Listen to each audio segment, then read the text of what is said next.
in resolving the Ukraine conflict.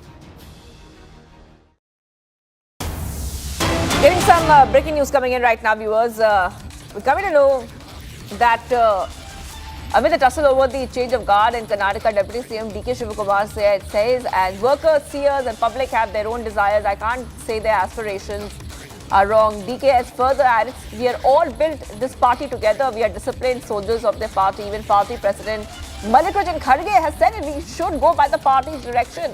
And reacting to the pact of changing the CM, D.K. Shivakumar said that the issue is between him and the Congress party and we work together as a team. So this is what we see right now, viewers, where we see that this is coming in. And remember, as there was a lot of speculation about the change of guard when it comes to the CM's post, let's go ahead and play out that statement.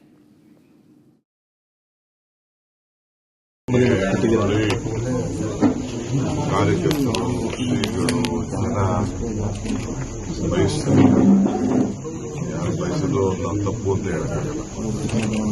ಆದರೆ ನಾವೆಲ್ಲ ಪಕ್ಷ ಕಟ್ಟಿರೋರು, ಪಕ್ಷದ ನಾವೆಲ್ಲ ಕೂತ್ಕೊಂಡು party ಎಲ್ಲ ಏನ್ ಹೇಳ್ತಾರೆ ನಾವೆಲ್ಲ ಕೇಳ್ಕೊಂಡು ಸಿದ್ದರಾಮಯ್ಯನವರು ಅನೇಕ ಬಾರಿ ಹೇಳಿದ್ದಾರೆ. ಪದೇ ಪದೇ ನಿಮ್ಗೆ ಮೀಡಿಯಾ ಅವ್ರಿಗೆ, ವಿರೋಧ ಪಾರ್ಟಿಯವ್ರಿಗೆ, ನಮ್ಮ ಪಾರ್ಟಿದು ಕೆಲವರಿಗೆ ಸುಮ್ಮನೆ ಅದನ್ನ ಚಪ್ರಕ್ಕೆ ಅವರೆಲ್ಲ ಮಾತಾಡ್ತಾ ಇರ್ತಾರೆ. ಈಗ ಯಾವ ಅವಶ್ಯಕತೆ ಇಲ್ಲ. ಮಲ್ಲಿಕಾರ್ಜುನ್ ಖರ್ಗೆ ಅವರು ಹೇಳಿದ್ದಾರೆ, ಯಾವ ವಿಚಾರನೂ ಮಾತಾಡಕ್ಕೆ ಹೋಗ್ಬಿಡಿ, ಅದಕ್ಕೆ ನಾವು ಮಾತಾಡೋದು ಪಕ್ಷ ಏನೇ ಅಂದ್ರೆ ನಾವೆಲ್ಲ ಕೇಳ್ತೀವಿ. ನಮ್ಗಷ್ಟೇ, ಯಾಕೆಂದ್ರೆ ಜನ ಏನ್ ನಮ್ಮನ್ನು ನಂಬಿ ಓದ್ಬಿಟ್ಟಿದ್ದಾರೆ ನಮ್ಮ ಇಂಪಾರ್ಟೆಂಟ್ ಅಂತ. ಒಂದೊಂದಾಗಿ ಜನರ ಭಾವನೆ ಅಂತ ನಾವು ಕೆಲಸ ಮಾಡ್ಕೊಳ್ತಾ ಇದ್ವಿ. ಕೊಟ್ಟ ಮಾತನ್ನ ಜನಕ್ಕೆ ಉಳಿಸ್ಕೊಳ್ತಾ ಇದ್ವಿ. ಇನ್ನು ಅನೇಕ ಯೋಜನೆಗಳಿದೆ, ಅವೆಲ್ಲ ನಾವು ತಯಾರು ಮಾಡ್ಕೊಳ್ತಾ ಇದ್ವಿ. ಜನಕ್ಕೆ ಇಂಪ್ಲಿಮೆಂಟ್ ಮಾಡಿ ಬದಲಾವಣೆಯನ್ನ ಕಾಣಿಸ್ಬೇಕು. ಅದರಲ್ಲಿ ನಾವು ಮುಂದಾಗಿದ್ವಿ. ಏನೋ ದೇವ್ರ ಕೃಪೆ, ವರ್ಣದ ಕೃಪೆ, ವರ್ಷಾಸಕ್ಕೆಲ್ಲ ಕಡಿಮೆ ಮಳೆ ಚೆನ್ನಾಗಿ. ನಾನು ಯಾಕೆ ಮಾತಾಡಿದೆ ಅದನ್ನ ಪಬ್ಲಿಕ್ ಅಲ್ಲಿ ಮಾತಾಡೋದಲ್ಲ. ನಾನೊಂದು ನಮ್ಮ ಪಕ್ಷ ಉಂಟು, ನಾವೆಲ್ಲ ಒಟ್ಟಿಗೆ ಪಕ್ಷದಲ್ಲಿ ಕೆಲಸ ಮಾಡ್ತೀವಿ.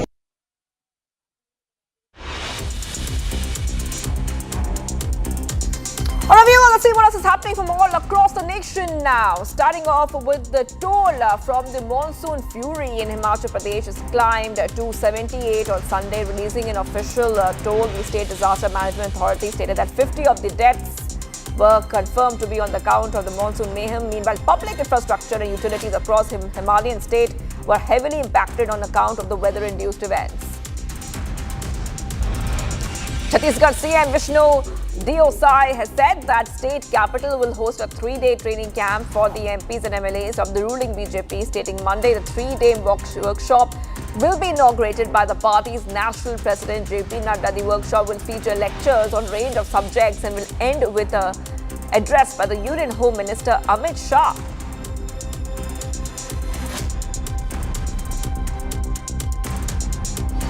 मेन पार्ट में 3 दिवसीय सांसद विधायक प्रशिक्षण वर्ग का आयोजन है और हमारे भारतीय जनता पार्टी के राष्ट्रीय अध्यक्ष आदरणीय श्री जेपी नड्डा जी वर्ग का शुभारंभ करेंगे। 3 दिन तक वहाँ पर विभिन्न विषयों पर व्याख्यान होगा और वर्ग का समापन देश के आदरणीय गृह मंत्री श्री अमित शाह जी करेंगे। वर्ग निश्चित रूप से छत्तीसगढ़ को विकसित छत्तीसगढ़ के रूप में खड़ा करने में सहयोगी होगा। A crippling water crisis gripped Thunak in Himachal's Mandi district, where after being struck by flash floods triggered by a cloudburst. The chief engineer of the Jal Shakti department, Anju Sharma, visited the affected areas on Sunday to take stock of the situation. Speaking to media persons after surveying the damage and taking stock of the water crisis, Sharma said that 81 panchayats in the assembly constituencies has been affected. इस monsoon में हिमाचल प्रदेश में काफ़ी कहर बरपा है और 72 के आसपास लोगों की जानें चली गई हैं, लेकिन इसका जो एपिसेंटर है, जो जहाँ पे बहुत ज़्यादा नुकसान हुआ है, वो तो मंडी ज़िला है।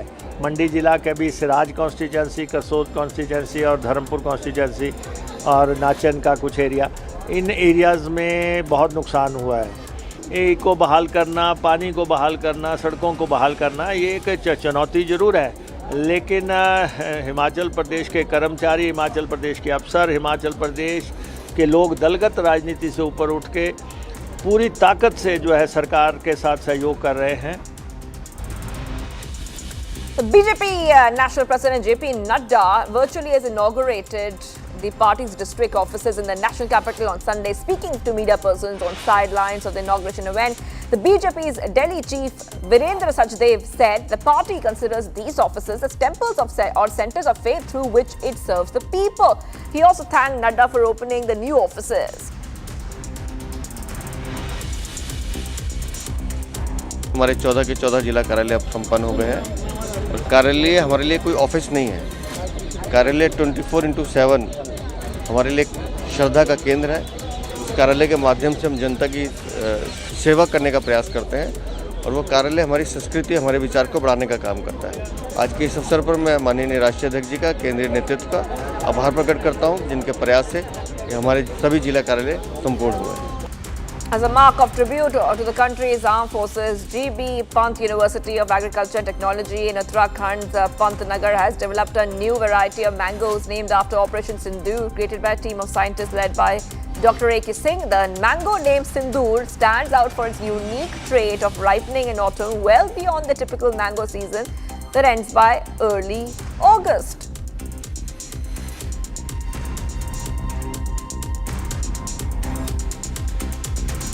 Viewers, the BRICS member states on Sunday called upon advanced economies to allot more funds to developing nations in reducing carbon emissions and helping meet their climate goals. They also urged global funding agencies to do more hand-holding and resource allocation in this regard. Here's more. The 17th BRICS on Sunday sent out an appeal to the West. At the inaugural session of the ongoing 17th BRICS Summit in Rio de Janeiro, the member states urged developed nations to help the developing countries meet the climate goals. The members said poor and developing nations need more resource allocation and funding support from the West to reduce their carbon footprint. They also called on global financial institutions to provide substantial funding support to the developing world in the larger interest of climate mitigation. The members also urged the private sector to mobilize resources and funds in helping developing countries accomplish the larger goal. They said emerging markets and developing economies have greater adaptation needs, which was where global financial institutions should step up with the funding support.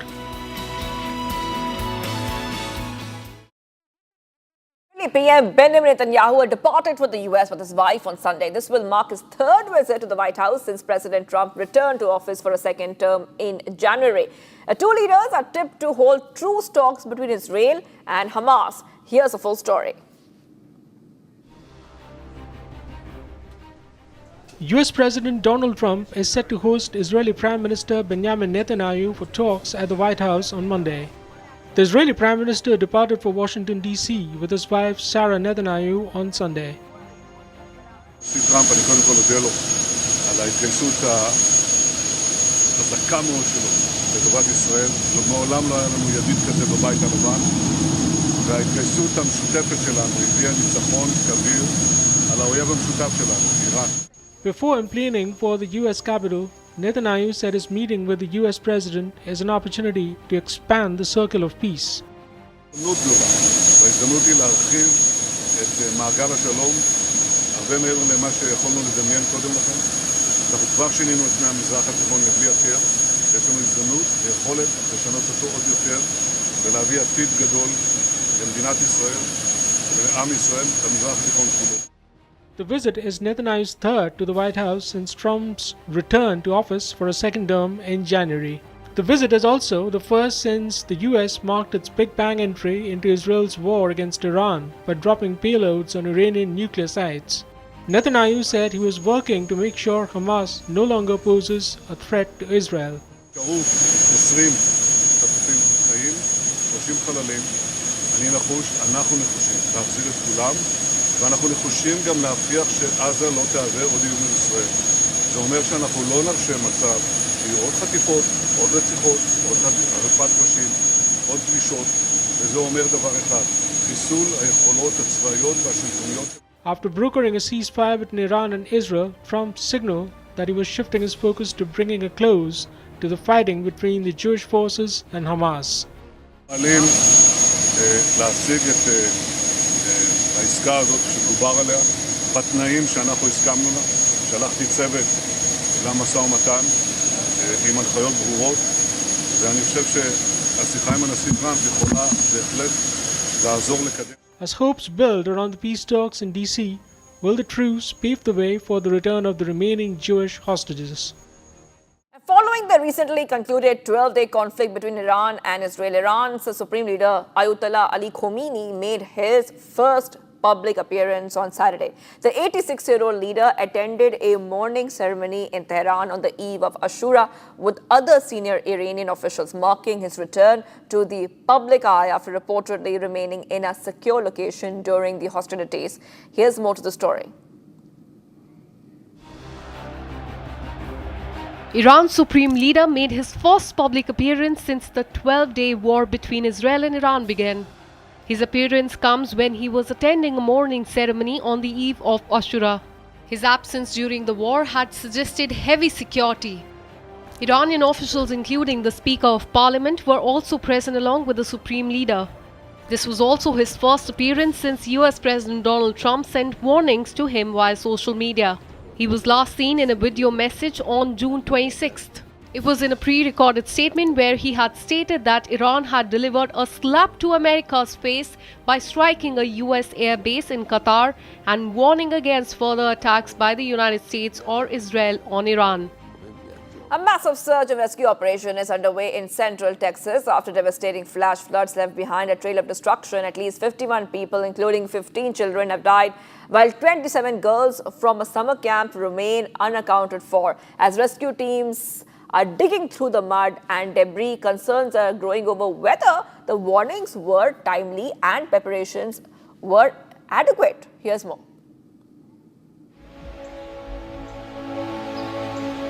A grim search continues in central Texas, where devastating flash floods have left dozens dead and many still missing. At least 51 people, including 15 children, were killed, with most of the deaths coming in Kerr County in the state's hill country. At the heart of the tragedy are 27 young girls from a Christian summer camp who vanished after a sudden wall of water tore through Kerr County. Searchers used helicopters, boats and drones to look for victims and rescue people. Texas Governor Greg Abbott vowed that authorities will be relentless and work round the clock to rescue and recover victims. Amid the grim trail of death and destruction, Governor Abbott declared Sunday a day of prayer for the state. Questions are now being raised whether enough was done to warn and protect those in the flood zone. And viewers, much more coming right up. We'll talk about the other stories, especially the massive controversy over the film depicting the 2022 Kanhaiya Lal murder case. Jamaat group moves court seeking ban on the release of the film. India defeats England by 336 runs in second test at Edgbaston. Shubman Gill and Akash Deep dominate the crease.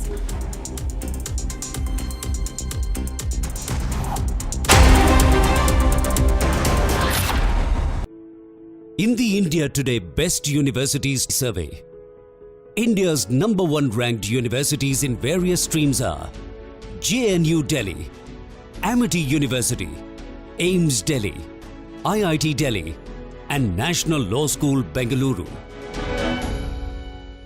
MDH की हल्दी मिर्ची धनिया करे कमाल, ये रंग दे, ये खुशबू दे, ये तीखा, ये कम पड़े, क्या निराला MDH masala.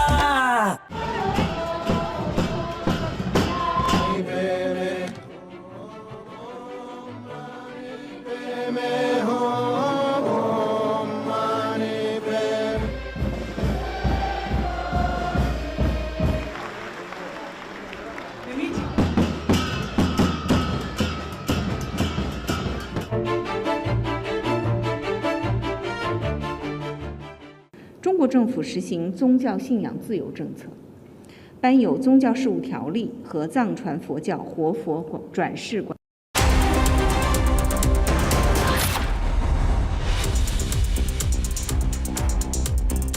Welcome back, viewers. The BRICS member states on Sunday called upon advanced economies to allot more funds to developing nations in reducing carbon emissions and helping meet their climate goals. They also urged global funding agencies to do more hand-holding and resource allocations in this regard. Here's more.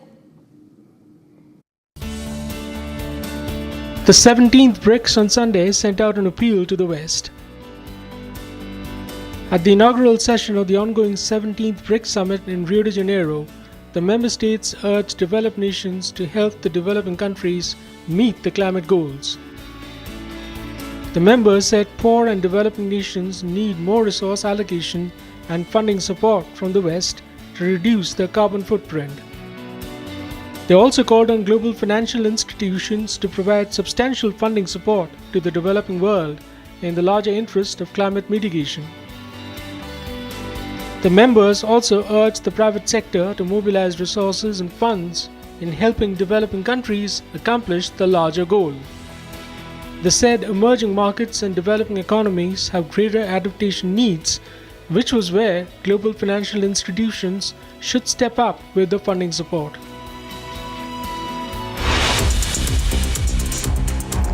And getting you much more coming right up. India trashed England by 336 runs in Birmingham, securing their maiden win at the venue after 58 years, viewers.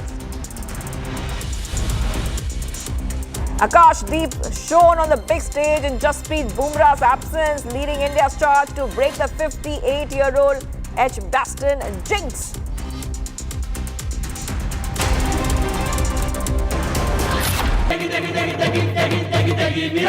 MDH की देगी मीरज, देगी मिर्च का तड़का, अंग अंग फड़का। MDH की देगी मीरज। इसको घर पे लगाओगे तो शादी का तो पता नहीं, पर घर पक्का नहीं टूटेगा। रुंगटा नहीं तो घर स्ट्रॉन्ग नहीं। रुंगटा स्टील TMT बार एकदम सॉलिड। पहाड़ों में हाइकिंग शिप भी बन सकती है। आधे बाउल दही में 4 चम्मच MDH चटनी पुदीना मसाला डाला, स्टर करो, पुदीना चटनी तैयार। MDH चटनी पुदीना मसाला। MDH।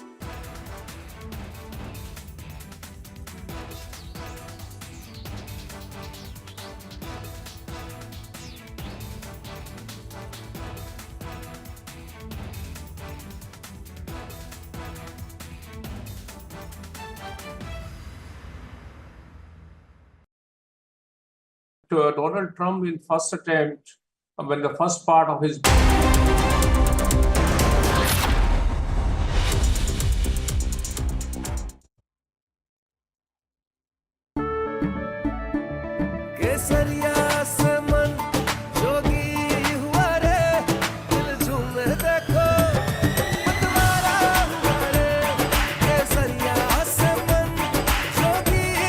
हर पल मनाओ केसरी त्योहार। विमल, बोलो जुबान केसरी। ये है सीक्रेट रेसिपी MDH का जीरा सिप जल जीरा मसाला। सिप सिप जीरा सिप MDH का जल जीरा सिप MDH का जल जीरा SIP.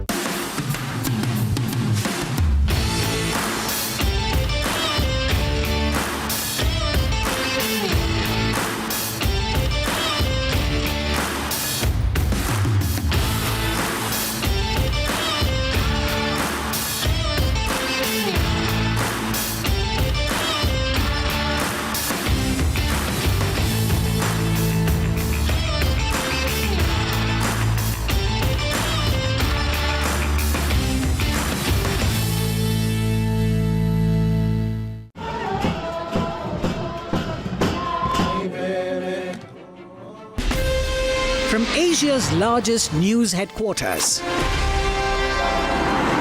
setting the agenda for Bharat.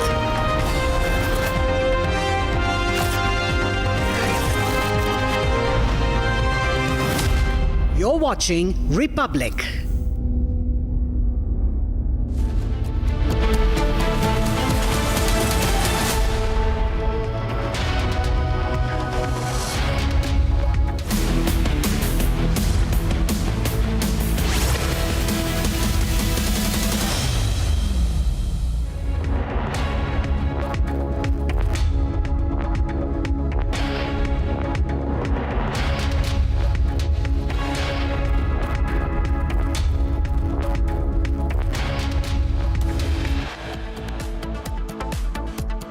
all the members have supported India.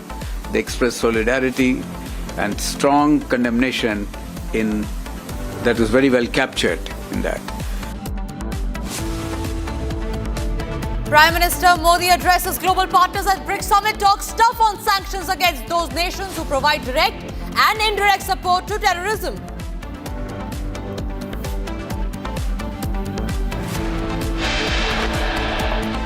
United States President Donald Trump warns of additional tariff for countries aligning themselves with any BRICS policies which are anti-American.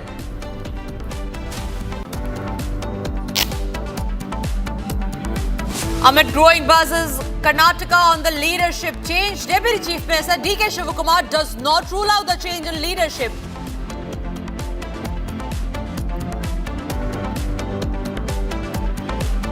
Massive controversy over film depicting the 2022 Kanhaiya Lal murder case. Jamaat group moves court seeking ban on the release of the film.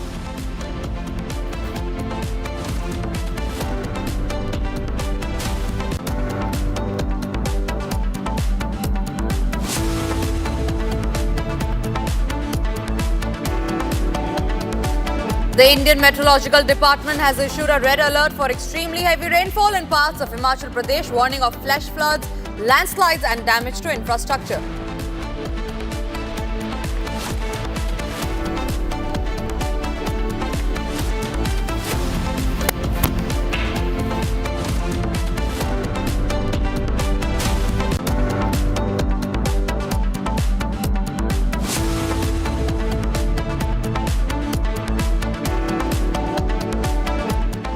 Thank you for staying with Republic. You're watching Live and Breaking at 9 a.m. I am Tanisha Avasthi. We have a big breaking news coming in starting this morning where Donald Trump has declared a war on BRICS as far as the tariff is concerned.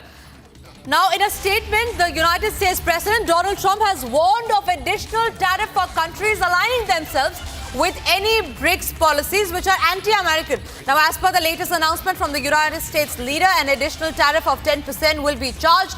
Now, Trump's statement comes after the BRICS 2025 summit that had condemned the United States and Israel's strikes on Iran last month. So, Trump essentially declaring a war on BRICS, threatening the BRIC nations of additional extra 10% tariff for those nations who have aligned, as he calls, the anti-American policies of the BRICS against the United Nations. All right, we have more breaking news coming in this regard, where we learned that the United States President Donald Trump has now issued a social media statement where he has said that these additional 10% tariff will be applicable starting from 12 midnight, that is their time. He has also, in fact, said that we will begin sending tariff letters or deals to various countries starting today, warning that those aligned with BRICS may face additional duties. So Trump essentially there declaring a war, threatening the nations of the BRICS, who he says are aligning with the anti-American policies of the BRIC, where additional 10% tariff, declaring a complete war in that regard. In fact, the letter says that he will be sending tariff letters to various countries starting today, starting 12 midnight, that is the United States time, warning that those aligned with BRICS may face additional duties. All right, Eric is joining me live. He's a senior journalist based in Georgia in the United States. Eric, good morning to you. Thank you very much for speaking to Republic. I want to know from you, the United States has essentially declared an all-out war as far as the BRICS nation are concerned, saying that anybody who is aligning with the anti-American policies of the BRIC will have to face additional tariff. Where do you think this is going to go? Because he struck Iran. And this move was expected. The condemning of the United States strike was expected. And now when that is happening, he's threatening of additional tariffs. It's a power move for President Trump. He not only Iran, but we also have Russia in the BRICS. And with President Trump having a conversation with President Putin earlier today, that did not go as well as he had liked. I think you're going to see President Trump really put some pressure on Russia and Iran to financially to de-escalate their situations. I don't think President Trump has a problem with the BRICS nations per se as a whole unit, especially with India. He's made it very clear that he has a very good relationship with President Modi or Prime Minister Modi, and that is a relationship that he feels is very important to the future of India-U.S. trade. So I don't think it's a personal attack against the BRICS nations as a whole. This is him putting his line in the sand with Iran and Russia as well. All right, Eric, thank you very much for sharing those details with us. We will keep coming back to you, but for now, we move across to the other top stories that we're tracking on this edition, and this one is about the row, the controversy over Dalai Lama's reincarnation, where China has now issued a statement. Now, in the statement that Beijing has issued, the China's ambassador to India has reiterated Beijing's position. The Dalai Lama's reincarnation is inherently an internal affair of China. Now, he has dismissed recent comments by the Indian officials and made clear that the Chinese government has the authority to manage and approve the successor, warning that no external interference will be tolerated. A direct rebuke to Dalai Lama's reaffirmation that his reincarnation will be decided by the Fordang Trust outside of China. So even after India snubbing China and Dalai Lama Tibet themselves snubbing China, Beijing seems to have learnt no lesson. In fact, they have reiterated their statement that Dalai Lama's reincarnation, that the choice of Dalai Lama announcing or choosing his successor is an internal matter of China.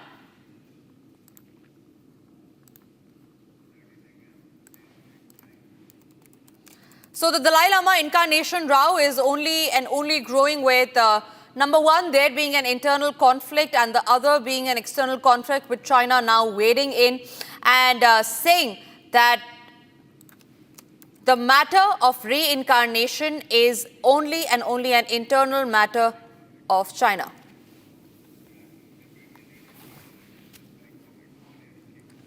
Now, addressing the inaugural session of the ongoing BRICS summit in Rio de Janeiro, it is Prime Minister Narendra Modi who took very, very strong words against the nation that had supported terrorism. In fact, he had gone on to say that terrorism, it's not a principle that people have to come out and condemn it in the open. A very strong statement there given out by the Indian Prime Minister Narendra Modi there at the Global Forum at the BRICS summit. Here's all that you need to know about that. After the customary greetings and family protocol, the BRICS leaders sat down for the 17th huddle in Rio de Janeiro on Sunday. Addressing the inaugural session of the summit, Prime Minister Narendra Modi took a veiled swipe at the UN over its apparent unwillingness to bring in urgent structural reforms reflecting the contemporary global realities. Praising the BRICS for showing a big heart and adapting to the changing times by admitting new members, the PM urged the UN Security Council, WTO, and development banks to embrace a similar model or template. Egypt, Ethiopia, Iran, and the UAE were ushered into the BRICS as full members in 2024, while Indonesia became the 10th full member of the grouping in January this year. In a message to the West, the PM said the Global South has been a victim of double standards in the allocation of resources and security-related issues. Invoking the Pahalgam terror attack of May 22nd, PM Modi called upon the BRICS member states to take a clear and unambiguous stand against terror. Calling for imposing sanctions against terrorists, the PM echoed the refrain of External Affairs Minister Dr. S. Jaishankar, saying the victims and abettors of terror shouldn't be weighed on the same scale. Significantly, the BRICS, in its joint declaration, also welcomed India's candidacy to host COP33 in 2028, while committing to a successful COP30 by meeting the climate goals. In fact, just a few moments back, it was the Ministry of External Affairs that held a full-fledged press conference giving out the details of the Prime Minister's visit in BRICS and the statement that he had to give in the BRICS summit. Here's the detailed statement that the Ministry of External Affairs had to say while issuing a statement as far as the BRICS summit is concerned, and the Prime Minister's strong statement at the BRICS is concerned. Listen in. There is unanimous condemnation of all the leaders. I think you need to know that. And it also says that condemnation in all its manifestations, and including those who abet, who finance, and either openly, covertly, or overtly, in both ways, it has been condemned. There is also reference to the cross-border movement of terrorists. It's also coming out very clearly. And the listing of terrorist groups. Then there is also a strong support for comprehensive convention on against international terrorism, which was India's formulation, India's initiative in the UN for a long time, as you know that. So the message is very clear for anyone who understands the dangers of terrorism and how it can be how it needs to be condemned, tackled not by just us. You know, there is a solidarity, there is a universal condemnation, which means all the countries are against it in any form. So that message is very clear to our neighbors. And from global headlines, let's shift across to what's making headlines nationally. In Karnataka, the power tussle is raging. And D.K. Shivakumar, the Deputy Chief Minister, remember, hasn't clearly pointed out that there could be a change in guard or change in leadership. Now, this is amid the tussle over the change of guard in Karnataka, where the Deputy Chief Minister, D.K. Shivakumar, has said today, and I quote, "Workers and seers and public have their own desires, and that I can't say anything about their aspirations and that they are wrong." Listen in to that big statement of the Karnataka Deputy Chief Minister.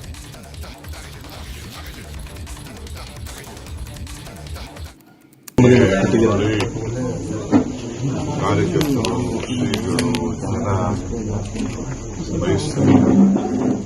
ಯಾರು ಬಯಸೋದು ನಾವು ತಪ್ಪು ಅಂತ ಹೇಳಕ್ಕಾಗಲ್ಲ. ಆದ್ರೆ ನಾವೆಲ್ಲ ಪಕ್ಷ ಕಟ್ಟಿರೋರು, ಪಕ್ಷದ ನಾವೆಲ್ಲ ಕೂತ್ಕೊಂಡು ಪಾರ್ಟಿ ಎಲ್ಲ ಏನ್ ಹೇಳ್ತಾರೆ ನಾವೆಲ್ಲ ಕೇಳ್ಕೊಂಡು ಸಿದ್ದರಾಮಯ್ಯನವರು ಅನೇಕ ಬಾರಿ ಹೇಳಿದ್ದಾರೆ.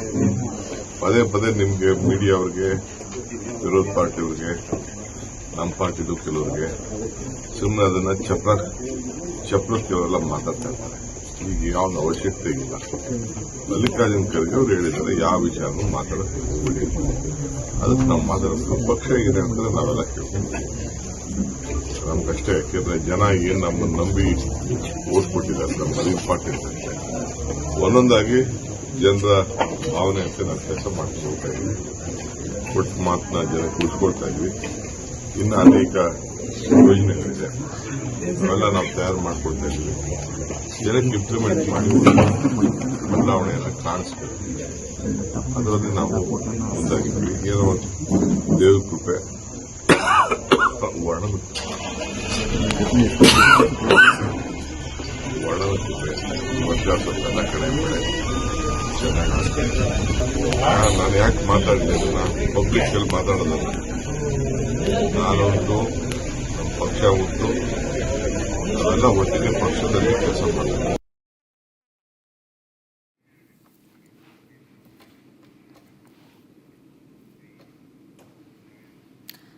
And now let's also take you through the other headlines that are making news.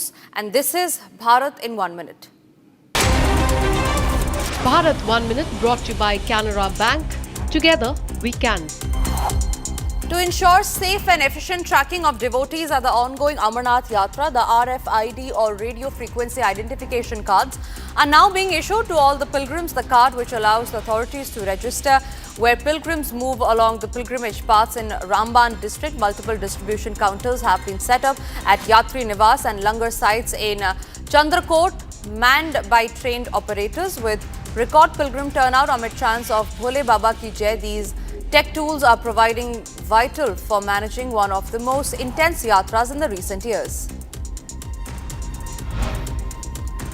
After 16 years, the sacred temple is being held today on July 7 as one of Lord Murugan's 6 holy adobes. The temple has been major renovations. Devotees from across the world are witnessing the spiritually significant movement guided by traditional rituals and Vedic chants. IMD has issued an orange alert in 4 Uttarakhand districts amid heavy rain forecast. Landslides and flooding risk remain high in Rudraprayag, Tehri, Bageshwar and Dehradun. SDRF teams are on standby and residents are urged to remain cautious.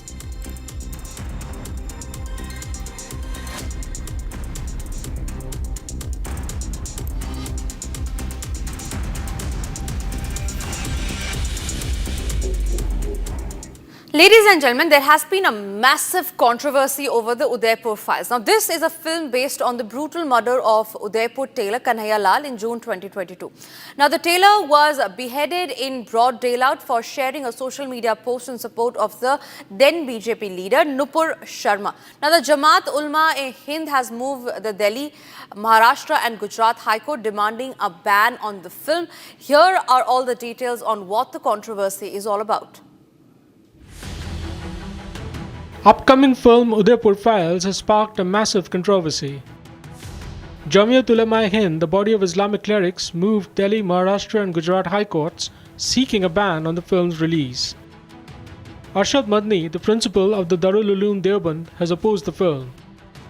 The film is based on the killing of Udaipur tailor Kanhaiya Lal in June 2022. The elderly tailor was beheaded in broad daylight. One of the assailants, identified as Riaz, attacked Kanhaiya Lal with a sharp weapon, while the other recorded the crime on his mobile phone. According to the PIL filed by the body of clerics, the film can spread communal hatred. Meanwhile, Kanhaiya Lal's family, along with the film's producer, reached Patna Sanatan Mahakumbh, seeking the support of Hindu leader Acharya Dhirendra Shastri against a fatwa issued by the Jamiat. हम पटना आए हुए हैं धीरेन्द्र शास्त्री जी के कार्यक्रम में, तो क्या मैं ये जानना चाहूंगा कि जिस तरीके से इन आतंकवादियों के साथ इनके मौलाना वगैरह सब कुछ खड़े हो जाते हैं, इनका सपोर्ट करते हैं, कहीं ना कहीं कमलेश तिवारी के केस में भी देवबंद वाले ही इनके वकील हैं, तो जो देश के जो संत लोग हैं, क्या ये हमारा साथ देंगे और क्या उदयपुर फाइल्स का सपोर्ट करेंगे? The Vishwa Hindu Parishad, meanwhile, has come out in support of the film, labeling the Jamiat's pushback hypocrisy. As the controversy takes center stage, it's now up to the courts to decide the fate of the film.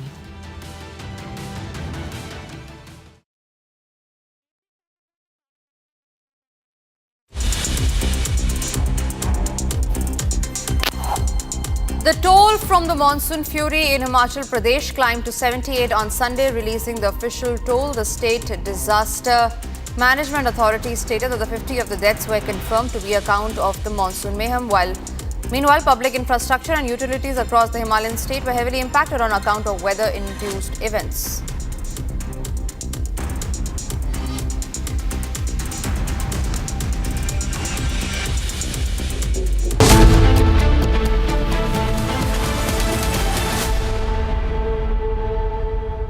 Powered by Century Ply Club Prime. रहो बेफिक्र।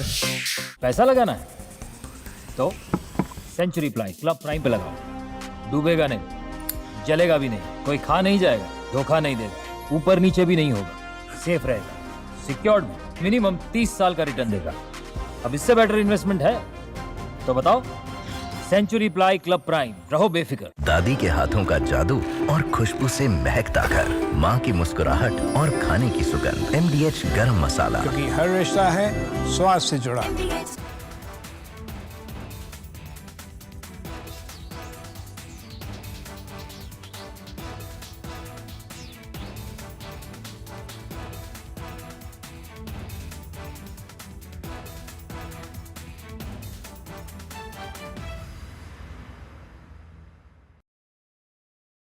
Donald Trump in first attempt, when the first part of his presidency in 2017, he has come out with the tax breaks. and he has announced that he wants to boost American economy, and he has given tax break which were going to expire in 2025. So there was an obligation when the second term that he will extend the tax break which he has promised in 2017 to continue permanently, and that's the big beautiful bill is a drastic reduction in the tax liability of the US taxpayers. So that's why it's a big bill, a big beautiful bill. And at the same time, it marks a lot of expenditure for defense, etc. So that's why Mr. Donald Trump is saying it's a big, it's a beautiful, and it's a bill so that all America will become great again. So that's the idea and that's the objective. So reduction in taxes is a welcome.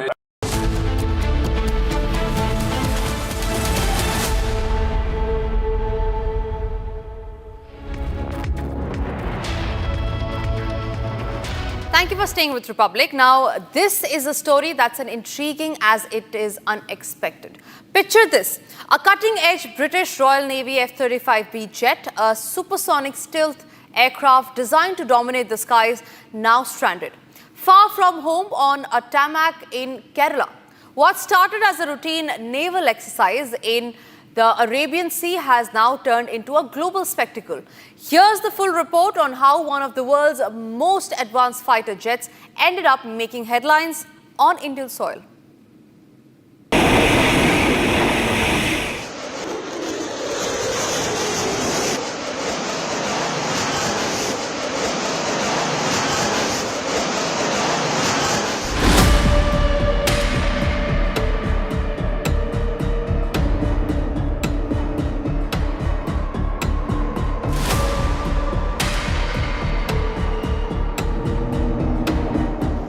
It is pudgy, but cruises at supersonic speeds.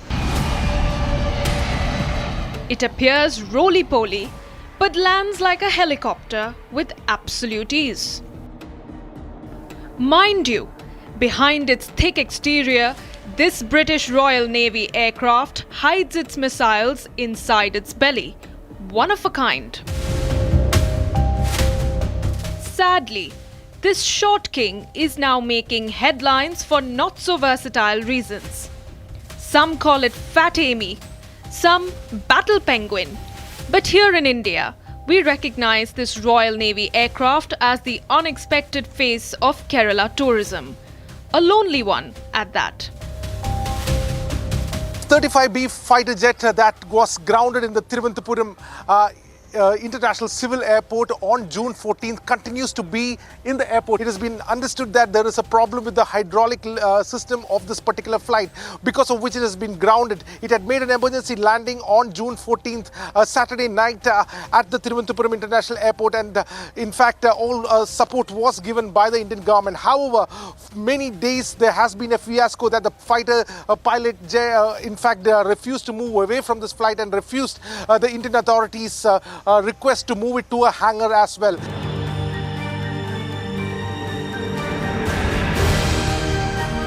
Since departing the United Kingdom in late April, the aircraft carrier operated in the Mediterranean, conducting NATO exercises. On the 9th of June, the Indian Navy's INS Tabar commenced a passage exercise with HMS Prince of Wales and HMS Richmond, part of the UK carrier strike group in the northern Arabian Sea. This exercise concluded on the 10th of June.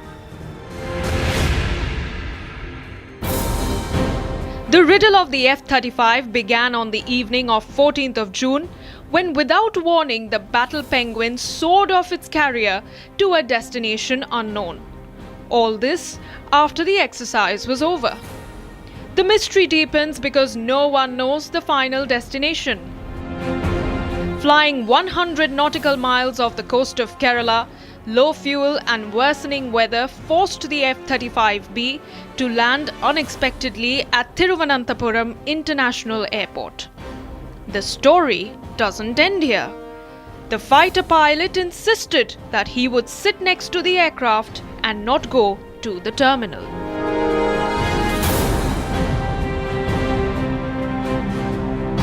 Stranded under unfamiliar skies for days, the aircraft was halted by a quiet mechanical failure, one that prevented its return to the carrier. The vacation of F-35B in Kerala begins, and with every passing day, it was turning out to be a global embarrassment for Britain.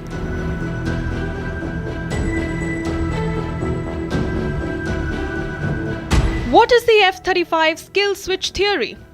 Well, some defense analysts claim the US holds ultimate control over the jet's systems through encrypted software and authentication keys. There's no physical switch, but in theory, the jets could be made inoperable without US approval. The Pentagon and Lockheed Martin strongly deny it. But yet, the debate raises a bigger question. In a software-defined fighter jet, who really holds the reins?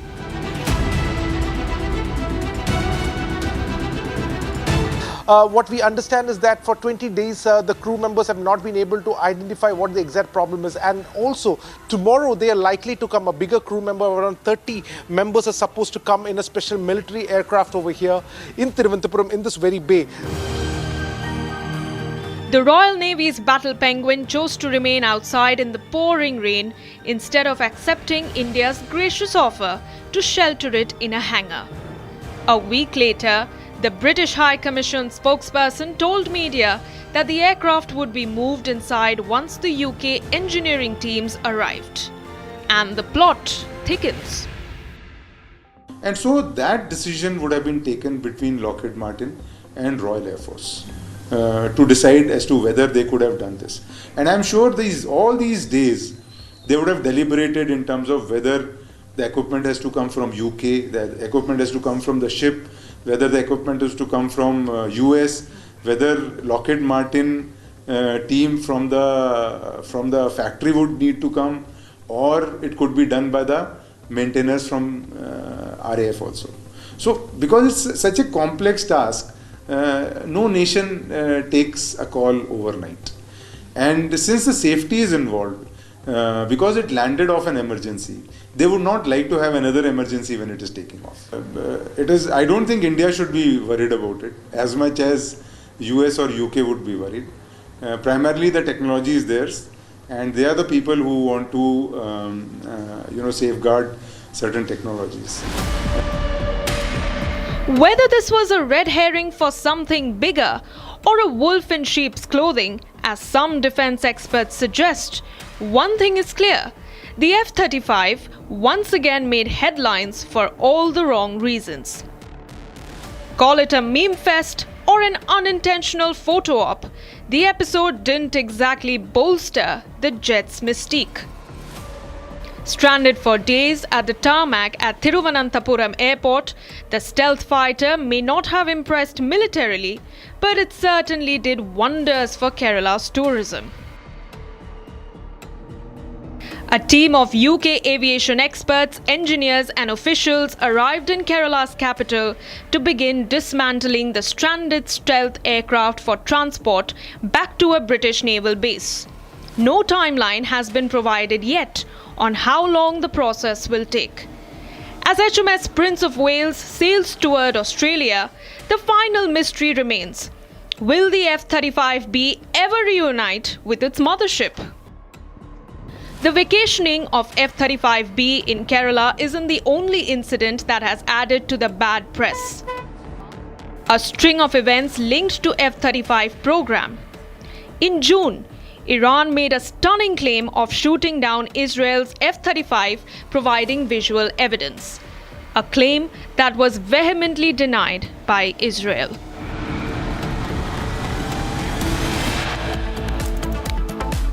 It's time for us to slip into a short break, but after the break we'll get the details of how a red alert has been issued in Himachal Pradesh, keeping in mind the torrential rain issues that pertain in the state.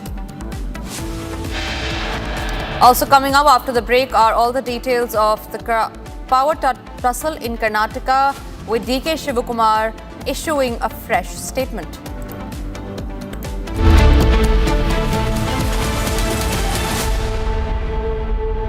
Powered by Century Ply Club Prime. Raho befikar.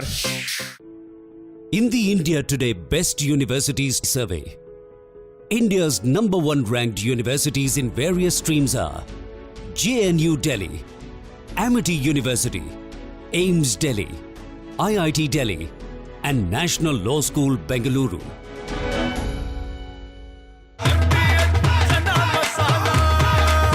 अब छोलिया हो या लोबिया, सफेद चने या काले चने, सब कुछ मजेदार बने। केसरिया से मन जोगी हुआ रे, दिल झूमे देखो मतवारा हुआ रे। केसरिया से मन जोगी हुआ। हर पल मनाओ केसरी त्योहार। विमल, बोलो जुबान Kesari.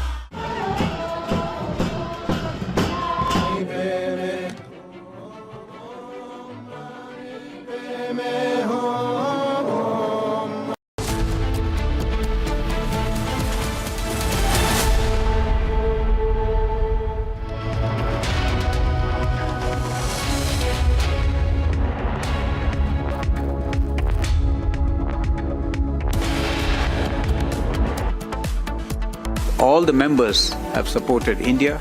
They expressed solidarity and strong condemnation that was very well captured in that. Prime Minister Modi addresses global partners at the BRICS summit. Talks tough on sanctions against those nations who provide direct and indirect support to terrorism.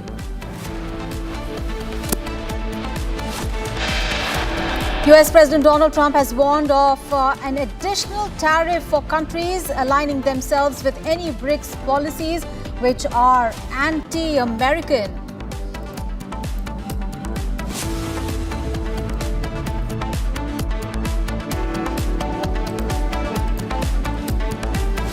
Amid the growing buzz on leadership in Karnataka, Deputy Chief Minister D.K. Shivakumar doesn't rule out the change in leadership, saying party workers have their own desires, can't call their aspirations as wrong. Massive controversy over the film depicting the 2022 Kanhaiya Lal murder case. Jamaat group moves court seeking ban on the release of the film.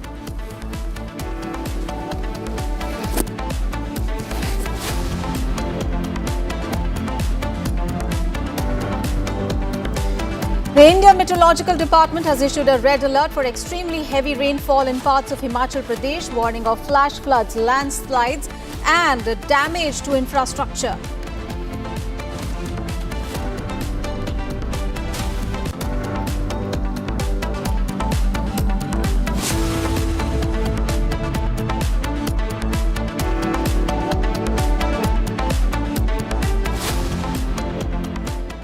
Watching live and breaking on Republic TV, I'm Aishwarya Kapoor, and we have big breaking news coming in from Pakistan, where former Pakistani Foreign Minister Bilawal Bhutto Zardari has asserted that his country had no objection to extraditing terrorists like Hafiz Saeed and Masood Azhar to India as a confidence-building measure. However, Bilawal's remark did not go down with Hafiz Saeed's son, who claimed that his comments brought disgrace to Pakistan globally. All right, so big statement there from former Pakistani Foreign Minister Bilawal Bhutto Zardari, saying that his country had no objection to extraditing terrorists like Hafiz Saeed as a confidence-building measures with India. However, the comment really did not go down well with Hafiz Saeed's son, and he asserted that Zardari's claims have brought disgrace to Pakistan. So Bilawal Bhutto's extradition offer really is sparking a row within the LET on offering extradition of wanted Pakistani terrorists to India. Really seemed to have hit a raw nerve with Lashkar-e-Toiba chief Hafiz Saeed's son. And he reacted sharply really to remarks made by Bhutto, accusing him of an irresponsible offer and saying that his comments have brought disgrace to Pakistan. And this during an interview with a recent interview, he accused him of making an irresponsible offer. Remember, Bhutto had commented that as a confidence building measure, Pakistan should be okay with extraditing terrorists like Hafiz Saeed and Masood Azhar. But, and he had also said it would act as a confidence building measure. He said Pakistan is ready to extradite individuals of concern to India, provided New Delhi showed willingness to cooperate in the process. And this was when he was asked about a question about extraditing LET chief Hafiz Saeed and also Jaish-e-Mohammed kingpin Masood Azhar as a gesture of good faith. However, Hafiz Saeed's son claimed that Bhutto's statement about his father had brought shame to Pakistan globally. He said, and I quote him now, Bilawal Bhutto's suggestion to hand over his father to India, a hostile country, is unacceptable and will be opposed by us and our community. So that statement there by Bilawal Bhutto really hitting a raw nerve with Lashkar-e-Toiba chief Hafiz Saeed Talha, and he accused him of having an irresponsible offer. All right, let's get a perspective from former diplomat. From Deepak Vora. Thank you so much, Ambassador, for joining us here on Republic TV. Sir, how would you react to this, because this comment made by Bilawal Bhutto has really drawn the ire within the LET.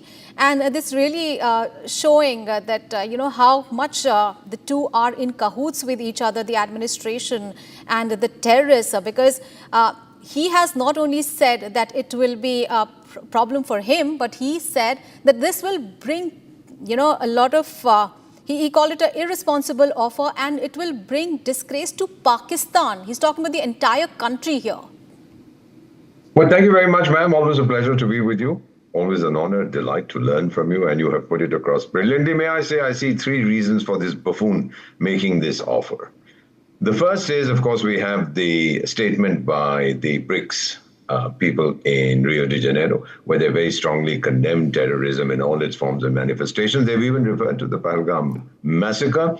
And there is talk of putting sanctions on nations that support terrorism. Ma'am, when the Pahalgam reference was made, Atankistan's godfather, his Allah, known as China, did not have a veto or a technical hold to exercise. So I think Pakistan has also understood that it's getting increasingly isolated. Had this been somewhere in that racket called the United Nations, of course China would have intervened, but they can't do anything in BRICS, and Pakistan is terrified of. That's the first reason. Second, ma'am, there is the looming threat of being placed on the grey list by FATF, and so Pakistan wants to play the victim card. Also, the reasonable card. Look what good boys we are. We are willing to hand over these clowns to India because India must cooperate. Cooperate in what? He doesn't say. He's an absolute liar, this fellow. I've observed him in Goa. Fat, what can I say, bull. That's why we call him Bully Buttewala. Second thing, the third reason, ma'am, I believe, is that these two jokers who are there, the big fellows whom we want, Saeed and that other character, they have outlived their utility. There is a saying that when the horse gets old, don't waste time or money on him, shoot the fellow. This is what they are wanting to do. Now, how do you get rid of these guys? He says one of these fellows is somewhere in Afghanistan, thinking that we'll go after him in Afghanistan and poison our relationship with the Taliban regime. Oh, no, Mr. Bhutto. These are very old games. Bharat is a past master in all this. So three reasons. One, those guys have outlived their utility and become a liability for Pakistan. Second, the FATF grey listing, which is a very real possibility. And third, the BRICS declaration talking of sanctions against nations that support terror. I think this has frightened the hell out of the fellows over there, including that mad Mullah Munir. And I also believe, ma'am, that Balochistan being what it is, in total revolt. The China-Pakistan economic corridor is dead. The Chinese say we have lost our 65 billion or whatever figure they say, and they don't know what to do about it. So now Pakistan is looking for new friends, the new godfathers, the newest one being, they think, McDonald Trump, but he's going to extract his pound of flesh and give nothing in return. He's well known for doing this. So I understand Pakistan's dilemma made by itself. Now it's hoist with its own petard. It is stewing in its own juice. Right, Ambassador. Thank you so much for joining us and sharing a perspective on that big story that we are tracking at this hour. Thank you so much. And viewers, let's move on to the bulletin. Addressing the inaugural session of the ongoing BRICS summit in Rio de Janeiro, Prime Minister Narendra Modi took a veiled dig at the United Nations over its apparent unwillingness to ring in the necessary structural reforms. Now, hailing the BRICS for showing the global foresight in admitting new members, the Prime Minister urged other institutions such as the United Nations Security Council, the World Trade Organization, as well as development banks to follow a similar template. Here is a detailed report. After the customary greetings and family protocol, the BRICS leaders sat down for the 17th huddle in Rio de Janeiro on Sunday. Addressing the inaugural session of the summit, Prime Minister Narendra Modi took a veiled swipe at the UN over its apparent unwillingness to ring in urgent structural reforms reflecting the contemporary global realities. Praising the BRICS for showing a big heart and adapting to the changing times by admitting new members, the PM urged the UN Security Council, WTO, and development banks to embrace a similar model or template. Egypt, Ethiopia, Iran, and the UAE were ushered into the BRICS as full members in 2024, while Indonesia became the 10th full member of the grouping in January this year. In a message to the West, the PM said the Global South has been a victim of double standards in the allocation of resources and security-related issues. Invoking the Pahalgam terror attack of May 22nd, PM Modi called upon the BRICS member states to take a clear and unambiguous stand against terror. Calling for imposing sanctions against terrorists, the PM echoed the refrain of External Affairs Minister Dr. S. Jaishankar, saying the victims and abettors of terror shouldn't be weighed on the same scale. Significantly, the BRICS, in its joint declaration, also welcomed India's candidacy to host COP33 in 2028, while committing to a successful COP30 by meeting the climate goals. Well, Prime Minister Modi was in Brazil. He attended the BRICS summit, and the BRICS leaders issued a joint declaration condemning Pahalgam terror attack and terrorism. And the Ministry of External Affairs has issued a statement. Let's listen in. There is unanimous condemnation of all the leaders. I think you need to know that. And it also says that condemnation in all its manifestations, and including those who abet, who finance, and either openly, covertly, or overtly, in both ways, it has been condemned. There is also reference to the cross-border movement of terrorists. It's also coming out very clearly, and the listing of terrorist groups. Then there is also a strong support for comprehensive convention on against international terrorism, which was India's formulation, India's initiative in the UN for a long time, as you know that. So the message is very clear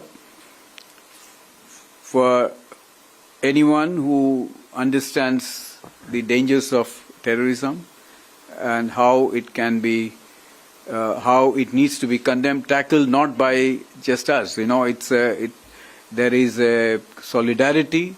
There is a universal condemnation, which means all the countries are against it in any form. So that message is very clear to our neighbors. Bharat 1 Minute brought to you by Canara Bank. Together we can. To ensure safe and efficient tracking of devotees at the ongoing Amarnath Yatra, RFID or the radio frequency identification cards are now being issued to all the pilgrims. The card allows the authorities to register where the pilgrims move along the pilgrimage paths. In Ramban district, multiple distribution counters have been set up at Yatri Niwas and Langar sites in Chandrakot. With the record pilgrimage turnout, these tech tools are providing vital for managing one of the most intense yatras in recent years.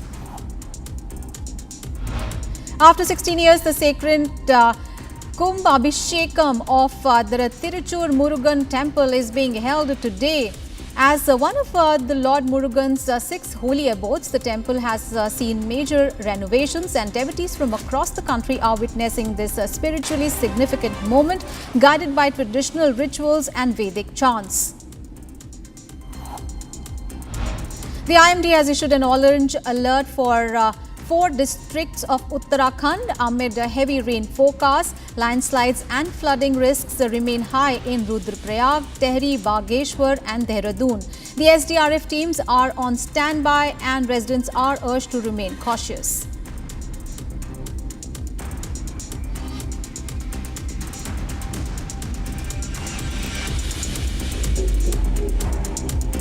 And viewers, we have breaking news coming in at this moment. Preparations are in full swing to bring a gangster turned terrorist, Happy Pasya, to India. Now, talking about Happy Pasya, he is being brought to India. He's a Khalistani terrorist, Harpreet Singh, alias Happy Pasya.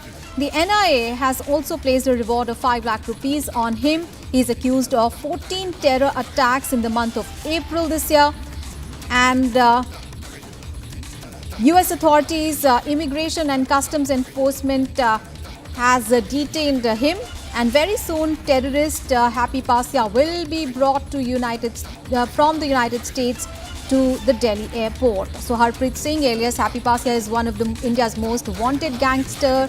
He has got alleged terror links, and he was arrested in the United States, and now from the custody of the Federal Bureau of Investigation, he is soon going to be extradited to India. His arrest earlier marked a significant breakthrough for the Indian security agencies who had been tracking him for his role in multiple terror-related incidents in Punjab. And now the big story, Harpreet Singh, alias Happy, he is going to be brought back to India soon.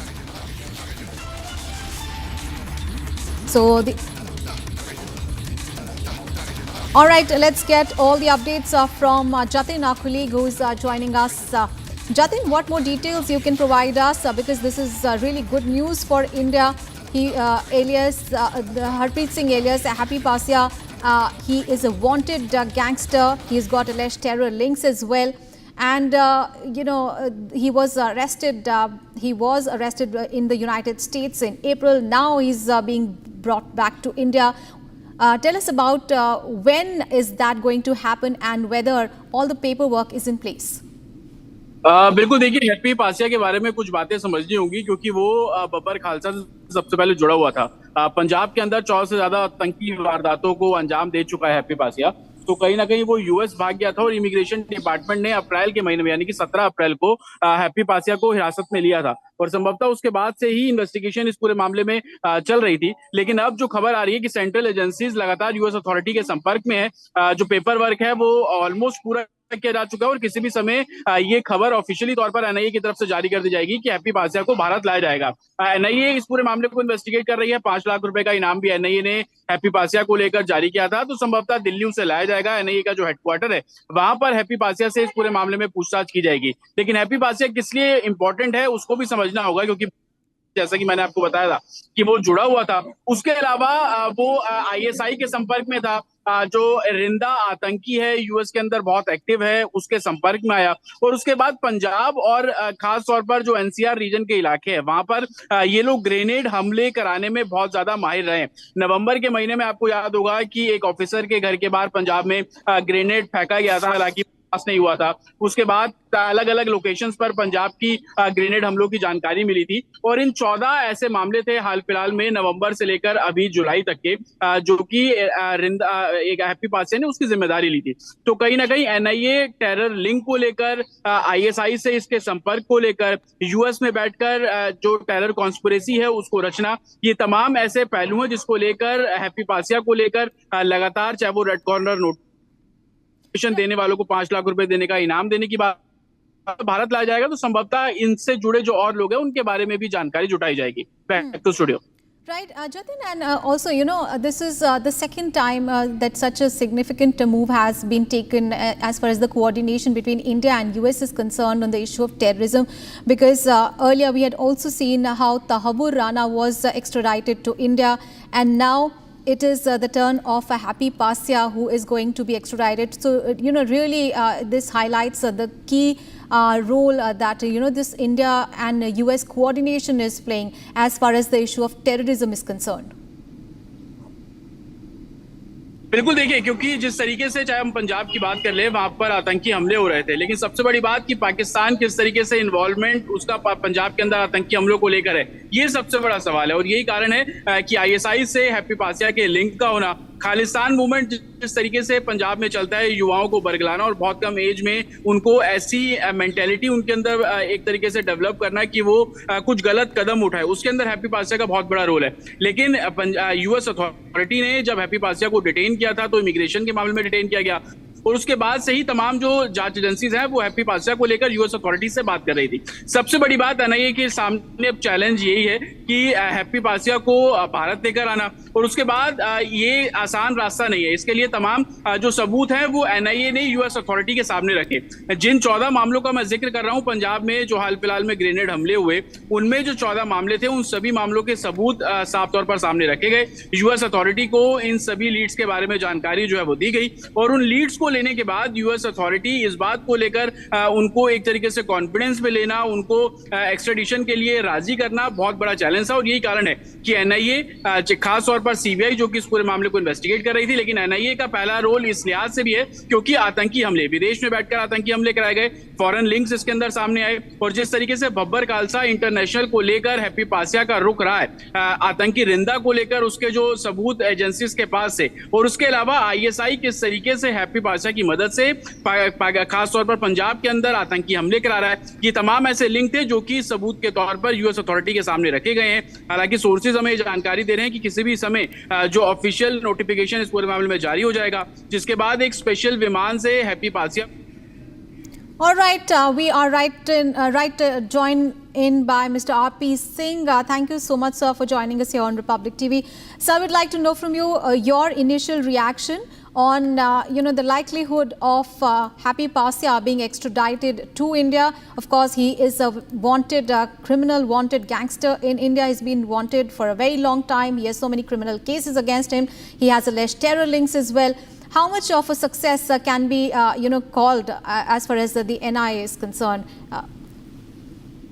Well, it's a great achievement of Government of India, and it's a very welcome step. He's involved in 14 terror cases, and he had linked with Harvinder Singh Sandhu alias Rinda in Pakistan, and he has been working in close association with the ISI and had been doing killings and doing terror attacks in India.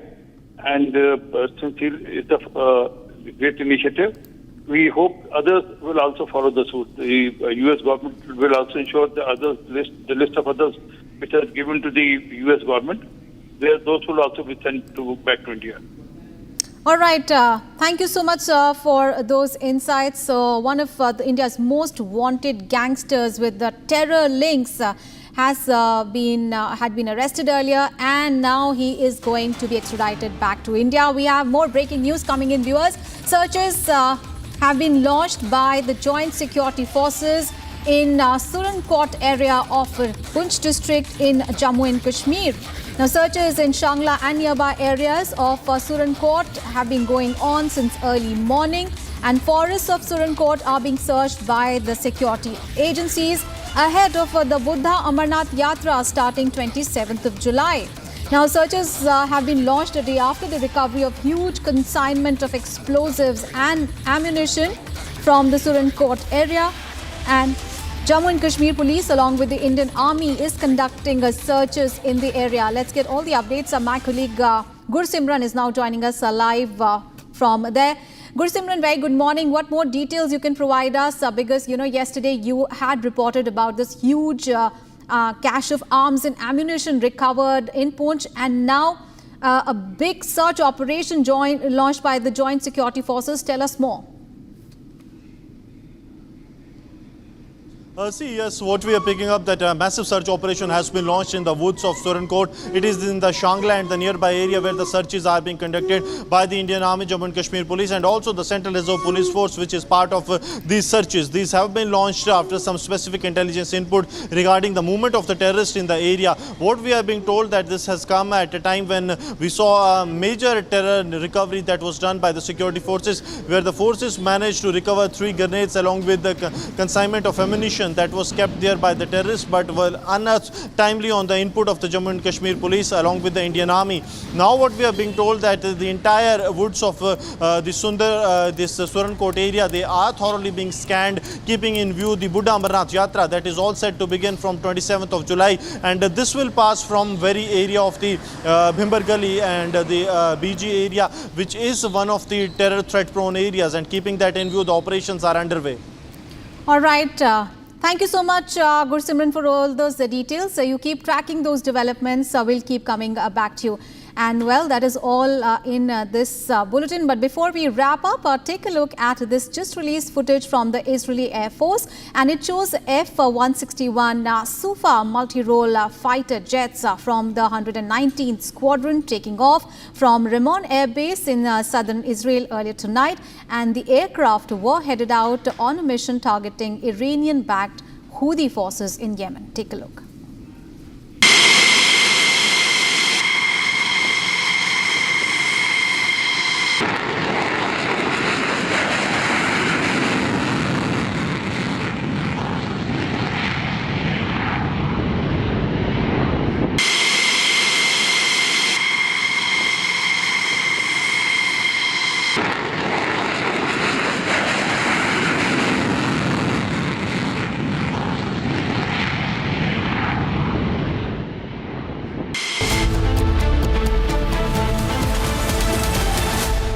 Powered by Century Ply Club Prime. रहो बेफिक्र. पैसा लगाना है तो century ply club prime पे लगाओ. डूबेगा नहीं, जलेगा भी नहीं, कोई खा नहीं जाएगा, धोखा नहीं देगा, ऊपर नीचे भी नहीं होगा, सेफ रहेगा, सिक्योर्ड में मिनिमम 30 साल का रिटर्न देगा. अब इससे बेटर इन्वेस्टमेंट है तो बताओ. सेंचुरी प्लाई क्लब प्राइम, रहो बेफिक्र. MDH की हल्दी मिर्ची धनिया करे कमाल. ये रंग दे, ये खुशबू दे, ये तीखा, ये कम पड़े. क्या निराला MDH masala.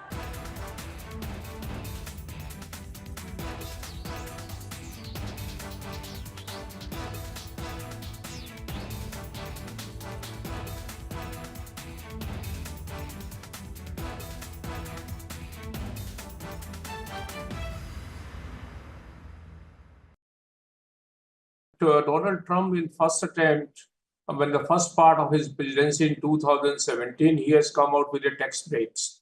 And he has announced...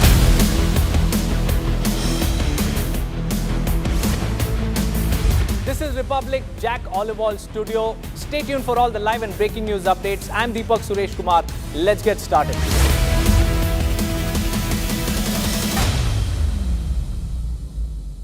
Powered by Century Ply Club Prime. रहो बेफिक्र. पैसा लगाना है तो सेंचुरी प्लाई क्लब प्राइम पे लगाओ. डूबेगा नहीं, जलेगा भी नहीं, कोई खा नहीं जाएगा, धोखा नहीं देगा, ऊपर नीचे भी नहीं होगा, सेफ रहेगा, सिक्योर्ड में मिनिमम 30 साल का रिटर्न देगा. अब इससे बेटर इन्वेस्टमेंट है तो बताओ. सेंचुरी प्लाई क्लब प्राइम, रहो बेफिक्र.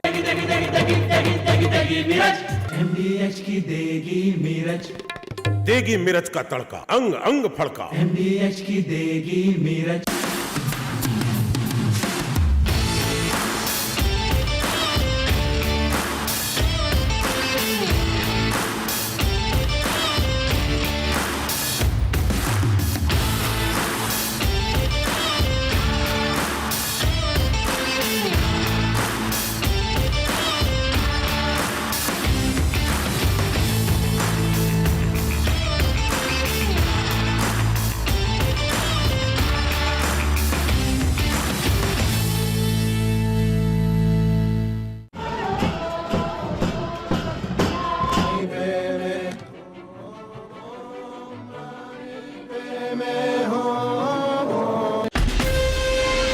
Asia's largest news headquarters,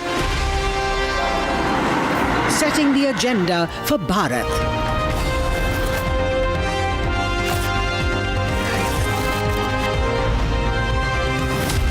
You're watching Republic.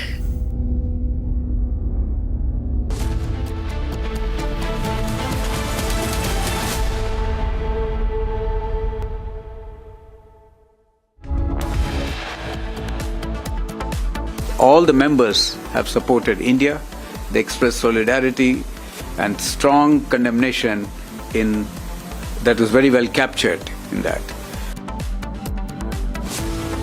PM Modi addresses global partners at BRICS summit, talks tough on sanctions against those nations who provide direct and indirect support to terrorism.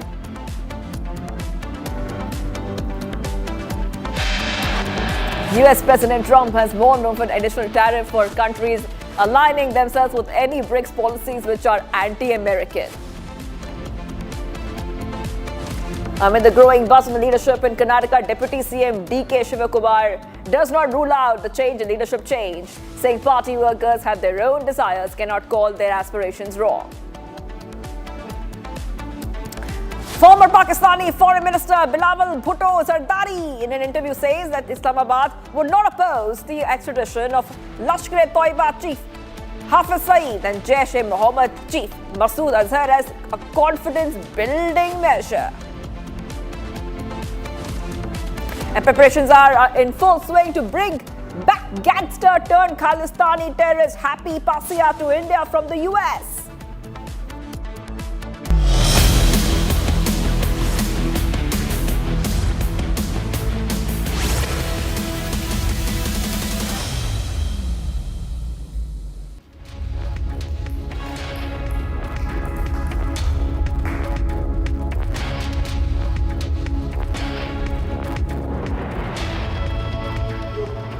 Alright viewers, China's ambassador to India reiterated Beijing's position that the Dalai Lama's reincarnation is inherently an internal affair of China. He dismissed recent comments by Indian officials and made clear that only the Chinese government has the authority to manage and approve the successor, warning that no external interference will be tolerated. A direct rebuke to Dalai Lama's reaffirmation that his reincarnation will be decided by the Garden Fordrang Trust outside of China. And remember that this is coming in as the Dalai Lama has put his succession plan. He's talked about a succession plan. But what China is saying that this is an internal issue and has reiterated their stand once again, viewers. We'll try to get you more updates coming in on the story in a short while from now. And we'll also try to go across to our guest who will be joining us here on Republic to help us understand what this really means as China has spoken about its stand. We'll try to get you all those details, but China has objected to Dalai Lama's reincarnation process because control over Tibetan Buddhism, and especially whether the next Dalai Lama is a geopolitical and ideological weapon. Yes. So we have with us Professor B.R. Deepak, Professor Chinese Studies, JNU, joining us right now. I want to go across to you, Professor. Thank you for joining us here on Republic TV. Do you think that China's latest comments on Dalai Lama reincarnation is another way of China to exert control? It's another way to control the Tibetan thought and culture, Professor?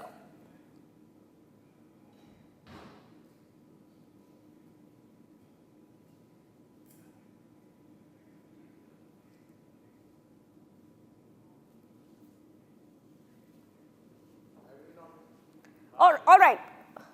We'll try to go across to the professor, to our guest in a short while from now. But this is coming in as the Dalai Lama has spoken about his succession plans. And as we see these back-to-back updates coming in right now on Republic TV, we are seeing that as his 90th birthday was being celebrated, and he was getting a lot of wishes from all over the world, China has once again said that the reincarnation issue is an internal process, of China and not not something which the Dalai Lama will decide on his own. So these are some back-to-back updates coming in right now on Republic TV, viewers, and just taking you through all these statements coming in. Remember that we have seen that Tibet has clearly said that the reincarnation process is going to be within their trust. All right, let's go straight across to our guest who's joining us right now on Republic TV. We have once again the Professor B.R. Deepak joining us, Professor of Chinese Studies in JNU. Thank you for joining us, Professor Deepak. We could not hear you. You're back with us. Now, we have been getting our viewers all those updates. Now, as Dalai Lama has spoken about his reincarnation process, how will it really go? We have seen even Indian leaders and ministers congratulate him on his 90th birthday, give him wishes. Now, China is trying to exert control once again. How do you read the situation? Do you think China is once again trying to reassert control, use the reincarnation as a control tool and try to control the Tibetan culture and thought? Yeah, well, I think what Ambassador Xu Feihong has said is a reiteration of his stated state policy. That is, Tibet they consider as the internal part of China, and any external intervention in that is not accepted at all.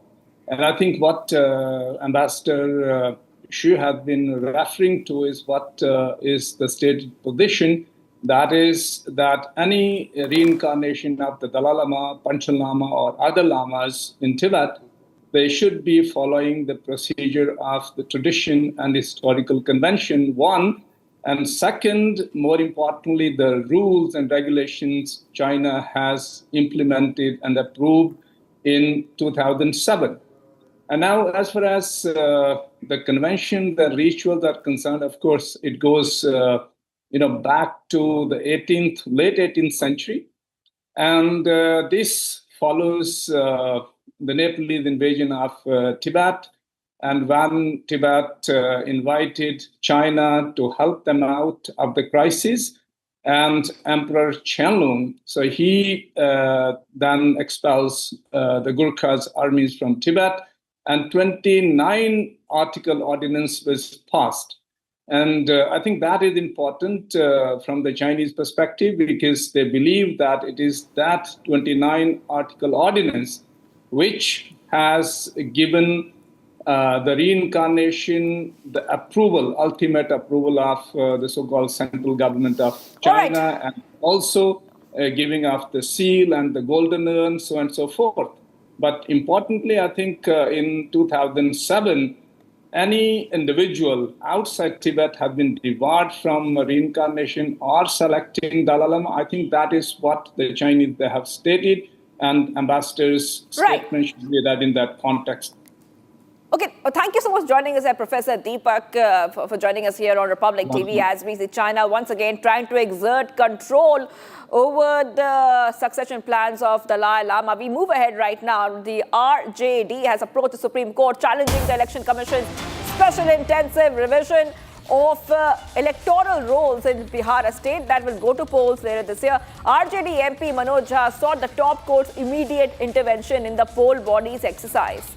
So back to what is coming in right now on Republic TV, viewers, where we see that the RJD has approached the Supreme Court challenging Election Commission's special intensive revision of electoral rolls in Bihar, a state that will go to polls later this year. So we are seeing there has been an update coming in as the Bihar will be heading for polls. RJD MP Manoj Jha has sought the top court's immediate intervention in, I repeat, in the poll body's exercise.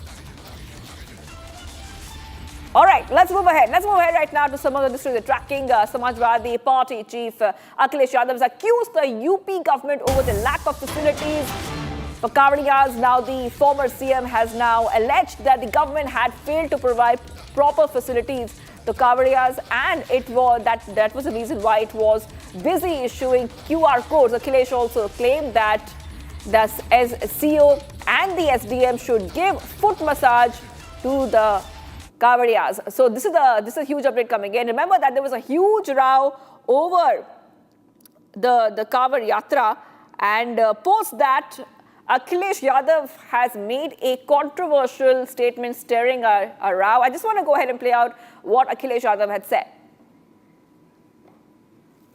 कहेंगे कि commissioner DM SP को लगाएं सेवा के लिए, खाना वाना की व्यवस्था के लिए, और सीओ और एसडीएम को लगाएं उनके पैर दबाने के लिए, तो शायद उससे बड़ा आराम मिलेगा उन्हें। क्योंकि अगर सीओ, एसडीएम इस स्तर के अधिकारी उनकी सेवा करें, पैर दबाएं, तो उन्हें भी पुण्य मिलेगा और एक सेवा का भाव जो पैदा होता है वो भी पूरा होगा। यही है हमारी वैदिक परंपरा, यही हमारा आस्था है। तो मैं उम्मीद करता हूँ कि मुख्यमंत्री जी QR कोड तो बना ही रहे हैं, इसके साथ साथ ये भी एक जियो जारी कर दें कि डीएमएसपी खाना स्वास्थ्य सेवाएं देखेंगे और सीओ और एसडीएम उनके पैर वैर दबा के सेवा करेंगे। Bharat 1 Minute brought to you by Canara Bank. Together we can. To ensure safe and efficient tracking of devotees at the ongoing Amarnath Yatra, RFID or radio frequency identification cards are now being issued to all pilgrims. A card which allows authorities to register where pilgrims move alongside the pilgrimage paths. In Ramban district, multiple distribution counters have been set up at Yatri Nivas and other sites in Chandrakot, manned by train operators with record pilgrim turnout. Amit Chan saw Bhole Baba Ki Jai. These tech tools are proving vital for managing one of the most intense yatras in recent years.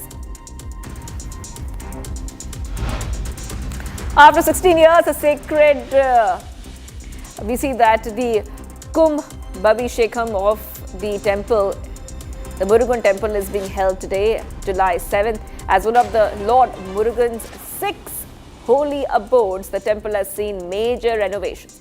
Devotees from across India are witnessing this spiritually significant moment, guided by traditional rituals and Vedic chants.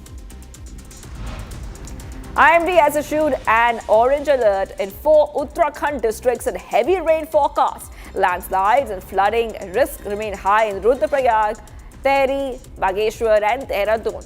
SDRF teams are on standby and residents are urged to remain cautious.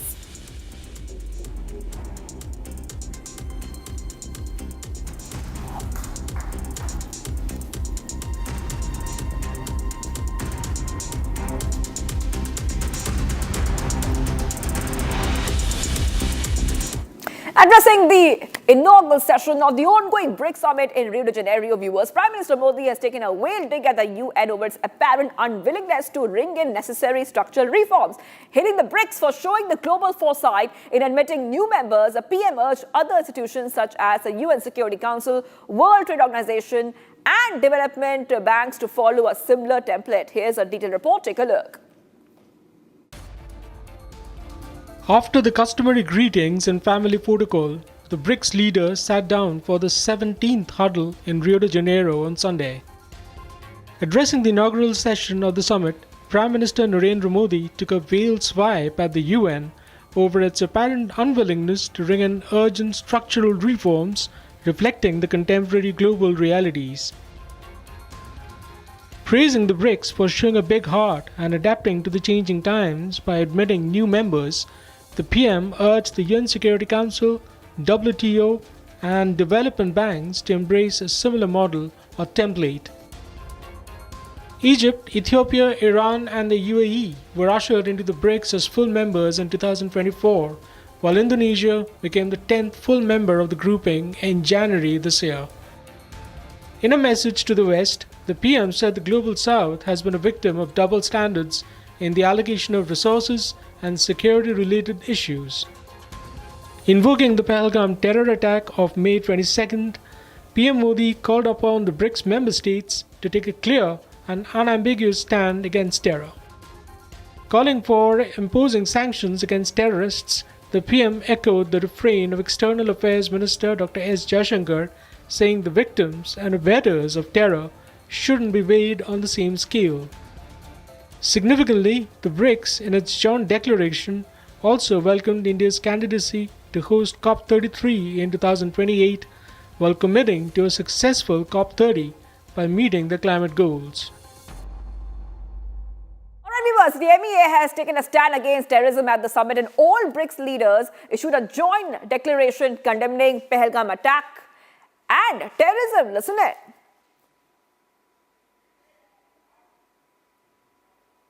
I think you need to know that. And it also says that condemnation in all its manifestations, and including those who abet, who finance, and either openly, covertly, or overtly, in both ways, it has been condemned. There is also reference to the cross-border movement of terrorists. It's also coming out very clearly, and the listing of terrorist groups. Then there is also a strong support for comprehensive convention on against international terrorism, which was India's formulation, India's initiative in the UN for a long time, as you know that. So the message is very clear for anyone who understands the dangers of terrorism and how it can be, how it needs to be condemned, tackled not by just us. You know, there is a solidarity, there is a universal condemnation, which means all the countries are against it in any form. So that message is very clear to our neighbors. Viewers, many areas of Uttarakhand are experiencing torrential rainfall. The Indian Met Department has issued an alert of heavy rainfall in Uttarakhand for the next 3 days. A motor brigade on one of these areas, especially in Rudraprayag, was washed out, due to which a dozen villages in areas were completely cut off. Here's more on the story as monsoon fury hits parts of Uttarakhand and Himachal Pradesh. Uttarakhand has been hit by torrential rainfall. Heavy rainfall is on the forecast for Uttarkashi, Tehri, Bagheshwar, Dehradun and Rudraprayag. The India Meteorological Department has issued an alert of heavy rainfall in Uttarakhand for the next 4 days on Sunday. Earlier in the week, the Yamunotri National Highway was blocked at 2 points between Silai Band and Ojri, severely affecting local travel and pilgrimage traffic. According to Uttarkashi Police, it will take time to restore the route. Uttarakhand Chief Minister Pushkar Singh Dhami has conducted an aerial survey of the disaster-affected area. Travel has also been affected in Rudraprayag due to a motor bridge on the Barsir-Badhani-Tal motor road being washed out. Rainfall is also being experienced in other parts of India, including Delhi. A red alert has been issued in Pune. Fishermen have also been advised not to venture into the sea along and off the coasts of Konkan, Goa, Gujarat and North Karnataka. Now, 5 policemen were injured in Ujjain district of Madhya Pradesh after barricades fell on them during a Muharram procession on Sunday. The incident occurred after the participants in the Muharram procession tried to force their way through a prohibited route and rammed a horse into the barricades. Here's more. 5 policemen were injured in Ujjain on Sunday after participants in a Muharram procession rammed the ceremonial horse into barricades in a bid to enter a prohibited route. A viral video of the incident showed the mob pushing through the barricades while carrying the symbolic horse and the police attempting to bring the chaos under control. The police used force to disperse the violent mob, prompting many to flee the spot, including those carrying the tazia, leaving behind the symbolic horse. A case was registered against 16 persons, including the organizer of the procession and his 15 unidentified aides, who were found to be responsible for the incident in preliminary probe. Irfan और लाला इनका जो घोड़ा है वो जुलूस इनके 15-20 साथियों के साथ ये जो निर्धारित मार्ग खजूर वाली मस्जिद से निकास की तरफ था उसके अगेंस्ट में अब्दालपुरा की तरफ इन्होंने उसको मोड़ा, जिसकी वजह से बैरिकेड्स गिरे और उसमें 2 पुलिसकर्मियों को चोट आई।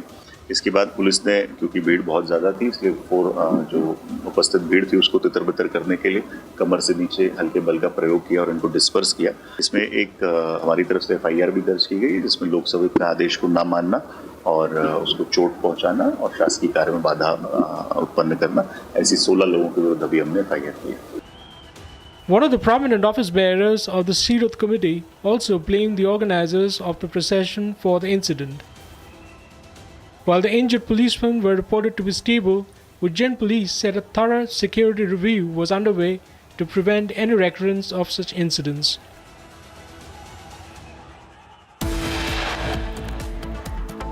Our viewers getting much more amid the growing buzz on the leadership in Karnataka. Deputy CM DK Shivakumar does not rule out the change in leadership and says that party workers have their own desires, cannot call their aspirations wrong. And former Pakistani Foreign Minister Bilawal Bhutto Zardari in an interview said that Islamabad would not oppose the extradition of Lashkar-e-Taiba chief Hafiz Saeed and Jaish-e-Mohammed chief Masood Azhar as a confidence-building measure. Stay tuned. We are live and breaking.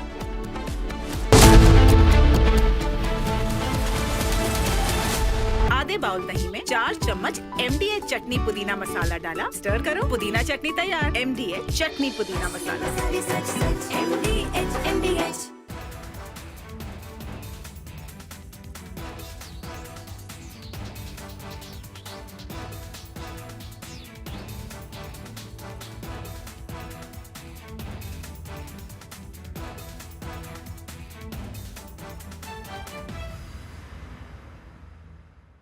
Secret recipe MDH का जीरा SIP जल जीरा मसाला।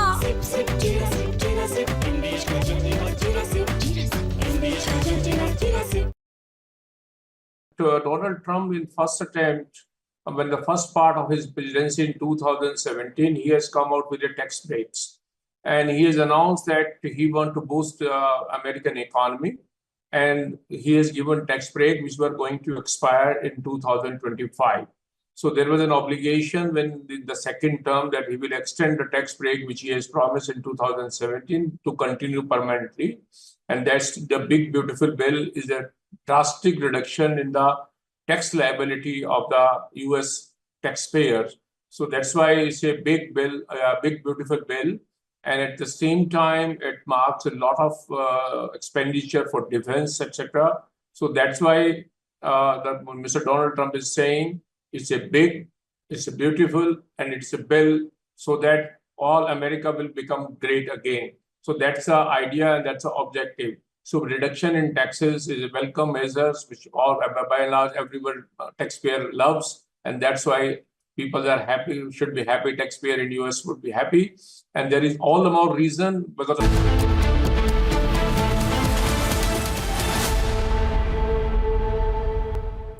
Welcome back, viewers. We are live and breaking. Tune into our Positive Influencer program where we celebrate the power of good vibes and uplifting stories. We are on the hunt for talented individuals who are making a difference in their communities, and we want you to be a part of it. Drop in your videos showcasing your passion, your creativity, and positive impact, and you could be featured on our show. Whether you're a student, artist, activist, or simply someone with a heart of gold, we want to hear from you. Join our mission to amplify the good, share the love, and inspire a wave of positivity across the nation. Send us your videos now and get ready to shine on the Positive Influencer program. And viewers, let's move ahead. This is a story that's an intriguing one as it is unexpected. Picture this, a cutting-edge British Royal Navy F-35B jet, a supersonic stealth aircraft designed to dominate the skies, now stranded far from home on a tarmac in Kerala. What started as a routine naval exercise in the Arabian Sea was now turned into a global spectacle. Here's a full report on how one of the world's most advanced fighter jets ended up making headlines on Indian soil.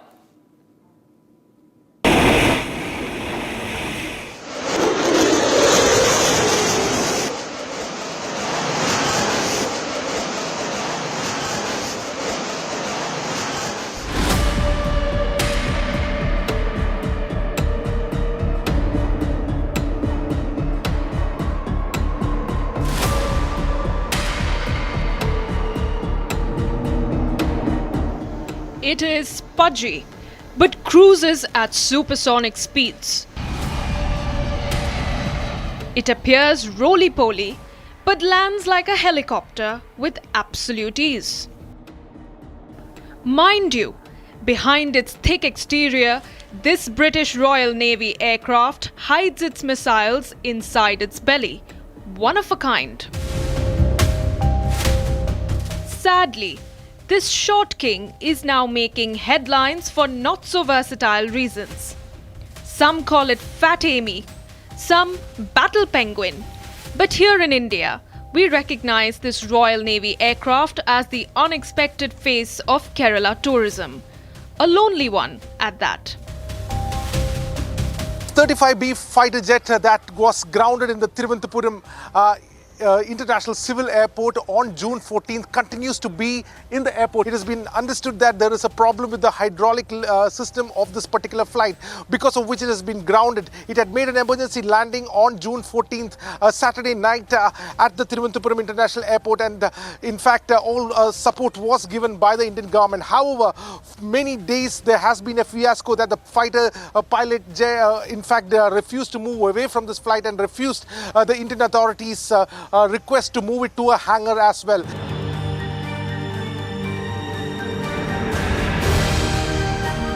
Since departing the United Kingdom in late April, the aircraft carrier operated in the Mediterranean, conducting NATO exercises. On the 9th of June, the Indian Navy's INS Tabar commenced a passage exercise with HMS Prince of Wales and HMS Richmond, part of the UK carrier strike group in the Northern Arabian Sea. This exercise concluded on the 10th of June. The riddle of the F-35 began on the evening of 14th of June, when without warning the Battle Penguin soared off its carrier to a destination unknown. All this after the exercise was over. The mystery deepens because no one knows the final destination. Flying 100 nautical miles off the coast of Kerala, low fuel and worsening weather forced the F-35B to land unexpectedly at Thiruvananthapuram International Airport. The story doesn't end here. The fighter pilot insisted that he would sit next to the aircraft and not go to the terminal.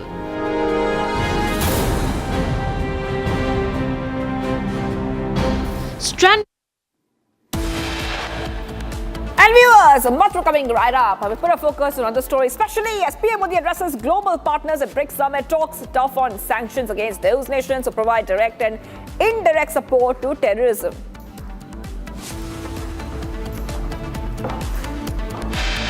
US President Trump has warned of an additional tariff for countries aligning themselves with any BRICS policies which are anti-American. Stay tuned, viewers. We are live and breaking.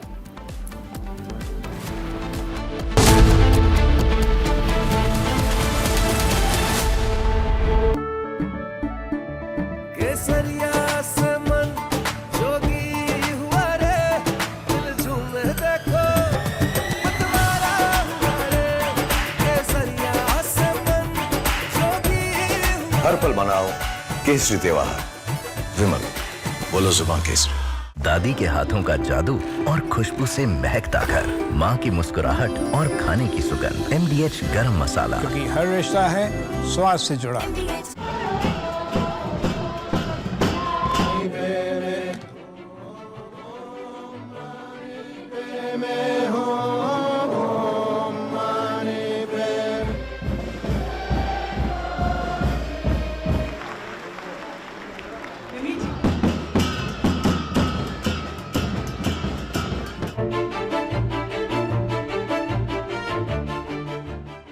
中国政府实行宗教信仰自由政策，颁有宗教事务条例和藏传佛教活佛转世管理办法，依法保护活佛转世这一传承方式。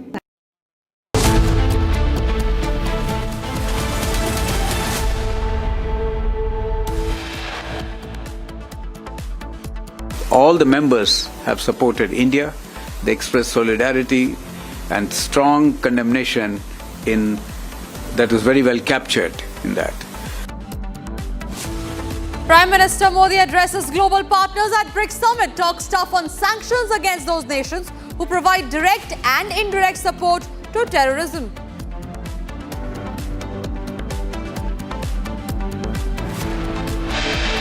United States President Donald Trump warns of additional tariff for countries aligning themselves with any BRICS policies which are anti-American.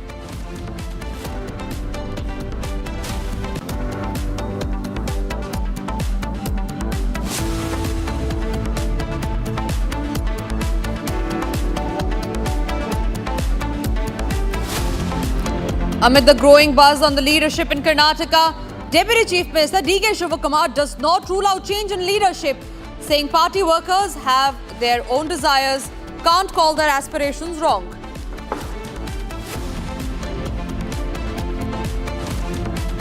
Former Pakistani Foreign Minister Bilawal Bhutto Zaradri in an interview says that Islamabad would not oppose the extradition of Hafiz Saeed and Masoor Azhar, thereby getting condemnation from Hafiz Saeed's son Tala Saeed. And preparations are in full swing to bring back gangster turned happy Khalistani terrorist Happy Paisya to India from the United States.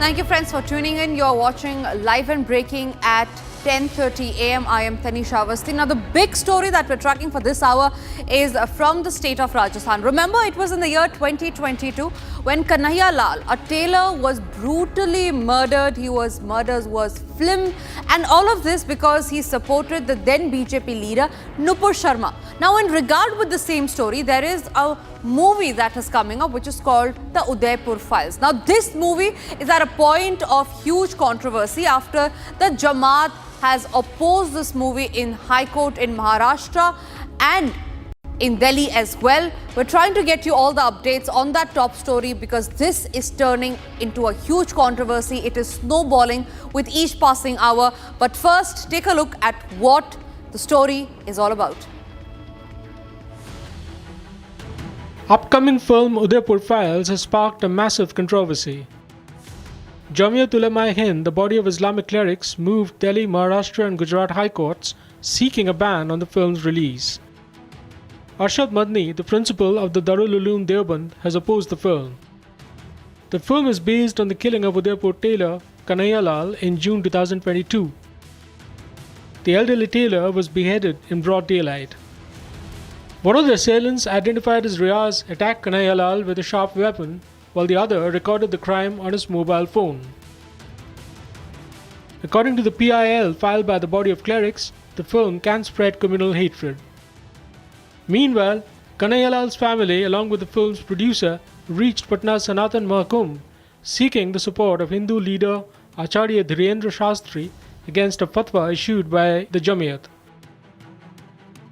हम पटना आए हुए हैं धीरेन्द्र शास्त्री जी के कार्यक्रम में, तो क्या मैं ये जानना चाहूंगा कि जिस तरीके से इन आतंकवादियों के साथ इनके मौलाना वगैरह सब कुछ खड़े हो जाते हैं, इनका सपोर्ट करते हैं, कहीं ना कहीं कमलेश तिवारी के केस में भी देवबंद वाले ही इनके वकील है, तो जो देश के जो संत लोग हैं, क्या ये हमारा साथ देंगे और क्या उदयपुर फाइल्स का सपोर्ट करेंगे?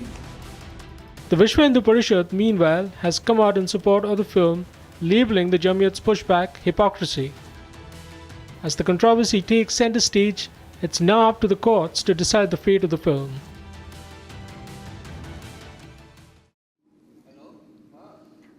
Joining us live on the broadcast is VHP's national spokesperson Vinod Bansal. Vinod Bansal ji, बहुत-बहुत शुक्रिया आपका हमारे साथ सुबह जुड़ने के लिए. Udaipur Files is becoming a huge controversy now, but it is nothing but showing the truth on what happened to the innocent tailor back then in Udaipur, Kanhaiya Lal. ये सिर्फ सच्चाई बताता है, लेकिन जमात-ए-हिंद के कुछ लोग इसको अब अपोज कर रहे हैं. उन्होंने हाई कोर्ट के डोर्स को नॉक किया है. आपका क्या कहना है इस बारे में? देखिए, जो जमात-उल-उलमा हिंद है, उसके बारे में किसको नहीं पता कि आतंकवादियों की पैरोकारी करना, अतिवादियों का साथ देना, उनको लीगल और फाइनेंशियल एड देना, इसकी शुरू से इसकी मानसिकता रही है। ये तो खुले में अपने वेबसाइट पर भी कहते हैं कि हमने इतने सारे मुस्लिम जिहादियों को जो है, हमने लीगल एड दी है, हम उनकी सहायता करते हैं। आप देखिए, जब कन्हैयालाल की जब ब्रूटल मर्डर हुआ था, आज से 3 साल पहले, उस समय ये सरतन से जुदा की गैंग जो है, वो देश भर में हजारों की संख्या में सड़कों पे थी। पैगंबर के नाम पर लोगों का गला काटने की प्रतियोगिता चल रही थी।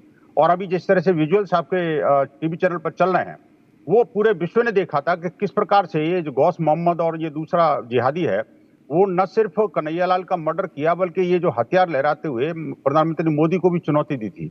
और आप सोचिए कि ऐसे सब होने के बावजूद भी ये everything was on record and live, even though आज इस घटना को 2.5 साल से ज्यादा 3 साल से ज्यादा का समय हो गया। एनआईए ने 6 महीने के अंदर उसकी चार्जशीट भी दाखिल कर दी, लेकिन दुर्भाग्य से अभी तक इनको फांसी की सजा नहीं हो पाई। दूसरी बात, अगर उस खबर की सच्चाई और पूरा एक एक्सपोजर अगर कोई फिल्म इंडस्ट्री लेके आती है, तो उसका स्वागत किए जाने के विरुद्ध ये जिहादी संस्थाएं उन अतिवादियों और आतंकवादियों को बचाने की कोशिश करती हैं।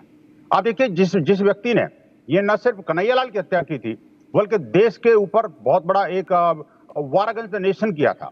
जिस तरह से उसने माननीय प्रधानमंत्री को चैलेंज दिया था, उनको मारने की धमकी दी थी, ऑनलाइन दी थी। आप देखिए कि इसके बावजूद भी आज तक ये जो जमीयत-उल-उलमा हिंद जो है, वो कभी सड़क पर नहीं आई, उन्होंने कभी घटना की निंदा नहीं करी। लेकिन जब सच्चाई बाहर आ गई तो बिलबिला गए। आप ये चाहते हैं कि जिस तरह से हमने आतंकवादियों को बचाया, जिस तरह से हमने अतिवादी को बचाया, उसी तरह से भारत में बढ़ रही इस तरह की अतिवाद और आतंकवाद की घटनाओं के जो पैरोकार हैं, उनको अंजाम देने वाले लोगों को भी हम इस माध्यम से कवर फायर देने का काम करेंगे। ये जो हाईकोर्ट गए हैं, उस हाईकोर्ट के माध्यम से ये न सिर्फ अपनी जो कुकर्म है उनको एक्सपोज होने से डर रहे हैं, बल्कि ये सीधा सीधा उन इस्लामिक जिहादी तत्वों और हिंसक जो भेड़िए हैं उनको कवर फायर देने का भी काम कर रहे हैं। मैं कहूंगा जो जुडिशरी से भी हमारा निवेदन है कि ऐसे सब जिहादियों के पैरोकारों के विरुद्ध कठोरतम कार्रवाई सुनिश्चित करें और इस तरह की याचिका को तुरंत पेनल्टी के साथ में उसको डिस्पोज ऑफ करें। जी बिल्कुल, विनोद बंसल जी, आपका बहुत बहुत धन्यवाद हमारे साथ जुड़ने के लिए, बातचीत करने के लिए। In fact the truth should come out on the Udaipur files on what happened to Kanhaiya Lal back then in 2020. And that's what the movie is all about. Now from national headlines to let's shift what's making headlines internationally. Now this is about Donald Trump waging a war against the BRIC nations, saying that he will impose an additional of 10% tariff to those BRIC nations who are aligning with the idea of anti-American policies of the BRIC. Now, he has given this statement in regard with BRICS condemning the United States strike on Iran. Remember, this was at a time just few weeks back when United States had pounded on Iran, keeping in mind that they support the Israelis. Now, when the BRICS countries came out in condemning Donald Trump, that is exactly when Donald Trump imposed an extra 10% tariff, and this is going to be on all the nations that are there in the BRICS summit, which also includes India. Now remember, India and the EU are trying to negotiate. However, Donald Trump has made it amply clear that there will be no negotiations that will be taking place as far as his additional Trump tariffs are concerned. So that's the statement that Donald Trump had given earlier today, where he said that any country aligning with the anti-American policies of BRICS while charged on additional 10% tariff. And remember, this will be applicable from midnight today itself. And in the same regard, we're getting into breaking news that's coming in, which says that the United States President Donald Trump has announced on social media that the US will be sending in tariff letters or deals to various countries starting today, warning that those aligned with BRICS may face additional duties. Joining us live on the broadcast is Dheeraj Kaul, geopolitical expert, live from Pennsylvania in the United States. Dheeraj Kaul, very good morning to you. This is a tactic of Trump that he uses, keeping in mind the position that he is in, keeping in mind the power that he is in, and essentially he's trying to be a bully, because if you keep in mind his other actions as well, be it having a showdown with Zelensky in the Oval Office or with the South African president. He's always been a bully. And now when the BRICS nation are going ahead condemning his strike on Iran, he has gone out to blatantly impose an additional 10% tariff on every country that he says are following the anti-American policy. Where do you think this is going to lead us to?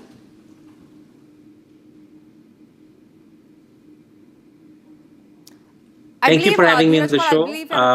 I think it's a very pertinent question of the hour. Right. And like you rightly pointed out, this has led to a lot of ripples all across the globe. You see a lot of countries which have joined BRICS extension, including Indonesia, which is one of the biggest suppliers to US, as seen as a big replacement for China, is also being tariffed 10% on. And UAE, which is supposed to be one of the biggest, Middle East supporter and allies of America, is also under the umbrella. So this is gonna actually really, it's a tactical move to push countries not to go more towards BRICS, and to be specifically, recently BRICS had given some space to the foreign minister of Iran and they have together condemned the attacks of Israel or Iran. So US is trying to send a very strong message that we do stand with Iran regardless of whatever the consequences, and we can use tariff as a weapon against anybody and use it for deterrence. Unfortunately, there are certain very neutral countries, friendly countries like India, which is being caught, Saudi, UAE, Indonesia, as you know. Rest of the countries like Brazil, Russia, China, South Africa, plus minus, Ethiopia, Iran, obviously they don't care much about. But rest of the 4 countries which I mentioned are close to US, including Saudi, UAE, and India, which are also coming under this blanket. Right. So this will be seen if this will last long or it will be taken back, like some of the decisions which have been lately taken back again. My anticipation is most likely, because India-US ties in AI, which the sector I'm exposed to and I work very closely, is very hard to push extra tariff of 10% to have a competitive edge. Absolutely. Dheeraj Kaul, thank you very much for joining us today on This Morning and sharing your insights on that. We look forward to having you again. Meanwhile, we move on to the other stories that we're tracking, and this is in regard with the Pakistani espionage case where Jyoti Malhotra, the YouTuber from Hisar who had been arrested, remember, we are getting to learn now that she was a guest in Kerala, that she was the Kerala government's guest in the campaign to promote tourism and visited the southern state during its influencer outreach initiative. Now, according to a report, a query under the Right to Information Act has revealed that the Kerala government funded the trip of 41 influencers chosen to promote the southern state as a global tourist destination. So the case is getting murkier here, where this is a clear-cut case of a Pakistani spy who had been spying for Pakistan for years. She, remember, had visited Pahalgam as well, and now a new twist in the story. An RTI reply says that she was a guest of the Kerala tourism, that her stay in Kerala, that her trip in Kerala was funded, in fact, by the Kerala government. Now, the Kerala government has given no statement, no clarification from their end, because the RTI says that the Kerala government had funded 41 influencers, out of which one was this Pakistani spy Jyoti Malhotra. In fact, we are also getting in a reaction from the BJP, who has hit out at the Kerala government. Let's listen in.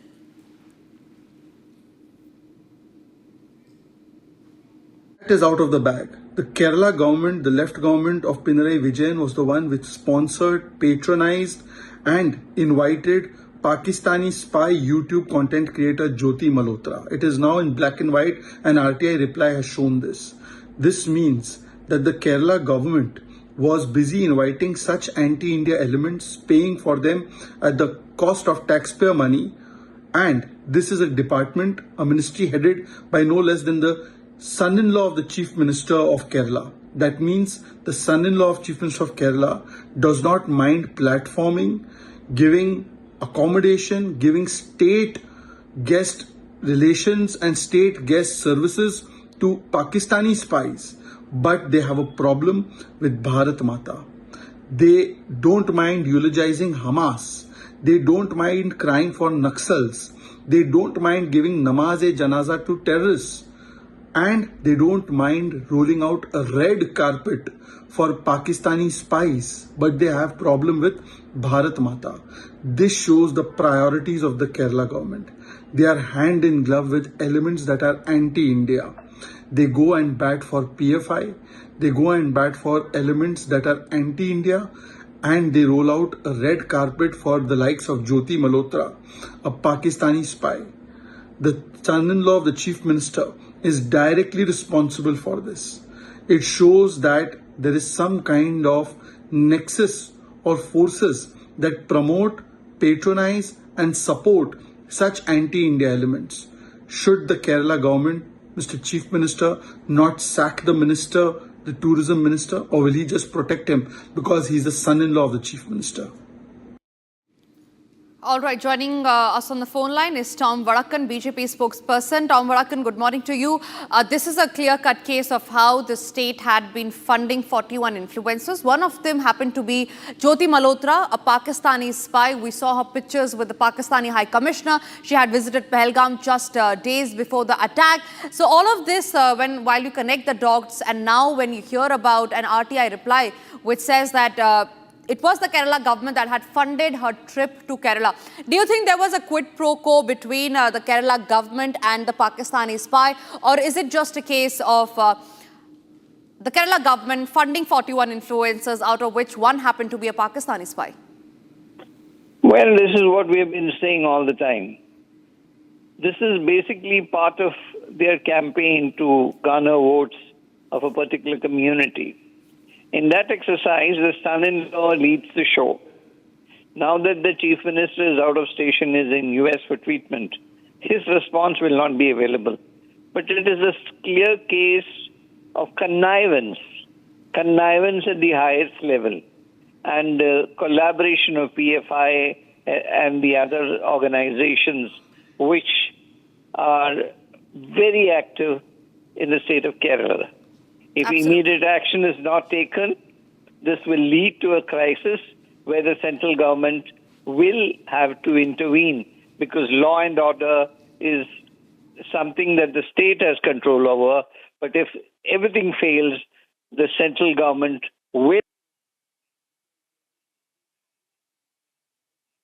Thank you very much, Tom Vadakan, for joining us on the phone line and speaking to us. So this is a case which is going to draw a huge controversy as far as the Pakistani espionage case is concerned. All right, breaking news now coming in, where we learn that amid the tussle over the change of guard in Karnataka, the Lingayat seers in Karnataka have offered their support to DK Shivakumar, saying that the people of the state know the hard work of the Deputy Chief Minister. DK Shivakumar put in the party as the president to bring Congress to power.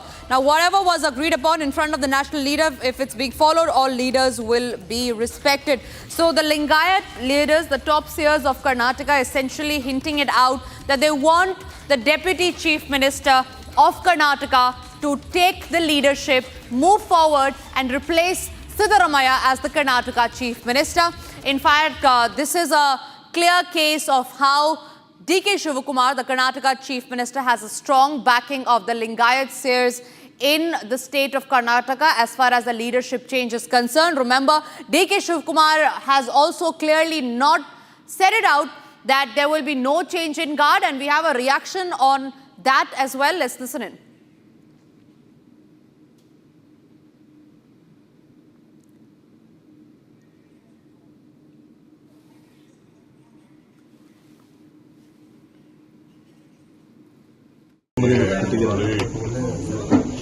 ಕಾರ್ಯಕರ್ತರು ಶ್ರೀಗಳು ಜನ ಬಯಸ್ತಾರೆ, ಯಾರು ಬಯಸಲು ನಾವು ತಪ್ಪು ಅಂತ ಹೇಳಕ್ಕಾಗಲ್ಲ.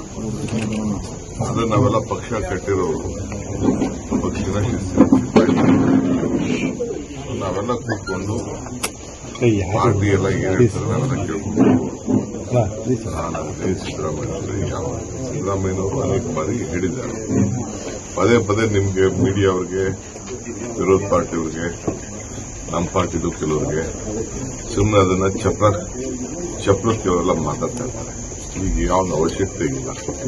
ಮಲ್ಲಿಕಾರ್ಜುನ್ ಖರ್ಗೆ ಅವರು ಹೇಳಿದ್ದಾರೆ ಯಾವ ವಿಚಾರನೂ ಮಾತಾಡಕ್ಕೆ ಹೋಗ್ಬಿಡಿ, ಅದಕ್ಕೆ ನಾವು ಮಾತಾಡೋದು ಪಕ್ಷ ಏನೇ ಅಂದ್ರೆ ನಾವೆಲ್ಲ ಕೇಳ್ತೀವಿ. ನಮ್ಗಷ್ಟೇ, ಯಾಕೆಂದ್ರೆ ಜನ ಏನ್ ನಮ್ಮನ್ನು ನಂಬಿ ಓಟ್ ಕೊಟ್ಟಿದ್ದಾರೆ ನಮ್ಗೆ ಅದು ಇಂಪಾರ್ಟೆಂಟ್ ಅಂತ. ಒಂದೊಂದಾಗಿ ಜನರ ಭಾವನೆ ಅಂತ ನಾವು ಕೆಲಸ ಮಾಡಿಸ್ಕೊಳ್ತಾ ಇದ್ವಿ, ಕೊಟ್ಟ ಮಾತನ್ನ ಜನಕ್ಕೆ ಉಳಿಸ್ಕೊಳ್ತಾ ಇದ್ವಿ. ಇನ್ನು ಅನೇಕ ಯೋಜನೆಗಳಿದೆ, ಅವೆಲ್ಲ ನಾವು ತಯಾರು ಮಾಡ್ಕೊಳ್ತಾ ಇದ್ವಿ. ಜನಕ್ಕೆ ಇಂಪ್ಲಿಮೆಂಟ್ ಮಾಡಿ ಬದಲಾವಣೆಯನ್ನ ಕಾಣಿಸ್ಬೇಕು.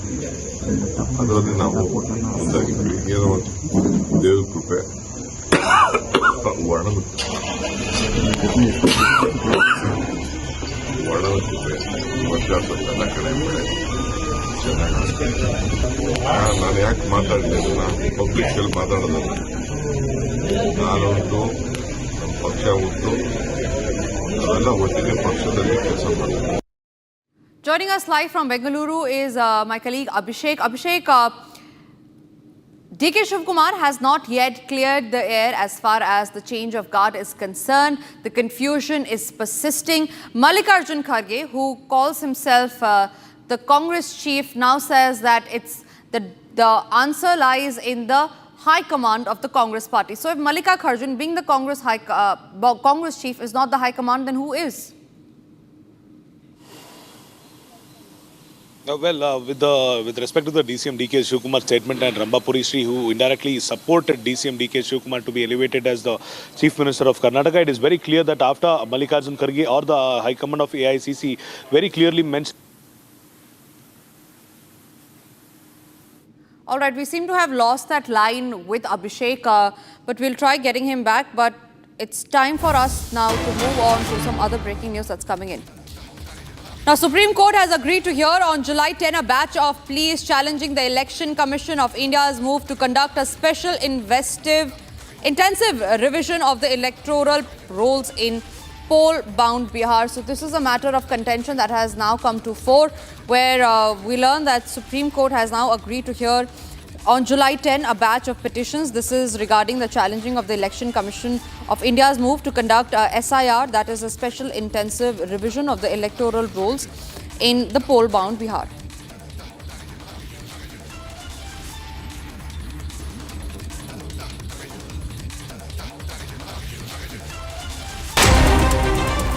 Bharat 1 Minute brought to you by Canara Bank. Together we can.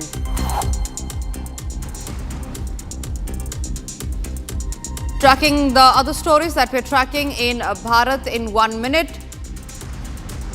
To ensure safe and efficient tracking of devotees at the ongoing Amarnath Yatra, the radio frequency identification cards are now being used to all pilgrims. The card, which allows the authorities to register while pilgrims move along the pilgrimage paths. In Ramban district, multiple distribution counters have been set up at Yatri Niwas and Langar sites in Chandarkot, manned by trained operators. With record pilgrim turned out amid chants of Bhole Baba Ki Jai, these tech tools are proving vital for managing one of the most intense yatras in recent years.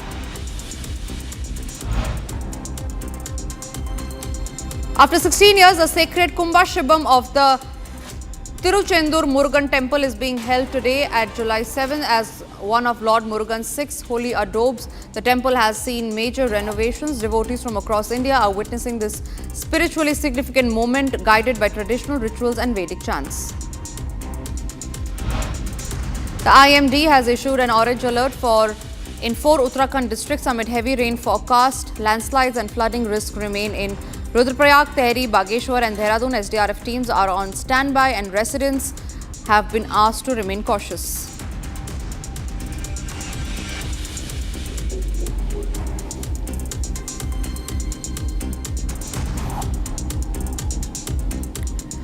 Now, as far as the BRICS summit is concerned, the Prime Minister was there attending the BRICS summit, and India has given a very strong message on terrorism, saying that we will not tolerate it, thereby condemning it in front of the whole world on a global stage. Here's all that you need to know about India's stand at the BRICS summit. After the customary greetings and family protocol, the BRICS leaders sat down for the 17th huddle in Rio de Janeiro on Sunday. Addressing the inaugural session of the summit, Prime Minister Narendra Modi took a veiled swipe at the UN over its apparent unwillingness to bring in urgent structural reforms reflecting the contemporary global realities. Praising the BRICS for showing a big heart and adapting to the changing times by admitting new members, the PM urged the UN Security Council, WTO, and development banks to embrace a similar model or template. Egypt, Ethiopia, Iran, and the UAE were ushered into the BRICS as full members in 2024, while Indonesia became the 10th full member of the grouping in January this year. In a message to the West, the PM said the Global South has been a victim of double standards in the allocation of resources and security-related issues. Invoking the Pahalgam terror attack of May 22nd, PM Modi called upon the BRICS member states to take a clear and unambiguous stand against terror. Calling for imposing sanctions against terrorists, the PM echoed the refrain of External Affairs Minister Dr. S. Jaishankar, saying the victims and abettors of terror shouldn't be weighed on the same scale. Significantly, the BRICS, in its joint declaration, also welcomed India's candidacy to host COP33 in 2028, while committing to a successful COP30 by meeting the climate goals.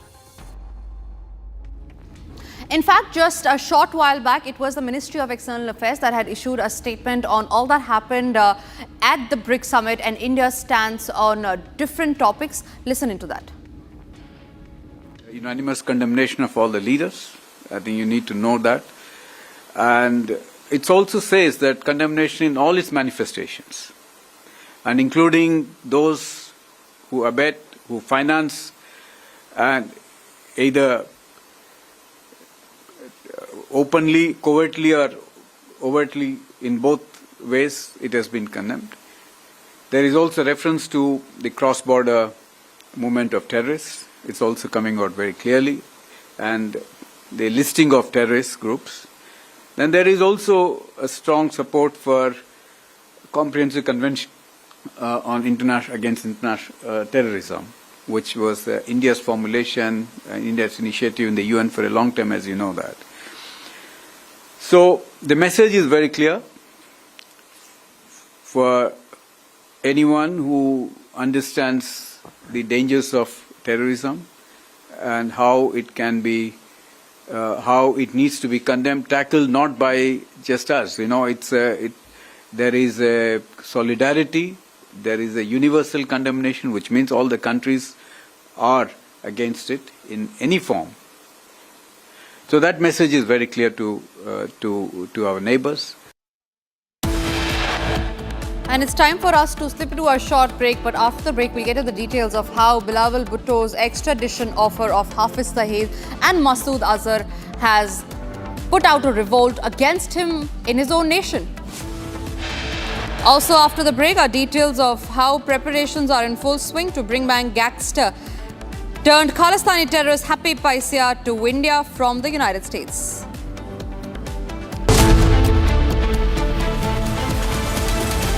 इसको घर पे लगाओगे तो शादी का तो पता नहीं, पर घर पक्का नहीं टूटेगा।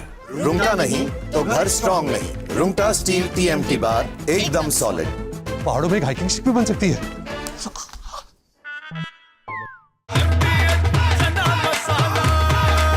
अब छोलिया हो या लोबिया, सफेद चने या काले चने, सब कुछ मजेदार बने।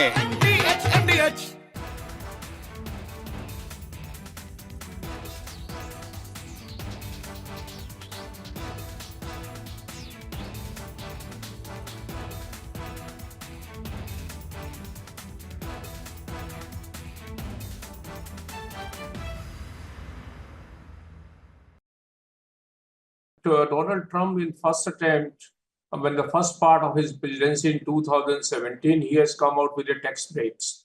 And he has announced that he wants to boost the American economy.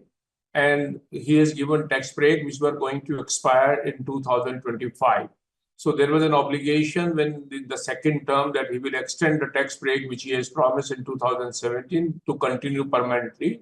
And that's the big, beautiful bill is a drastic.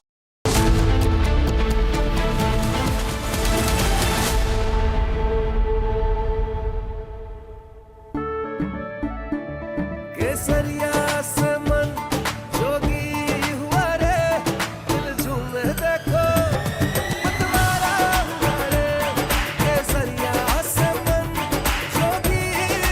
पल मनाओ केसरी त्योहार। विमल, बोलो जुबान केसरी। MDH की हल्दी मिर्ची धनिया करे कमाल, ये रंग दे, ये खुशबू दे, ये तीखा, ये कम पड़े, क्या निराला MDH masala.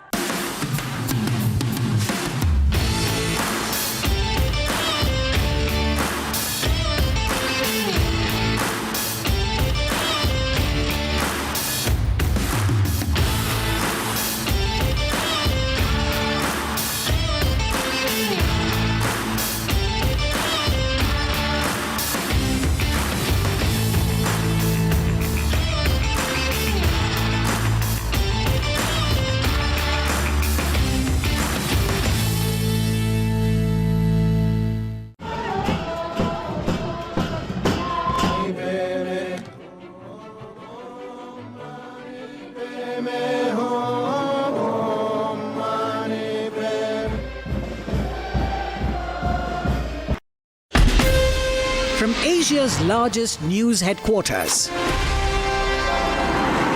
setting the agenda for Bharat.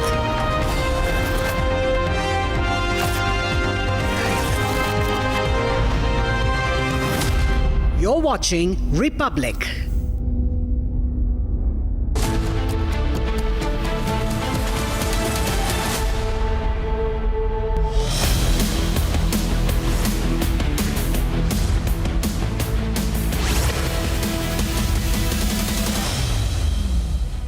Very good afternoon. You're watching Live and Breaking on Republic TV. It's 12 noon and the big story that we are tracking is Donald Trump's big warning to any nation that is aligning with the anti-American policies of the BRICS nations. That is the big story that we are tracking at this hour. Let's also take a look at the other big stories in the headlines.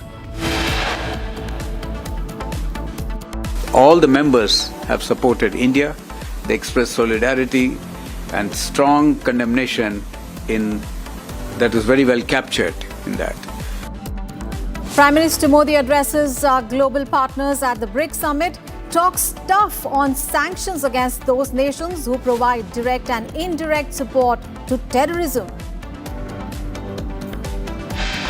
US President Donald Trump has warned of an additional tariff for countries aligning themselves with any BRICS policies which are anti-American.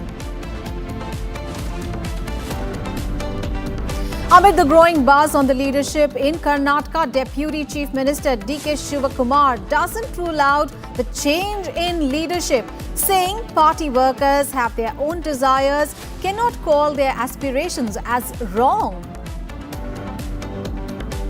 Former Pakistani Foreign Minister Bilawal Bhutto Zardari in an interview said that Islamabad would not oppose the extradition of Lashkar-e-Toiba chief Hafiz Saeed and Jaish-e-Mohammed chief Masood Azhar as a confidence-building measure. Preparations are in full swing to bring gangster turned Khalistani terrorist Happy Passia to India from the United States.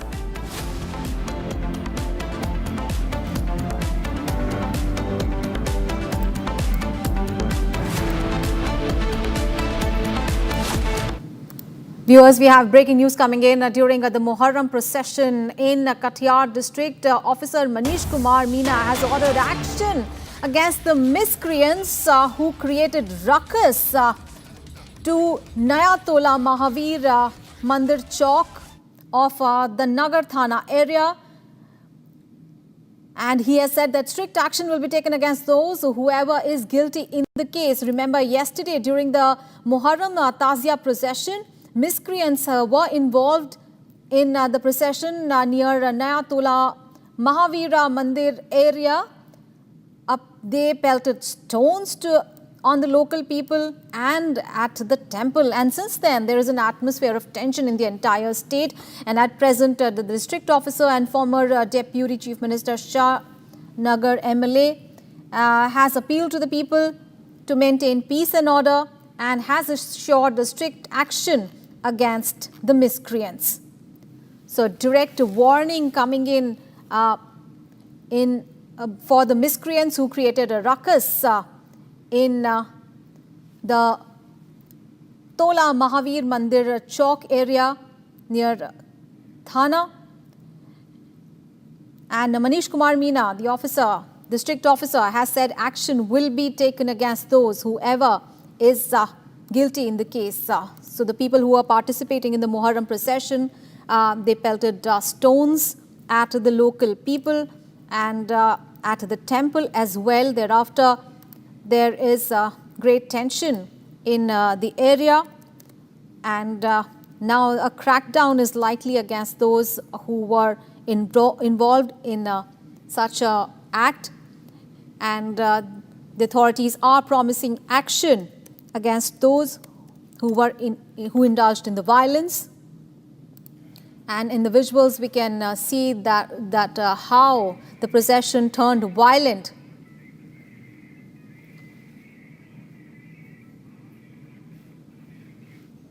On to some other news now. 5 policemen were injured in Ujjain district of Madhya Pradesh after barricades fell on them during a Muharram procession on Sunday. And this incident occurred near the Khajurwadi Masjid after the participants there in the Muharram procession tried to force their way through a prohibited route and then rammed their horse into the barricades. Here's the full story. 5 policemen were injured in Ujjain on Sunday after participants in a Muharram procession rammed the ceremonial horse into barricades in a bid to enter a prohibited route. A viral video of the incident showed the mob pushing through the barricades while carrying the symbolic horse and the police attempting to bring the chaos under control. The police used force to disperse the violent mob, prompting many to flee the spot, including those carrying the tazia, leaving behind the symbolic horse. A case was registered against 16 persons, including the organizer of the procession and his 15 unidentified aides, who were found to be responsible for the incident in preliminary probe. Irfan और लाला इनका जो घोड़ा है वो जुलूस इनके 15-20 साथियों के साथ ये जो निर्धारित मार्ग खजूर वाली मस्जिद से निकास की तरफ था उसके अगेंस्ट में अब्दालपुरा की तरफ इन्होंने उसको मोड़ा, जिसकी वजह से बैरिकेड्स गिरे और उसमें 2 पुलिसकर्मियों को चोट आई। इसके बाद पुलिस ने, क्योंकि भीड़ बहुत ज़्यादा थी, इसलिए जो उपस्थित भीड़ थी उसको तितर-बितर करने के लिए कमर से नीचे हल्के बल का प्रयोग किया और इनको डिस्पर्स किया। इसमें एक हमारी तरफ से FIR भी दर्ज की गई, जिसमें लोक सेवक का आदेश को न मानना और उसको चोट पहुंचाना और शासकीय कार्य में बाधा उत्पन्न करना, ऐसी 16 लोगों के विरुद्ध अभी हमने FIR किया। One of the prominent office bearers of the Sirat committee also blamed the organizers of the procession for the incident. While the injured policemen were reported to be stable, Ujjain police said a thorough security review was underway to prevent any recurrence of such incidents. And viewers, we have breaking news coming in. Preparations are in full swing to bring gangster turned terrorist Happy Passia to India. Khalistani terrorist Harpreet Singh, alias Happy Passia, is being brought back to India. NIA has also placed a reward of 5 lakh rupees on Happy Passia. He is accused of 14 terror attacks in the country. And in the month of April this year, USA authorities, Immigration and Customs Enforcement had detained Happy Passia, and very soon this terrorist Happy Passia will be extradited from the United States to Delhi. So he's carrying a 5 lakh rupees award announced by the NIA, and he had become a major headache for both the Punjab police as well as Central Intelligence units. But he was earlier arrested in the United States, and he is soon going to be extradited back to India. He's a wanted gangster. He was arrested by the FBI in the United States. He has a bounty of 5 lakh rupees on his head by the NIA. He has got alleged terror links, and he had a number of he had also planned the 2025 Amritsar blast, and he has also issued a lot of threats. And he was earlier arrested in the United States, and after being in the custody of the Federal Bureau of Investigation or the FBI, he is going to be brought back to our country.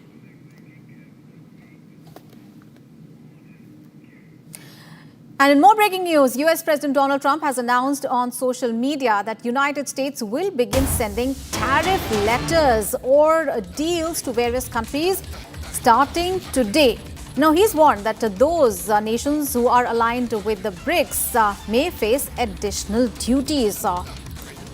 So any country aligning with the anti-American policies of BRICS will be punished. Donald Trump has issued a big tariff warning, and he has also added that there will be no exceptions. He has threatened the BRICS nations with an additional 10% tariffs for aligning with what he termed as anti-American policies. And he announced the delivery of tariff letters that will be sent to various countries. And he had also previously threatened a lot of tariffs, 100% tariffs, in fact, if the BRICS move to replace the US dollar. And now he has warned of an additional 10% tariffs on any country that aligns with the group's anti-American policy. All right. Let's get a perspective on that story. All right, we are right now joined in by Mr. Robinder Sachdev, who's a geopolitical expert. Mr. Sachdev, thank you so much for joining us here on Republic TV. Sir, how would you look at this threat that has been issued by Donald Trump, considering the fact that, he's been always being very suspicious of the BRICS nations, and especially after the talk of, replacing the dollar, though the authorities, especially in India, they have also, sought to clarify the matter that India is not looking at the de-dollarization. But how do you look at this threat now? Thank you very much. A pleasure to be with you and your viewers. With your permission, I will show a model, and I think it will convey the entire picture of where the world is today. If you can full screen it, it may be helpful, please. Okay. Now, what I was showing just now is a matrix. What is happening in the world today? There is a new world matrix under construction. The world order is still not set. It's settling. Now, when this world matrix is being constructed or reconstructed, or the world is rebooting in a way after COVID, Russia-Ukraine war, etc. All nations are realizing how they need to, strike partnerships, alliances, and all. In this emerging world order, America wants to be at the center of the matrix. America and Trump, he is using his military might, they are using their money might, technology where they can as much, to prevent a new world matrix wherein America will not be as influential as it was, has been, and wants to be. That is the tussle playing out in the world today. So when Trump is threatening the BRICS nations that if you come up with any anti-American, policy or approach, or as you mentioned, de-dollarization is the top priority, right, for Trump never to happen with the BRICS. The US does not want the world to get off the dollar standard. And like in BRICS, these countries are making their own trade linkages, right? They're figuring out new trade agreements with each other. And knowing that what the US is doing, many of them or all of them are trying to figure out these arrangements in a way to bypass America also, right? Or to at least have some insurance. Even India, all nations, now you realize that the American market may go away from you. So you are trying regional blocks and all. Trump does not want that. America does not want that. Trump wants to be the center sun of the solar system. @0025. That is the, in a big picture, that is what we are seeing in the world today. And this will continue for several years. Right, sir. All right. Thank you so much, sir, for that perspective there, sir. We'd like to thank you for coming here on Republic TV. Thank you so much. And viewers, let's move on in the bulletin. More news from the United States, where the president is firing back at Elon Musk's surprising new political move, that is the launch of the America Party. Now, Donald Trump calls it ridiculous and warns that it could fracture the Republican Party. Here's a report.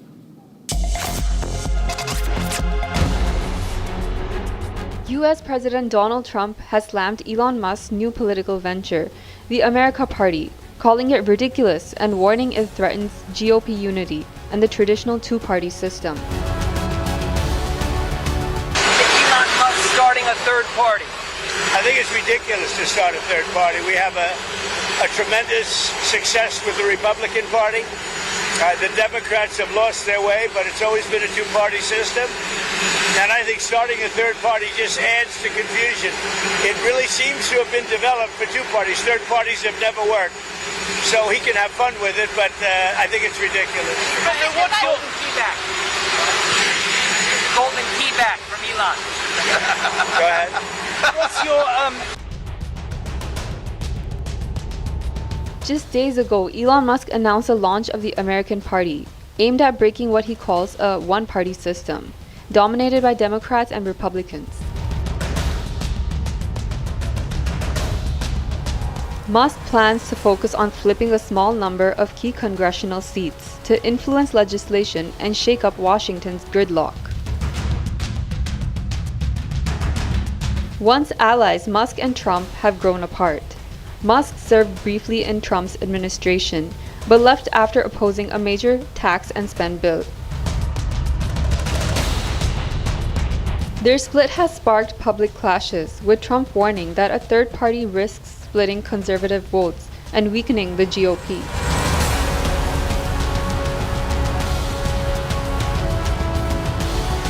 The big question now: can Musk's America Party disrupt the entrenched two-party system, or will it further divide an already fractured political landscape?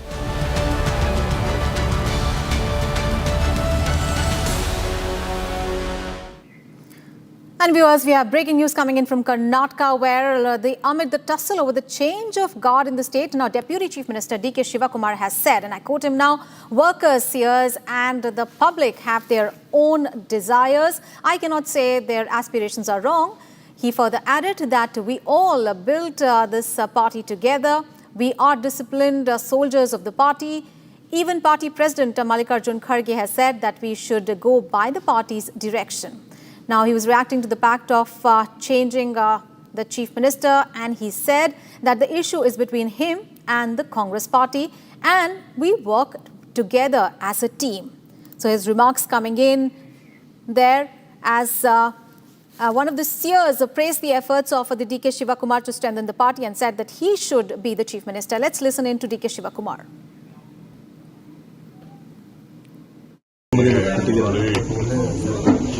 ಕಾರ್ಯಕರ್ತರು ಶ್ರೀಗಳು ಜನ ಬಯಸ್ತಾರೆ, ಯಾರು ಬಯಸೋದು ನಾವು ತಪ್ಪು ಅಂತ ಹೇಳಕ್ಕಾಗಲ್ಲ.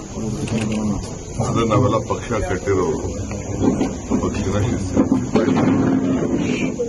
ನಾವೆಲ್ಲ ಕೂತ್ಕೊಂಡು ಪಾರ್ಟಿ ಎಲ್ಲ ಏನ್ ಹೇಳ್ತಾರೆ ನಾವೆಲ್ಲ ಕೇಳ್ಕೊಂಡು ನಾನು ಸಿದ್ದರಾಮಯ್ಯನವರು ಅನೇಕ ಬಾರಿ ಹೇಳಿದ್ದಾರೆ. ಪದೇ ಪದೇ ನಿಮ್ಗೆ ಮೀಡಿಯಾ ಅವ್ರಿಗೆ, ವಿರೋಧ ಪಾರ್ಟಿಯವ್ರಿಗೆ, ನಮ್ಮ ಪಾರ್ಟಿದು ಕೆಲವ್ರಿಗೆ ಸುಮ್ಮನೆ ಅದನ್ನ ಚಪ್ರಕ್ಕೆ ಅವರೆಲ್ಲ ಮಾತಾಡ್ತಾ ಇರ್ತಾರೆ. ಈಗ ಯಾವ ಅವಶ್ಯಕತೆ ಇಲ್ಲ.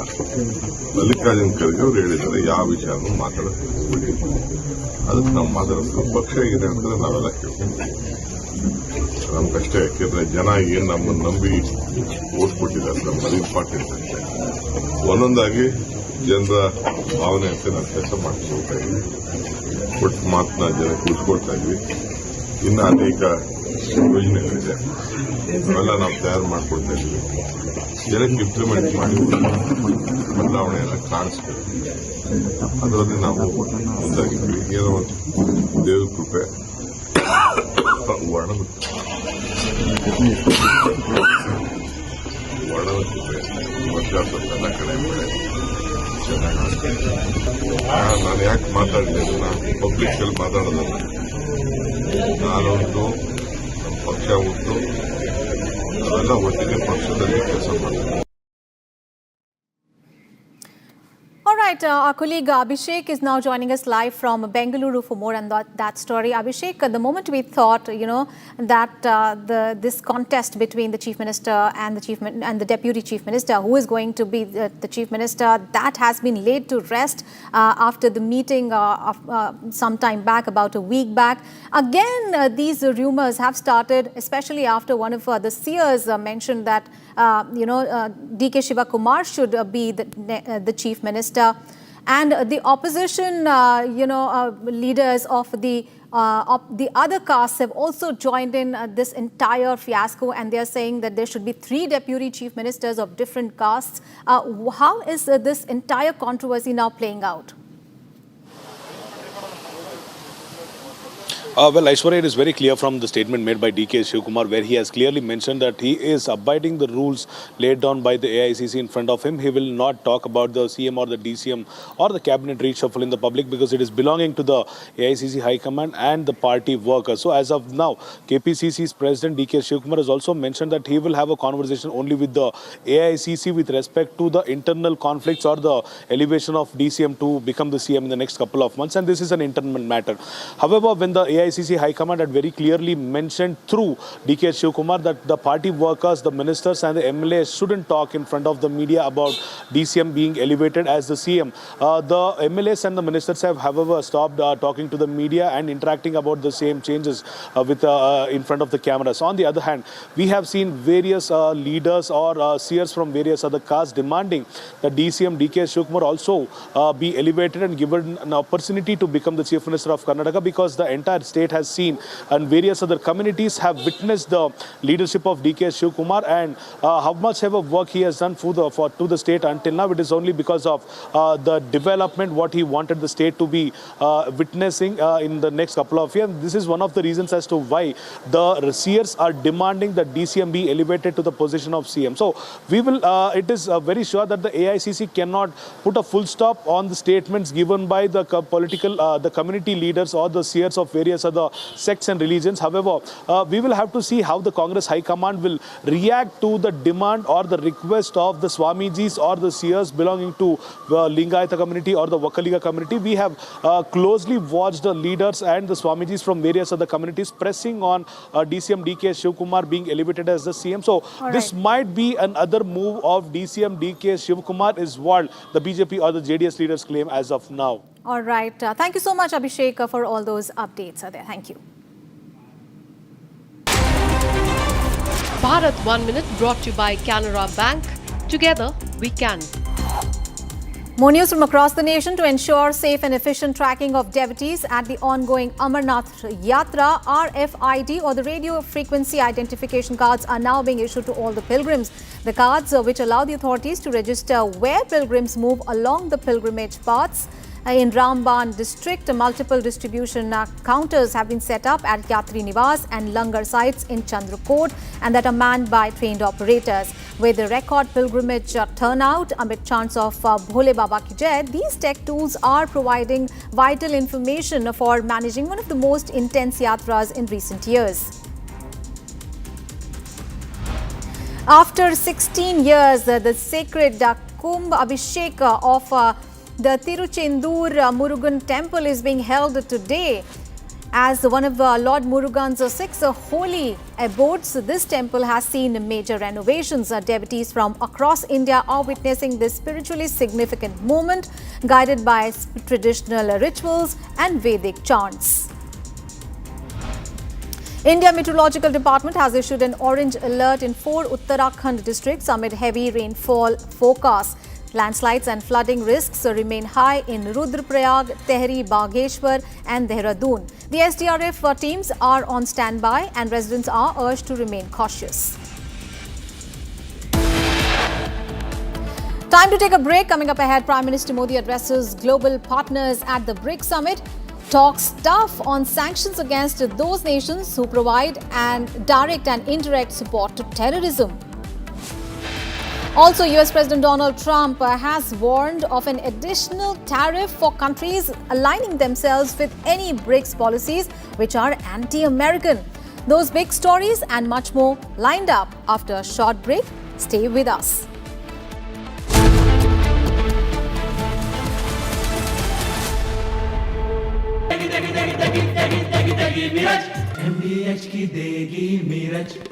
देगी मिर्च का तड़का, अंग अंग फड़का। MDH की देगी मिर्च। इसको घर पे लगाओगे तो शादी का तो पता नहीं, पर घर पक्का नहीं टूटेगा। रुंगटा नहीं तो घर स्ट्रॉन्ग नहीं। रुंगटा स्टील TMT बार एकदम सॉलिड। पहाड़ों में एक हाइकिंग स्टिक भी बन सकती है।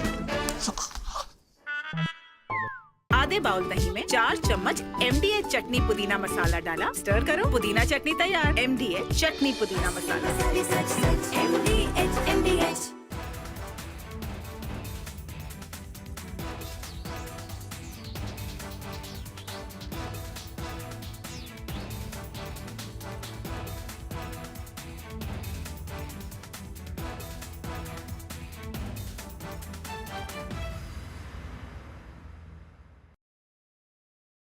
Donald Trump in first attempt, when the first part of his presidency in 2017, he has come out with a tax breaks. And he has announced that he wants to boost the American economy. And he has given tax break, which were going to expire in 2025. So there was an obligation when the second term that he will extend the tax break, which he has promised in 2017, to continue permanently. And that's the big, beautiful bill is a drastic reduction in the tax liability of the US taxpayers. So that's why it's a big bill, a big, beautiful bill. And at the same time,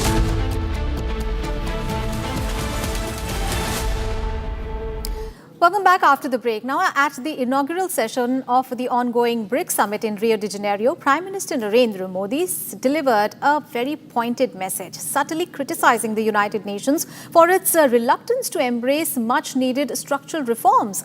Now, praising BRICS for its forward-looking approach in welcoming the new member nations, the Prime Minister called on the global institutions, including the UN Security Council, the World Trade Organization, and major development banks, to take a cue from BRICS and adapt to the evolving world order. Here is a detailed report. After the customary greetings and family protocol, the BRICS leaders sat down for the 17th huddle in Rio de Janeiro on Sunday. Addressing the inaugural session of the summit, Prime Minister Narendra Modi took a veiled swipe at the UN over its apparent unwillingness to bring in urgent structural reforms reflecting the contemporary global realities. Praising the BRICS for showing a big heart and adapting to the changing times by admitting new members, the PM urged the UN Security Council, WTO, and development banks to embrace a similar model or template. Egypt, Ethiopia, Iran, and the UAE were ushered into the BRICS as full members in 2024, while Indonesia became the 10th full member of the grouping in January this year. In a message to the West, the PM said the Global South has been a victim of double standards in the allocation of resources and security-related issues. Invoking the Pahalgam terror attack of May 22nd, PM Modi called upon the BRICS member states to take a clear and unambiguous stand against terror. Calling for imposing sanctions against terrorists, the PM echoed the refrain of External Affairs Minister Dr. S. Jaishankar, saying the victims and abettors of terror shouldn't be weighed on the same scale. Significantly, the BRICS, in its joint declaration, also welcomed India's candidacy to host COP33 in 2028, while committing to a successful COP30 by meeting the climate goals. We are slipping into short break, and coming up ahead, former Pakistani Foreign Minister Bilawal Bhutto Zardari in an interview said that Islamabad would not oppose the extradition of LET Chief Hafiz Saeed and Jaish-e-Mohammed Chief Masood Azhar as a confidence-building measure. Also coming up ahead, preparations are in full swing to bring gangster-turned Khalistani terrorist Happy Passia back to India from the United States. All the details and much more after a short break. Stay tuned.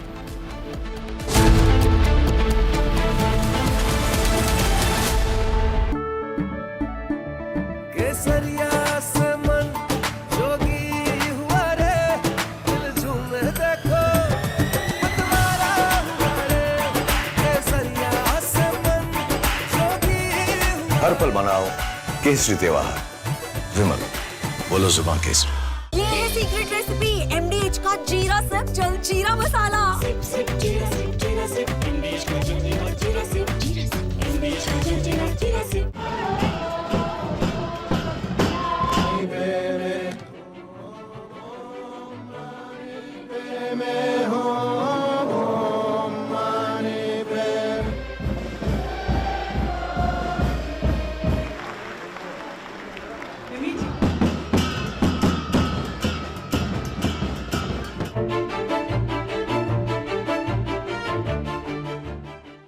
中国政府实行宗教信仰自由政策，颁有宗教事务条例和藏传佛教活佛转世管理办法，依法保护活佛转世这一传承方式。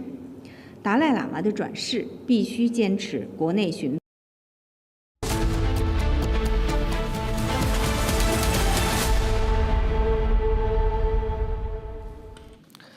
Tune into our Positive Influencer program where we celebrate the power of good vibes and uplifting stories. We are on a hunt for talented individuals who are making a difference in their communities, and we want you to be a part of it. Drop in your videos showcasing your passion, creativity and positive impact, and you could be featured on our show.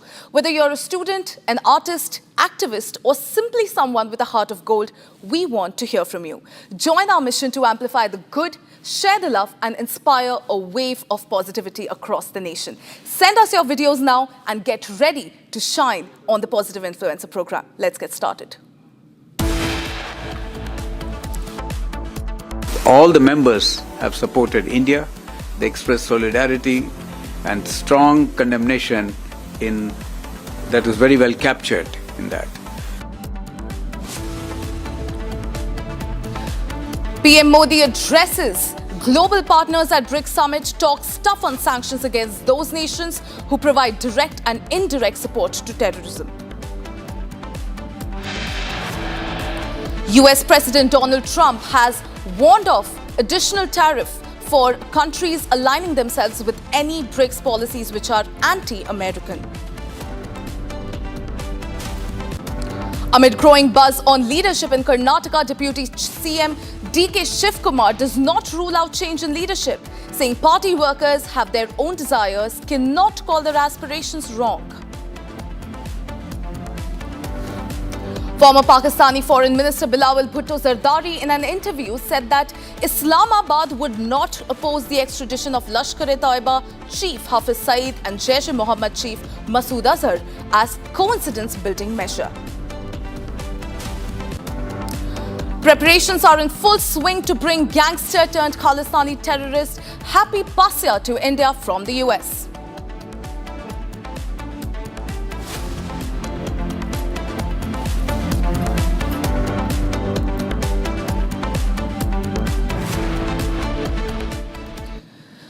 Ladies and gentlemen, starting this edition with a breaking news that is coming in. France has accused China of running a covert disinformation campaign to sabotage the global sales of its Rafale fighter jets. Now, French intelligence claims that Chinese embassies were involved in spreading false narratives, especially after the 2019 India-Pakistan aerial clash, to push countries like Indonesia away from buying the French jets, all in an effort to promote Beijing's own fighter aircraft. This is the big breaking news that we are tracking, ladies and gentlemen. France has come out, in fact, the French intelligence has come out and it has accused China of running a covert disinformation campaign to sabotage the global sales of Rafale fighter jets. In fact, the French intelligence has also claimed that Chinese embassies were involved in spreading false narratives, especially after the India-Pakistan aerial clash.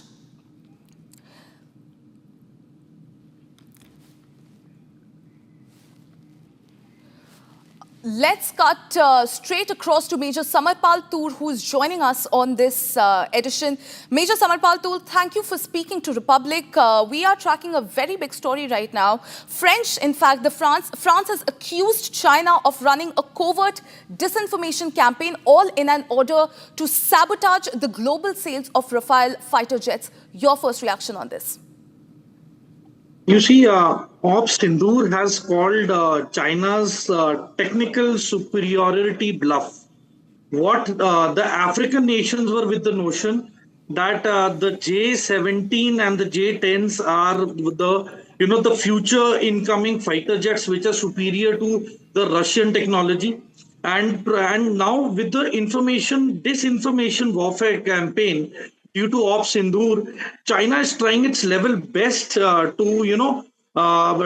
create, you could say, doing a publicity stunt to prove that, their aircrafts are good, but the problem is that there has been an actual video of one of the J-17s which had crashed during Operation Sindoor, which is out in the public domain.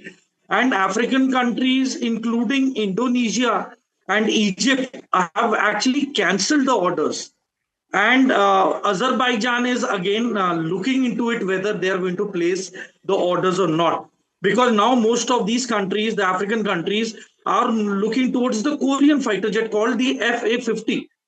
So keeping all this in mind, you see, Operation Sindoor has been a very big setback for the Chinese military complex. Reason being, their missiles, the PL-15s, were a dud, and other missile variants which they provided to Pakistan were not able to cross beyond Sirsa, Haryana. So that is the problem, that it has been a very big setback and an eye opener for China. Their companies' stocks have.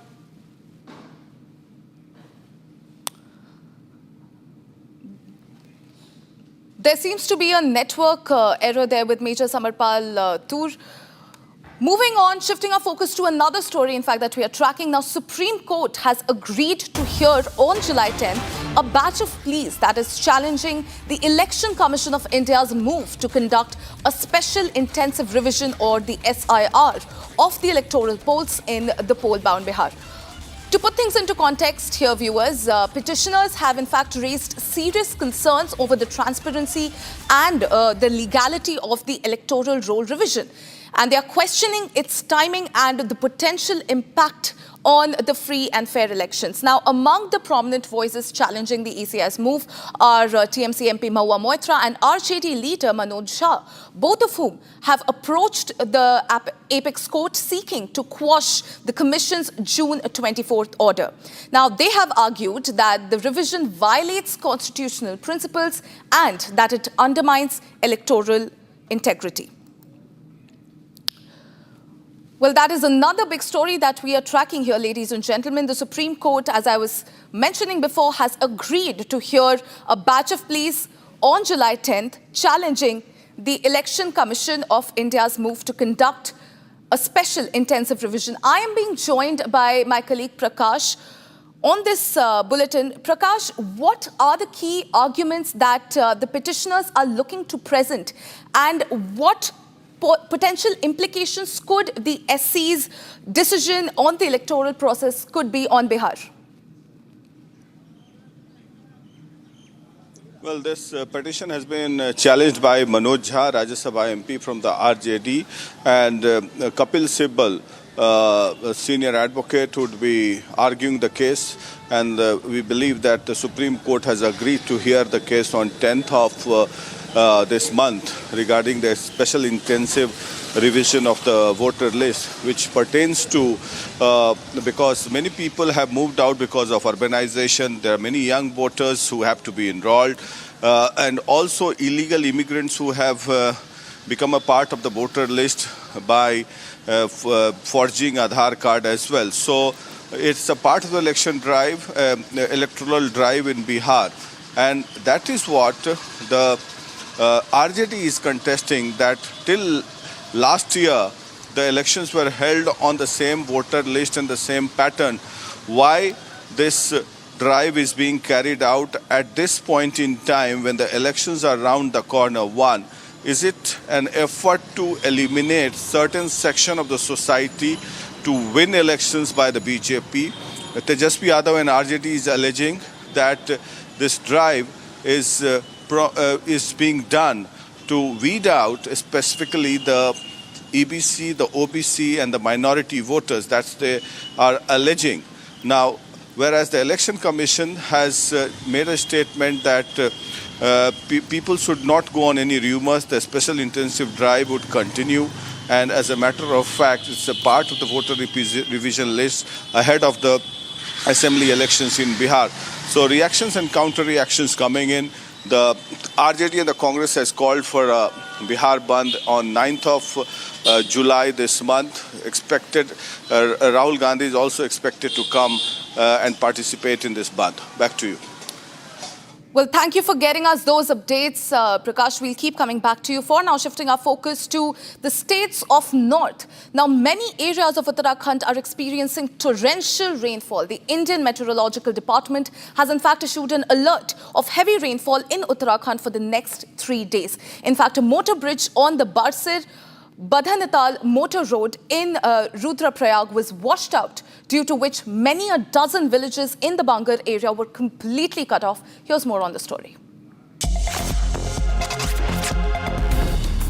Uttarakhand has been hit by torrential rainfall. Heavy rainfall is on the forecast for Uttarkashi, Tehri, Bagheshwar, Dehradun and Rudraprayag. The Indian Meteorological Department has issued an alert of heavy rainfall in Uttarakhand for the next 4 days on Sunday. Earlier in the week, the Yamunotri National Highway was blocked at 2 points between Silai Band and Ojri, severely affecting local travel and pilgrimage traffic. According to Uttarkashi police, it will take time to restore the route. Uttarakhand Chief Minister Pushkar Singh Dhami has conducted an aerial survey of the disaster-affected area. Travel has also been affected in Rudraprayag due to a motor bridge on the Barsir Badhanital motor road being washed out. Rainfall is also being experienced in other parts of India, including Delhi. A red alert has been issued in Pune. Fishermen have also been advised not to venture into the sea along and off the coasts of Konkan, Goa, Gujarat and North Karnataka. Moving on to another breaking story that we are tracking. YouTuber Jyoti Malhotra, who is lodged in Hisar jail on charges of spying for Pakistan, was produced in the Hisar court. In fact, Jyoti appeared in the court through video conferencing. Jyoti had been sent to jail in judicial custody for 14 days until July 21st. In fact, the espionage accused Jyoti Malhotra was arrested by the Hisar police from her house on May 16th. This is another big breaking news that we are tracking. And remember, viewers, this comes right after we broke the news where the Kerala government, turns out that Jyoti Malhotra was in fact Kerala government's guest in a campaign to promote tourism and visit the southern state during its influencer outreach initiative. And now, in fact, a query under RTI has revealed that Kerala government funded the trip to 41 influencers, including Jyoti Malhotra. I'm being joined by Lalit. Lalit, we are coming to know that Jyoti has in fact now been produced in a video conferencing in front of the court, in front of the Hisar court. What more are you picking up on this? Jyoti Malhotra has been arrested on the charges of espionage on May 16 and was arrested from her house in Hisar. Today, she was once again produced in the Hisar district court through video conferencing from where she has been sent to 14 days judicial custody till July 21st. Right now, the police is trying to establish the links as what sort of sensitive information she has leaked to the enemy country, Pakistan, and the thing she has been doing from the past couple of months. So it's a very important update regarding that once again she has been sent to 14 days judicial custody till July 21st. Back to the studio. Well, thank you, Lalit, for getting us those updates. Now, moving on to some other stories that we are tracking from across Bharat in 5 minutes.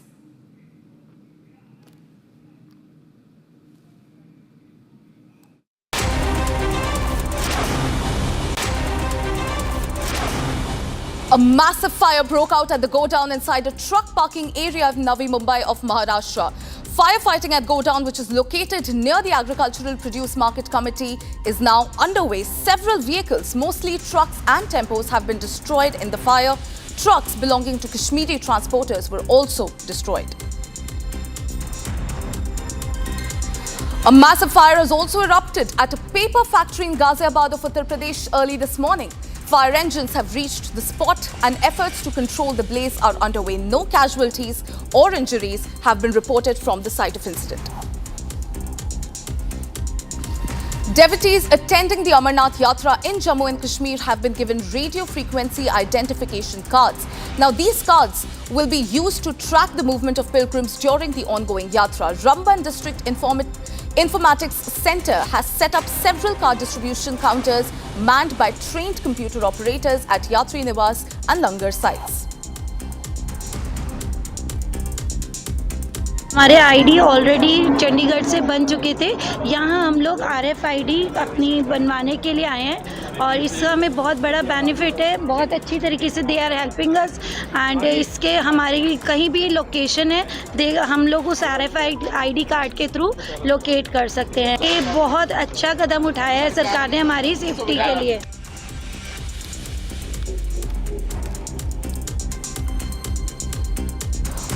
A woman and two youngsters were killed in a clash and firing between two groups in Dumrawan village in Bihar. A fighting broke out among the children of two neighboring families which turned violent when both the sides started firing. A 22-year-old Anu Kumari and 24-year-old Himanshu Kumar sustained gunshot wounds to their heads and were rushed to Model Hospital in Bihar Sharif. Now, the doctors have declared them dead on arrival. The victim's family then staged a protest at the hospital gate. DSP Ramdullar Prasad stated that 5 to 6 people have been arrested. Raids are currently being conducted to nab others. Devotees in large number have gathered to witness the consecration ceremony called Kumbh Kesham taking place in Tiruchendur of Tamil Nadu. The consecration ceremony began with a puja which took place on July 1st in the temple. The event today happened between 6:15 a.m. to 6:50 a.m. The previous Kumbhabheshekam was held 16 years ago in 2009. Madhya Pradesh CM Mohan Yadav will be heading to Punjab's Ludhiana today. He shared that ever since India's government was formed, new employment opportunities, especially for the youth, have been continuously emerging in Madhya Pradesh. He said that efforts are underway to promote industries in state, particularly crop-based industries, so that crops receive fair price. Industries for dairy products are also being established. He stated that he earlier visited Surat and Bengaluru and now will be revisiting Ludhiana for this very purpose.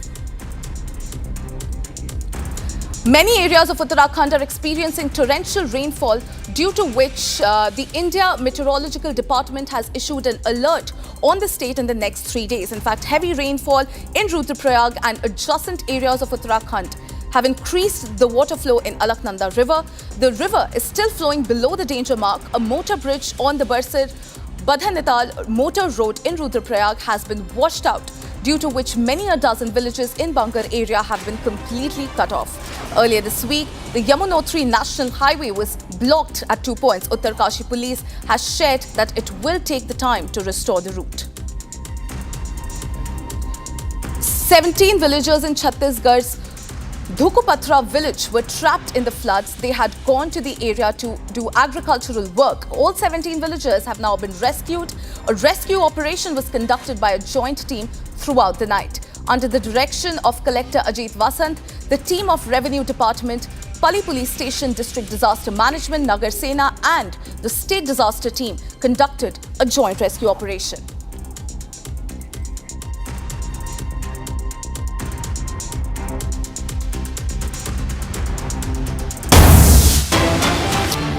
Shifting our focus to another breaking news that is coming in. Searches have been launched by Joint Security Force in Surankot area of Poonch. Searches in Shangla and nearby areas of Surankot since early morning have been going on. In fact, forests of Surankot are being combed thoroughly by the forces ahead of the Buddha Amarnath Yatra, which is starting on the 27th of July.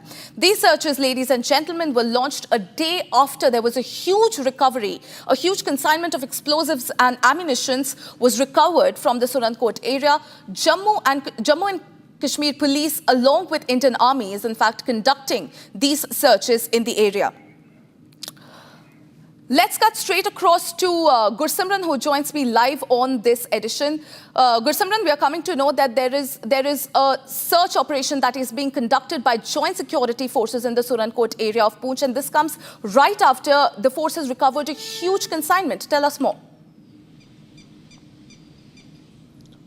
Yes, right ahead of the start of the Buddha Amarnath Yatra that is going to start from 27th of this month. The security has been beefed up all across from Jammu to the Poonch district in the Mandi area where the Revered Yatra is to take place. But ahead of that, a massive search operation has been launched in the Surankot area. This is in the Shangla and the nearby areas where the search operations are continuing. We are told that early this morning the operations have been started by the SOG Poonch along with the Poonch police and the Indian Army that has been deployed there, including the Rashtra Rifles, the hinterland deployment that is there. It is based on some specific intelligence input with regards to the movement of terrorists, because there has been a terror hideout that was busted in this very area of Surankot. It is day before yesterday, when the forces recovered 3 grenades along with a large cache of ammunition that was dumped there by the terrorists to carry out some terror strike in days to come. But after getting the intelligence input, Jammu and Kashmir police acted, and along with the Indian Army, they recovered this consignment of explosive and ammunition from this very area. And as we speak, the large-scale search operations are underway in the area. We are being told that in days to come, these operations will intensify, and the woods of Surankot will be thoroughly searched by the forces to rule out any possibility of terrorists being able to carry out any untoward incident when the Buddha Amarnath Yatra will start on 27th of this month. Well, thank you, Gursimran, for getting us those updates. We'll keep coming back to you. For now, viewers, it's time to slip into a very, very short break. On the other side, PM Modi addresses global partners at BRICS summit, talks tough on sanctions against those nations who provide direct and indirect support to terrorism.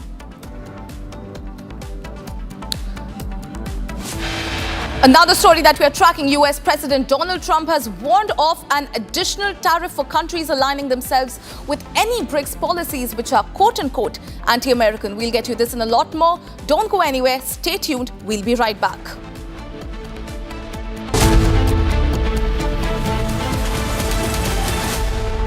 दादी के हाथों का जादू और खुशबू से महकता घर, माँ की मुस्कुराहट और खाने की सुगंध। MDH गरम मसाला, क्योंकि हर रिश्ता है स्वाद से जुड़ा।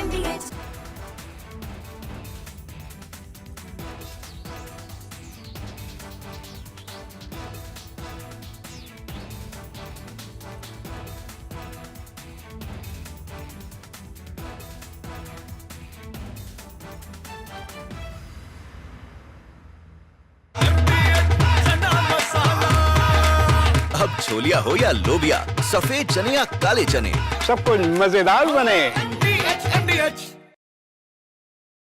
Donald Trump, in first attempt, when the first part of his presidency in 2017, he has come out with the tax breaks, and he has announced that he wants to boost the American economy, and he has given tax break which were going to expire in 2025.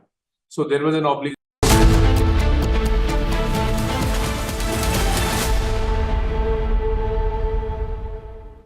President Donald Trump is firing back at Elon Musk's surprise new political move, the launch of the America Party. Trump calls it ridiculous and wants it that it could fracture the Republican Party. Take a look at this report.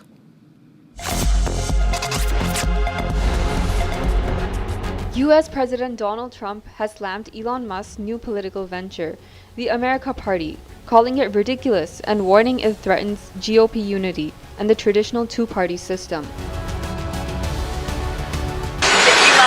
Starting a third party.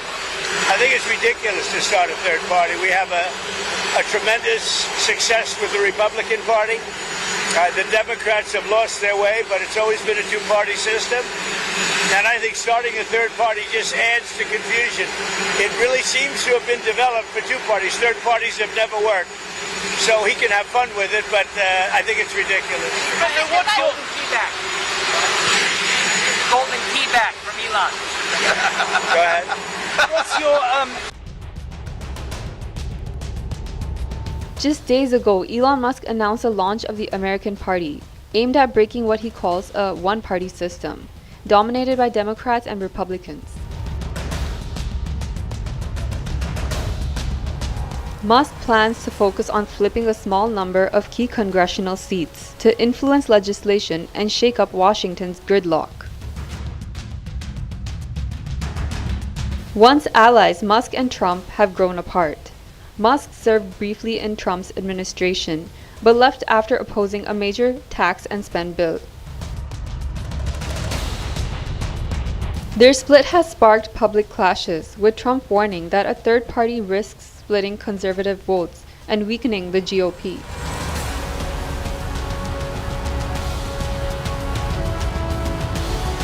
The big question now, can Musk's America Party disrupt the entrenched two-party system, or will it further divide an already fractured political landscape?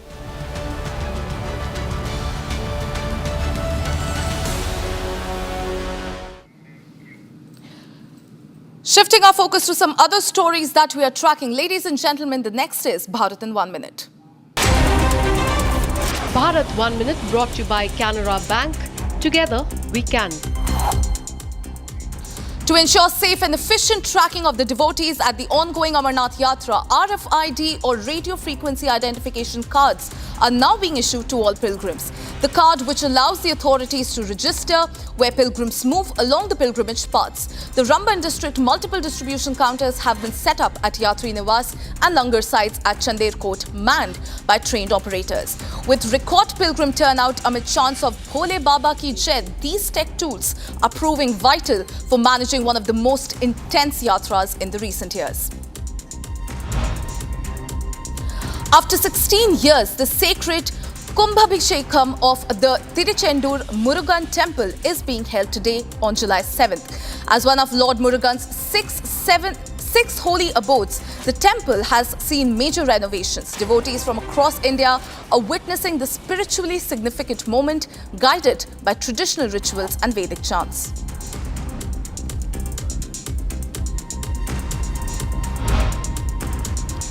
IMD has issued an orange alert in 4 Uttarakhand districts amid heavy rain forecasts. Landslides and flooding risks remain high in Rudraprayag, Tehri, Bageshwar and Dehradun. SDRF teams are on standby and residents are urged to remain cautious. Time to slip into a short break. On the other side, former Pakistani Foreign Minister Bilawal Bhutto Zardari in an interview said that Islamabad would not oppose the extradition of Lashkar-e-Toiba Chief Hafiz Saeed and Jaish-e-Mohammed Chief Masood Azhar as a coincidence-building measure. Preparations are in full swing to bring gangster-turned-Khalistani terrorist Happy Pasya to India from the US. Stay tuned.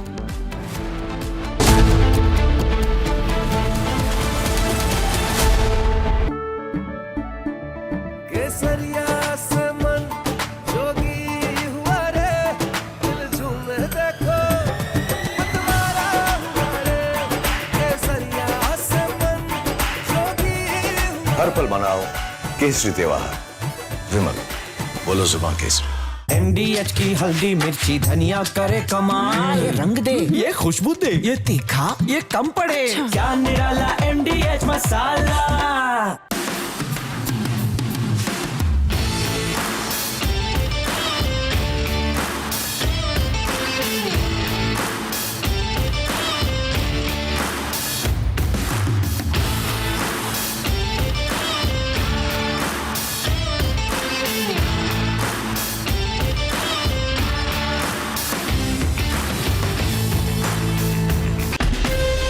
From Asia's largest news headquarters,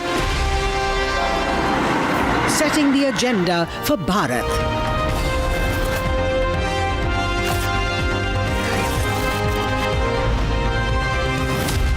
You're watching Republic.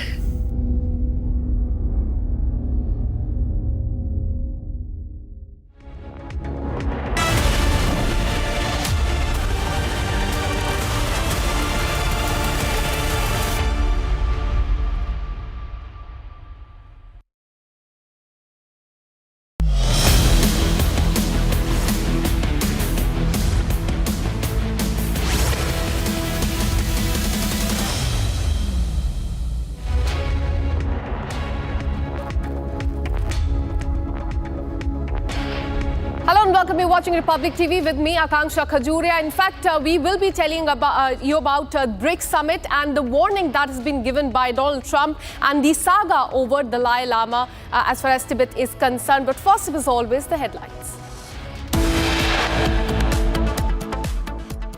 All the members have supported India. They expressed solidarity and strong condemnation that was very well captured in that. Prime Minister addresses global partners at BRICS summit, talks tough on sanctions against those nations who provide direct or indirect support to terrorism.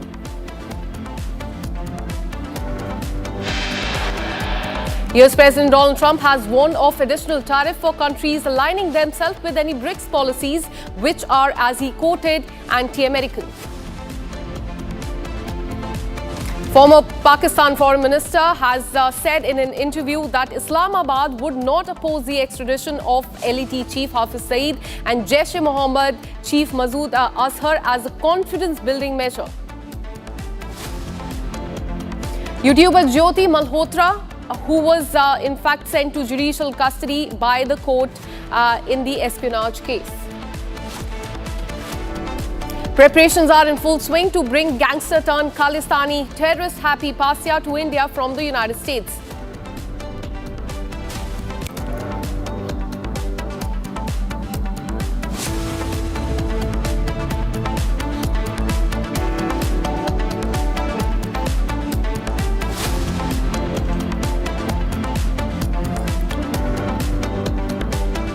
We have a breaking news coming in from Maharashtra. A suspicious boat was spotted around 2 a.m. in the Korla Sea area near Ravanda in Maharashtra's Raigad district is what we are learning. Approximately 3 nautical miles from the coast, and eyewitnesses have reported seeing a light-like object from the vessel.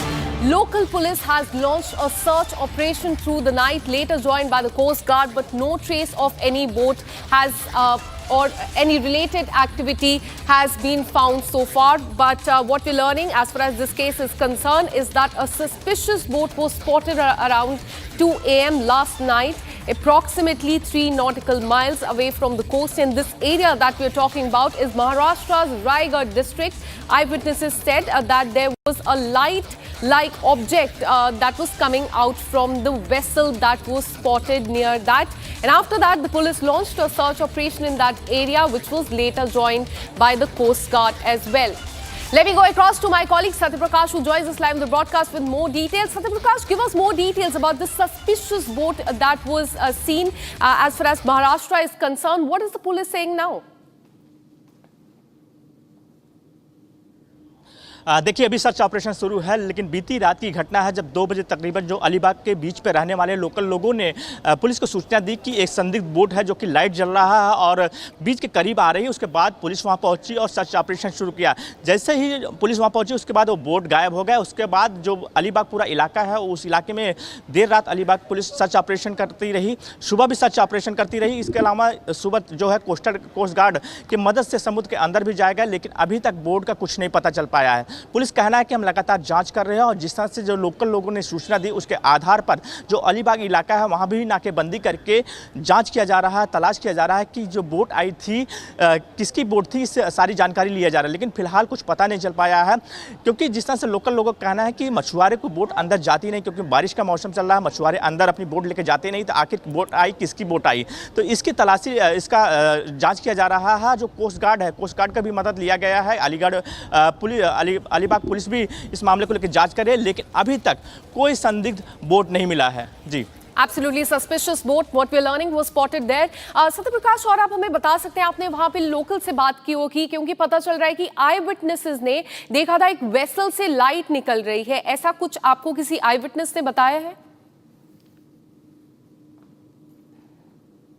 देखिए local लोगों ने ही police को सूचना दी थी कि तकरीबन 2 बजे रात को ये सूचना दी कि यहाँ पर जो समुद्र अलीबाग का जो बीच है वहाँ समुद्र के किनारे लगभग 5 किलोमीटर अंदर कहीं कहीं जो बताया गया लोकल लोगों द्वारा कि उन्होंने कहा कि अंदर जो है एक बोट है और उसमें लाइट जल रही है और ये बोट जो है मछुआरों की नहीं है। इसके बाद पुलिस की टीम पहुँची, लेकिन जब पुलिस की टीम पहुँची तो वहाँ पर जो बोट था मौजूद नहीं था। इसके बाद तुरंत ही कोस्ट गार्ड को भी सूचना दिया गया, कोस्ट गार्ड की भी टीम आई और आज सुबह भी सर्च ऑपरेशन किया गया, लेकिन कहीं कहीं अभी तक बोट जो संदिग्ध बोट की जो लोकल लोगों ने जानकारी दी थी उसका कुछ पता नहीं चल पा रहा है। फिलहाल जो अलीबाग की जो पुलिस है उनका कहना है कि जो लोकल इलाका है वहाँ पे भी तलाश किया जा रहा है, जो समुद्री इलाका है वहाँ भी तलाशी किया जा रहा है, लेकिन अभी तक कुछ पता नहीं चल पाया है।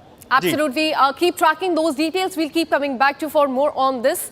Now shifting our focus to the national capital in a continued crackdown on illegal nationals here. The Delhi police has deported 29 individuals in June 2025 for residing in India without any valid visas whatsoever.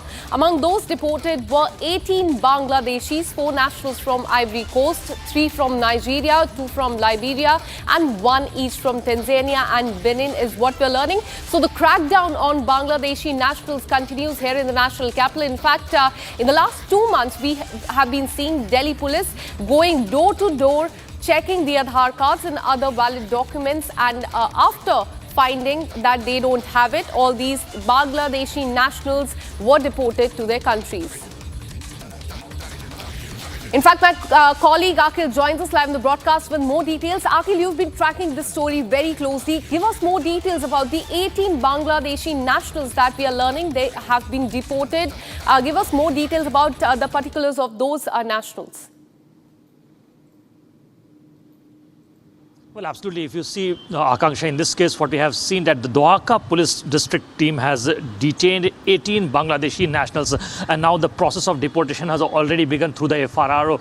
And right now, you just see not only the Dwarka district, apart from that, if you talk about the Southwest district, what we have seen that the 14 Bangladeshis have been detained last week itself. And if you talk about the Southeast district, which comes under the Lajpat Nagar and Kalindi Kunj area, from that belt of Kalindi Kunj area also, there was 6 to 7 Bangladeshis nationals who have been detained earlier by the Delhi police team. And in a latest operation, what we have seen in the Southwest district, where 14 Bangladeshi nationals have been detained, and then through the FRR process, they have been sent back. And what we have been seeing that this has been a constant development by the Delhi police team, because earlier what we have seen that the Union Home Ministry has given a guidelines, and based on that mandate, Delhi police team has been doing such operations local-wise across 15 districts of the Delhi police. Back to you. On the illegal Bangladeshis continues not just in the national capital but all across the nation. Keep tracking those details, Akhil. We'll keep coming back to you for more on this. Now, shifting our focus to Kerala, we'll tell you about Jyoti Malhotra. Remember, she's the travel vlogger who was arrested from Haryana Sirsa on the espionage charges. What we're learning is that she was in Kerala's government guest in a campaign to promote the tourism, and she visited the southern state during its influencer outreach initiative. According to a report, a query was filed under the Right to Information, that is RTI Act, that has now revealed that Kerala government funded the trip of 41 influencers chosen to promote the southern state as the global tourist destination. And Jyoti Malhotra, that you can see on the screen, was part of the influencers who went to Kerala on that trip that was funded by the Kerala government. Now, BJP has hit out at the Kerala government. Listen in to what are the reactions that have come in. The cat is out of the bag. The Kerala government, the left government of Pinarayi Vijayan, was the one which sponsored, patronized and invited Pakistani spy YouTube content creator Jyoti Malhotra. It is now in black and white, and RTI reply has shown this. This means that the Kerala government was busy inviting such anti-India elements, paying for them at the cost of taxpayer money. And this is a department, a ministry headed by no less than the son-in-law of the Chief Minister of Kerala. That means the son-in-law of Chief Minister of Kerala does not mind platforming, giving accommodation, giving state guest relations and state guest services to Pakistani spies. But they have a problem with Bharat Mata. They don't mind eulogizing Hamas. They don't mind crying for Naxals. They don't mind giving namaz-e-janaza to terrorists. And they don't mind rolling out a red carpet for Pakistani spies. But they have problem with Bharat Mata. This shows the priorities of the Kerala government. They are hand in glove with elements that are anti-India. They go and bat for PFI, they go and bat for elements that are anti-India, and they roll out a red carpet for the likes of Jyoti Malhotra, a Pakistani spy. The son-in-law of the Chief Minister is directly responsible for this. It shows that there is some kind of nexus or forces that promote, patronize and support such anti-India elements. Should the Kerala government, Mr. Chief Minister, not sack the minister the tourism minister, or will he just protect him because he's the son-in-law of the chief minister? Now shifting our focus, remember the Dalai Lama had laid out a plan about his successor. It could be a boy or a girl, and in fact the trust would be assigning who would be the next Dalai Lama. But now the Chinese ambassador to India has reiterated China's position on Dalai Lama's reincarnation, saying that it is inherently an internal affair of China. He further went on to dismiss the recent comments by Indian officials and made it quite clear that only the Chinese government has the authority to manage and approve the successor, warning that no external interference will be tolerated. A direct rebuke to Dalai Lama's reaffirmation that his reincarnation will be decided by the trust that was founded by him outside of China is what we are learning.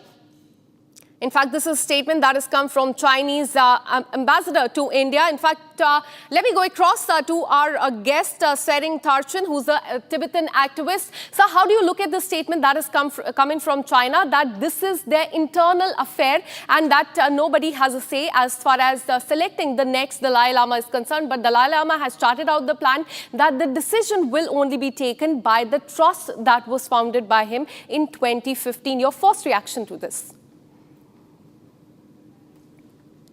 Good afternoon from Dharamshala. This is kind of very routine and repeated, only the version of Chinese that statement. But first, we have to know that that Communist Party itself is atheist. Then India's Minister Kiran Rijiju very clearly stated that the Dalai Lama's succession is a matter of those who follow Tibetan Buddhism. So there is nothing to, interfere from Chinese side. If they are believing in the reincarnation and all these things, first, please find your own Mao Zedong's reincarnation, and then Deng Xiaoping's reincarnation, and then you may go to find Jiang Zemin's reincarnation. So Chinese government doesn't have any authority to interfere in His Holiness Dalai Lama's succession. His Holiness in the statement very clearly mentioned that his successor will be determined by his trust, the Gandhi Podang, one and only Gandhi Podang. There is nothing to interfere from any government or non-government organizations interference. Absolutely. And how do you see India's involvement in this? Because time and again, India has also said that it should be the decision of Dalai Lama who could be the next successor. So how do you see that involvement of India in this entire matter? India has taken the right position because, the religion and the belief is a matter of their personal, their freedom of religion. So this shows how India is respecting to the freedom of religion. So the Chinese government itself doesn't believe the religion. But, if you look carefully, that religion matter is nothing. If you interfere too much from political point of view, it will bring more kind of disaster and a negative result in the future. So Chinese government have to think beyond politics. They are only thinking about, petty politics, So we have to, I urge Chinese government to go beyond that petty politics, about the larger global humanity and the peace of the world. So you're calling it a petty politics. In fact, the leaders and Tibetan activists have been saying that China has no say as far as the reincarnation is concerned. Thank you so much for all the details and for speaking to Republic TV. Now let's take you to the United States. President Donald Trump is fighting back at Elon Musk's surprise new America party. He has said that the idea is completely ridiculous. Have a look at this.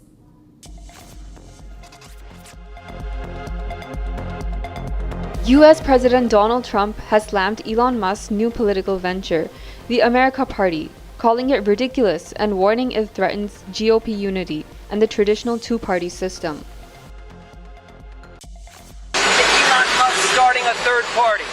I think it's ridiculous to start a third party. We have a tremendous success with the Republican Party. The Democrats have lost their way, but it's always been a two-party system. And I think starting a third party just adds to confusion. It really seems to have been developed for two parties. Third parties have never worked.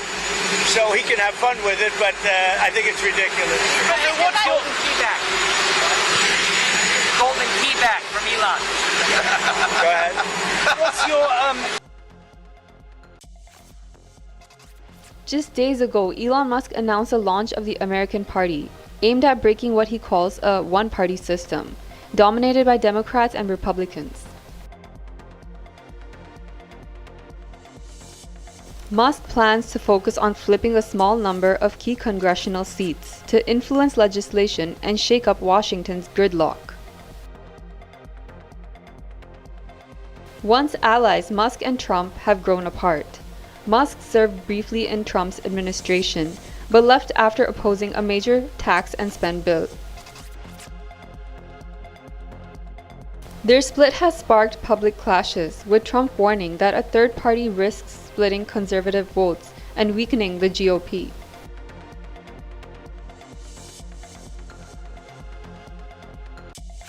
The big question now: can Musk's America Party disrupt the entrenched two-party system, or will it further divide an already fractured political landscape?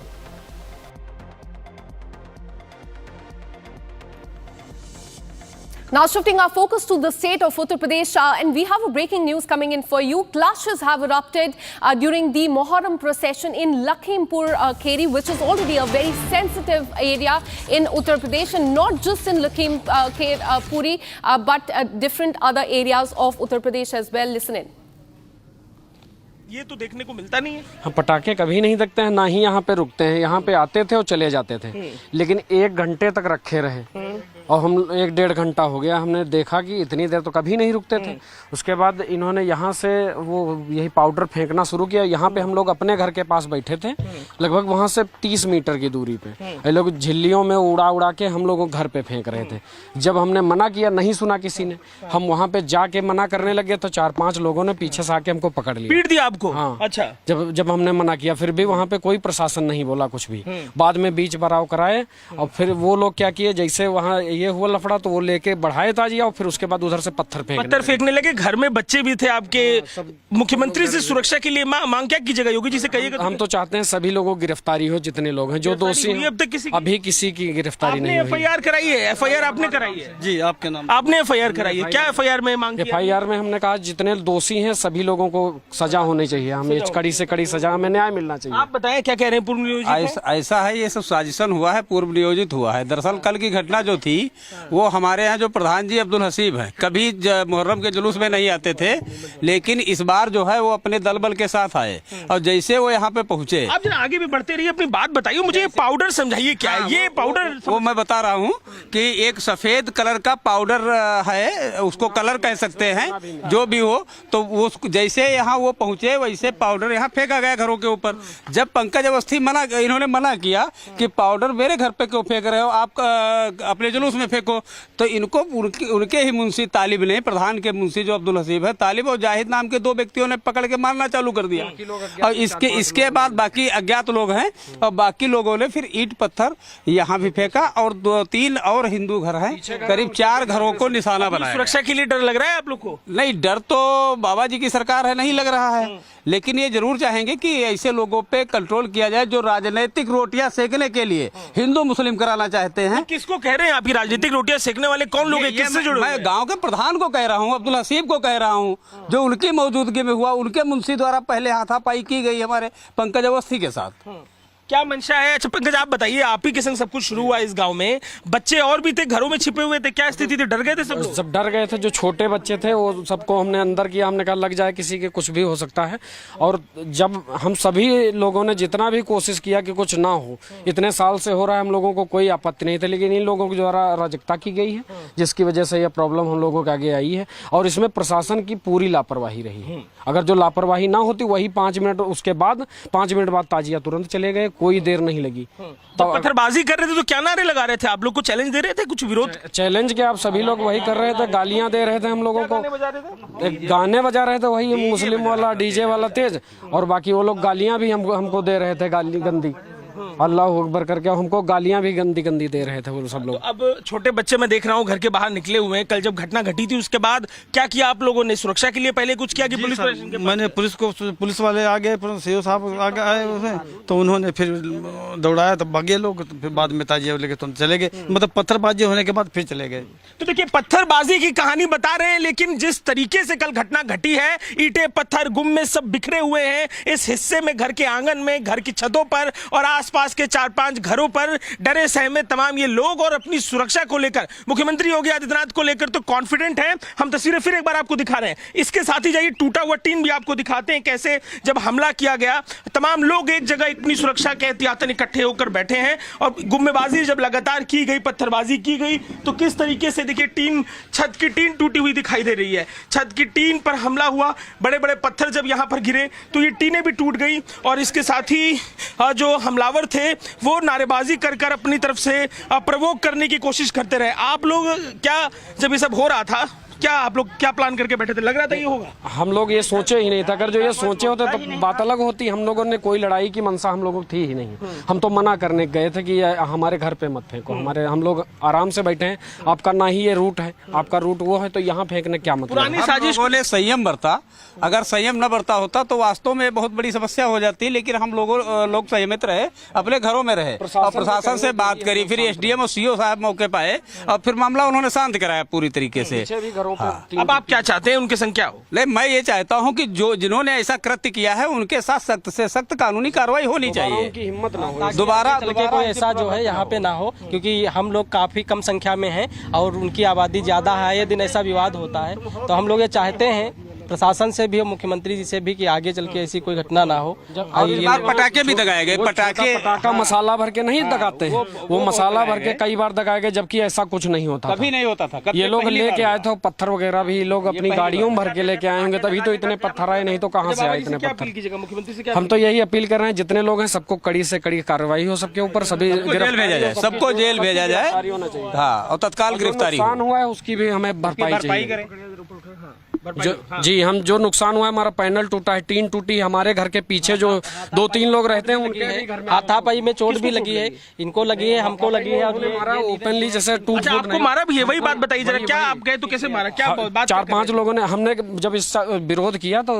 बाजा इतनी तेज बज रहा था, उन्होंने सुना नहीं, तो हम पास जाके जैसे बोलने चले तो 4-5 लोगों ने पीछे से पकड़ लिया। प्लान करके तो नहीं रखा था? अब इन लोगों का प्लानिंग ही लग रही है, क्योंकि ऐसा करने का मतलब, हम अगर जो हम लड़ाई करने के मूड से गए होते तो ईंटा पत्थर लेके गए होते, डंडा लेके गए होते, हम खाली हाथ ही गए थे। खाली हाथ गए थे। देखिए छोटे बच्चे भी हैं यहाँ पे, परिजन घरों में इन बच्चों के संग मौजूद थे, और जब हमला होता है बड़े डरे सहमे से ये परिजन, ईंटे पत्थर देखिए किस तरीके से चलाए गए। तो ये जो छोटी सी हिंदू आबादी इस गांव में है, डरी सहमी ये हिंदू आबादी अपने अपने घरों में बच्चों को लेकर सहम गई। पुलिस प्रशासन जब पहुंचा, और तो वहां पर पुलिस प्रशासन की मौजूदगी में मामला तब तो शांत करा लिया गया, लेकिन अभी भी अपनी सुरक्षा को लेकर ये डरे सहमे एक जगह पर इकट्ठा होकर मौजूद है। मांग है कि उस व्यक्ति की गिरफ्तारी हो जिसके चलते ये सारा मामला हुआ। रूट पहले से डिसाइडेड था, वो रूट छोड़कर दूसरे रूट से गए और पत्थरबाजी लगातार की। पत्थरबाजी के चलते घर का सामान टूटा है। घर में जो परिजन मौजूद थे वो भी अंदर जो मौजूद थे वो डरे सहमे थे। किसके? आपके घर पे भी चले क्या? हमारे घर पे सब पत्थर उत्थर खूब चले। हमारे घर के एक और घर है। हाँ सर, तो हम लोग अपने बचत के लिए घर में घुस गए, और सब छोटे छोटे बच्चे थे, तमाम ईंटा उंटा पड़ा है, तो हम लोग फिर भाग गए। चाहते क्या थे ये लोग, क्या मंशा इनकी थी? साहब वो चाहते थे, हम लोगों से मतलब इतना नाराज हैं कि हमको ताजिया वहाँ रखने नहीं दिया ब्रह्म बाबा के पास। इस यही इनको मतलब वो है कि जो है सब कहीं हिंदुओं को हम परेशान करेंगे। सब 25% क्या गुस्सा, किस बात का गुस्सा है इन लोगों को? गुस्सा पता नहीं किस चीज का है कि ये लोग चाहते हैं कि हमारे यहाँ धार्मिक स्थल है, वहाँ पे लोग जबरदस्ती पहले कुछ सालों में ताजिया रख दिए थे, फिर बाद में हम लोगों ने जो है प्रशासन से अपील की यहाँ पे हमारा धार्मिक स्थान यहाँ पे ना रखे जाए, तो वैसा विवाद खत्म हुआ। तो अब लोग ये लोग जहाँ पाते हैं वहाँ पे जो है विवाद बनाते हैं। यहाँ पे कभी आज से पहले 4-5 साल से इधर निकालते थे, आते थे निकल जाते थे। इस बार 1 से 1.5 घंटे रखे रहे, ना प्रशासन ने कहीं भी कुछ कहा, ना प्रधान जी ने उसको आगे बढ़वाया, किसी ने भी आगे नहीं बढ़वाया। सरकार में 2013 में ब्रह्म बाबा का स्थान ये है जो अब बैरिकेड हो रहा 2016 से, वहाँ पे ताजिए रखवाए गए थे, उसका हम लोगों ने विरोध किया। फिर 2014 में जो है इसका एक सुलह समझौता हुआ, और तब जाके मामला शांत हुआ। फिर 15 बवाल इन्होंने किया, तब 16 से बैरिकेटिंग होती है उस स्थान पे, अब फोर्स लगाया जाता है। फोर्स लगाया अगर कल प्रधान न होते, हम लोगों को मानना है, तो शायद ये बवाल न होता। चलो हो गया, cut low. In fact, that's my colleague reporting from Lakhimpur in Uttar Pradesh, where, as you can see in the visuals as well, the violent clashes took place. In fact, as the eyewitnesses and the locals of the area have mentioned, that this is the first time that such a situation has unfolded in Lakhimpur Kheri during the Muharram procession. Very concerning visuals coming in from UP. In fact, from UP, let's shift our focus to the state of Madhya Pradesh, where clashes were witnessed during the Muharram procession in Shahjahanpur. The incident happened when the procession, in fact, reached Azad Chowk. There was a dispute that took place, which turned into a fight between the two communities. The police had to intervene. The police that was there at the spot, they tried to control the situation. And as you can see on the visuals as well, they rushed people away from the spot and brought the entire situation under control. And these are the visuals, in fact, on your screens that are coming from Shahjahanpur in the state of Madhya Pradesh. And not just in Madhya Pradesh and Uttar Pradesh, during the Muharram procession, the clashes was also seen in the state of Bihar as well. Very concerning visuals coming in from the three states. But there you can see in Shahjahanpur in MP, violent clashes reported during the Muharram procession. When the procession reached the Azad Chowk, there was a dispute, an argument that led to, in fact, a full-blown fight between the people that were present there at the spot. But thankfully, police was there and they tried to control the situation there. Let me go across to my colleague Satya Vijay, who joins us live in the broadcast with more details. Satya Vijay, tell us more about what happened there on the spot. Very concerning visuals coming in from MP. We've been telling our viewers about what happened in UP and Bihar as well, but very concerning that this also happened in MP. जी बिल्कुल, देखिए मध्य प्रदेश के उज्जैन में मुहर्रम के जुलूस के दौरान बवाल हुआ, पुलिस को लाठीचार्ज करना पड़ा। मैं इस समय जो खजूर वाली मस्जिद चौराहा है यहीं पर मौजूद हूं और मैं आपको वो स्पॉट दिखाता हूं। देखिए जो जुलूस है वो इस रूट से आ रहा था, पुलिस ने यहाँ पर बैरिकेटिंग की हुई थी और जो तय रूट है वो बताया जा रहा है कि इस साइड जाने का था, लेकिन यहाँ बैरिकेटिंग के बाद भी जुलूस में शामिल लोग आगे बढ़ते हैं, जिसके बाद पुलिस को लाठीचार्ज करना पड़ता है। स्थानीय लोगों से भी हमने बात की थी, यहाँ पर सज्जन है, हम उनसे, आप हमारे साथ लाइव जुड़े हुए हैं। ये पुलिस ने लाठीचार्ज क्यों किया? पुलिस का कहना है जो रूट तय था, बैरिकेटिंग थी, इसके बाद भी यहाँ पर भीड़ घुसी। सर ऐसा एक्चुअली के यहाँ पर सदियों से ही, जब से हम हुए हैं और हमसे पहले भी छोटे तमाम ही शहर के घोड़े हैं वो सभी अंदर इंटर होते हैं। अब वो अपन ने माना पुलिस ने बैरिकेड जो की है वो अंदर नहीं जाना था, ठीक है, वो अंदर भी चले गए। पुलिस ने जो लाठीचार्ज करा इस कदर करा कि उसमें तमाम मासूम छोटे बच्चे भी थे, उनको भी कई के क्रैक हुए हैं, कई को लगी है, हालांकि पुलिस को भी लगी है, मगर वो उसके बाद जो हमारे बड़े साहब है जिनको हम मानते हैं पूछते हैं उनको गिरा दिया गया। उसके बाद फिर हमारे भावनाओं को भी ठेस वगैरह सब कुछ पहुंचा। अब हम किसी से बोल भी नहीं सकते। आपको ये कम्युनिकेट कर दिया गया था जो आपके बड़े बुजुर्ग हैं कि मीटिंग में तय हुआ है कि रूट ये नहीं रहेगा, ये आप तक जानकारी थी क्या? ये चीजें जो थी ना, ये बड़े लोगों में बात हुई थी, मीटिंग हुई थी। अब जो छोटे लोग हैं, अब इसमें तमाम सिर्फ एक कमेटी का या कोई एक ऐसा एक मेंबर नहीं होता, इसमें तमाम लोग होते हैं। अब वो कुछ जानते कुछ नहीं जानते हैं, जो जानते थे वो आगे चले गए, जो नहीं जानते थे वो अंदर जाने के लिए ऐसा भीड़ होती है तो कुछ उसमें मालूम होता नहीं है। ये मैटर था। स्थानीय लोग हैं, इनका कहना है कि अधिकांश लोगों को नहीं पता था कि इस रूट पर नहीं जाना है। यहाँ पर बैरिकेटिंग थी और यहाँ इमाम बाड़ा है, और इनका ये भी कहना है कि बरसों से जो इमाम बाड़ा है वहाँ पर जो जुलूस में शामिल घोड़े होते हैं वो वहाँ पर जाते हैं, लेकिन इस बार अगर ये रूट तय हुआ था तो जुलूस में शामिल सभी लोगों को ये मैसेज नहीं था, जिस वजह से लोग इस ओर बढ़े और पुलिस ने रोकने की कोशिश की और उसी दौरान लाठीचार्ज हुआ और उस लाठीचार्ज में कई लोग जख्मी हुए। हालांकि इस पूरे प्रकरण में पुलिस ने 16 लोगों के खिलाफ FIR दर्ज की है, शांति भंग करने का मामला दर्ज किया है। तो ये वो स्पॉट है, ये वो खजूर वाली मस्जिद है और ये वो चौराहा है जहां पर की भगदड़ हुई थी। मैंने पूरा आपको रूट दिखाया कि यहाँ से रूट जो जुलूस है इस दिशा में जाना था, यहाँ पर पुलिस ने बैरिकेटिंग की हुई थी, अभी भी एक बैरिकेड यहाँ पर रखा हुआ है, लेकिन जो लोग जुलूस में शामिल थे उन्हें नहीं पता था कि इस साइड उन्हें नहीं जाना है, इस वजह से ये पूरा घटनाक्रम हुआ और यहाँ पर कहना चाहिए कि काफी बवाल हुआ। As far as this case is concerned, keep tracking those details and we'll keep coming back to you for more on this. With this, we're taking a very short break. Coming up on the other side, US President Donald Trump has warned of an additional tariff for countries aligning themselves with any BRIC policy, which are, as he said, are anti-American. Former Pakistani Foreign Minister Bilawal Bhutto Zardari in an interview said that Islamabad would not oppose the extradition of LAT Chief Hafiz Saeed and Jaish-e-Mohammed Chief Masood Azhar as a confidence-building measure. This and much more on the other side. Stay with us.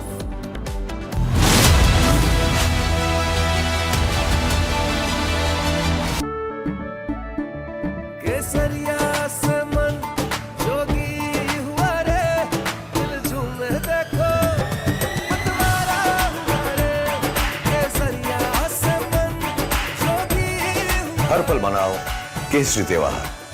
विमल, बोलो जुबान Kesari. MDH की हल्दी मिर्ची धनिया करे कमाल, ये रंग दे, ये खुशबू दे, ये तीखा, ये कम पड़े, क्या निराला MDH masala.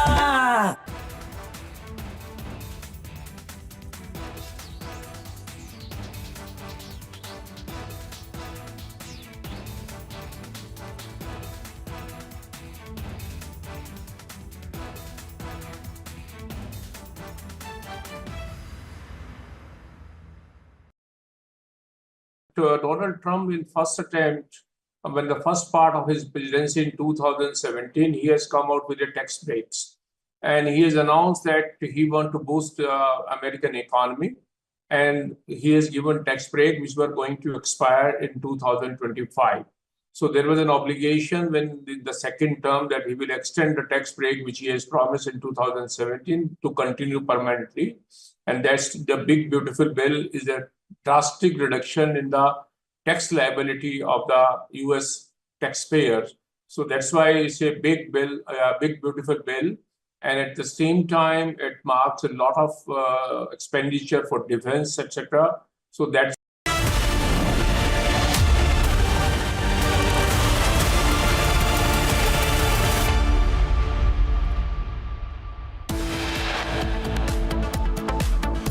all the members have supported India.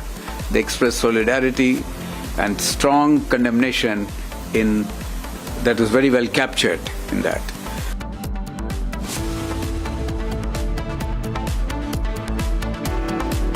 PM Modi addresses global partners at BRICS summit, talks tough on sanctions against those nations who provide direct and indirect support to terrorism.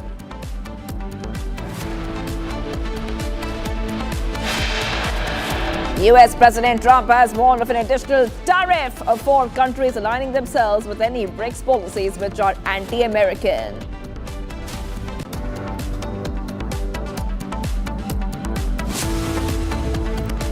Former Pakistani Foreign Minister Bilawal Bhutto Zardari in an interview said that Islamabad would not oppose the extradition of Lashkar-e-Taiba Chief Hafiz Saeed and Jaish-e-Mohammed Chief Masood Azhar as a confidence-building measure.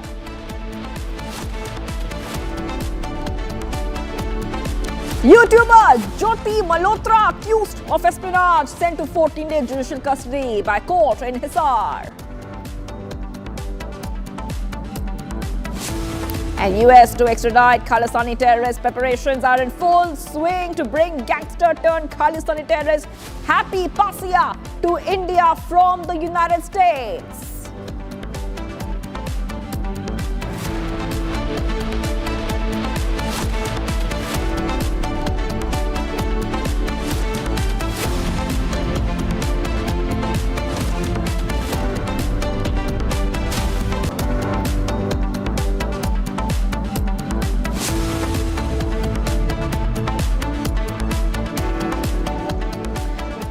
Viewers, we are live and breaking. I'm Shivangi Shukla getting you the latest coming in. We're getting some big breaking update coming in for you. Ranga Reddy District Consumer Commission served notice to Tollywood actor Mahesh Babu, serving as a brand ambassador for a real estate company, Sai Surya Developers. In the complaint filed with the commission, Sai Surya Developers was named as the first respondent.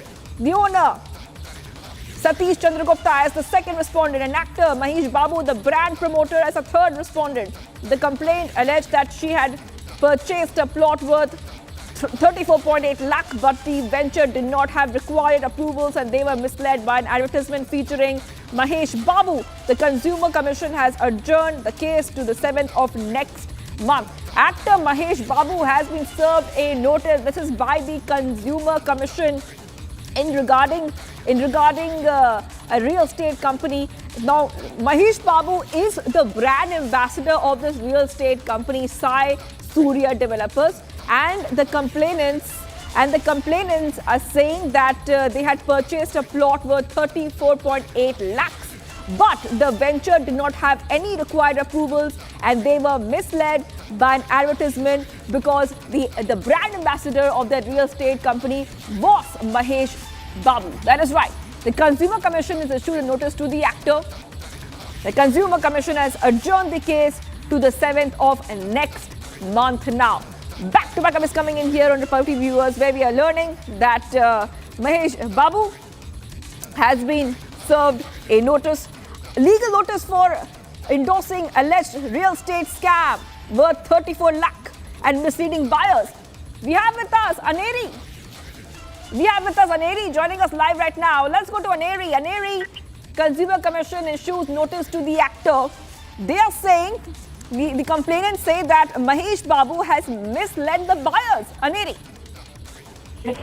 Well, that's right, Shivangi. What we are seeing is that the Rangareddy District Court Consumers Commission has served notice to the Tollywood actor Mahesh Babu, and this comes in the backdrop of a complaint that was filed by a doctor where she has alleged that she had purchased a plot, but then that plot did not have any proper documentation and it was a fraud that was done to her. And remember, Mahesh Babu was the promoter, brand ambassador for that very real estate company. And looking at that advertisement of Mahesh Babu, this complainant had purchased a plot worth 34 lakhs and she had given this amount, but then she has been alleging that it is a fraud that happened to her, and that is the reason why Mahesh Babu is said to be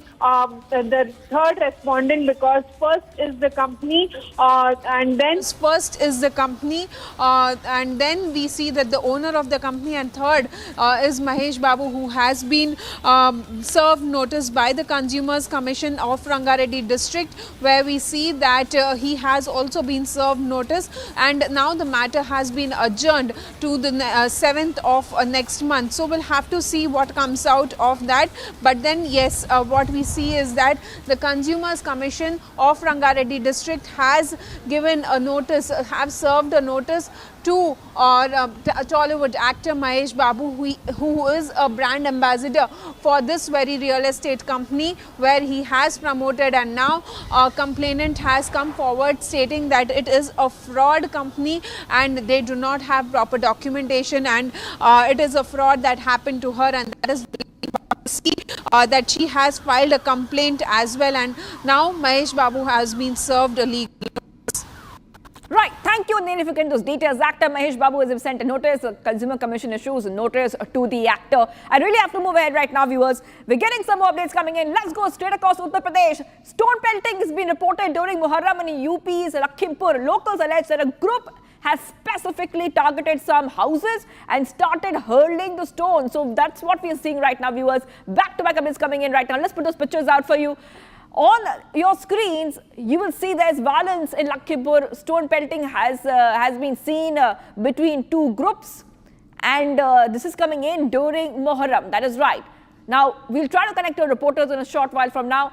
In fact, we have with us Ajay Dubey, who is right there in Lakhimpur. Ajay, I'm just coming across to you right now, and what we understand is that there's some stone pelting, there is some violence being reported, that too during Muharram. If you could just take our viewers through what is happening on the ground as we speak. Yes.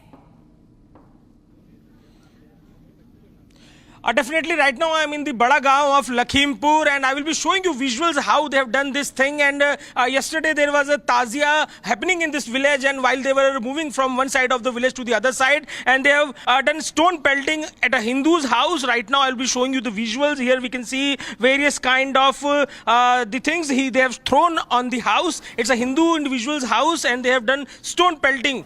Bigger stones, small stones, various kind of stones you can see on the land, on the bed, on the thea of the house, and the owner of the house is with us. चाचा ये बताइए क्या हुआ था कल, क्यों ये लोग ईटा पत्थर चला दिए? साहब वो ताजिया लेके साहब आ रहे थे, हम लोगों को इतराज नहीं, सब लोग मानते हैं, सब लोग करते हैं, लेकिन साहब उनको पता नहीं क्या किस चीज़ की नाराजगी है, सब हम लोगों को परेशान करने के लिए मतलब बवाल करना चाहते हैं। क्या और कह रहे थे वो लोग ईटा पत्थर चला रहे थे? तो हाँ, बस यही कह रहे थे, हम जीने नहीं देंगे तुम लोगों को, थोड़े लोग हो, इतने लोग हो, और हम सरकार जब तक रहेगी तब तक तो तुम लोग जिंदा हो, फिर इसके बाद में जिंदा नहीं रहने देंगे, यही साहब नारा लगा रहे थे और सब डरा रहे थे। नहीं, ये हुआ क्यों? ये ऐसा है, साजिशन हुआ है। और इसके अलावा आप इतनी समझ लीजिए कि कितनी दबंगई और कितना वो है कि मतलब इन लोगों ने स्टोरी लगा रखी है, जो पथराव किया उसकी स्टोरी चल रही लोगों के बोर्ड के ऊपर। This is a very surprising incident. Those who were doing the stone pelting, they have posted their videos on Instagram and sharing that they have done this thing. So it is very surprising. That's what this individual of the village is telling. And ये है कौन अभी गांव में है? गिरफ्तारी हुआ कि नहीं? गिरफ्तारी अभी किसी की नहीं हुई है। प्रशासन ये कह रहा है कि ताजिया दफन करने के बाद गिरफ्तारी करेंगे, लेकिन हम लोगों की यही डिमांड है कि इनको गिरफ्तार करके जेल भेजा जाए और कड़ी से कड़ी सजा दी जाए, जिससे दोबारा ऐसी कोई पुनरावृत्ति यहाँ पे ना हो। अच्छा, सालों साल से ताजिया उठती है, इस बार ऐसा क्या हो गया कि बवाल हुआ? और ईटे के संग संग पाउडर क्या फेंका? बता रहा हूँ, साजिशन है यहाँ पे। इस बार पहली बार प्रधान जी मौके पे आए अपने दल बल के साथ, और जैसे वो पहुंचे हैं वहाँ पे तभी ये पाउडर फेंका गया। पाउडर क्या था? क्या पाउडर? पाउडर सफेद टाइप का पाउडर था, कलर कह सकते हैं, सफेद व्हाइट कलर का, वही फेंक रहे थे। और जब फेंका गया तब जो है पंकज अवस्थी ने मना किया कि हमारे घरों में मत फेंकिए। उसी समय उनको उन्हीं के मुंशी प्रधान अब्दुल हसीब के मुंशी तालिब ने पकड़ लिया, और एक जाहिद लड़का था, दो लोगों ने पकड़ के उसे मारपीट करी और फिर पथराव चालू किया, जो कि 3-4 हिंदू घरों के ऊपर पथराव किया गया। This is what he is informing, that yesterday while this tazia was going from one side of the village to the other side, they have started throwing powders first on the Hindu houses, and later on the individual from the Hindu houses went to them and said don't do this, and they started doing stone pelting and started hitting families also. The small children of the family, females, were scared, and they have taken them into the house, and continuous for a longer time period the stone pelting was happening. Later on police reached and they have stopped him, but the villagers, I will be showing you the visuals of villagers, they are scared, they are united together, and they are asking for the justice. They want them all to be arrested. But the surprising part is that the individual who have done this stone pelting, they have posted their Instagram videos, and where they are mentioning that they have done this thing. So this is showing their approach to this incident, and as individuals are telling from the village that police has said that they will do arrest after the process the completion of process. So this is what is happening right now in the village, and people from this village are scared after this incident. That is right. Okay, we get it. We understand that the police will go ahead and investigate the matter, like you're saying. But I just want a report from you, especially about what is happening right now. Is the situation under control fully right now, Ajay? Is everything peaceful now?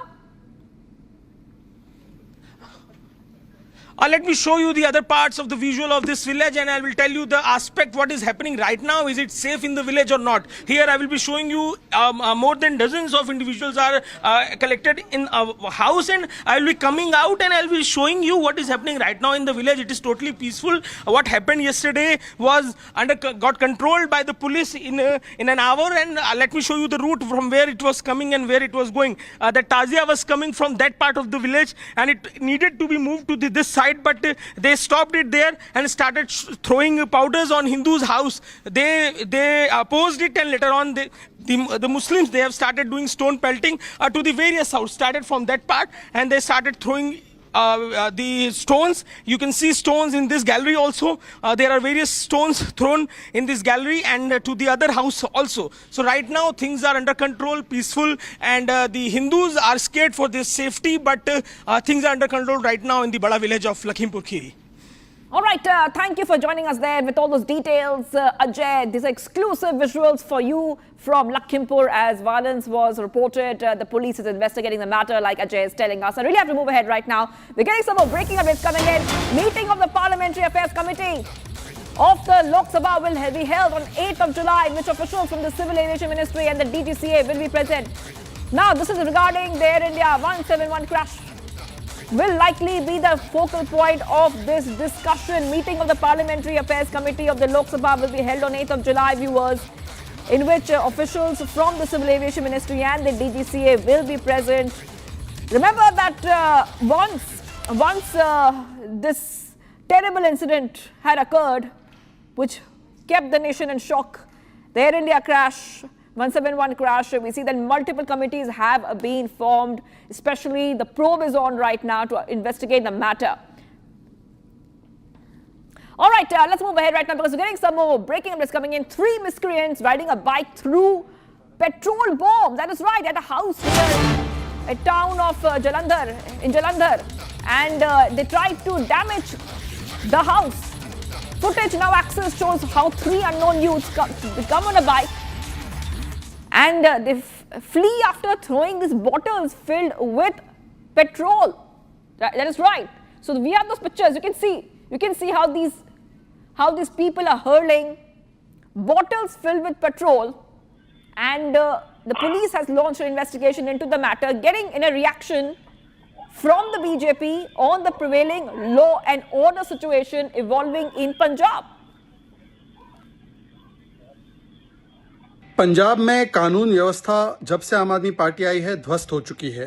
एक के बाद एक grenade हमले के बाद, लगभग 1 dozen से ज्यादा ग्रेनेड हमले के बाद, अब एक और ऐसा हमला पेट्रोल बम के द्वारा जालंधर में हुआ। All right, getting some more breaking news coming in right now, viewers. We're coming to know some big update. Tabu Rana, during the interrogation by Mumbai Crime Branch, said that he was a trusted agent of Pakistan Army.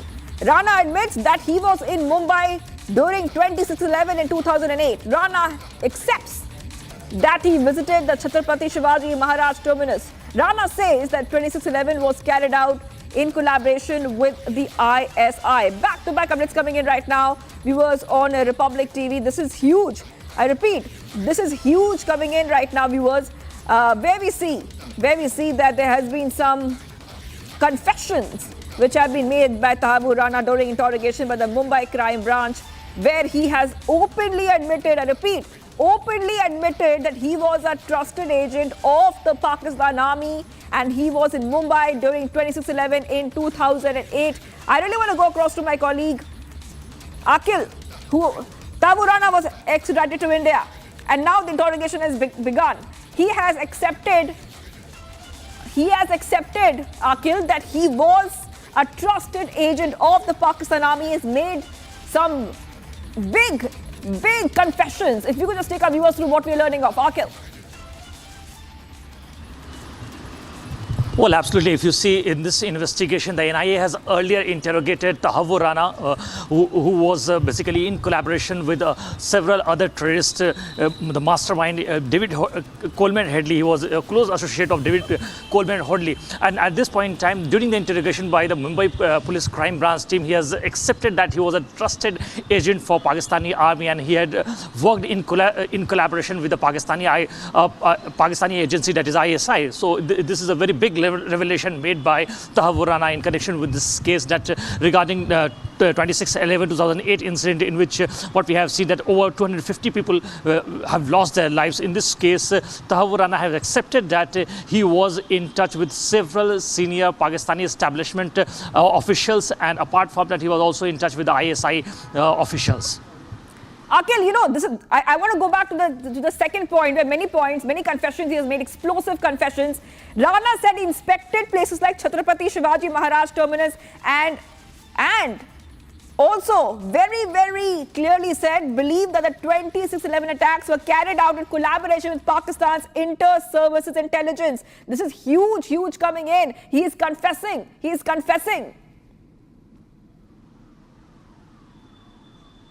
Well, absolutely. If you see, at that point in time when that incident took place, Tahavur Rana not only visited Mumbai, he also recceived several other places in India. Apart from that, the information that we have received at that point in time, that if you see, just go by the NIA charge sheet, in that it was clearly mentioned that Tahavur Rana recceived not only several places across Mumbai. Apart from that, he has visited several places, including Agra as well and Kozhikode as well. These are the two prominent names which has come out in the charge sheet. So right now, the revelation which was made by Tahavur Rana has been confirmed by the NIA sources in connection with the case. And if you see, he also has basically accepted in front of the Mumbai Police Crime Branch team that he was the one who basically went to Rekhi Chhatrapati Shivaji Terminal at that point in time during the month of July and August. That is right. Back to what is coming in right now, Republic viewers. I just want to give a little background because we see that Tahavur Rana was extradited to India early this year. Then he was extradited following the April 4th dismissal of his review petition by the US Supreme Court. So remember, viewers, that the extradition happened after many years of India trying. And we are being joined by a guest right now. I believe we have a Major Samarpal Tur who's joining us right now on Republic TV, and this is huge coming in, Major, because what we see right now is that he's a key accused in the Mumbai 26/11 attacks. He was trying to evade. He was trying to evade being extradited to India because he knew he would be confessing whatever he has confessed right now. You see, there has been a between Tahavur Rana and David Headley. And in fact, they both studied from the same school in Pakistan. And when he was apprehended, he had admitted to having links with David Headley. And now that it is totally confirmed regarding Tahavur Rana and David Headley having links. So I think with time, ISI will also be named. Probably it has already been named. And I think the repercussions will be borne by the Pakistan government. They will be in a very tight situation as to how to do the firefighting when these confessions come out in public. And as we know, they've started coming out in public. There will be officers, there will be Pakistan government officials' names coming up. And let's see how the world takes the evidence and the statements in which manner, and how Pakistan is penalized on an international stage. Major, you know, India has been saying this for so many years now, that Rana has links to Pakistan's ISI. India has been saying publicly that they will expose Pakistan's involvement in terror activities, the planning and execution of 26/11. And what Tahavur Rana has confessed right now, that yes, he has links. He has links with Pakistan's army. This is a huge update coming in, Major. See, as far as it is basically, his actual name is Captain Tahavur Rana. He was from the medical branch of Pakistan. And he developed some medical health problems when he was posted in Siachen. And after he came to Islamabad for his treatment, after that he deserted the Pakistan military.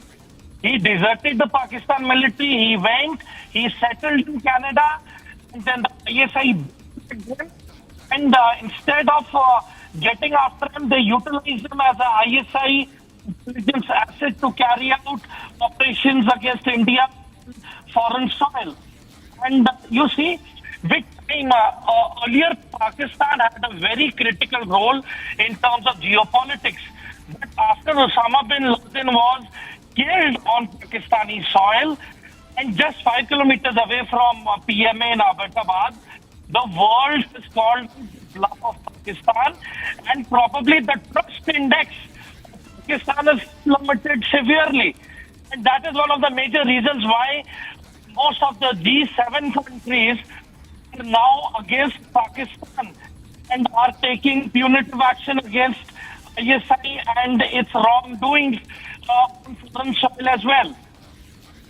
Right. Right. Okay, thank you, Major, for joining us. We also have with us Major General K.K. Sinha joining us right now. Thank you for joining us, Major General. Now, I just want to, we are covering every part of this breaking update. Now, I also want to tell our viewers that Rana has said that he trained with LET along with David Headley. That is right. He trained with the LET along with David Headley. And this is very, very important given the fact that India has been talking about this again and again and has said very, very clearly that even if accused like Rana is anywhere, even the other side of the world, they will get him back and they will make him confess. And that is exactly what is happening. Explosive revelations coming in, Major General. Yeah. Jai Hind and good afternoon. See, Tavur Rana has been extradited from United States of America when the Prime Minister has gone to America long back, and when he has, he has come, now he has revealed. And these revelations are something which is, what India has been saying all around, around the time and throughout, to the world, that Pakistan is a terrorist state and they, train this type of terrorists, especially when 26/11, the mastermind, including the people who actually perpetuated this thing in Indian soil.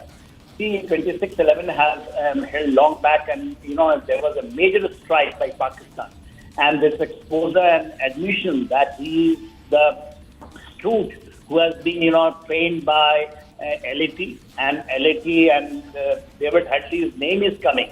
David Headley is still there in the United States of America. He has not been extradited. Probably we will get him also, which will further put the nail on the, the last nail on the coffin of, Pakistan, who has been so badly exposed, especially after the Operation Sindhu, and this revolution has just followed that.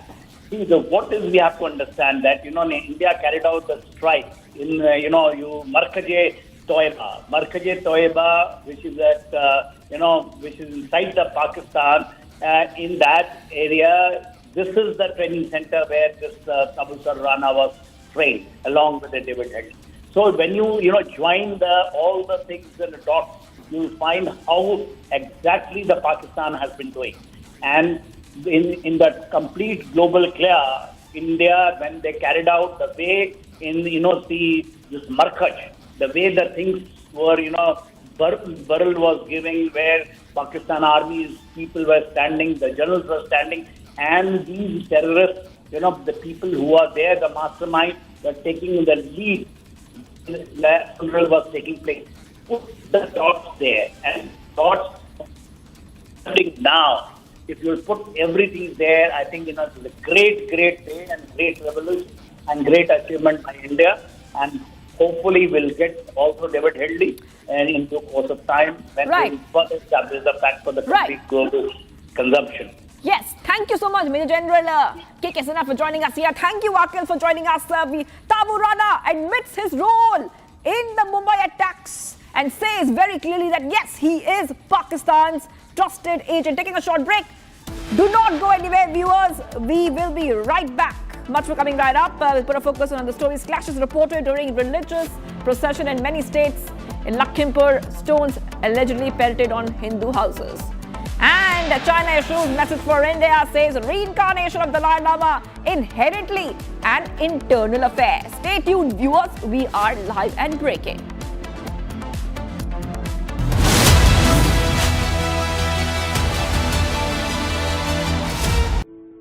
In the India Today Best Universities Survey, India's #1 ranked universities in various streams are JNU Delhi, Amity University, AIMS Delhi, IIT Delhi, and National Law School, Bengaluru.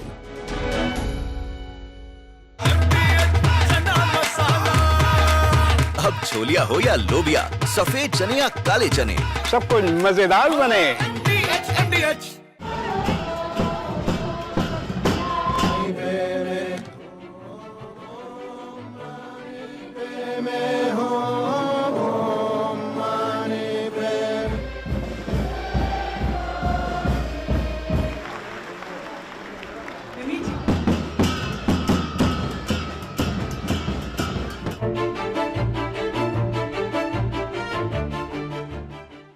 国政府实行宗教信仰自由政策，颁有宗教事务条例和藏传佛教活佛转世管理办法，依法保护活佛转世。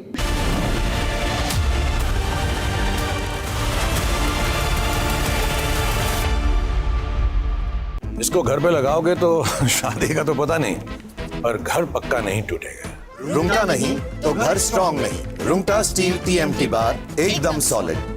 पहाड़ों में एक hiking stick भी बन सकती है। ये है secret recipe MDH का जीरा सिप जल जीरा मसाला।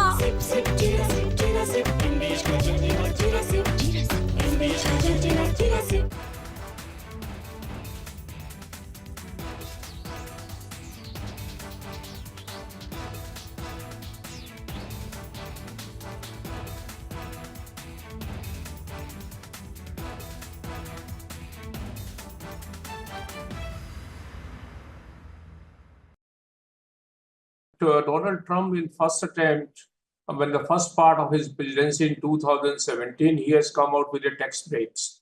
And he has announced that he wants to boost the American economy. And he has given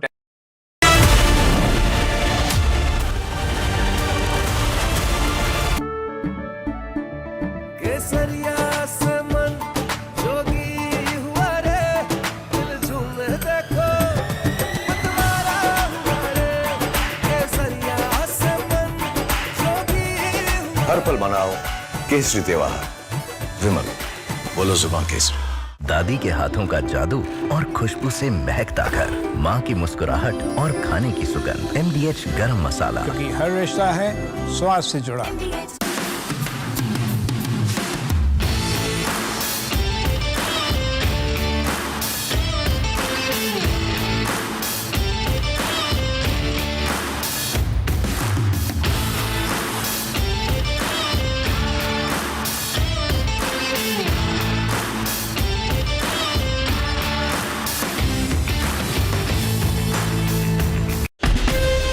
From Asia's largest news headquarters,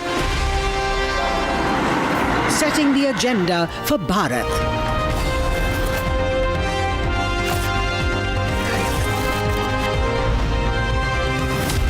You're watching Republic.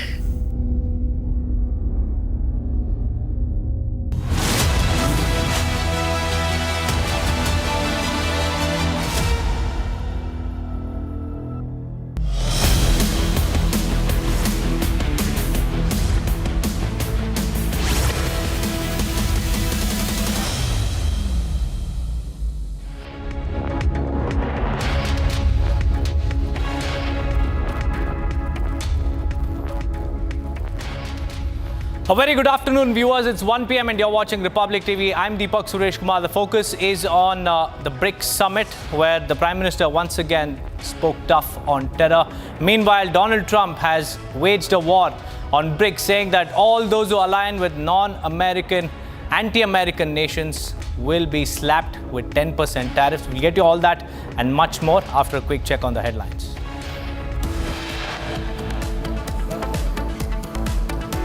Big revelations by Tahawur Rana as he admits that he was a trusted agent of Pakistan Army.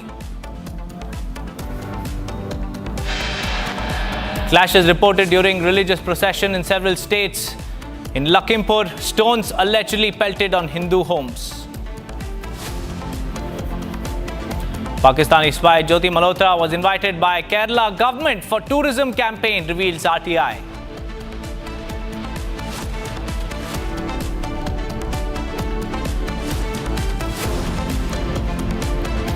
China issues a message for India, says reincarnation of Dalai Lama inherently an internal affair. Youth brutally assaulted in Bengaluru over relationship dispute.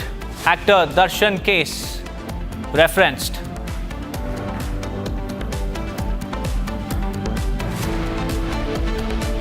Actor Mahesh Babu gets legal notice for endorsing alleged real estate scam worth 34 lakh rupees and misleading buyers.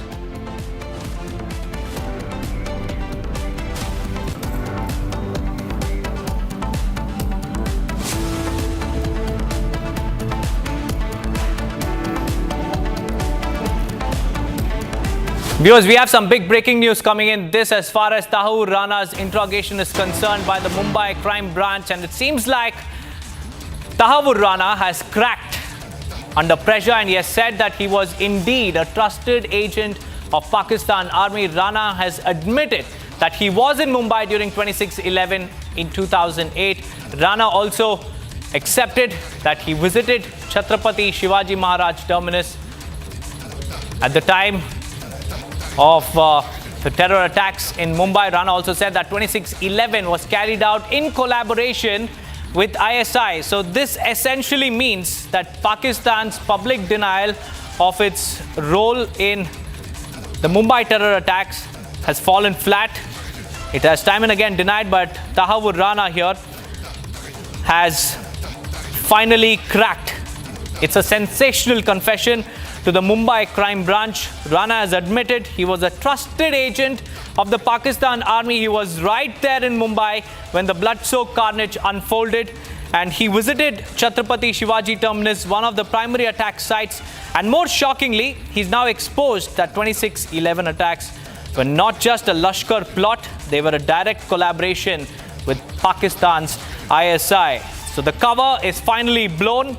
The dots connect and Pakistan's hand is out in the open. But how deep does this nexus go is the big question. And will Pakistan continue to deny despite Rana's explosive, sensational admissions? Will Pakistan continue to deny? Akhil is joining us live. Akhil, a very good afternoon to you, Akhil. Tahir Rana has cracked under pressure. He has admitted to the role of ISI in Mumbai terror attacks. Tell us more about what you're tracking. Well, Deepak, in case if you see right now, he has confessed this during the interrogation by the Mumbai Police Crime Branch team. Earlier, what we have seen that the NIA has also interrogated Tahir Rana in connection with the case.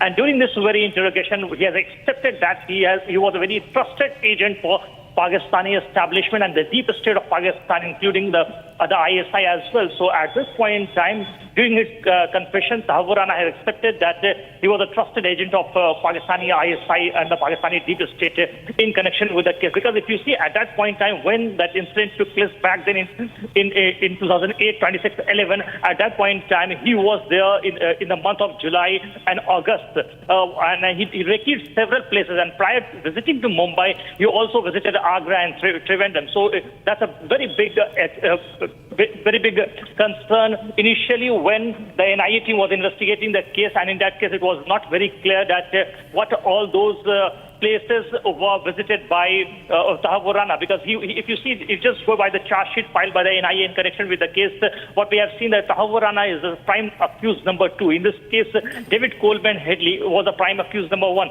So right now the NIA team has established, because the NIA has got the established links. Apart from that, they have also got the email, the confession emails in which the communication was transpired, what actually was communicated between Tahir Rana and David Coleman Headley at that point in time. So those details were with the NIA team, and right now what we are seeing that during the interrogation by the Mumbai Police Crime Branch team, Tahir Rana has accepted that he was a trusted agent for the ISI. Active.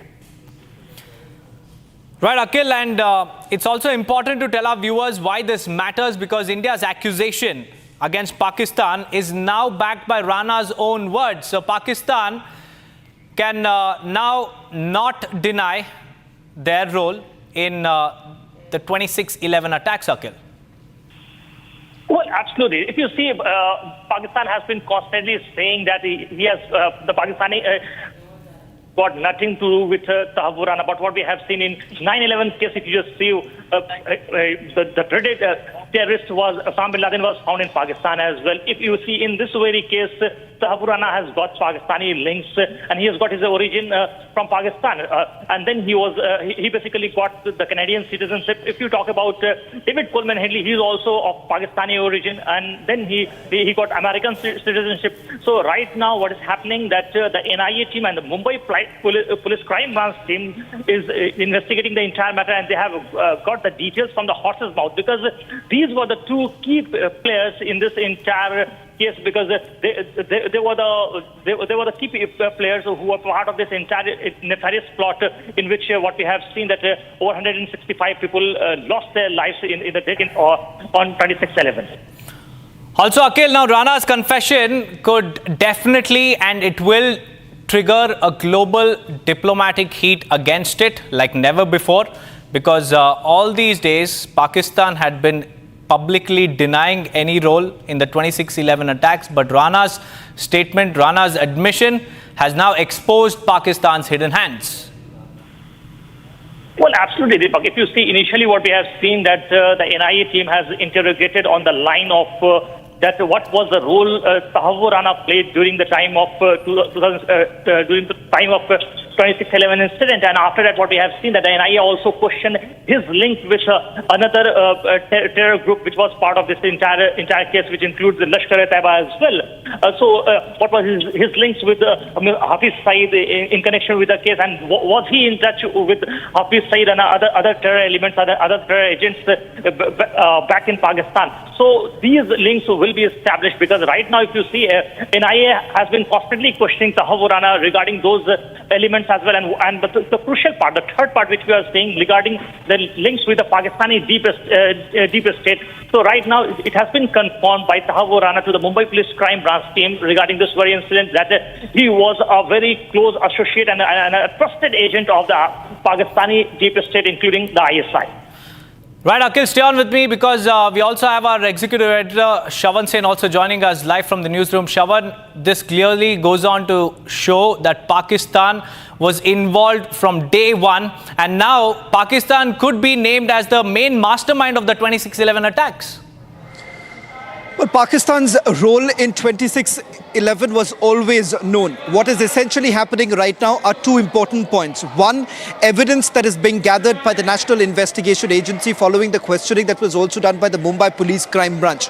The first thing that has been revealed by Tahavur Rana is his presence in Mumbai during the 26/11 carnage that took place. He has admitted that he was in Mumbai. Now, that raises some very uncomfortable questions about whether at all the investigative agencies were aware that he was there, and thereafter he fled from India, and how was that all possible? Now, that remains the unanswered aspect. The second is with regards to the role of the Pakistani military. It turns out that he has admitted before the Mumbai Police Crime Branch that he acted as a military agent of the Pakistani army.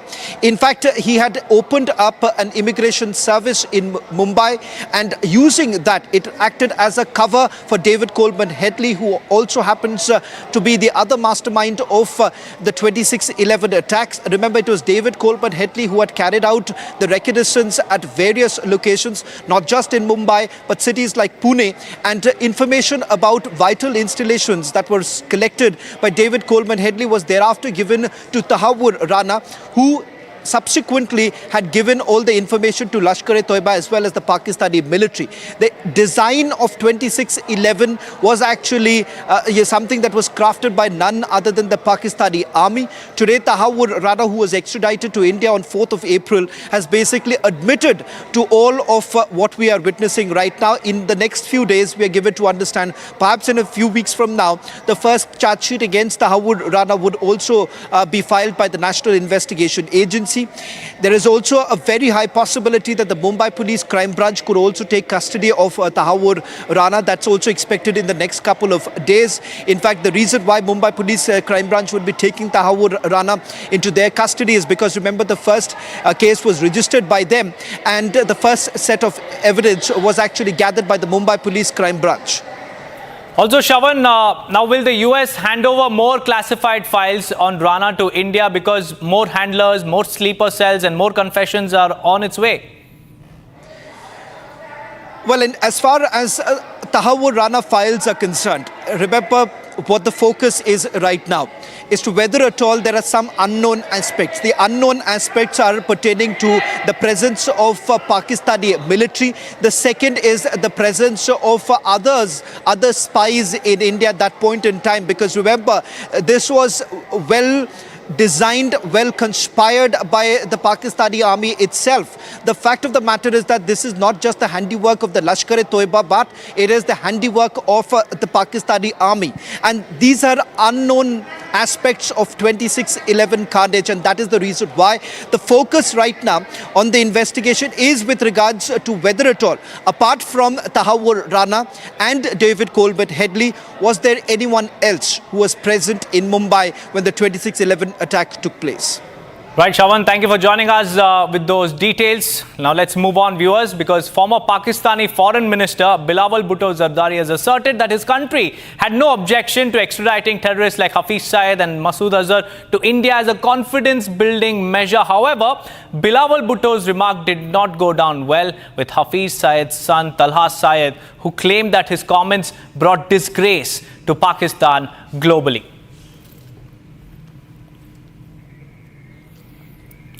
Well, it is a very, very big statement coming in from Bilawal Bhutto Zardari, and this has put Hafiz Syed and his son Talha Syed in a very, very uncomfortable position. In fact, let me read out what Bilawal Bhutto exactly said. He said that it's part of a comprehensive dialogue with Pakistan, and terrorism is one of the issues that we discussed. This is what Bilawal Bhutto has said, and along with that, he has also added that as confidence-building measure, he won't oppose the extradition of Hafiz Syed and Masood Azhar. These are global dreaded terrorists who are seeking shelter in Pakistan, who are operating from Pakistan soil, and now we have Bilawal Bhutto, who has said that Pakistan is ready to extradite Hafiz Syed and Masood Azhar as a confidence-building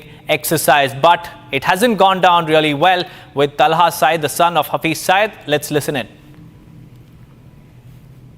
international news channel को interview देते हुए बिलावल ने जो बातें की, भारतीय सहाफ़ी के सवालात के जो जवाबात दिए, हकीकत में वो जवाब बनते नहीं थे, जिससे हम सब की पूरी पाकिस्तानी कौम की दिल आज़ारी हुई है। इस पर हम उसके इस बयानात की भरपूर मजम्मत करते हैं। मेरे वालिद मोहतरम हाफिज़ मोहम्मद सईद हफ़िज़हुल्लाह का किरदार पाकिस्तान की खिदमत, हिफाजत और दिफा के हवाले से हमेशा रहा है। Well, that was Talha Syed, who has expressed his displeasure over Bilawal Bhutto's remarks, and this is an unapologetic stand because Pakistan's former foreign minister Bilawal Bhutto Zardari has now said that Pakistan is ready to extradite and it won't oppose the extradition of Hafiz Syed and Masood Azhar, two of the most wanted terrorists. We also have Major General G.D. Bakshi joining us on the phone line. A very good afternoon to you, Major General. How do you look at Bilawal Bhutto's statement? It has certainly irked Talha Syed, and Bilawal Bhutto has clearly said that Pakistan will not oppose the extradition. But what took them so long? What took them so long was they have now been caught with their hands in the till. You know, the simple fact is that Tahawwur Rana was a major in the Pakistan Army Medical Corps. He was a part of the military establishment. He has confessed to his guilt that he was here in Mumbai while these attacks were organized, planned, executed. You know, it is the writ of imprimatur of the Pakistani state written all over. Bilawal Bhutto's statement is very, very interesting. But the simple fact is that will this be the stand of the Pakistan government? We've already seen Hafiz Syed's son throw it back in a very, very rude and insulting manner. So I am not sure who Bilawal Bhutto is speaking for. We have to have some official confirmation. If they will go by this, then it is a step forward. It is a major step forward that they are willing to extradite Hafiz Syed and Masood Azhar. That will be the way to go. That's right. Also, Major General, this statement has definitely, irked Talha's side, but many thanks, Major General, for your insights on that. Now let's move on to more breaking news that's coming in. A youth was brutally assaulted in Bengaluru over a relationship dispute. An actor Darshan case is now being reminisced because in a shocking incident in Bengaluru, a youth named Kushal was brutally assaulted by a group of 8 to 10 individuals who stripped him naked, crushed his private parts and recorded the entire assault video.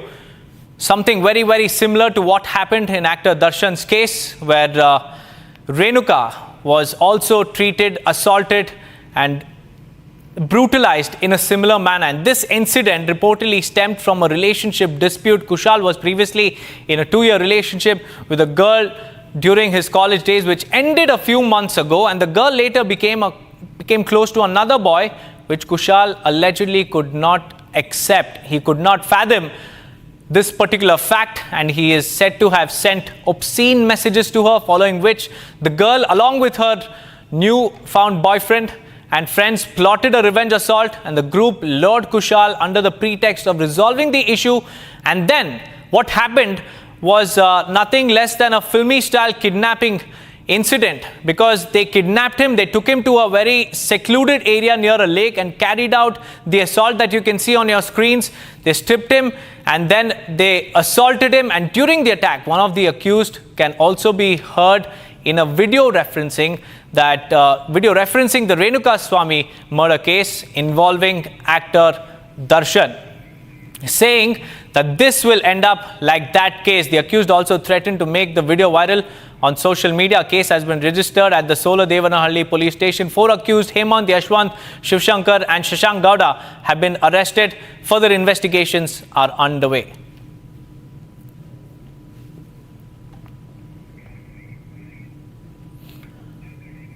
Moving on, viewers, a massive controversy has erupted over Udaipur Files, a film based on the brutal murder of Udaipur tailor Kanhaiya Lal in June 2022. And the tailor was beheaded in broad daylight for sharing a social media post in support of the then BJP leader Nupur Sharma. And Jamiat Ulema Hind has moved the Delhi, Maharashtra and Gujarat High Courts demanding a ban on the film. Here's a detailed report.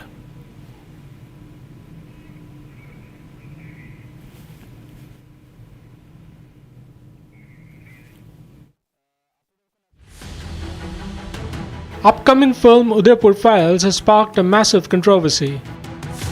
Jamiat Ulema Hind, the body of Islamic clerics, moved Delhi, Maharashtra and Gujarat High Courts seeking a ban on the film's release. Arshad Madni, the principal of the Darul Uloom Deoband, has opposed the film. The film is based on the killing of Udaipur tailor Kanhaiya Lal in June 2022. The elderly tailor was beheaded in broad daylight. One of the assailants, identified as Riaz, attacked Kanhaiya Lal with a sharp weapon, while the other recorded the crime on his mobile phone. According to the PIL filed by the body of clerics, the film can spread communal hatred. Meanwhile, Kanhaiya Lal's family, along with the film's producer, reached Patna Sanatan Mahkum, seeking the support of Hindu leader Acharya Dhirendra Shastri against a fatwa issued by the Jamiat. हम पटना आए हुए हैं धीरेन्द्र शास्त्री जी के कार्यक्रम में, तो क्या मैं ये जानना चाहूंगा कि जिस तरीके से इन आतंकवादियों के साथ इनके मौलाना वगैरह सब कुछ खड़े हो जाते हैं, इनका सपोर्ट करते हैं, कहीं ना कहीं कमलेश तिवारी के केस में भी देवबंद वाले ही इनके वकील है, तो जो देश के जो संत लोग हैं, क्या ये हमारा साथ देंगे और क्या उदयपुर फाइल्स का सपोर्ट करेंगे? The Vishwa Hindu Parishad, meanwhile, has come out in support of the film, labeling the Jamiat's pushback hypocrisy. As the controversy takes center stage, it's now up to the courts to decide the fate of the film.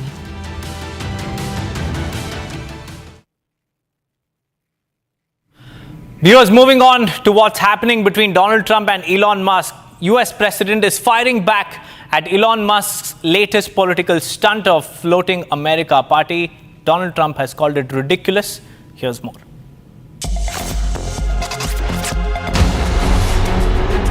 US President Donald Trump has slammed Elon Musk's new political venture, the America Party, calling it ridiculous and warning it threatens GOP unity and the traditional two-party system. third party? I think it's ridiculous to start a third party. We have a tremendous success with the Republican Party. The Democrats have lost their way, but it's always been a two-party system. And I think starting a third party just adds to confusion. It really seems to have been developed for two parties. Third parties have never worked. So he can have fun with it, but I think it's ridiculous. What's your golden key back from Elon? Go ahead. What's your Just days ago, Elon Musk announced the launch of the American Party, aimed at breaking what he calls a one-party system, dominated by Democrats and Republicans. Musk plans to focus on flipping a small number of key congressional seats to influence legislation and shake up Washington's gridlock. Once allies, Musk and Trump have grown apart. Musk served briefly in Trump's administration, but left after opposing a major tax and spend bill. Their split has sparked public clashes, with Trump warning that a third party risks splitting conservative votes and weakening the GOP.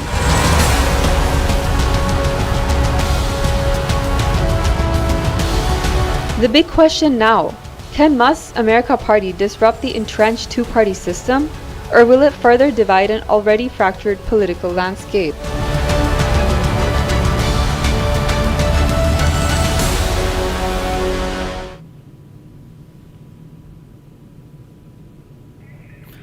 Moving on, viewers, the terror attack in Pahalgam has found a mention on the global stage. At the BRICS summit in Brazil, Prime Minister Modi has sent out a very, very strong message on Pakistan and its sponsorship of terrorism. Additionally, India is also set to sign a counter-terrorism agreement with Brazil. Here's more. Kashmir's agony found a global platform at the BRICS summit in Brazil. The deadly terror attack in Pahalgam, which took several lives, was condemned by the BRICS nations. Prime Minister Modi delivered a pointed message to Pakistan that support to terror outfits won't be tolerated.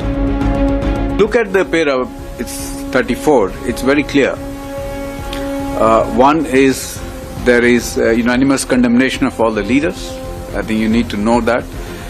And it also says that condemnation in all its manifestations, and including those who abet, who finance, and either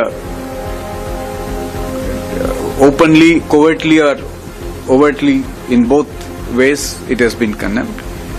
There is also reference to the cross-border movement of terrorists. It's also coming out very clearly, and the listing of terrorist groups. And there is also a strong support for comprehensive convention on against international terrorism, which was India's formulation, India's initiative in the UN for a long time, as you know that. So the message is very clear for anyone who understands the dangers of terrorism and how it can be, how it needs to be condemned, tackled not by just us. You know, there is a solidarity. There is a universal condemnation, which means all the countries are against it in any form. So that message is very clear to our neighbors. And it didn't just end there. India's foreign policy stance was spelled out loud and clear. Prime Minister Modi is all set to sign a memorandum of understanding with Brazil on counter-terrorism cooperation. After the talks, we are hoping to sign 4 agreements or /MOUs between the two countries, namely on renewable energy, counter-terrorism, agricultural research cooperation between ICAR, which is Indian Council for Agricultural Research, and Embrapa of Brazil, and also exchange and mutual protection of confidential information. These agreements have been finalized. As global leaders huddled to discuss future roadmaps, India chose to talk tough on terror and made sure that the world listened. With that, viewers, it's time for a quick break. On the other side, we'll tell you about how Pakistani spy Jyoti Malhotra was invited by Kerala government for tourism campaign, and this has been revealed in an RTI. Along with that, we'll also tell you about China's message for India.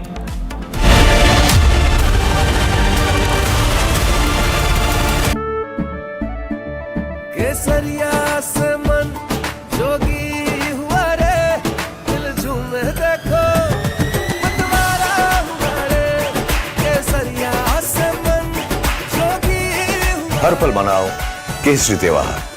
विमल, बोलो जुबान केसरी। आधे bowl दही में 4 चम्मच MDH चटनी पुदीना मसाला डाला, stir करो, पुदीना चटनी तैयार। MDH चटनी पुदीना मसाला।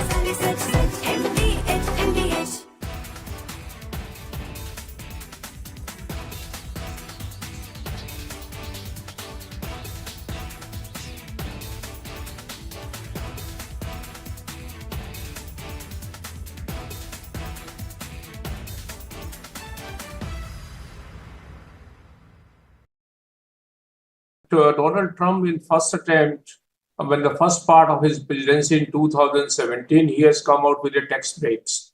And he has announced that he wants to boost the American economy. And he has given tax break, which were going to expire in 2025.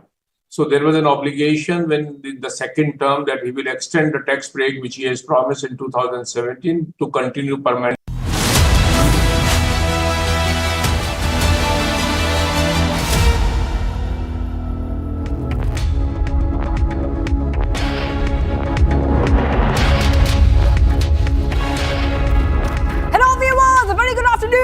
We are live and breaking. I'm Shivangi Shukla, getting you the latest coming in. A short while back, Donald Trump made a statement, 10% tariff warning, saying that he will go ahead and slap those tariffs on anyone, especially the BRICS, who is making out and coming out with policies which are anti-American. That is right, viewers. Back-to-back updates coming in, but as usual, the headlines first. Let's get started.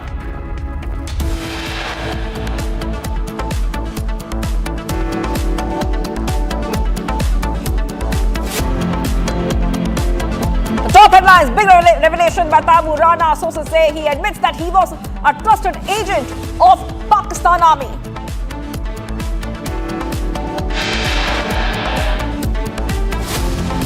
Clash is reported during religious procession in several states. Yesterday in Lakhimpur, stones allegedly pelted on Hindu homes.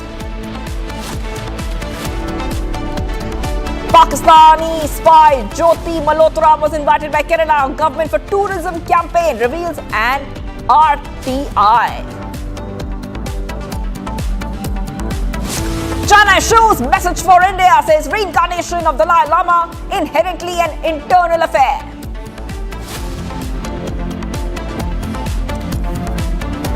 Youth brutally assaulted in Bengaluru over relationship dispute, actor Darshan case referenced.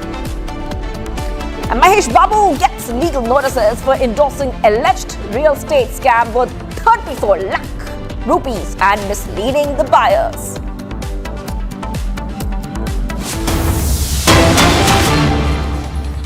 Alright, getting you some big breaking news coming in. Tension gripped the Nayatola Mahavir Mandir Chowk area under the Nagar Thana of Katihar, Bihar, after miscreants involved in a Muharram procession have allegedly pelted stones at local residents and the temple, triggering unrest, viewers. In response, District Officer Manish Kumar Meena has ordered strict action against those responsible and assured that no one guilty will be spared. A former Deputy CM and Shah Nagar MLA Tarkeshwar Prasad also appealed to the public to maintain the peace and order, promising firm action against the miscreants to restore normalcy in the area. The pictures coming in, viewers, this is coming in from Bihar, ruckus during a Muharram procession. You can see those pictures as a stone pelting has been reported as local residents are pelting stones, and this is triggering a lot of unrest. We come in to know that there is a order there for strict action against those who are responsible for this ruckus. And we have to move ahead right now, viewers, because we're getting violent clashes being reported in multiple places, in multiple states, including Uttar Pradesh. So next, we will tell you about this next story where during a Muharram in MP, Shajapur, this time the incident happened when a procession reached Azad Chowk. So more clashes were reported there. There was allegedly a dispute that took place, which eventually turned into a fight. Now, the police deployed on the spot, took immediate action and brought the situation under control. So this is Shajapur. And these are violent clashes being reported in Muharram in Shajapur and MP. Those pictures are coming in. Incident is reported once again during a procession. And this procession reached Azad Chowk. Then you can see those pictures coming in. There was allegedly a dispute that took place, which eventually turned into a fight. Okay, the police have been deployed. Satyavijay is joining us. Satyavijay, police deployed on the spot, took immediate action and brought the situation under control. If you could take our viewers what exactly happened and who started it, what the situation is right now, and what do the police suspect, what led to this clash? जी हाँ बिल्कुल, देखिए मध्य प्रदेश में दो जगह पर विवाद की स्थिति बनी, शाजापुर और उज्जैन। शाजापुर की अगर बात करें तो वहाँ पर मुहर्रम का जो जुलूस निकल रहा था उसमें उसी समाज के, एक ही समुदाय के, मुस्लिम समुदाय के ही दो पक्षों में विवाद हुआ, जिसके बाद पुलिस ने हालात पर काबू किया। ये जो विवाद है शाजापुर का, वो आपसी कहासुनी से शुरू हुआ और रूट को लेकर हुआ, और उसके बाद मुस्लिम समाज के जो दो गुट हैं वो आपस में भिड़ गए। इसके अलावा बात करें उज्जैन की, तो उज्जैन में भी मुहर्रम के जुलूस के दौरान पुलिस को लाठीचार्ज करना पड़ा। दरअसल हालात ये हुए कि जो तय रूट था मुहर्रम के जुलूस का, उस तय रूट से हटके जहां पर बैरिकेडिंग की गई थी, उस रूट पर मुहर्रम के जुलूस के लोगों ने जाने की कोशिश करी। हालांकि उन्हें समझाइश दी, समझाइश पर वो जब नहीं माने तो पुलिस को लाठीचार्ज करना पड़ा, और इस लाठीचार्ज में वहां पर भगदड़ जैसे हालात बन गए। खजूर वाली मस्जिद इलाका है जहां पर कि ये घटनाक्रम हुआ उज्जैन में, जहां पर कि मुहर्रम के जुलूस से पहले ही मुस्लिम समुदाय के लोगों के साथ बैठक की गई थी। उन्होंने ये माना था कि वो गीतानगर इलाके में नहीं जाएंगे, वहां पर बैरिकेडिंग की गई। इसके बाद भी लोग वहां पर जबरन घुसने की कोशिश करने लगे। हालांकि उनका ये कहना है, मुस्लिम समाज के लोगों का ये कहना है कि वहां पर इमाम बाड़ा है और वहां पर जाना जरूरी होता है, लेकिन जब पहले से ही तय हो चुका था कि उस रूट पर नहीं जाना है, इसीलिए पुलिस ने वहां पर बैरिकेडिंग की थी। That is right. Thank you for joining us, Satyavijay. Satyavijay joining us live as we keep getting our viewers more updates. We really have to move ahead. Thanks, Satyavijay. I have to tell our viewers about the next story we're getting, and this is stone pelting once again reported during Muharram in UP this time in Lakhimpur. The locals allege that the group specifically targeted some houses and started hurling the stones. Now, the police is investigating this case very, very closely. We are getting those pictures coming across to you as well. As you can clearly see, this is Lakhimpur, stones pelted during Muharram. You can see that this happened during a religious procession. My colleague Ajay Dubey is on the ground and is getting us the ground reality post the clashes which were reported. Let's take a look. Sir कल लगभग 5 बजे शाम की बात है। ताजिया उधर सुनसरी से निकल के आया, हमारे घर के पीछे से निकलता है और कभी रखा ना गया। कल करीब 1.5 घंटे तक ताजिया रख के दिया गया, वहां से उठाया नहीं। हमारे गांव के प्रधान जी अब्दुल हसीब जी वो भी थे साथ में, और उसके बाद में क्या नारे लगा रहे थे और पत्थर क्यों फेंकने लगे आपके घर पर? ये पाउडर फेंका पहले हमारे घर पे, तो हम लोगों ने मना कि घर में क्यों फेंक रहे हो पाउडर। ये हमारे लड़के ने मना किया ये पंकज को, तो जब मना करेंगे तो इनको पकड़ के खींच लिया और मारने लगे। तो हम लोग कहने ये क्या कर रहे हो, हम लोग जब दौड़े तब तक पत्थर चलने लगे। बाहर चलते हैं, तस्वीरें और भी आपको दिखाते हैं। घर में बिखरा ये पूरा ईटा पत्थर देखिए, छत पर भी फैला हुआ ईटा। आइए छत पर चलते हैं, आपको हम तस्वीरें दिखाते हैं किस तरीके से छत पर सारा सामान बिखराया गया है। छत के ऊपर चल के देखने को हमें जो घर के मालिक है वो कह रहे हैं, और देखिए यहाँ पर कितने ईंटे पत्थर पड़े हैं, गुम्मे पड़े हैं, और ये बता रहे हैं, कहानी की बानगी बता रहे हैं कि किस अंदाज में डराने के लिए, धमकाने के लिए ये सब कुछ किया गया। यहाँ पर जो घर का सामान है वो भी टूटा हुआ दिखाई दे रहा है, घर के सामान को भी देखिए तोड़ दिया गया है। आप यहाँ पर आप बताएं अंकल, क्या किस तरफ से जा रहे थे? ये इधर इससे जा रहे थे, पीछे से इधर से थे, और ये इधर से पत्थर यहीं से फेंके गए, इधर से वहाँ से। ये सारा पाउडर भी आपके घर के ऊपर बिखरा हुआ? ये सर वहाँ तक सब पाउडर फेंका, वो वहाँ से सब पड़ा है सब, और ये पैनल टूट गया। देखो इस पे ईंटा क्या नारेबाजी क्या कर रहे थे और उनकी मंशा क्या थी? ये पत्थरबाजी कर क्यों रहे थे? ये केवल हिंदू मुस्लिम भड़काना चाहते थे। आप लोग को डराने की कोशिश थी? ये और यहाँ हमारे घर से ये हिंदुओं का घर केवट का, इनके घर पे पत्थरबाजी, इनकी टीन टूट गई है। और वो वहाँ एक हिंदू का घर, वहाँ भी पत्थरबाजी, वहाँ भी उनके यहाँ। हम आपको जो तस्वीरें एक बार फिर से दिखाते हैं और अंदाजा लगाइए कि किस तरीके से डराने की कोशिश की गई। कल के दिन इस गांव के हिस्से में ईंटें पत्थर छत पर भी बिखरे हुए हैं। और जरा ऊपर से ही नीचे आपको तस्वीर दिखाते हैं, एक फ्रेम। जो स्थानीय लोग हैं दरवाजे पर इकट्ठा हैं, डरे सहमे ये लोग हैं अपनी सुरक्षा को लेकर। और इन ईंटें पत्थरों को देखिए, ये ईंटें पत्थर घर पर जब फेंके गए इस मंशा से फेंके गए कि लोगों को डराया जाए। ये बताइए, सुरक्षा को लेकर डर लग रहा है आप लोग को? बिल्कुल सर, डर तो लग ही रहा है। जब इस पुलिस की मौजूदगी में ये हुआ है सर, तो डर तो लग ही रहा। वो देखो वहाँ दीवार की वो ऊपर से देखिए टीन घर के सामने की दिखा रहे हैं, बाहर की तरफ अंदर की टीनें टूट चुकी हैं। जो पाउडर फेंका गया था, ये पाउडर क्या था और किस मंशा से? पता नहीं सर क्या था ये पाउडर में, इसमें वहाँ से फेंक रहे। तो हम लोगों ने मना कि घर में हमारे मत फेंको, अपने उसमें फेंको। नीचे उतरते हैं, जरा वहां भी चलकर देखते हैं, समझते हैं कि क्या मंशा थी। ये हिंदू आबादी जिस तरफ गांव की रहती है, बेहद डरी हुई ये आबादी है। सीढ़ियों पर भी आप देखेंगे गुम्मे के टुकड़े फैले हुए हैं। और जिस अंदाज में फेंके गए, लड़कों ने खुद अपने वीडियो बनाए, इंस्टाग्राम पे डाला है। अपना जो हलक दिखाने की कोशिश है, डराने की कोशिश है। घर के बाहर चलते हैं। आप बताइए, घर में मौजूद थी आप जब हमला हुआ? जी, यहाँ पे थे, बच्चों को लेके। ये बहू ने यहाँ पे खेल रहे थे, जब पत्थर आने लगे तो बहू इधर लेके कमरे में बच्चों को बंद कर दिया। डर पूरा परिवार डर गया होगा। डर के लिए, और सब सारे लोग बाहर थे, ये हम दोनों लोग। क्या नारेबाजी कर रहे थे ये लोग? वो सब वही खेल रहे थे, पाउडर खेल रहे थे। और उधर से पटाखे दगाने वाली बात आई। आपने कहा कि पटाखे दगा रहे थे, ये तो देखने को मिलता नहीं है। हम पटाखे कभी नहीं दगते हैं, ना ही यहाँ पे रुकते हैं। यहाँ पे आते थे और चले जाते थे, लेकिन 1 घंटे तक रखे रहे। और हम 1-1.5 घंटा हो गया, हमने देखा कि इतनी देर तो कभी नहीं रुकते थे। उसके बाद इन्होंने यहाँ से वो यही पाउडर फेंकना शुरू किया। यहाँ पे हम लोग अपने घर के पास बैठे थे, लगभग वहाँ से 30 मीटर की दूरी पे। ये लोग झिल्लियों में उड़ा उड़ा के हम लोगों घर पे फेंक रहे थे। जब हमने मना किया, नहीं सुना किसी ने, हम वहाँ पे जाके मना करने लगे तो 4-5 लोगों ने पीछे से आके हमको पकड़ लिया, पीट दिया आपको? हाँ। अच्छा। जब हमने मना किया, फिर भी वहाँ पे कोई प्रशासन नहीं बोला कुछ भी। बाद में बीच बराव कराए और फिर वो लोग क्या किए, जैसे वहाँ ये हुआ लफड़ा तो वो लेके बढ़ाए ताजिया और फिर उसके बाद उधर से पत्थर फेंकने लगे। घर में बच्चे भी थे आपके। मुख्यमंत्री से सुरक्षा के लिए मांग क्या कीजिएगा? योगी जी से कहिएगा। हम तो चाहते हैं सभी लोगों की गिरफ्तारी हो, जितने लोग हैं जो दोषी हैं। अब तक अभी किसी की गिरफ्तारी नहीं हुई। FIR कराई है? FIR आपने कराई है? जी, आपके नाम आपने FIR कराई है? क्या FIR में मांग किया? FIR में हमने कहा जितने दोषी हैं सभी लोगों को सजा होनी चाहिए। हमें कड़ी से कड़ी सजा, हमें न्याय मिलना चाहिए।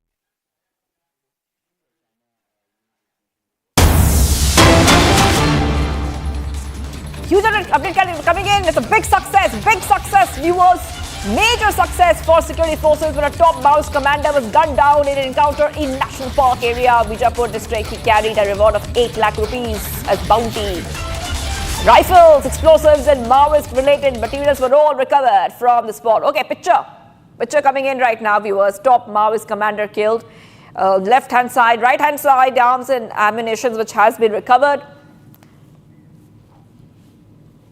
All right, let's go straight across to my colleague who's joining us. Bharat is joining us live from Bijapur. Bharat, I'm just coming across to you right now. Top Maoist has now been eliminated, and this is coming in, of course, as Amit Shah had made it very clear, Union Home Minister, that India will be a Maoist-free nation by the year 2026. Yes.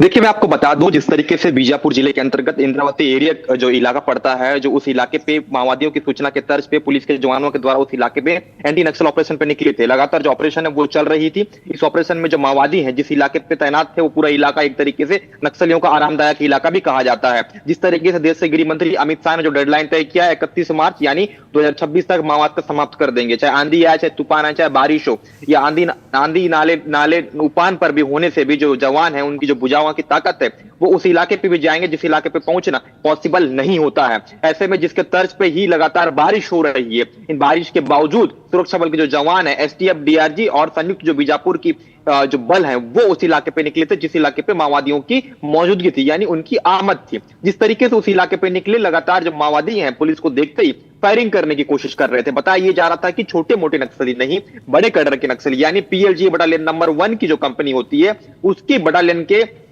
जो माओवादिस्ट हैं उनकी मौजूदगी उस इलाके पे है, जिसकी सूचना पे पुलिस वहां पे निकलती है। पुलिस को देखने के बाद माओवादी जो है वो फायरिंग करने की कोशिश करते हैं, लोकेशन ले लेते हैं, लगातार जो फायरिंग है वो देखने को मिलती है। गोलियों की जो आवाज है, तड़तड़ाहट की जो आवाज है वो इर्द गिर्द के जो गांव है वहां तक आने लगती है। लगातार जिस तरीके से वहां पे हालात देखने को मिल रही थी, बारिश हो रही थी, बारिश होने के बावजूद बस्तर आईजीपी सुंदरराज की अगर बात की जाए वो लगातार इस पूरे thank you for getting those details. Yes, absolutely. Top Maoist commander has now been eliminated. He has been killed. We have to move ahead. Thank you so much for joining us there. Thank you so much for joining us. We really have to move ahead. We're getting some breaking news coming in. 3 miscreants riding a bike through petrol bomb at a house. And this is coming in town of Jalandhar and tried to damage the house. Footage is on your screen. What do you see on your screen? Now you can see how these unknown youths are coming on a motorcycle and they are throwing these bottles filled with petrol and then going ahead and running away. Police have launched an investigation into the matter, getting in a reaction also from the BJP on the prevailing law and order situation in Punjab.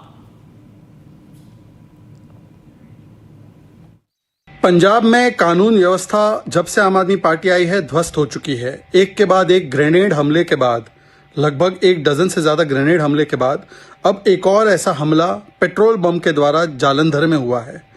लोग आते हैं bike पर, बम फेंक कर चले जाते हैं। कानून पुलिस का कोई डर नहीं, क्योंकि कानून व्यवस्था ध्वस्त है। आम आदमी पार्टी अपनी सत्ता की लालच में मस्त है। केजरीवाल जी की सिक्योरिटी में पुलिस को व्यस्त करके रखा है, इसीलिए जनता की कोई चिंता नहीं। मोहाली में पुलिस हेडक्वार्टर पर आरपीजी हमला होता है, कट्टरपंथियों को खुली छूट दी जाती है, सिद्धू मूसेवाला की दिन दहाड़े हत्या होती है, किडनैपिंग, मर्डर हो रहे हैं, इंटरनेशनल कबड्डी प्लेयर मारा जा रहा है, नशा कारोबारी जो है वो धड़ल्ले से नशा बेच रहे हैं। और कानून व्यवस्था कहाँ पे व्यस्त है? राजनीतिक शत्रुओं के पीछे। और इसीलिए आज पंजाब में जो स्थितियाँ बनी हुई हैं, ये आम आदमी पार्टी की निकम्मेपन की और उनके पुलिस के दुरुपयोग का एक प्रकार से प्रमाण है। भगवंत मान जी नाम के मुख्यमंत्री तो है, परंतु काम दिल्ली से हो रहा है। दिल्ली के आम आदमी पार्टी के नेता सरकार और पुलिस को चला रहे हैं और आज स्थिति बद से बदतर होती जा रही कानून की। Getting you some more updates coming in next segment. Bharat in 5 minutes. As it started, massive fire broke out at a godown inside a truck parking area in Navi Mumbai of Maharashtra. Firefighting at the godown, which is located near the agricultural produce market, is underway, and several vehicles, trucks, tempos have been destroyed in the fire. Trucks belonging to Kashmiri transporters were also destroyed. Massive fire also erupted at a paper factory in Ghaziabad of Uttar Pradesh early this morning. Fire engines have reached the spot and efforts to control the blaze are underway. No casualties or injuries have been reported from the incident so far. Devotees attending in Damannath Yatra in Jammu and Kashmir have been given radio frequency identification cards. These cards will be used to track the movement of pilgrims during the ongoing Yatra. Ramban District Informatics Center has set up many card distribution counters manned by trained computer operators at Yatri Niwas and Langar sites. हमारे ID already Chandigarh से बन चुके थे। यहाँ हम लोग RFID अपनी बनवाने के लिए आए हैं और इसका हमें बहुत बड़ा बेनिफिट है। बहुत अच्छी तरीके से they are helping us and इसके हमारी कहीं भी लोकेशन है हम लोग उस RFID कार्ड के थ्रू लोकेट कर सकते हैं। ये बहुत अच्छा कदम उठाया है सरकार ने हमारी सेफ्टी के लिए।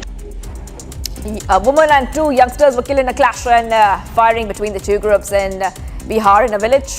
In the Dumravan village, a fight broke out among the children of 2 neighboring families which turned violent when both sides started firing. 22-year-old Anu Kumari and 24-year-old Himanshu Kumar sustained gunshot wounds to their heads and were rushed to the Model Hospital in Bihar. And then the doctors declared them dead on arrival. Victims' families then staged a protest at the hospital gate. DSP Ramdullah Prasad stated that 5 to 6 people have been arrested. Raids are currently being conducted to nab the others. Devotees in large numbers have gathered to witness the consecration ceremony taking place in Tamil Nadu, where we see that the consecration ceremony began with the puja, which took place on July 1st in the temple. The event today has happened between 6:15 to 6:50 a.m. The previous ceremony was held 16 years ago in 2009. Madhya Pradesh CM Mohan Yadav will be heading to Punjab's Ludhiana. He shared that ever since India's government was formed, new employment opportunities, especially for the youth, have been continuously emerging in Madhya Pradesh. He said the efforts are underway to promote industries in the state, particularly crop-based industries, so that crops receive fair prices. Industries for dairy products are also being established. He says that earlier he visited Surat and Bengaluru, and now he will be visiting Ludhiana for this purpose. Many areas of Uttarakhand are experiencing torrential rainfall, due to which the Indian Met Department has issued an alert in state for the next 3 days. Heavy rainfall in Rudraprayag district and other areas of Uttarakhand have increased the water flow in the river. The river is still flowing below the danger mark. A motor bridge has also been washed out in Rudraprayag, due to which many dozen of villages have been completely cut off. Earlier in the week, Yamunotri National Highway was blocked at 2 points. Uttarkashi police have shared it will take time to restore the route. 17 villagers from Chhattisgarh's village were trapped in the floods. They had gone to the area to do agricultural work. All 17 villagers have now been rescued. A rescue operation was conducted by a joint team throughout the night under the direction of Collector Ajit Vasant. The team of the Revenue Department, Pali Police Station, Disaster Management, Nagar Sena and the State Disaster Team conducted a joint rescue operation.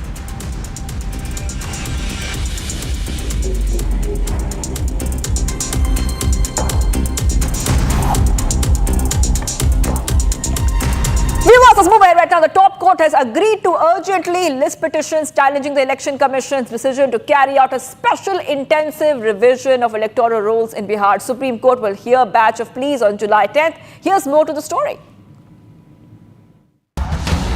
The Supreme Court of India has agreed to hear a batch of petitions against the Election Commission's decision to carry out a special intensive revision of electoral rolls in Bihar, a move that comes just ahead of the assembly elections. The plea was mentioned for urgent hearing before a bench of Justices Sudhanshu Dhulia and Joy Malia Bagchi. The petitions have been filed by political parties like the TMC and the RJD. Both of these parties have raised concerns over the Election Commission's June order, requiring all voters not listed in the 2003 rolls to submit fresh documentation proving their eligibility, marking the beginning of a likely nationwide exercise. Opposition is claiming that the move violates key constitutional rights, including the right to equality, freedom of expression and the right to vote, as well as election laws like Representation of Peoples Act. The petitioners fear that the revision drive could arbitrarily remove lakhs of legitimate voters from the rolls without proper notices or process, threatening the fairness of the upcoming election cycle.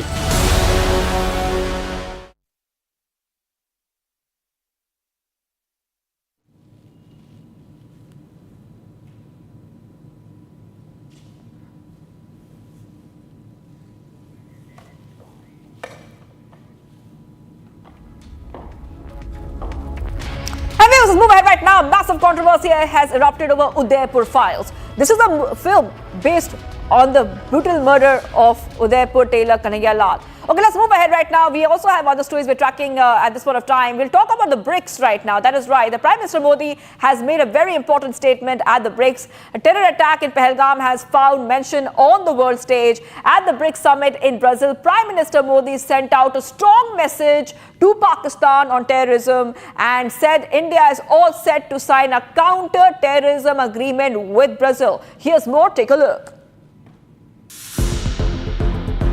Kashmir's agony found a global platform at the BRICS summit in Brazil. The deadly terror attack in Pahalgam, which took several lives, was condemned by the BRICS nations. Prime Minister Modi delivered a pointed message to Pakistan that support to terror outfits won't be tolerated. Look at the para, it's 34, it's very clear. One is, there is unanimous condemnation of all the leaders. I think you need to know that. And it also says that condemnation in all its manifestations, and including those who abet, who finance, and either openly, covertly, or overtly. In both ways, it has been condemned. There is also reference to the cross-border movement of terrorists. It's also coming out very clearly, and the listing of terrorist groups.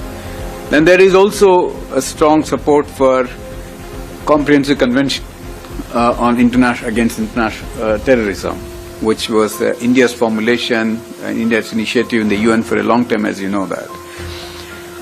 So the message is very clear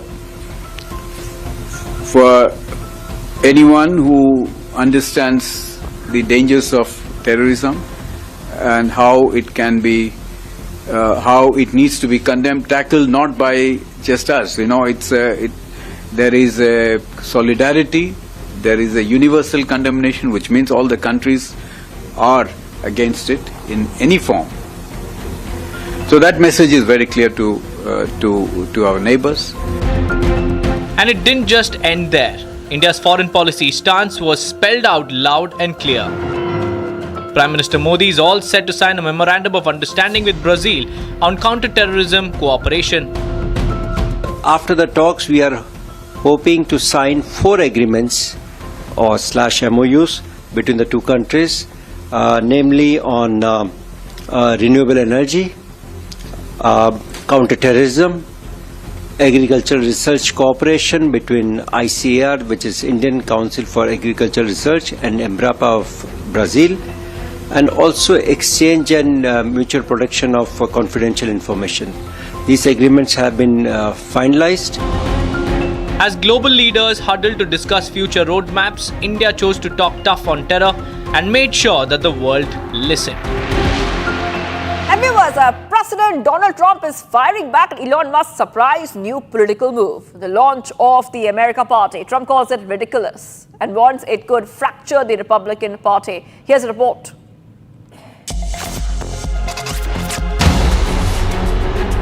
US President Donald Trump has slammed Elon Musk's new political venture, the America Party, calling it ridiculous and warning it threatens GOP unity and the traditional two-party system. Elon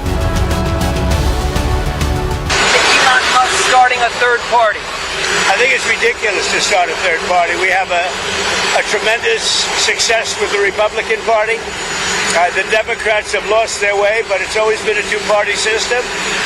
And I think starting a third party just adds to confusion. It really seems to have been developed for two parties. Third parties have never worked. So he can have fun with it, but I think it's ridiculous. What's your feedback? Golden key back from Elon. Go ahead. What's your Just days ago, Elon Musk announced the launch of the American Party, aimed at breaking what he calls a one-party system, dominated by Democrats and Republicans. Musk plans to focus on flipping a small number of key congressional seats to influence legislation and shake up Washington's gridlock. Once allies, Musk and Trump have grown apart. Musk served briefly in Trump's administration, but left after opposing a major tax and spend bill. Their split has sparked public clashes, with Trump warning that a third party risks splitting conservative votes and weakening the GOP.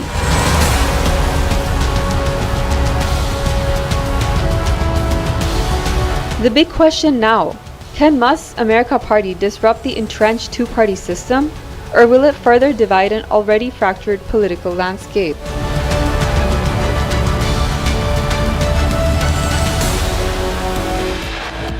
And viewers, sports were coming right up. Pakistani spy Jyoti Malhotra was invited by the Kerala government for tourism campaign, reveals an RTI. And viewers, China issues message for India, says reincarnation of the Dalai Lama inherently an internal affair. Stay tuned.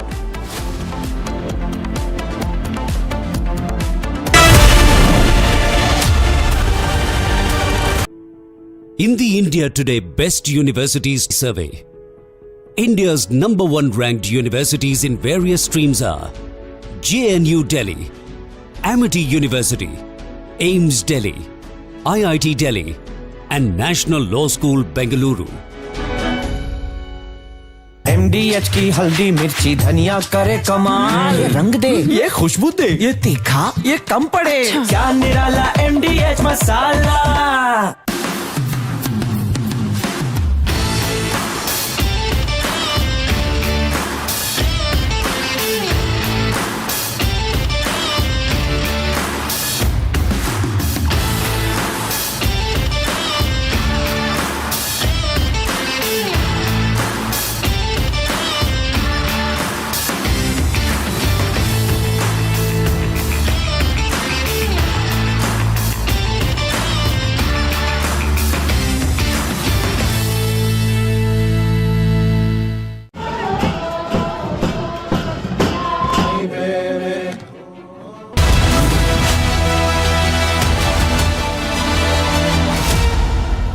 इसको घर पे लगाओगे तो शादी का तो पता नहीं, और घर पक्का नहीं टूटेगा।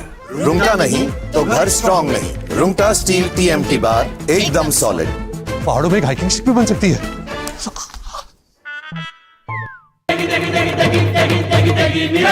MDH की देगी मिर्च, देगी मिर्च का तड़का, अंग अंग फड़का। MDH की देगी मिर्च।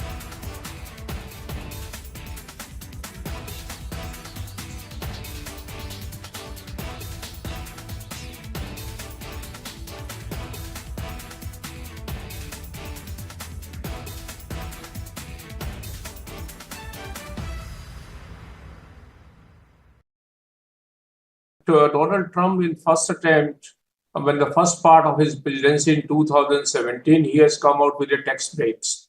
And he has announced that he wants to boost the American economy. And he has given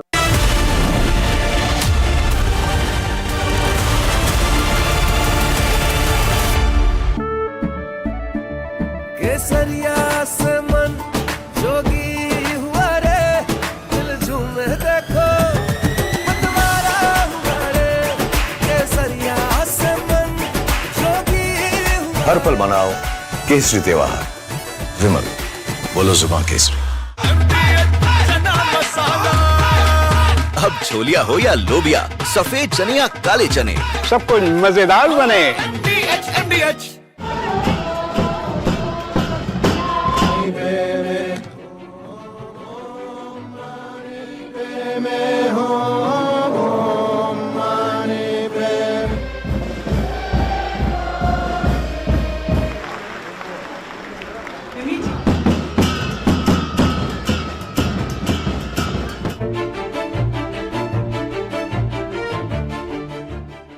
中国政府实行宗教信仰自由政策，颁有宗教事务条例和藏传佛教活佛转世管理办法，依法。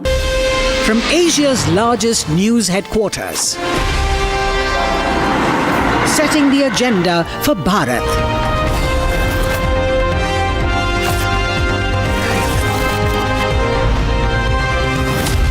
You're watching Republic.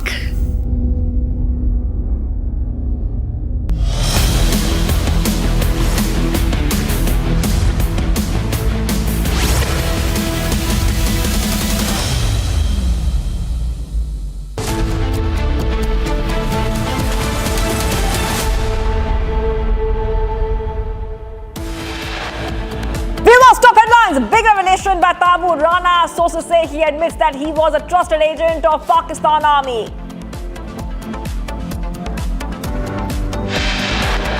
Clashes reported during religious procession in several states yesterday in Lakhimpur. Stones allegedly pelted on Hindu houses. A Pakistani spy, Jyoti Malhotra, was invited by Kerala government for tourism campaign, reveals RTI.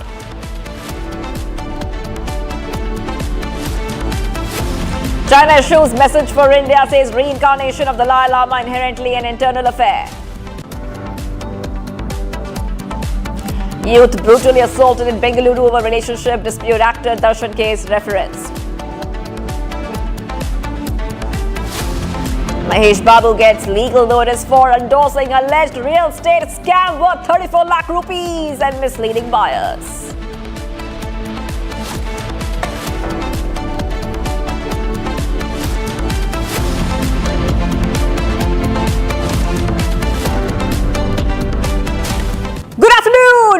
live and breaking. I'm Shivangi Shukla getting you the latest coming in. China rejects US tariff threat. That is right. China rejects US tariff threat over BRICS alignment. The Chinese government criticized the use of tariffs as a tool of coercion and pressure after US President Trump warned that he could impose an additional 10% tariff on countries that align themselves with the BRICS bloc. Foreign Ministry spokesperson Mao Ning said that BRICS cooperation is open and inclusive and not directed against any nation, and reiterated that China opposes trade wars and arbitrary tariff measures.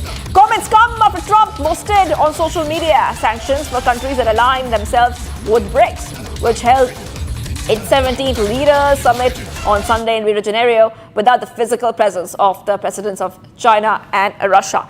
That is right, viewers. Back-to-back is coming in right now. China rejects US tariff threat over BRICS alignment. And remember that this is coming just after Donald Trump, I repeat, Donald Trump had said that anyone who aligns themselves with anti-American statements and policies will be slapped with 10% tariff on nations which side with BRICS.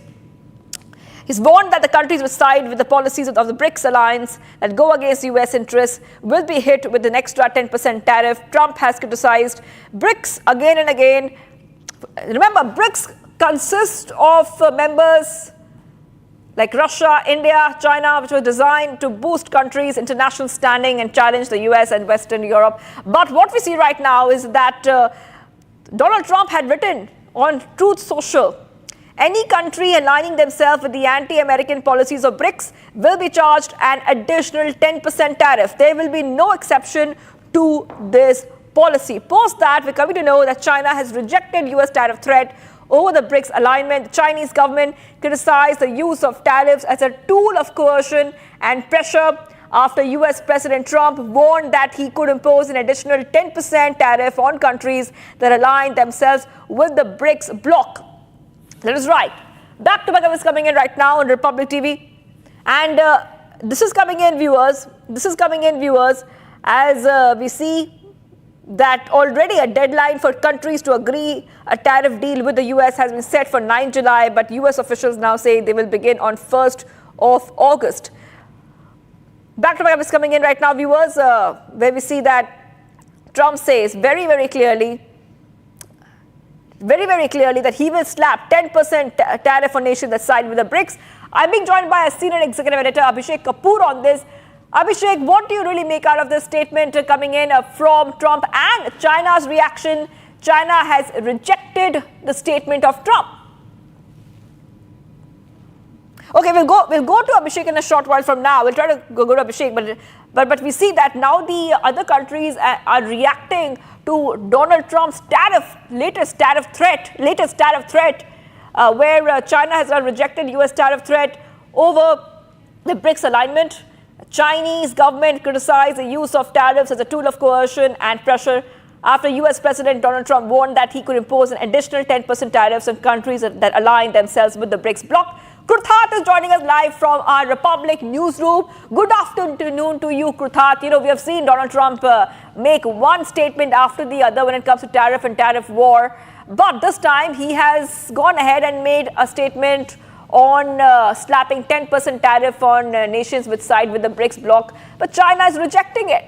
Indeed, and Shivangi, this is a big development that is coming in because President Trump just earlier this morning had tweeted that if any nation supporting the BRICS or any of the BRICS member nations act on a policy that is anti-American, then they will have to face a 10% tariff. Now, this is substantially lower than his original threat of about 100% tariff, but nonetheless, the tariff threat is looming now on BRICS countries. This particular threat is being looked in the context of a possible conversation around a BRICS currency or an introduction to an alternative global trade currency that would rival the US dollar, something that India as a nation, as a founding member of the BRICS, has always rejected as a matter of policy. However, However, the Trump's recent threat has now initially got a reaction from the Chinese, because the Chinese and the Russians are very keen on de-dollarization, and subsequently now the Chinese Communist Party is reacting to President Trump's threat, saying that through coercion and bullying he will not get his way. But remember, China was also one of the key countries that in fact came to an understanding with the United States all the way back in June on critical minerals, a deal that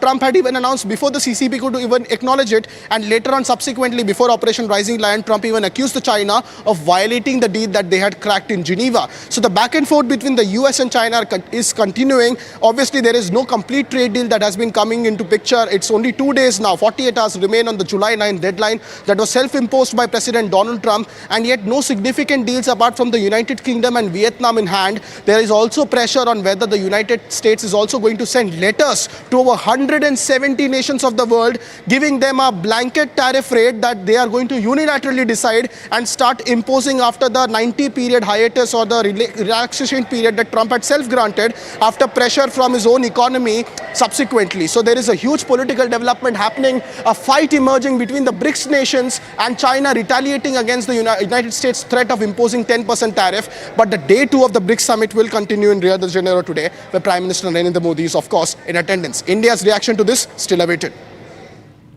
All right. Thank you for joining us there, Kruta, with all those details. I will be coming back to you for more on the story as we see that tariff war get a little bit more intense when Donald Trump's made a statement. But we're getting some more breaking updates coming in. Let's go to the next breaking update coming in. Big breaking news in the 26/11 terror plot. A mask is off. A terror link is exposed. Tavur Rana, the man who was once walking Mumbai streets as blood was being spilled, has now confessed to the Mumbai crime branch. He admits he was a trusted agent of the Pakistan army, trained by the Lashkar-e-Taiba, and was present in Mumbai during the 26/11 carnage. He visited Chhatrapati Shivaji terminus, exact site where the bullets rained. But here's the biggest bombshell. Rana says the 26/11 attacks were not just a Lashkar operation. They were carried out in full collaboration with Pakistan's ISI. Pakistani establishment is now caught red-handed. I want to go across to my colleague Akil.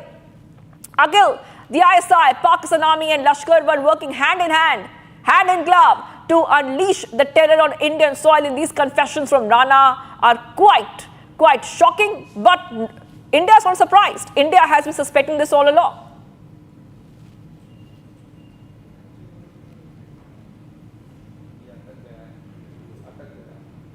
Okay, we're having some trouble getting to Akil. We will just go across to Akil. We'll go to Akil in a short while from now. And we have a guest. We have a guest joining us right now on Republic TV. With us, we have Major General G.D. Bakshi, defense expert, joining us, and Major General K.K. Sinha also joining us. I just want to go across to Major General G.D. Bakshi.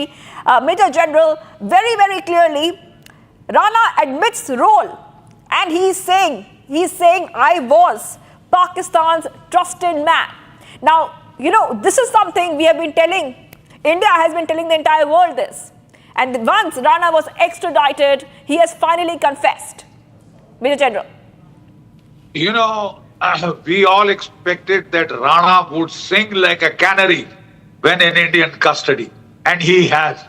He has spilled all the beans. The simple fact is this man was a major in the Pakistan Army Medical Corps. Then he resigned and left, opened his travel agency in, immigration agency in the United States. And there he teamed up with David Coleman Headley. He has spilled the beans as to how Headley was trained by the Lashkar-e-Taiba.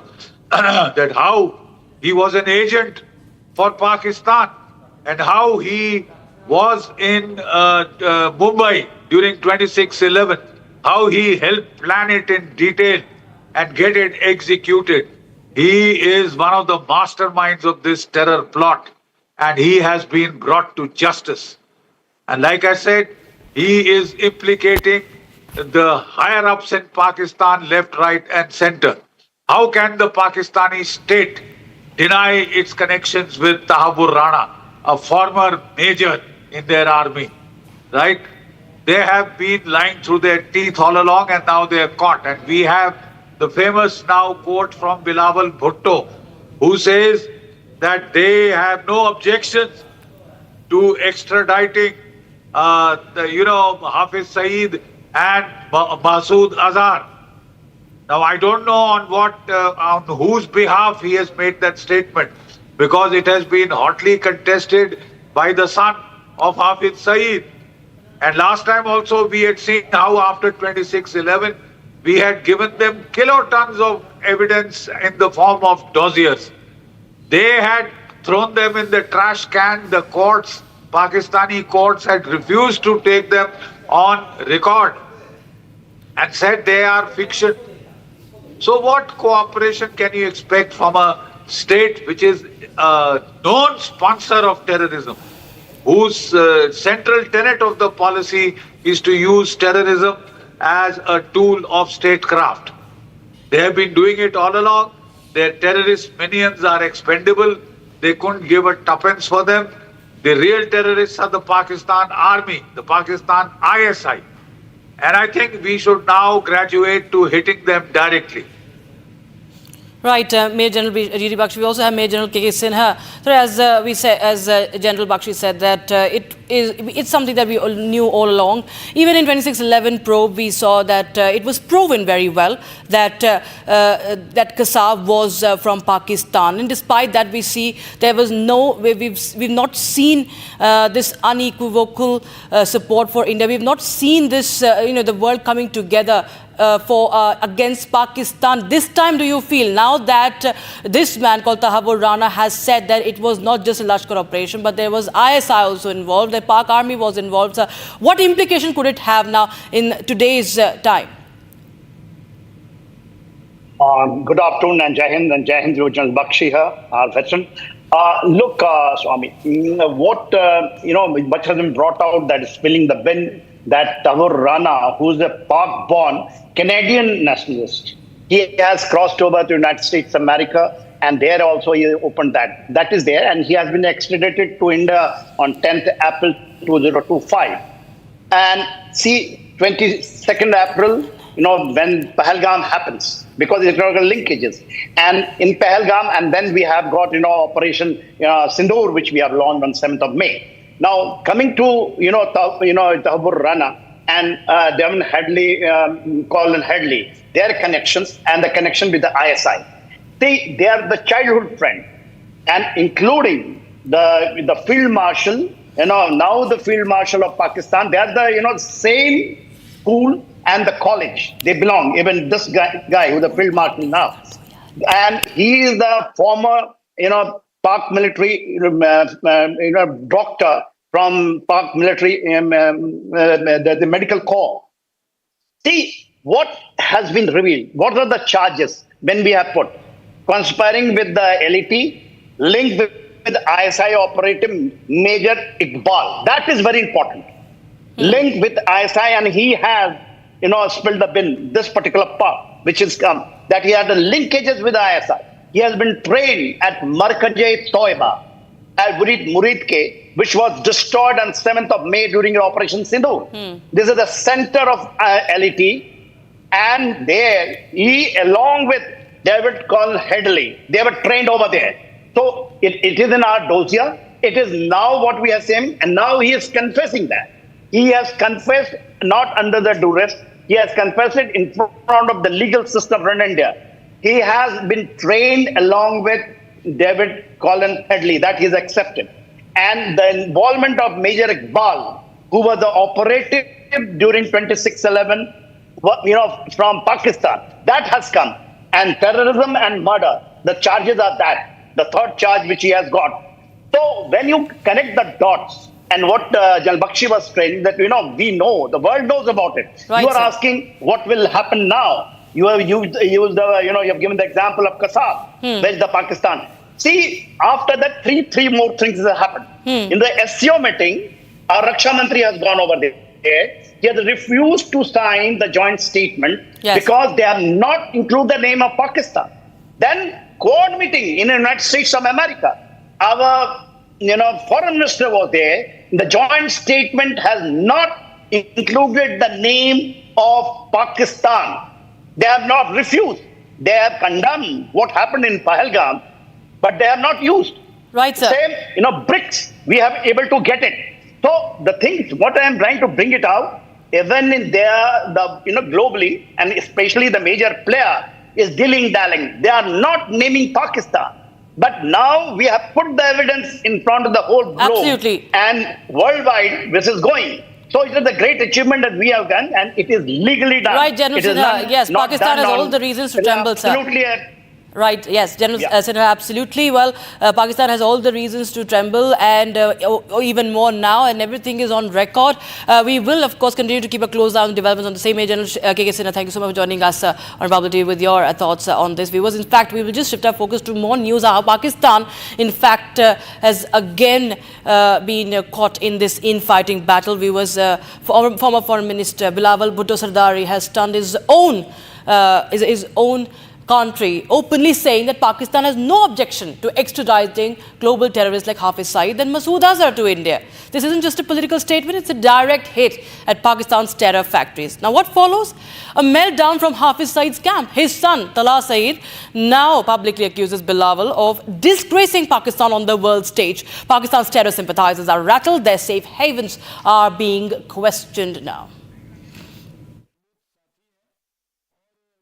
International news channel को interview देते हुए बिलावल ने जो बातें की, भारतीय सहाफ़ी के सवालात के जो जवाबात दिए, हकीकत में वो जवाब बनते नहीं थे, जिससे हम सब की पूरी पाकिस्तानी कौम की दिल आज़ारी हुई है। इस पर हम उसके इस बयानात की भरपूर मज़म्मत करते हैं। मेरे वालिद मोहतरम हाफिज़ मोहम्मद सईद हफ़िज़हुल्लाह का किरदार पाकिस्तान की खिदमत, हिफाजत और दिफा के हवाले से हमेशा रहा है। All right, Major General D.D. Bakshi continues to be with us. General Bakshi, well, we have heard Bilawal Bhutto making that sort of conditional, offer, and then you have the backlash from Hafiz Saeed's camps. But first, I want to understand from you, what is really behind Bilawal Bhutto's sudden offer? Because Pakistan also realizes that it has been caught by the juggler. The simple fact is the Indus Water Treaty will be held in abeyance till Pakistan behaves. And Pakistan has no option but to come around. And maybe this is the first sign of them coming around and trying to mend fences with India. Because they know that hostility with India will lead to the destruction of the Pakistani state. Right? The only point to be considered is who is Bilawal Bhutto speaking on behalf of. He is not a minister. He used to be the foreign minister earlier, but now he holds no official position in the Pakistan government. So is he speaking on behalf of the present Pakistan government, or is it a personal view? And if it is just a personal view, I don't know what it is worth, because it has been hotly contested.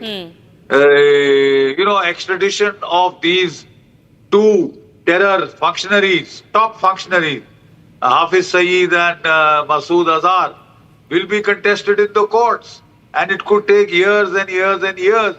So I don't know what this offer is worth, but it is a welcome change at least to hear some sober noises coming out of Pakistan.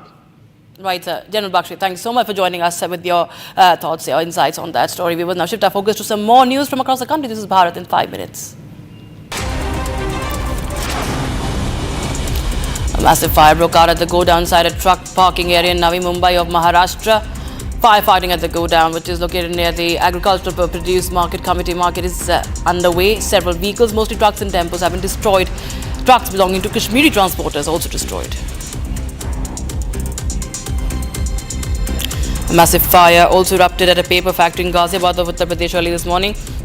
Fire engines have reached the spot. Efforts to control the blaze underway. No casualties and injuries have been reported from the incident so far. A massive. Devotees attending the Amarnath Yatra in Jammu and Kashmir have been given radio frequency identification cards. These cards will be used to track the movement of pilgrims during the ongoing Yatra. Raman District Informatics Centre has set up several card distribution counters manned by trained computer operators at Yatri Nivas and Langar sites. हमारे ID already Chandigarh से बन चुके थे। यहाँ हम लोग RFID अपनी बनवाने के लिए आए हैं और इसका हमें बहुत बड़ा बेनिफिट है, बहुत अच्छी तरीके से they are helping us and इसके हमारी कहीं भी लोकेशन है हम लोग उस RFID ID कार्ड के थ्रू लोकेट कर सकते हैं। ये बहुत अच्छा कदम उठाया है सरकार ने हमारी सेफ्टी के लिए। A woman and two youngsters were killed in a clash and firing between two groups in Dumrawan village in Bihar. A fire broke out among the children of two neighboring families, which turned violent when both sides started firing. 22-year-old Anu Kumari and 24-year-old Himanshu Kumar sustained gunshot wounds to their heads and were rushed to Model Hospital in Bihar Sharif. The doctors declared them dead on arrival. Victims' families then staged a protest at the hospital gate. DSP Ramdullah Prasad says that 5 to 6 people have been arrested. Raids are being currently conducted to nab others. Devotees in large numbers have gathered to witness the consecration ceremony called the Kumbhabhishekam, taking place in Tiruchendur of Tamil Nadu. The consecration ceremony began with a puja which took place on the 1st of July in the temple. The event took place at 6:15 a.m. and 6:50 a.m. The previous Kumbhabhishekam was held 16 years ago in 2009. Madhya Pradesh Chief Minister Mohan Yadav will be heading to Punjab's Ludhiana today. He shared that ever since India's government was formed, India Alliance's government was formed, new employment opportunities, especially for the youth, have been continuously emerging in Madhya Pradesh. The government of BJP, he said that efforts are underway to promote industries in the state, particularly crop-based industries, so that crops receive fair prices. Many areas of Uttarakhand are experiencing torrential rainfall due to which Indian Met Department has issued an alert in the state for the next 3 days. Heavy rainfall in Rudraprayag and adjacent areas of Uttarakhand has increased the water flow in the Alaknanda river. The river is still flowing below the danger mark. Motor bridge on the Barsir-Bandhanital motor road in Rudraprayag has been washed out, due to which many a dozen villages in Bangar area have been completely cut off. Earlier in the week, the Yamunotri National Highway was blocked at 2 points. Uttarkashi police shared that it will take time to restore the route. 17 villagers from Chhattisgarh's Thukupatra village were trapped in floods. They had gone to the area to do agriculture work. All 17 villagers have now been rescued. A rescue operation was conducted by a joint team throughout the night under the direction of Collector Ajit Basant. The team of the Revenue Department, Pali Police Station, District Disaster Management and the State Disaster Team conducted a joint rescue operation.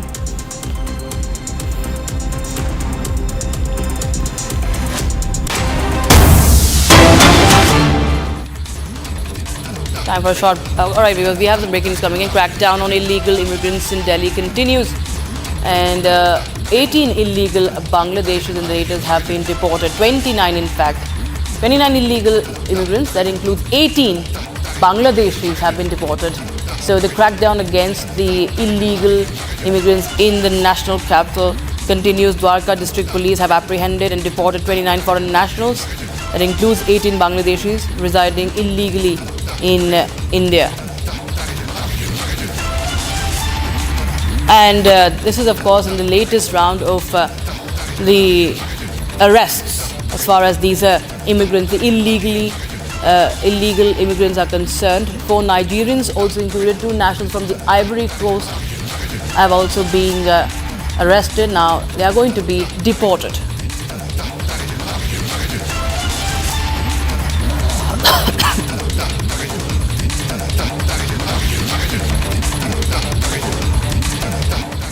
Alright, we will shift our focus to other stories that we're tracking. Many areas of Uttarakhand are experiencing torrential rainfall. The Indian Met Department has issued an alert of heavy rainfall in Uttarakhand for the next 3 days.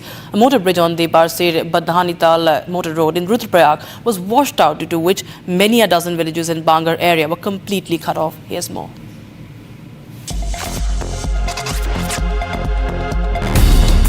Uttarakhand has been hit by torrential rainfall.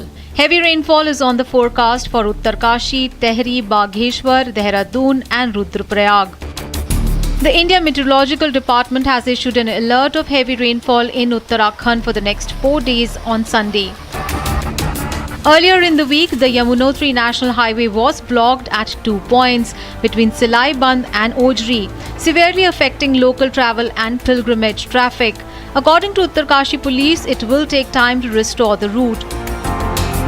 Uttarakhand Chief Minister Pushkar Singh Dhami has conducted an aerial survey of the disaster-affected area.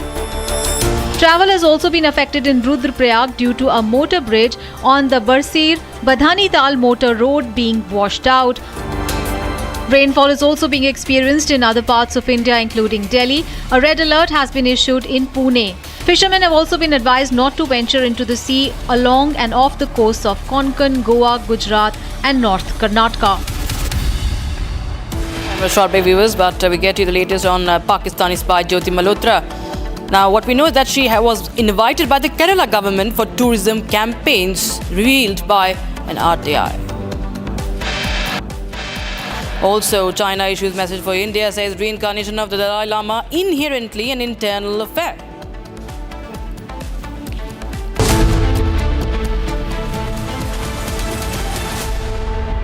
ये है secret recipe MDH का जीरा SIP जल जीरा मसाला।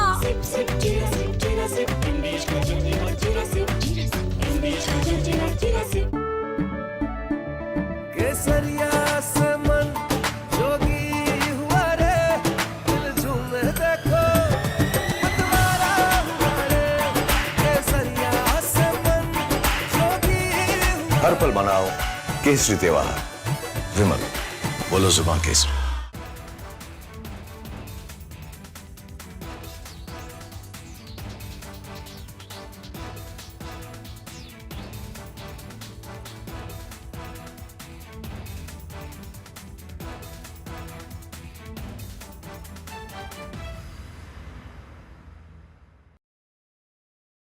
Donald Trump in first attempt, when the first part of his presidency in 2017, he has come out with a tax breaks.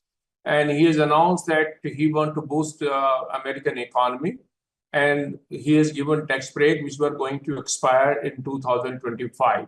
So there was an obligation when the second term that he will extend the tax break which he has promised in 2017 to continue permanently. And that's the big beautiful bill is that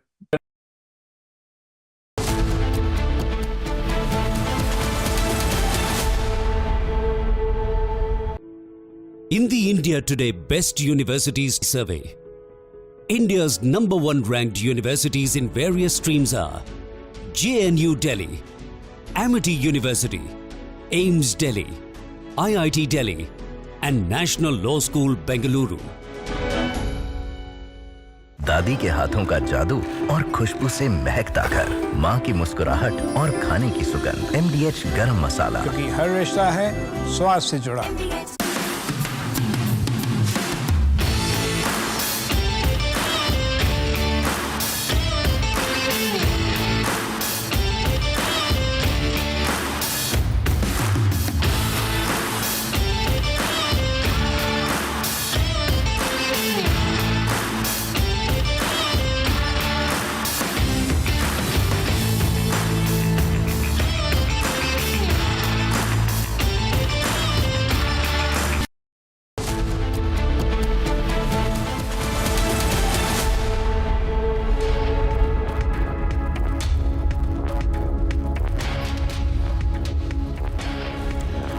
Hello and welcome. You're watching Republic TV with me, Akanksha Khajure. In the next half an hour, we'll tell you about this big admission by 2611 mastermind Tahavur Rana. But first, as always, the headlines.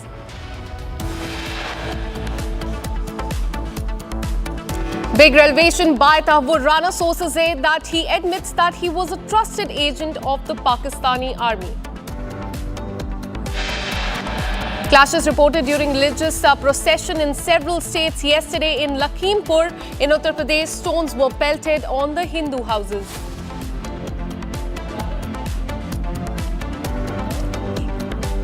China responds to Trump's tariff threat, calls it a measure of coercion.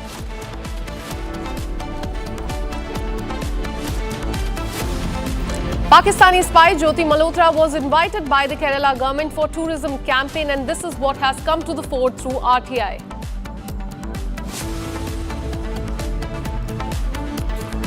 China has issued a message for India, says reincarnation of Dalai Lama inherently an internal affair.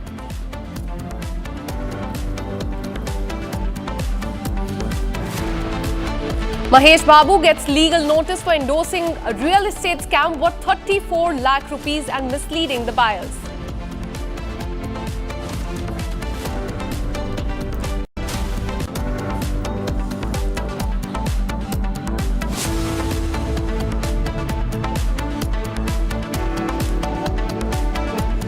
In fact, we have breaking news coming in from Maharashtra. Shiv Sena leader Sanjay Nirupam has slammed MNS after a video of a leader, son hurling abuse at Marathi-speaking women has gone viral on social media. He says that the real face of those who claim to protect Marathi pride is now exposed. So in the visuals, you can see that this is a video that has gone viral on social media of a MNS leader's son hurling abuses at Marathi-speaking women.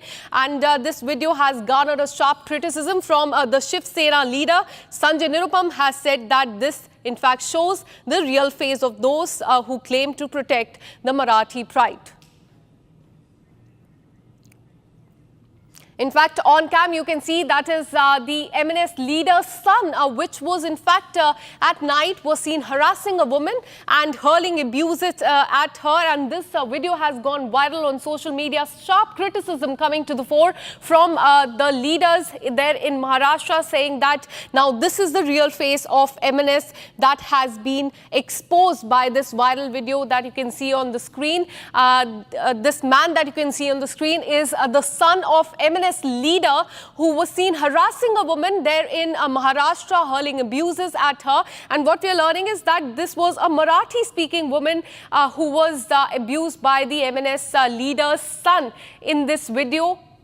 In fact, Shiv Sena has hit out at MNS, saying that this is now their real face that has been exposed. Shiv Sena has said that people who claim to protect the Marathi pride have now been exposed, as what we're learning is that this lady in the visuals that you can see was a Marathi-speaking woman that was abused by the MNS son's leader, and this is very concerning, in fact, a video that has come to the fore.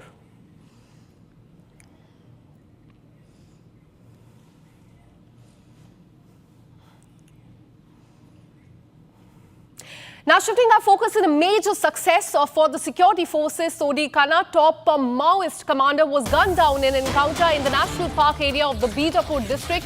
What we're learning is that he carried a reward of 8 lakh rupees on his head.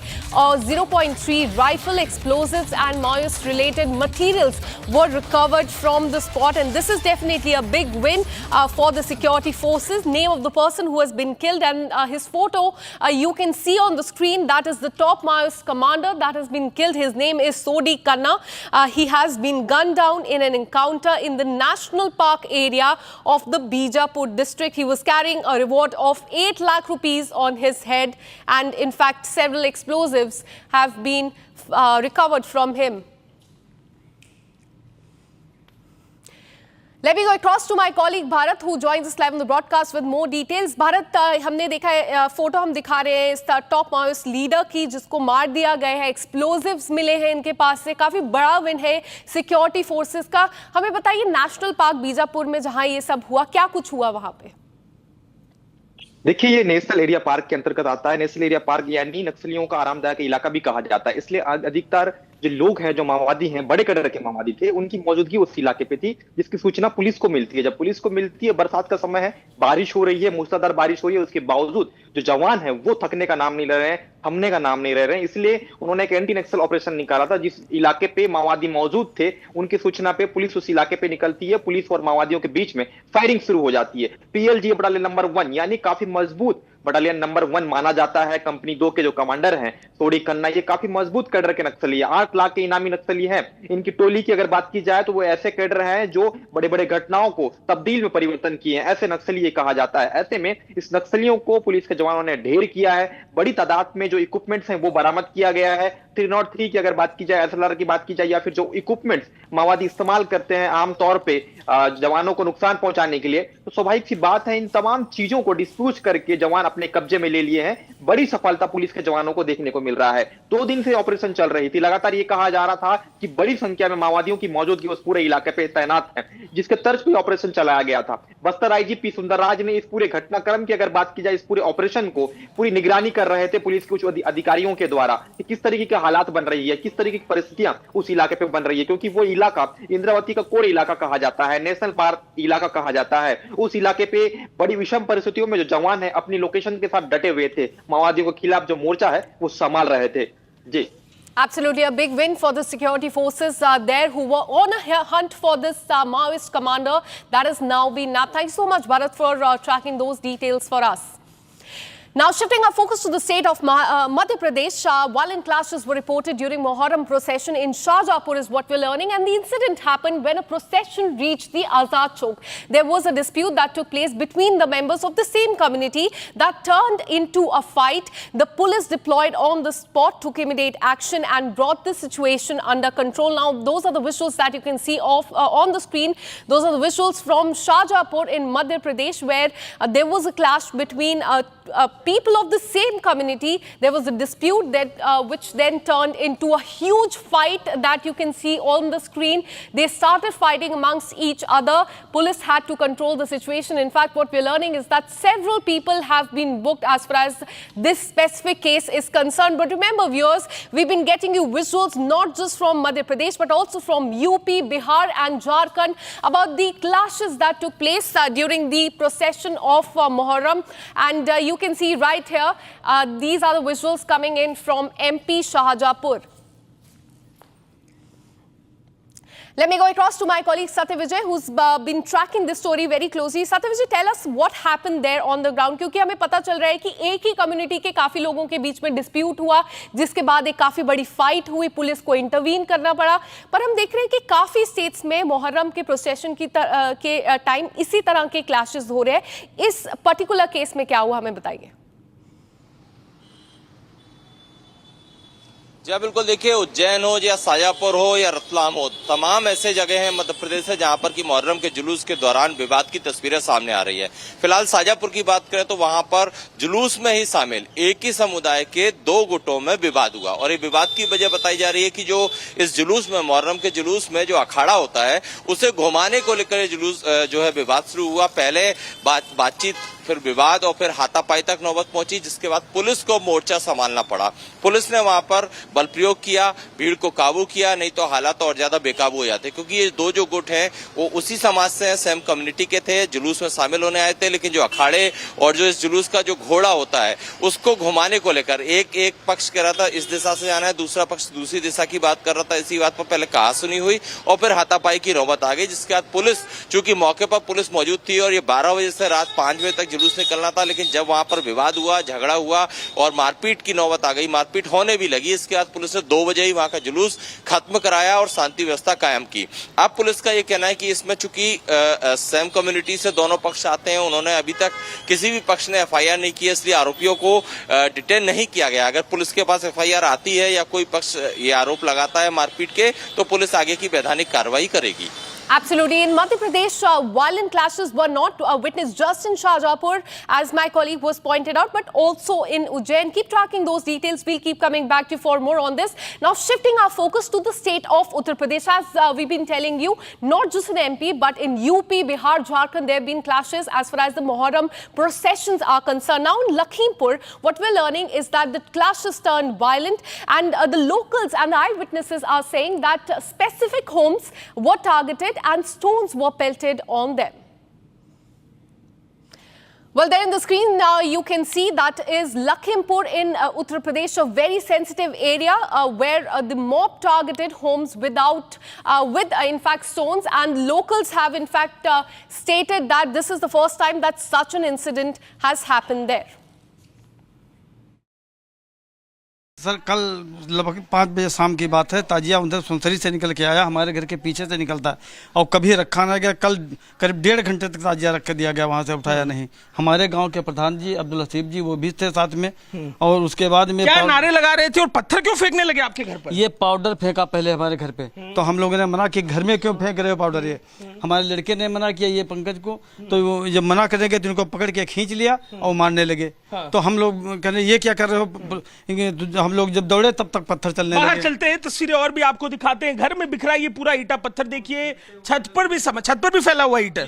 आइए छत पर चलते हैं, आपको हम तस्वीरें दिखाते हैं किस तरीके से छत पर सारा सामान बिखराया गया है। छत के ऊपर चल के देखने को हमें जो घर के मालिक है वो कह रहे हैं, और देखिए यहाँ पर कितने ईंटे पत्थर पड़े हैं, गुम्बे पड़े हैं, और ये बता रहे हैं, कहानी की बानगी बता रहे हैं कि किस अंदाज में डराने के लिए, धमकाने के लिए ये सब कुछ किया गया। यहाँ पर जो घर का सामान सामान है वो भी टूटा हुआ दिखाई दे रहा है, घर के सामान को भी देखिए तोड़ दिया गया है। आप यहाँ पर आप बताएं अंकल, क्या किस तरफ से जा रहे थे? ये इधर इससे जा रहे थे, पीछे से इधर से और ये इधर से पत्थर यहीं से फेंके गए, इधर से वहाँ से। ये सारा पाउडर भी आपके घर के ऊपर बिखरा हुआ? ये सर वहाँ तक सब पाउडर फेंका, वो वहाँ से सब पड़ा है सब। और ये पैनल टूट गया, देखो इस पे ईंटा लगी। क्या नारेबाजी क्या कर रहे थे और उनकी मंशा क्या थी? ये पत्थरबाजी कर क्यों रहे थे? ये केवल हिंदू मुस्लिम भड़काना चाहते थे। आप लोग को डराने की कोशिश थी? और यहाँ हमारे घर से ये हिंदुओं का घर केवट का, इनके घर पे पत्थरबाजी, इनकी टीन टूट गई है। और वो वहाँ एक हिंदू का घर, वहाँ भी पत्थरबाजी, वहाँ भी उनके। हम आपको जरा तस्वीरें एक बार फिर से दिखाते हैं और अंदाजा लगाइए कि किस तरीके से डराने की कोशिश की गई। कल के दिन इस गांव के हिस्से में ईंटें पत्थर छत पर भी बिखरे हुए हैं। और जरा ऊपर से ही नीचे आपको तस्वीर दिखाते हैं, एक फ्रेम। जो स्थानीय लोग हैं दरवाजे पर इकट्ठा हैं, डरे सहमे ये लोग हैं अपनी सुरक्षा को लेकर। और इन ईंटें पत्थरों को देखिए, ये ईंटें पत्थर घर पर जब फेंके गए, इस मंशा से फेंके गए कि लोगों को डराया जाए। ये बताइए, सुरक्षा को लेकर डर लग रहा है आप लोग को? बिल्कुल सर, डर तो लगी रहा है। जब इस पुलिस की मौजूदगी में ये हुआ है सर, तो डर तो लगी रहा। वो देखो वहाँ दीवार की वो ऊपर देखिए टीन घर के सामने की दिखा रहे हैं, बाहर की तरफ अंदर की टीनें टूट चुकी हैं। जो पाउडर फेंका गया था, ये पाउडर क्या था और किस मंशा से? पता नहीं सर क्या था ये पाउडर में, इसमें वहाँ से फेंक रहे। तो हम लोगों ने मना कि घर में हमारे मत फेंको, अपने उसमें फेंको। नीचे उतरते हैं, जरा वहां भी चलकर देखते हैं, समझते हैं कि क्या मंशा थी। ये हिंदू आबादी जिस तरफ गांव की रहती है, बेहद डरी हुई ये आबादी है। सीढ़ियों पर भी आप देखेंगे गुम्मे के टुकड़े फैले हुए हैं। और जिस अंदाज में फेंके गए, लड़कों ने खुद अपने वीडियो बनाए, इंस्टाग्राम पे डाला है। अपना जो हलक दिखाने की कोशिश है, डराने की कोशिश है। घर के बाहर चलते हैं। आप बताइए, घर में मौजूद थी आप जब हमला हुआ? जी, यहाँ पे थे, बच्चों को लेके। ये बहू ने यहाँ पे खेल रहे थे, जब पत्थर आने लगे तो बहू इधर लेके कमरे में बच्चों को बंद कर दिया। डर पूरा परिवार डर गया होगा? डर के लिए। और सब सारे लोग बाहर थे, ये हम दोनों लोग। क्या नारेबाजी कर रहे थे ये लोग? वो सब वही खेल रहे थे, पाउडर खेल रहे थे। और उधर से पटाखे दगाने वाली बात आई। आपने कहा कि पटाखे दगा रहे थे, ये तो देखने को मिलता नहीं है। हाँ, पटाखे कभी नहीं दिखते हैं, ना ही यहाँ पे रुकते हैं। यहाँ पे आते थे और चले जाते थे, लेकिन 1 घंटे तक रखे रहे। और हम 1-1.5 घंटा हो गया, हमने देखा कि इतनी देर तो कभी नहीं रुकते थे। उसके बाद इन्होंने यहाँ से वो यही पाउडर फेंकना शुरू किया। यहाँ पे हम लोग अपने घर के पास बैठे थे, लगभग वहाँ से 30 मीटर की दूरी पे। ये लोग झिल्लियों में उड़ा के हम लोगों घर पे फेंक रहे थे। जब हमने मना किया, नहीं सुना किसी ने।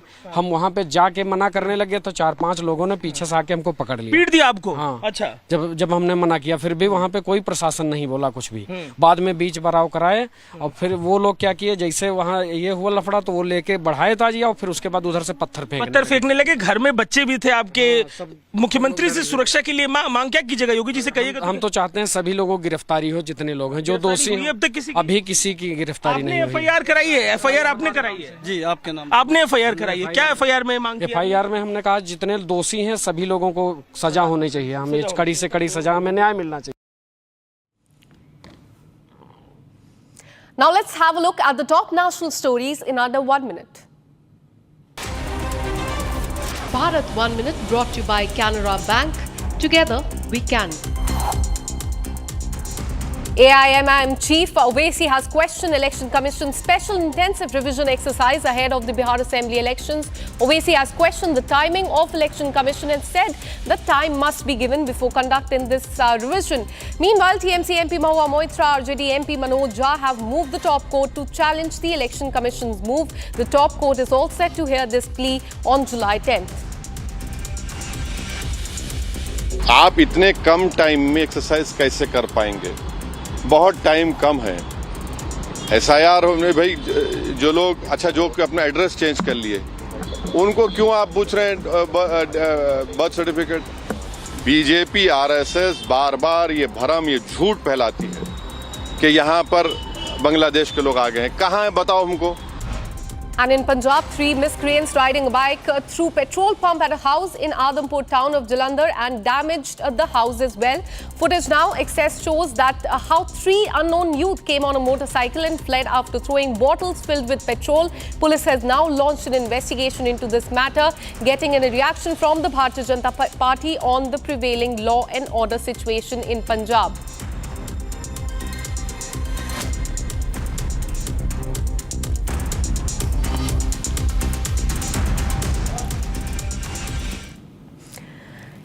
In fact, the terror attack in Pahalgam in April 2025 has found the mention on the world stage at the BRICS summit, the 17th edition in Brazil. Prime Minister Modi sent out a strong message to Pakistan on terrorism.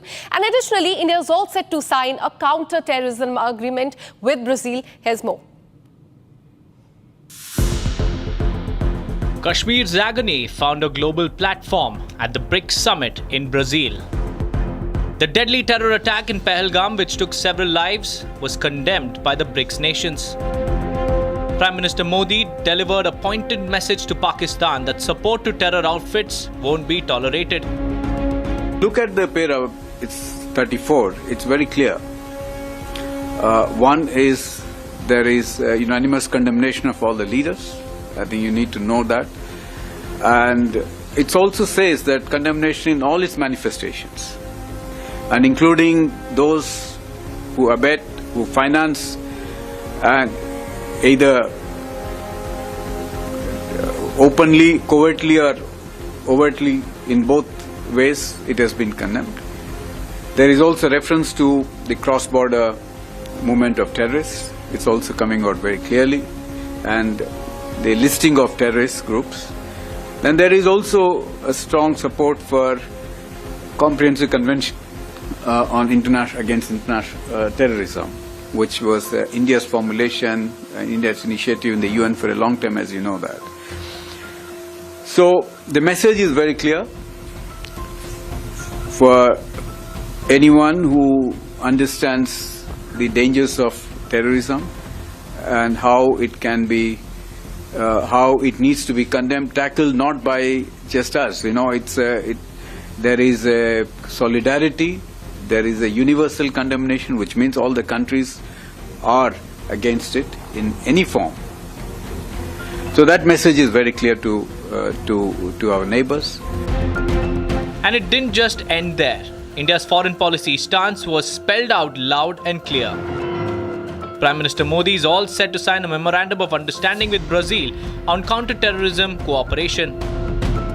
After the talks, we are hoping to sign 4 agreements or /MOUs between the two countries, namely on renewable energy, counter-terrorism, agricultural research cooperation between ICAR, which is Indian Council for Agricultural Research, and EMBRAPA of Brazil, and also exchange and mutual protection of confidential information. These agreements have been finalized. As global leaders huddled to discuss future roadmaps, India chose to talk tough on terror and made sure that the world listened.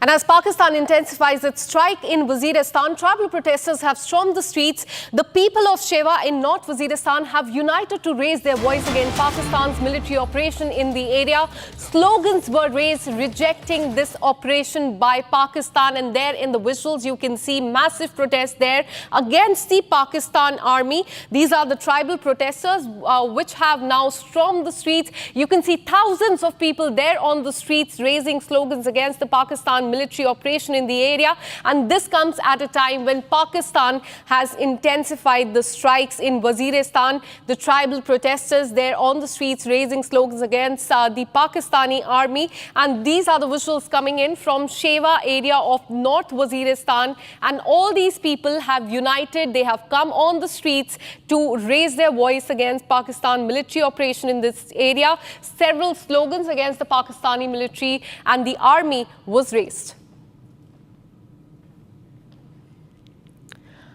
Well, there on the screens, you can see these are the visuals coming in from the Shewa area of North Waziristan, where, as you can see, thousands of protesters, and those are the tribal protesters there.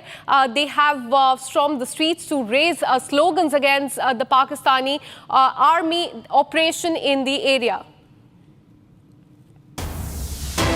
In fact, we have another breaking news coming in from the national capital. What we're learning is that Delhi High Court has dismissed the Turkish firm Celebi's petition.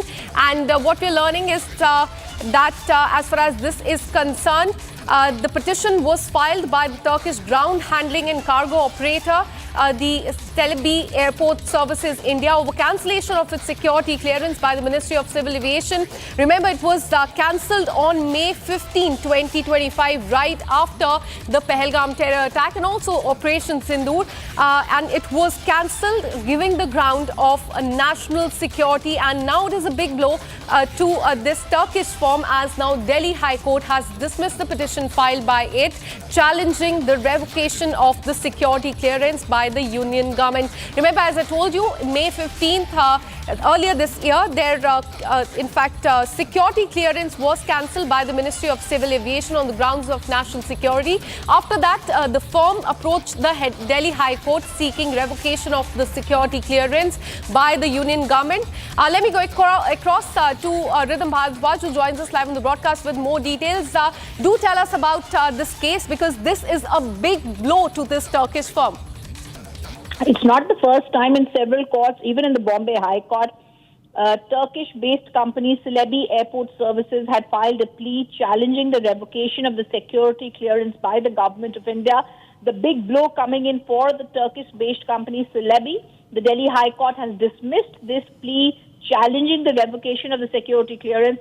We saw in the court had earlier also stated that they are going to be seeing what happens. They moved the Madras High Court, they had moved the Bombay High Court, and now in Delhi, after this big move where they challenged everything before them, the court has said in 10-15 minutes, Justice Datta says, I shall be uploading the judgment also. Now, this is a big blow to them. We remember senior advocate Mukul Rohatgi appeared for them before the court in Delhi and had given out long arguments as to how this had happened, and the security clearances had been taken from them by them earlier. But this news came after the Pahalgam attack in April 22. Very, very clear directions had been given to them and to the government when the Delhi High Court was to deliver this verdict. I also want to tell our viewers, Justice Sachin Datta on 23rd of May had reserved this verdict. Celebi is a company that used to oversee the ground handling and cargo terminal functions at various airports. But I want to tell our viewers, appearing for the central government, the Solicitor General, Mr. Tushar Mehta, had said that unprecedented threat was there in aviation security. Senior counsel Mukul Rohatgi, who appeared for Celebi, had said the centre's move was against principles of natural justice and against airport security rules. He said the DGCA security have ought to given the petitioners a hearing. However, remember, on the 19th of May, the centre had said the decision to revoke the clearance was taken in national security in light of the inputs that continuing the security and the services of the Celebi company would be hazardous in the current scenario. Celebi operated in the Indian aviation sector for 15 years. However, the security clearance to the company was given in 2022, but after the Operation Sindoor, it had been taken away and back. This judgment was very critical. The Delhi High Court had been set to deliver this verdict. They have delivered a big blow to Celebi, and I'm also sure this will be acting as a ripple effect, because Celebi has also filed petitions in the Bombay High Court and the Madras High Court, challenging the security clearance that has been cancelled by the union government on the 7th of July. The Turkish-based ground handling and cargo operations company had challenged the central government's move, but the Delhi High Court bench has now dismissed it. And I also remember in the hearing, Celebi argued that the company's security clearance was decision to scrap this was after Pahalgam, the central government had said, and it also had given out great details before the court, but Solicitor General had said that the centre has plenary powers, absolute powers when it comes to protecting the country's national security. We all remember Turkey had sided with Pakistan, and that being the basis, the court had been told the decision came among the growing demand for boycotting the firm headquartered in Istanbul in Turkey, the country that sided with Pakistan during the escalated tensions with India during Operation Sindoor. After that furor, Celebi had refuted claims of a link to the Turkish president, but they have now got this big blow from the Delhi High Court, which has said that whatever challenges before them, they will have to now stop all practices. Absolutely. Big blow to the Turkish firm. Their security clearance will remain suspended as of now. Thank you so much for all the details. We'll keep coming back to you for more on this. And with this, we're taking a very short break. We'll be right back with much more details on the stories that we are tracking very closely for you. Coming up next on the other side, we'll tell you about how Pakistani spy Jyoti Malhotra was invited by Kerala government for tourism campaign, and this is what has come to the fore through RTI. We'll tell you about the message that China has issued for India, saying reincarnation of the Dalai Lama is inherently an internal affair. This and much more on the other side. Stay with us.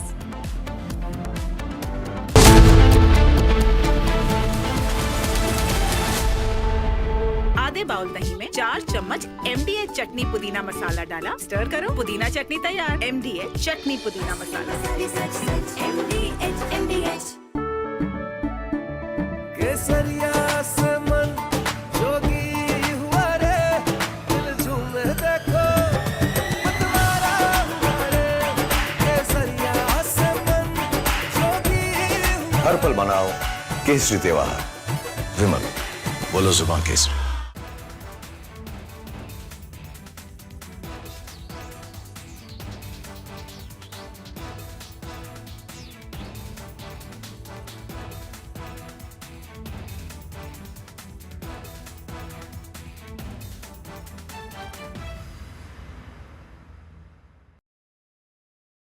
Donald Trump in first attempt, when the first part of his presidency in 2017, he has come out with the tax breaks.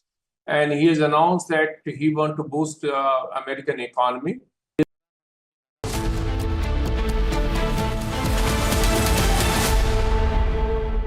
MDH की हल्दी मिर्ची धनिया करे कमाल, ये रंग दे, ये खुशबू दे, ये तीखा, ये कम पड़े, क्या निराला MDH masala.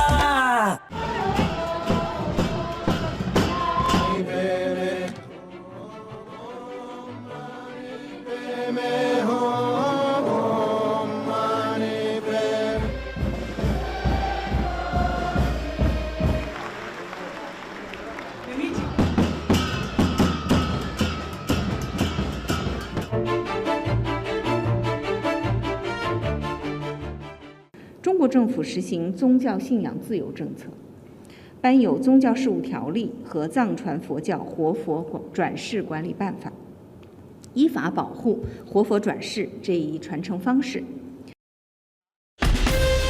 From Asia's largest news headquarters,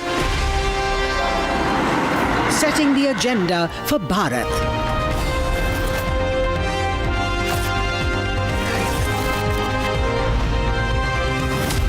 You're watching Republic.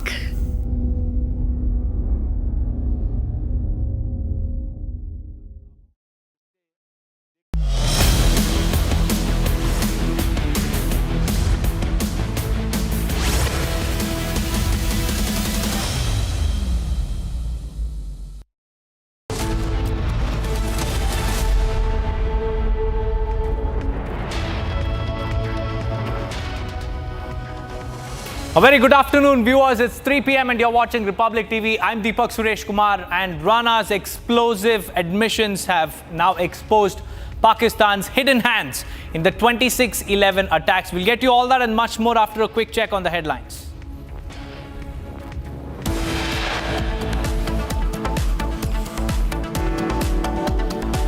Big revelation by Tahawur Rana. Sources say he admits that he was a trusted agent of Pakistan Army.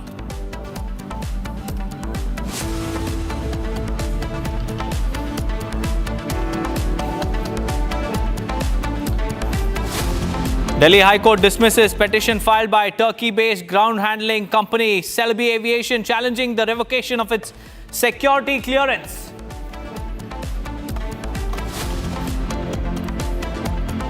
Clashes reported during religious procession in several states. In Lakhimpur, stones were pelted on Hindu homes.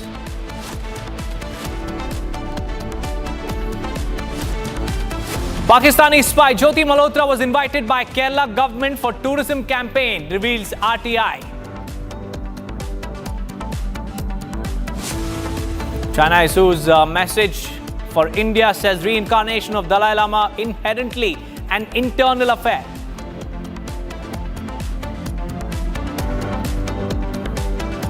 Youth brutally assaulted in Bengaluru over relationship dispute. Actor Darshan's case referenced.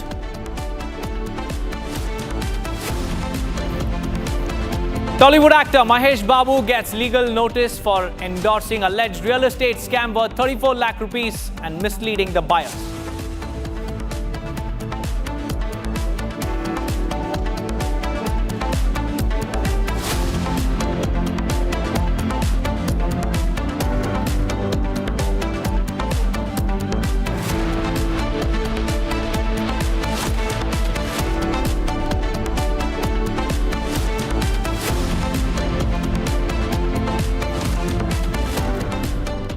Viewers, we have some big breaking news coming in. Viewers, this one from Ratlam. After videos of burning of the banner of Hindu Rashtra during Muharram procession in Sailana town went viral.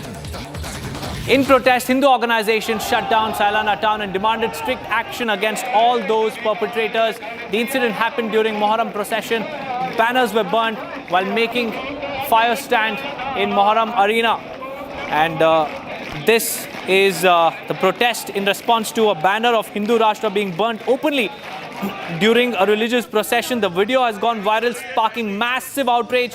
Hindu organizations have shut down the town, streets flooded with protesters, and Sailana is now on the edge with heavy police deployment on ground as the situation turns volatile.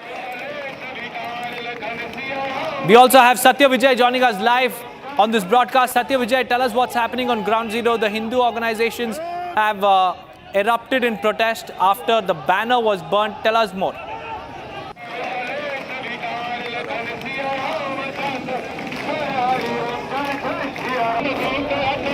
Well, we'll get Satya Vijay back with us, but these are the pictures of the Hindu group staging a protest after a banner of Hindu Rashtra was burnt openly during a religious procession.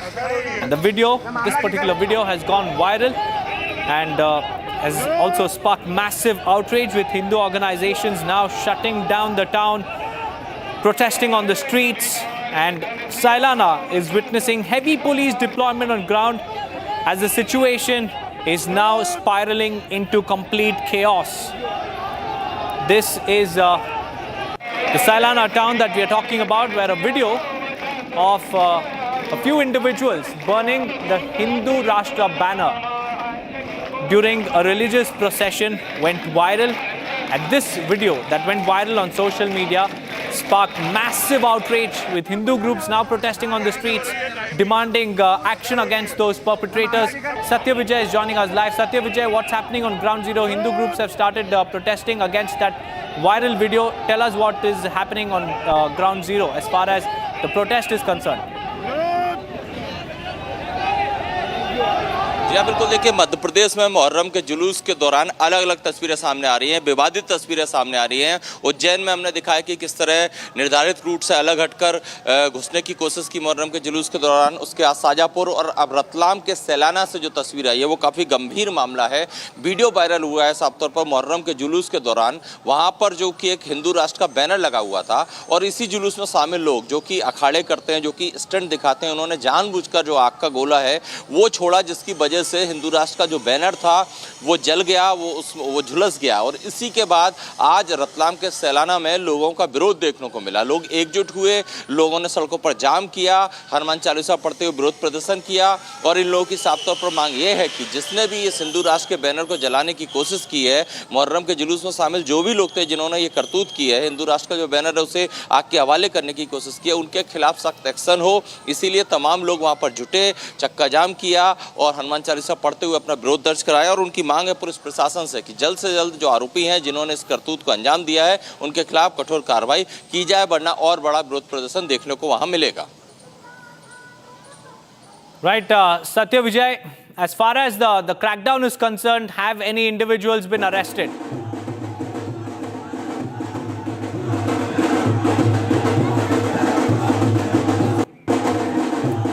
Well, it seems like we lost the connection, but these are the pictures coming in from MP, where ruckus was witnessed during a religious procession.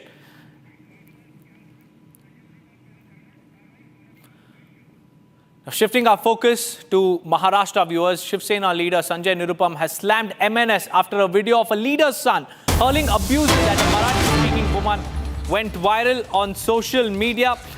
A Maharashtra Navnirman Sena leader's son, drunk, half-naked, hurling filthy abuses at a Marathi-speaking woman, brazenly flaunting his father's political power, as claimed by Sanjay Nirupam in his explosive tweet. He has said that the very party that claims to defend Marathi pride is now caught shaming it. These are the pictures. This is the video. There you can see the man who is seated inside his car is an MNS leader's son who is hurling abuses, insulting a woman publicly, a Marathi-speaking woman, and the Shiv Sena has now caught on to this. It is slamming MNS. We have Satya Prakash joining us live. Satya Prakash, tell us more about this video that has gone viral. An MNS leader's son is caught hurling abuses at a Marathi-speaking woman, and that too in an intoxicated state. देखिए दीपक, ये जो video है जावेद शेख है जो कि मनसे के नेता हैं, उनके बेटे राहिल शेख का है वीडियो। और ये वीडियो में साफ तौर से दिख रहा है किस तरह से जो राजश्री मोरे हैं जो कि मराठी हैं और यहीं रहती हैं, और जो विवाद हुआ कि कहीं न कहीं जो राहिल शेख है वो कार को टक्कर मारते हैं। इसके बाद जो राजश्री है कहीं राजश्री के साथ काफ़ी देर तक वाद विवाद होता है और सारा वीडियो जो है राजश्री ने रिकॉर्ड कर लिया है। और वीडियो में साफ तौर से दिख रहा है किस तरह से जावेद शेख जो कि उनका बेटा राहिल शेख किस तरह से धौंस दिखा रहा है, अपने बाप के ऊपर कह रहा है कि जाके पुलिस स्टेशन कंप्लेन कर दो, जो भी करना कर लो। कहीं न कहीं जिस तरह से ये मनसे के नेता जावेद शेख का बेटे का ये जिस तरह से कारनामा सामने आया है, जिस तरह वीडियो सामने आया है, कहीं लोग सवाल खड़े कर रहे हैं कि जो मराठी और हिंदी भाषी का लोग विवाद चला, तो कहीं मराठी जो मुलगी है उसके साथ ही मराठी के लोग इस तरह से कर रहे हैं। कहीं नेता होने का ताकत दिखाया जा रहा है। और बार बार इस वीडियो में साफ तौर से दिख रहा है किस तरह से राहिल धमका रहा है। फिलहाल पुलिस ने मामला दर्ज कर लिया है और मामले की जांच चल रही है। वहीं राजश्री ने वीडियो को ट्वीट किया है और सवाल खड़ा किया है कि मराठी जो मुलगी है, मराठी बेटी के साथ इस तरह से मराठी लोग कर रहे हैं, और मराठी नेता जो मराठी होने का दावा करते हैं, बड़े नेता माने जाते हैं, उनके नेता इस तरह से कर रहे हैं मराठी लोगों के साथ। जी Satya Prakash, also tell us whether any action has been taken against this leader's son, because this is really shocking. He's flaunting his father's credentials, saying that I'm an MNS leader's son. Do whatever you want. He's hurling abuses in a half-naked state. Tell us more, Satya Vidya, as far as any crackdown, any detention, what has happened? देखिए दीपक, फिलहाल police जांच कर रही है क्योंकि video सामने आया। इसके बाद कहीं कहीं जो पॉलिटिकल पार्टियां कहीं लगातार सवाल खड़े कर रही कि आखिर कैसे ही जावेद शेख जो कि मनसे के नेता हैं और उनका बेटा राहिल शेख जिस तरह से कहीं ये बदतमीजी किया है महिला के साथ, उसके बाद कहीं के लोग मनसे पार्टी पर सवाल खड़ा कर रहे हैं कि मराठी को लेकर जिस तरह से विवाद है महाराष्ट्र में हिंदी और मराठी को लेकर, और मराठी मुलगी मतलब मराठी बेटी के साथ इस तरह से बिहेव किया जा रहा है, तो कहीं के लोग सवाल खड़े कर रहे हैं। फिलहाल पुलिस कहना है कि इस मामले को लेकर जांच कर रहे हैं और जिस तरह से वीडियो आ रहा है, वीडियो को पूरी तरह से जांच किया जा रहा है। और जिस तरह से गाली दे रहा है राहिल, तो कहीं कहीं जो दूसरी पॉलिटिकल, चाहे बीजेपी हो चाहे शिवसेना शिंदे गुट हो, सभी लोग सवाल खड़े कर रहे हैं कि एक मराठी नेता का बेटा इस तरह से मराठी लड़की के साथ बदतमीजी करते हुए वीडियो जो सामने आया, कहीं कहीं कड़ी कार्रवाई होनी चाहिए। दीपक। Right, Satya Prakash, thank you for joining us with those insights. In fact, this is the video of an MNS leader's son harassing a Marathi-speaking woman, and Sanjay Nirupam has asked a very, very tough question. Is MNS soft on Muslim appeasement while targeting Hindus? And this is a massive political storm that's brewing. And this is the very party that claims to defend Marathi pride is now caught shaming it, viewers, and that too in public glare. Look at the MNS leader's son, half naked, abusing a Marathi-speaking woman and also flaunting his father's credentials. This is a Mumbai VVIP brat caught on cam, shaming the very language that his father's party, claims to protect. And the video has gone viral. The investigation is currently underway, but so far, no statement has come in from the MNS.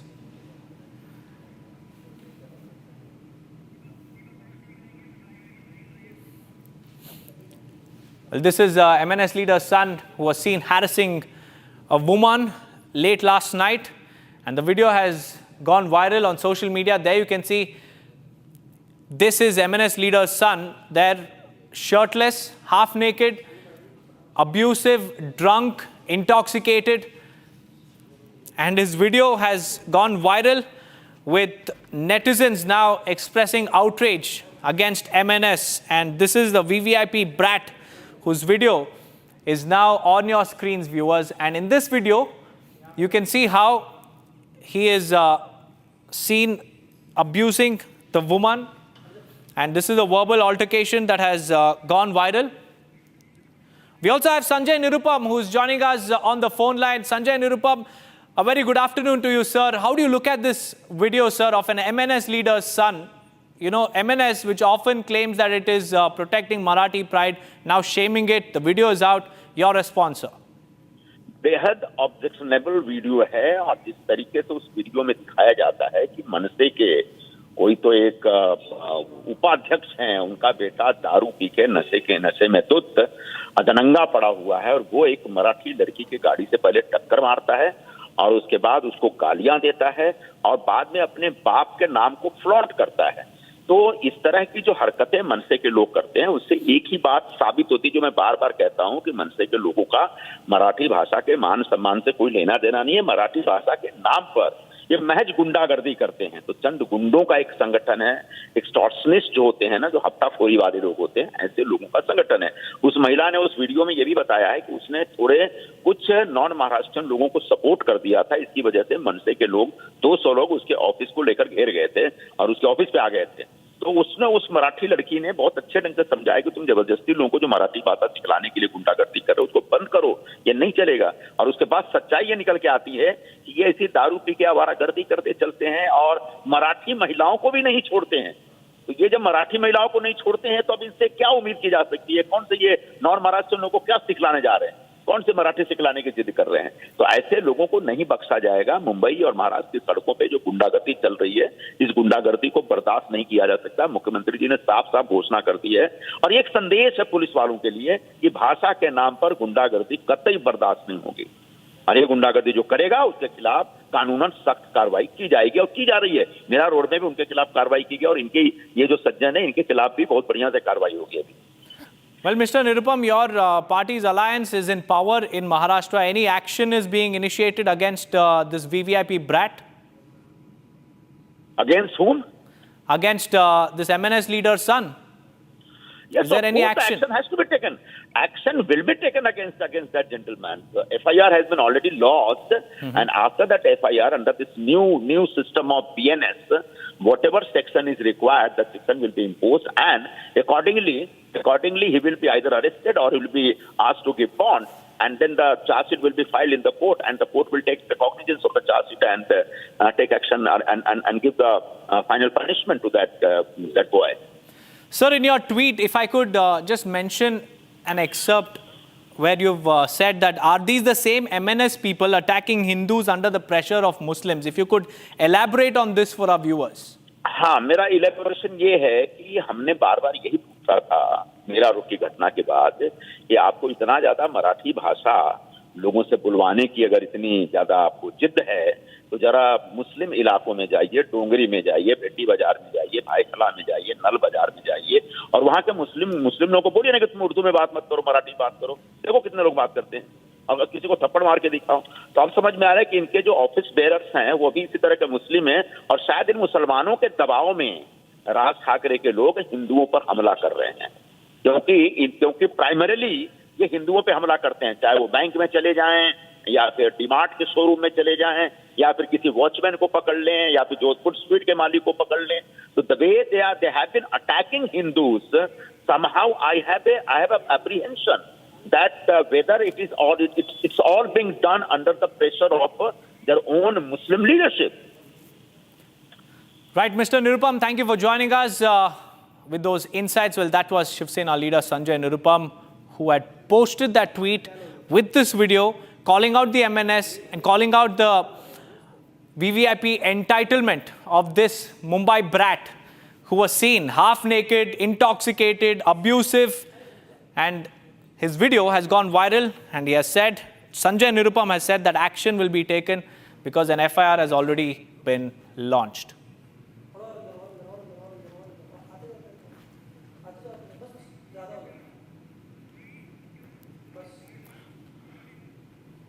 Moving on, viewers, the hidden hands have been exposed. The terror link is now out. Tahawood Rana has made some sensational revelations before the Mumbai Police's crime branch. And during the interrogation, Tahawood Rana has said that he was indeed in Mumbai when the attacks took place. He was also trained by LET, and he is also a very, very crucial asset of the Pakistan ISI, and this has been revealed by him in his own statement.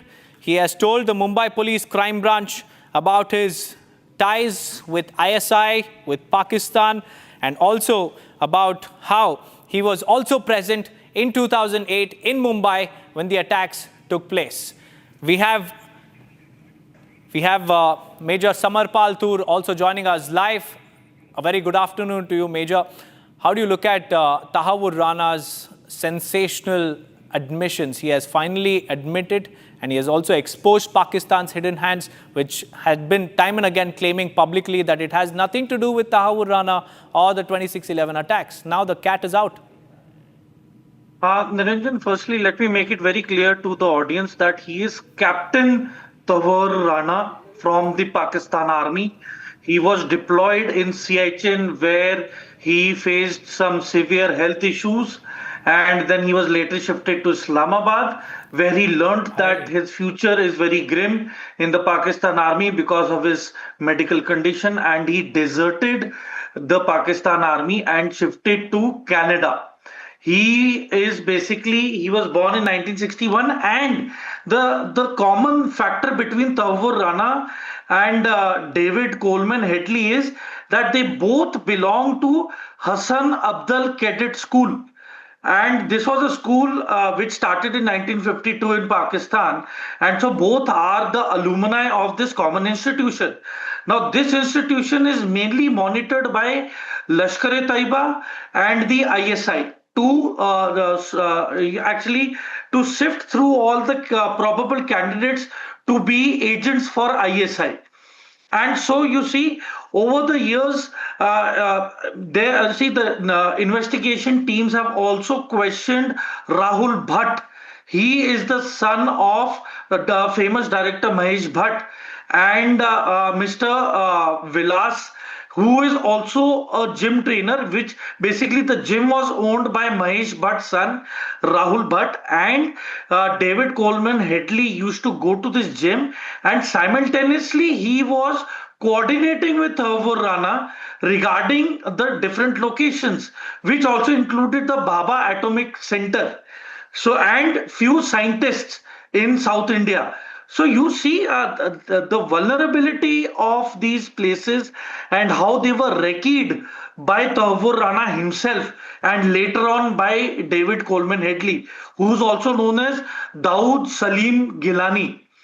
So you see, these people have a very shady past. They've been working together. They've been brainwashed by Lashkar-e-Taiba. There were two officers, mainly from the ISI, named Major Iqbal and Major Ghani, who both went to Canada not to prosecute Tahawood Rana, but to brainwash him to work for the ISI. And he was already in touch with Sajid Mir, who belongs to Lashkar-e-Taiba. He also met Ilyas Kashmiri, who is a very known figure of Al-Qaeda.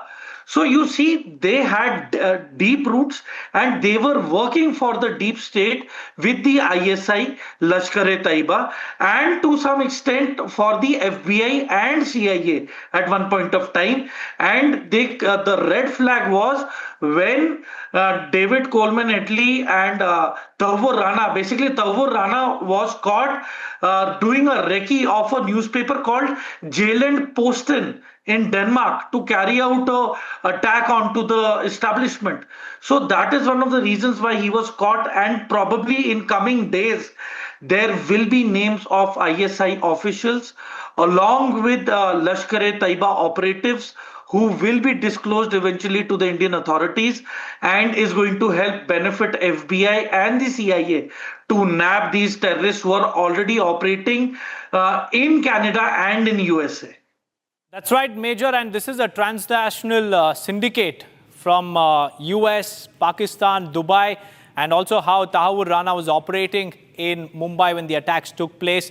But stay on with us, Major, because we also have more breaking news coming in, because former Foreign Minister of Pakistan, Bilawal Bhutto, has stunned his own nation. He has said that Pakistan has no objection in extraditing global terrorists like Hafiz Syed and Masood Azhar to India. And this isn't just a political statement, it's a direct hit at Pakistan's terror factories.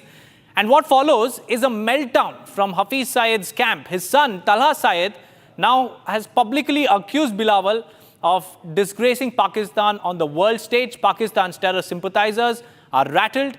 Their safe havens are being questioned. Let's first listen in to Talha Syed and then we'll go back to Major Samar Paltur.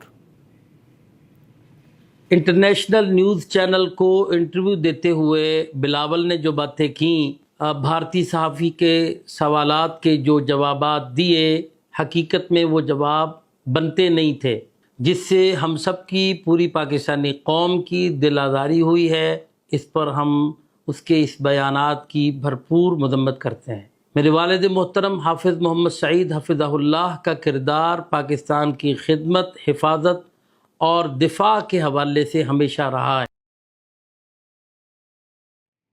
Well, coming back to Major Samar Paltur, how do you look at Bilawal Bhutto's statement? He's the former foreign minister, but he is openly saying that, Pakistan is ready to extradite global terrorists like Hafiz Syed and Masood Azhar.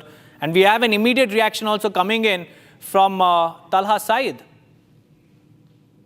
You see, Niranjan, basically the world is called off Pakistan's bluff that it had been ranting over the years that it is fighting against terrorism.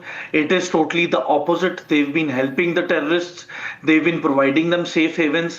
One of the big disclosures happened when Osama bin Laden was killed, the most dreaded terrorist in the whole world. That is where the UK and the Americans realized that the blood of their soldiers is on the hands of Pakistan government and the ISI as well. They have been deceived and betrayed. And you see, it is high time that the recent BRICS summit, many of the countries condemn the Pahalgam attack as well. And there have been many countries who've been calling out indirectly to Pakistan.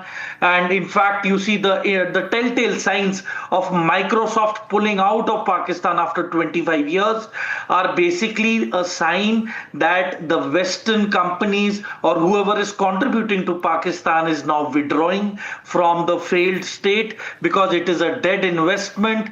China has already put in a lot of pressure on the Pakistanis to purchase their military arsenal. So it is basically Pakistan is now at a juncture where it is directionless. There are speculations that there might be a military coup in the coming weeks. So a lot of things are brewing in Pakistan, and at an international stage, they are not being looked up upon. They've been looked down, and I think it is because of this pressure that Bilawal Bhutto has ultimately succumbed to the pressure and has given this statement. And this is only going to get a lot of internal chaos on the boil, and there is going to be a lot of trouble and security issues for Bilawal Bhutto himself after he's given this statement. That's right. Niranjan. And Major, it wasn't too long ago, in 2007 as well, Benazir Bhutto was also a terror victim, and it took him quite some time to come out and make such a statement. I mean, Niranjan, to safeguard his political image, he should have done it straight away.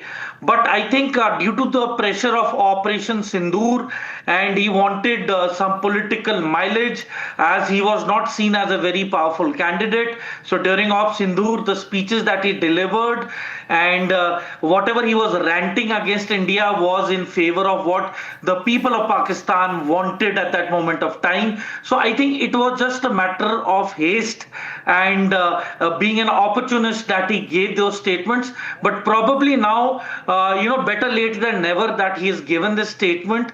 And I'm sure that this is going to create a lot of discord amongst the intelligence agencies and a lot of apprehension amongst the Lashkar-e-Taiba top brass. And there will be security issues of a clear and present danger for Bilawal Bhutto after he's given this statement. And I think in the coming 2 weeks, a lot of developments in terms of geopolitics regarding Pakistan are going to pan out. A lot of speculations are being there in terms of Pakistan also giving its air bases to be used against Iran. So the relationship between Pakistan Major, and Iran now every statement, every step and every move of Bilawal Bhutto will be monitored very, very closely by LET. And this is a big statement coming in from the former foreign minister. With that, viewers, we'll slip into a very short break. On the other side, we'll get you the top stories from Delhi High Court as it has dismissed the petition filed by Turkey-based ground handling company Celebi Aviation challenging the revocation of its security clearance. Along with that, we'll also tell you about the clashes that were reported during religious processions across several states. Yesterday in Lakhimpur, stones were also pelted on Hindu homes. Stay tuned.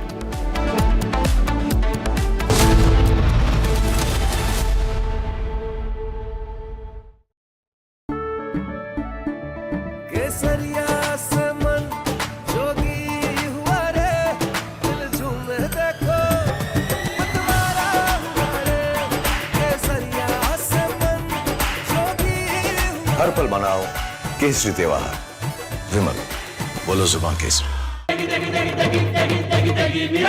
MDH की देगी मिर्च, देगी मिर्च का तड़का, अंग अंग फड़का। MDH की देगी मिर्च।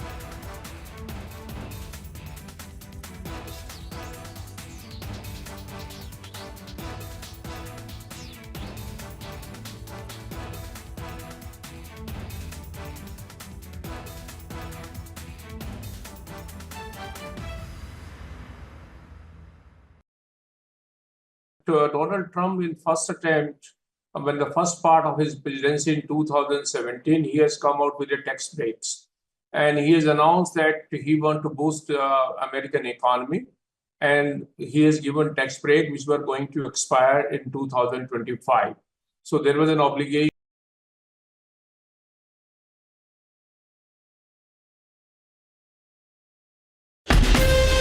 From Asia's largest news headquarters, setting the agenda for Bharat.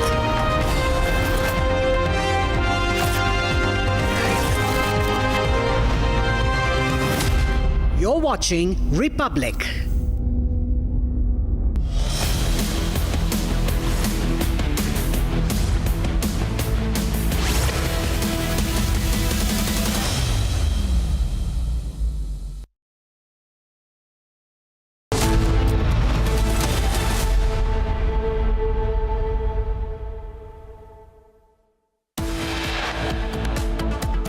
Big revelations by Tahavvur Rana. Sources say he admits that he was a trusted agent of Pakistan Army.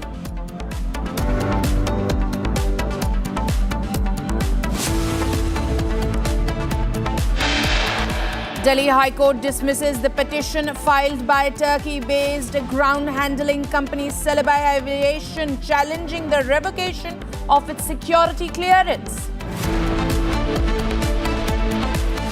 VVIP shocker caught on camera. MNS leader's son harasses a woman.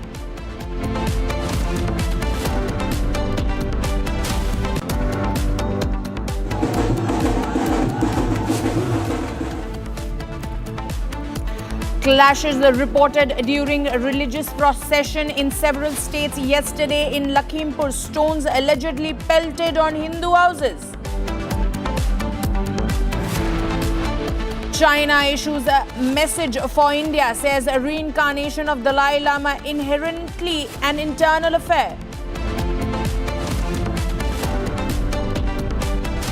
Youth brutally assaulted in Bengaluru over relationship dispute. Actor Darshan case referenced. Mahesh Babu gets legal notices for endorsing alleged real estate scam worth rupees 34 lakh and misleading buyers.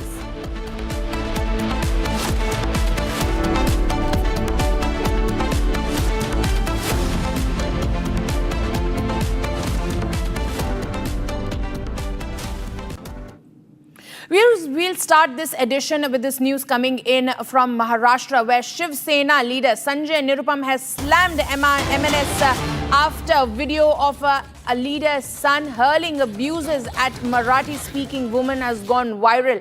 He says the real face of those who claim to protect Marathi pride is exposed.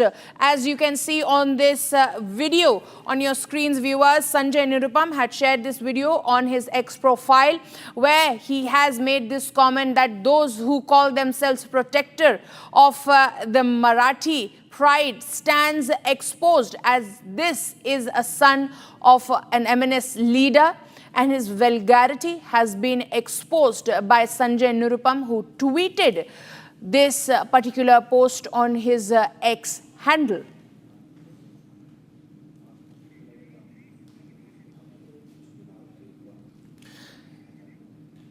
Joining me live on this broadcast is my colleague Satyaprakash. Satyaprakash, this particular video that we are showing to our viewers, this exposes the entire narrative that has been propelled by the MNS. Sanjay Nirupam took to his X account and says that all those who are protecting the Marathi pride, they all stand exposed. Satyaprakash. देखिए मधुरमा, जिस तरह से video सामने आया, राजश्री मोरे खुद video भी tweet किया है और सोशल मीडिया पर डाला है। उन्होंने कहा कि जिस तरह से मराठी भाषा के नाम से थोपने की कोशिश किया जा रहा है और जिस तरह से हिंदी भाषाई लोगों को मारा जा रहा है, कहीं कहीं उसको विवाद काफ़ी दिन पहले हुआ था, तो इसको कहीं कहीं उन्होंने ट्वीट भी किया था। इसके बाद कहीं मन से और राजश्री में विवाद बढ़ता गया और कल रात को राजश्री मोरे जा रही थी अंधेरी में, उसी समय जो मनसे के नेता जावेद शेख के बेटा राहिल शेख जा रहे थे और कार से टक्कर मार देते हैं, जिसके बाद दोनों के बीच में काफी देर बहस होती है। और वीडियो में साफ तौर से दिखाई दे रहा है किस तरह से राहिल शेख, जो कि मनसे नेता जावेद शेख का बेटा है, और धौंस जमाते हुए कह रहे हैं कि जाओ पुलिस स्टेशन में जाओ, गालियां दे रहे हैं, लगातार कहीं कहीं बदतमीजी से बात कर रहे हैं, जो कि राजश्री एक खुद मराठी है और उन्होंने वही सवाल खड़ा किया है कि जो मनसे के नेता जो मराठी की बात करते हैं और एक मराठी लड़की के साथ इस समय बदतमीजी कर रहे हैं, कहीं न कहीं पावर का धौंस दिखा रहे हैं और बार बार कह रहे हैं पुलिस स्टेशन में जाओ, पुलिस स्टेशन में कंप्लेन कर दो, जो होगा देखा जाएगा। इन सारी चीज़ों को बातें जो है राजश्री खुद रिकॉर्ड किया है वीडियो, और राजश्री ने FIR दर्ज कराया है। फिलहाल पुलिस का कहना कि इस मामले की जांच किया जा रहा है, जो वीडियो आया उसको देखा जा रहा है और पूरा विवाद को मुंबई पुलिस जांच कर रही है। Madhurama. So, Satyaprakash, if we speak about the incident that has happened, has the MNS issued any statement in this regard? Have they come forward and given any clarification? देखिए मधुरमा, अभी तक मनसे की तरफ से, राज ठाकरे की पार्टी की तरफ से कोई भी स्टेटमेंट नहीं आया। लगातार जो है जावेद, जो कि मनसे के नेता हैं, उनसे लगातार हम संपर्क करने की कोशिश कर रहे हैं, बात करने की कोशिश कर रहे हैं, लेकिन फिलहाल वो अभी बात नहीं कर रहे हैं। मनसे की तरफ से कोई स्टेटमेंट नहीं आया, लेकिन कहीं न कहीं सवाल जरूर खड़ा होता है जिस तरह से महाराष्ट्र में हिंदी बनाम मराठी भाषा का विवाद बढ़ता जा रहा है और इसी बीच में जिस तरह से मनसे के नेता जावेद शेख का बेटा राहिल शेख एक मराठी लड़की के साथ इस तरह से बदतमीजी कर रहा है। Satyaprakash, just stay with us. We also have Shaina NC joining us live on this broadcast. She's on the phone line.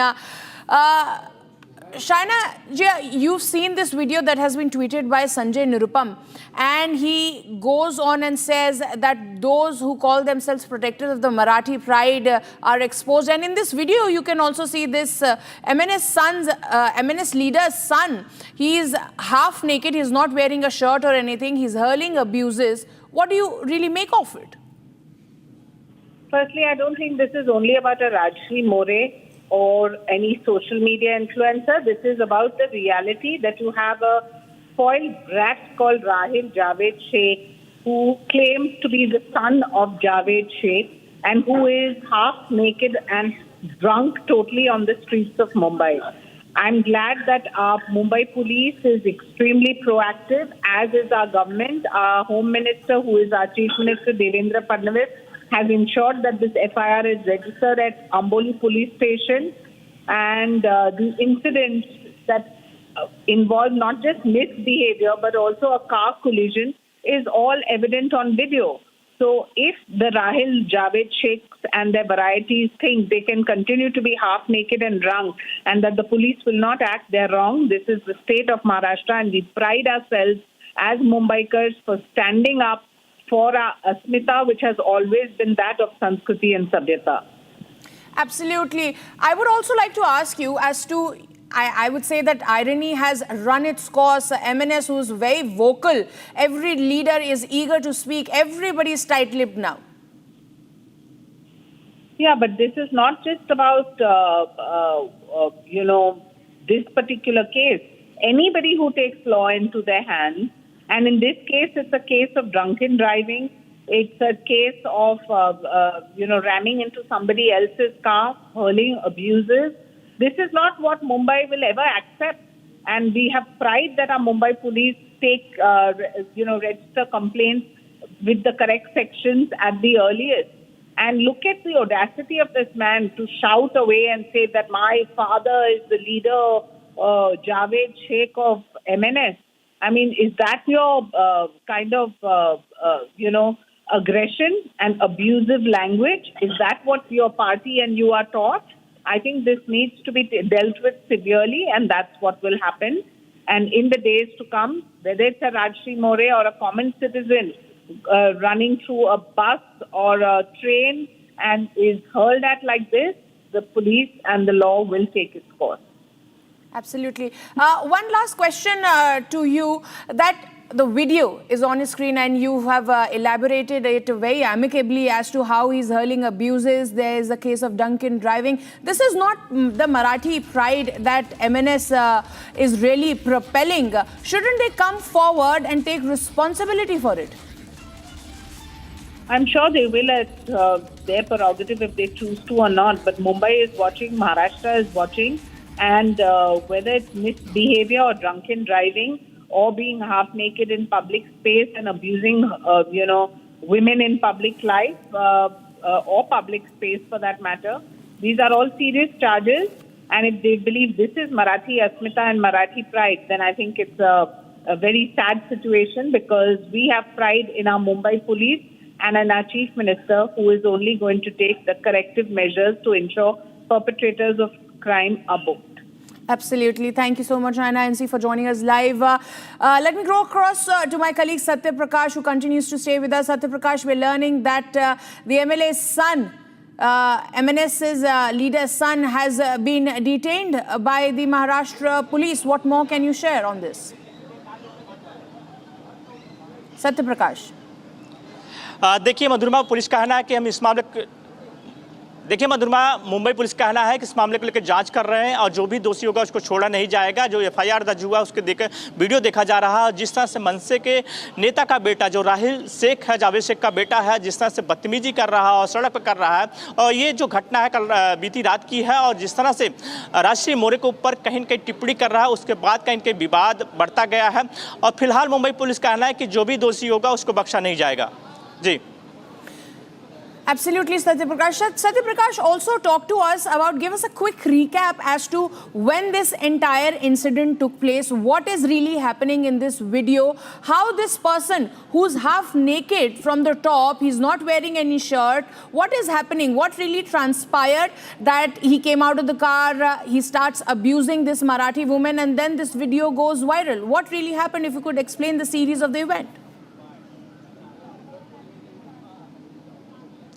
देखिए मधुरमा, बीती रात की घटना है, जब राजश्री अंधेरी इलाके में जा रही थी, उस समय जो है जावेद शेख का बेटा, जो कि मनसे के नेता है, उनका बेटा जा रहा था और जो राजश्री की कार को टक्कर मारता है। इसके बाद दोनों के बीच में बहस होती है, लेकिन वीडियो में साफ तौर से दिख रहा है किस तरह से राहिल शेख बिहेवियर कर रहा है राजश्री के साथ, जिस तरह से गालियाँ दे रहा है और सीधे सीधे धौस दिखा रहा है कि हमारे पिता जो है मनसे के नेता है। तो कहीं न कहीं वो अपनी ताकत दिखाने की कोशिश कर रहा है और बार बार कहीं ड्रंक किया हुआ है। साफ तौर से वीडियो में दिख रहा है किस तरह से शराब के नशे में है और जिस तरह से बार बार धमकाने की कोशिश कर रहा है और सीधे कह रहा है कि पुलिस स्टेशन में जाओ, जो करना है कर लो। कहीं ना कहीं ये वीडियो सारा ही जो है राजश्री मोरे ने खुद रिकॉर्ड किया है।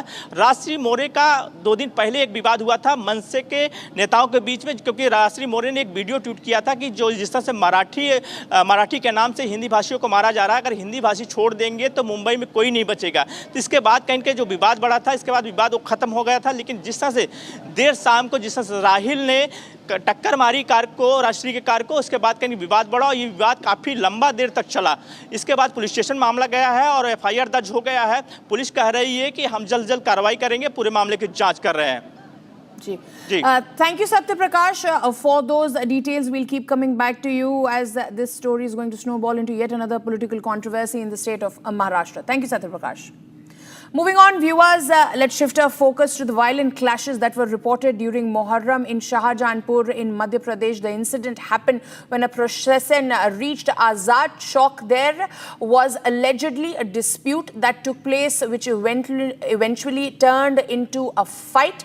The police deployed on the spot took immediate action and brought the situation under control. So, viewers, those are the visuals on your screen where you can see that brawl taking place during a Muharram procession. And this is not the first of a kind. These are the visuals that we bring you from Madhya Pradesh, but multiple incidents have been reported from multiple states, including Jharkhand and Uttar Pradesh and Jalandhar as well, where at various places, various locations, there were multiple scuffles that had broken out, including one of those incidents where there was heavy stone pelting on the house of Hindus in Lakhimpur. But let's keep our focus to Madhya Pradesh. Joining us live on this broadcast is my colleague Satya Vijay. Satya Vijay, we see these visuals coming in. Please tell us what really happened that this scuffle was caused. How did the police take control of the situation, and what is it like on the ground right now? जी बिल्कुल, देखिए मुहर्रम के जुलूस के दौरान मध्य प्रदेश में भी 3 अलग अलग तस्वीरें सामने आई। शाजापुर की बात करें तो शाजापुर में इसी कम्युनिटी के, मुस्लिम कम्युनिटी के ही 2 गुट आपस में भिड़ गए। दरअसल मामला ये था कि जो इनके अखाड़े होते हैं, मुहर्रम जुलूस के दौरान जो अखाड़ा होता है उसके मूवमेंट को लेकर 2 गुटों में पहले विवाद हुआ, बातचीत बहस में बदली और फिर इनमें हाथापाई शुरू हो गई, मारपीट शुरू हो गई। अच्छी बात यह कि मौके पर पुलिस तैनात थी, चूंकि रात के 12 बजे से सुबह 5 बजे तक का ये मुहर्रम का जुलूस था। इस दौरान भारी संख्या में पुलिस बल वहाँ पर मौजूद था और पुलिस की सतर्कता से ही वहाँ पर स्थिति कंट्रोल में आई, क्योंकि सेम कम्युनिटी के ये लोग थे, मुस्लिम समुदाय से ही आते हैं और आपस में इनमें विवाद शुरू हुआ। अखाड़े को लेकर ये विवाद इतना बड़ा कि ये लोग मारपीट पर उतारू हो गए। कहने को मुहर्रम का ये जुलूस होता है, मातमी जुलूस होता है, लेकिन यहाँ मातम की जगह पर यहाँ पर विवाद, तमाशा, मारपीट, हंगामा देखने को मिला। और इसी तरह की कुछ तस्वीरें मध्य प्रदेश के उज्जैन से और रतलाम से भी सामने आई है, जहाँ पर भी कह सकते हैं मुहर्रम के जुलूस के दौरान हंगामा हुआ, बवाल हुआ, पुलिस को बल प्रयोग करना पड़ा। तो सबसे कहना चाहिए कि वेरियस पूरे देश भर में तो मुहर्रम जुलूस के दौरान तस्वीरें सामने आ रही हैं विवाद की, लेकिन मध्य प्रदेश में 3 जिले हैं, शाजापुर सबसे जहां पर की विवाद हुआ, उज्जैन जहां से कि मुख्यमंत्री मोहन यादव खुद आते हैं, यहां पर बैरिकेडिंग तोड़कर जो दिशा निर्धारित नहीं थी उस दिशा में लोग घुसे और जिसके बाद पुलिस को लाठीचार्ज करना पड़ा। तीसरी तस्वीर रतलाम की है, जहां पर कि हिंदू राष्ट्र के बैनर को जलाने की कोशिश की मुहर्रम के जुलूस में शामिल लोगों ने। लेकिन शाजापुर की तस्वीर हमने दिखा रहे हैं, जिसमें कि आपने देखा होगा कि किस तरह से ये सेम कम्युनिटी के लोग आपस में ही लड़ते नजर आ रहे हैं और पुलिस ने हालात को पूरी तरह से कंट्रोल में किया। Thank you, Satya Prakash, for those details. Viewers, let's shift our focus to the state of Uttar Pradesh, where stone pelting was reported during Muharram in Uttar Pradesh, Lakhimpur. Locals allege that a group specifically targeted some of the houses and started hurling stones. Here's a report.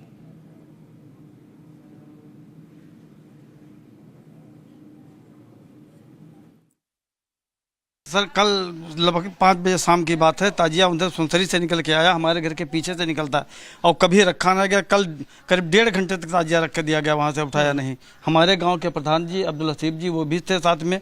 और उसके बाद में क्या नारे लगा रहे थे और पत्थर क्यों फेंकने लगे आपके घर पर? ये पाउडर फेंका पहले हमारे घर पे, तो हम लोगों ने मना कि घर में क्यों फेंक रहे हो पाउडर। ये हमारे लड़के ने मना किया ये पंकज को, तो जब मना करेंगे तो इनको पकड़ के खींच लिया और मारने लगे। तो हम लोग कहने ये क्या कर रहे हो, हम लोग जब दौड़े तब तक पत्थर चलने लगे। बाहर चलते हैं, तस्वीरें और भी आपको दिखाते हैं। घर में बिखरा ये पूरा ईटा पत्थर देखिए, छत पर भी फैला हुआ ईटा। आइए छत पर चलते हैं, आपको हम तस्वीरें दिखाते हैं किस तरीके से छत पर सारा सामान बिखराया गया है। छत के ऊपर चल के देखने को हमें जो घर के मालिक है वो कह रहे हैं, और देखिए यहाँ पर कितने ईंटे पत्थर पड़े हैं, गुम्मे पड़े हैं, और ये बता रहे हैं, कहानी की बानगी बता रहे हैं कि किस अंदाज में डराने के लिए, धमकाने के लिए ये सब कुछ किया गया। यहाँ पर जो घर का सामान है वो भी टूटा हुआ दिखाई दे रहा है, घर के सामान को भी देखिए तोड़ दिया गया है। आप यहाँ पर आप बताएं अंकल, क्या किस तरफ से जा रहे थे? ये इधर इससे जा रहे थे, पीछे से इधर से और ये इधर से पत्थर यहीं से फेंके गए, इधर से वहाँ से। ये सारा पाउडर भी आपके घर के ऊपर बिखरा हुआ? ये सर वहाँ तक सब पाउडर फेंका, वो वहाँ से सब पड़ा है सब। और ये पैनल टूट गया, देखो इस पे ईंटा। क्या नारेबाजी क्या कर रहे थे और उनकी मंशा क्या थी? ये पत्थरबाजी कर क्यों रहे थे? ये केवल हिंदू मुस्लिम भड़काना चाहते थे। आप लोग को डराने की कोशिश थी? और यहाँ हमारे घर से ये हिंदुओं का घर केवट का, इनके घर पे पत्थरबाजी, इनकी टीन टूट गई है। और वो वहाँ एक हिंदू का घर, वहाँ भी पत्थरबाजी, वहाँ भी उनके। हम आपको जरा तस्वीरें एक बार फिर से दिखाते हैं और अंदाजा लगाइए कि किस तरीके से डराने की कोशिश की गई।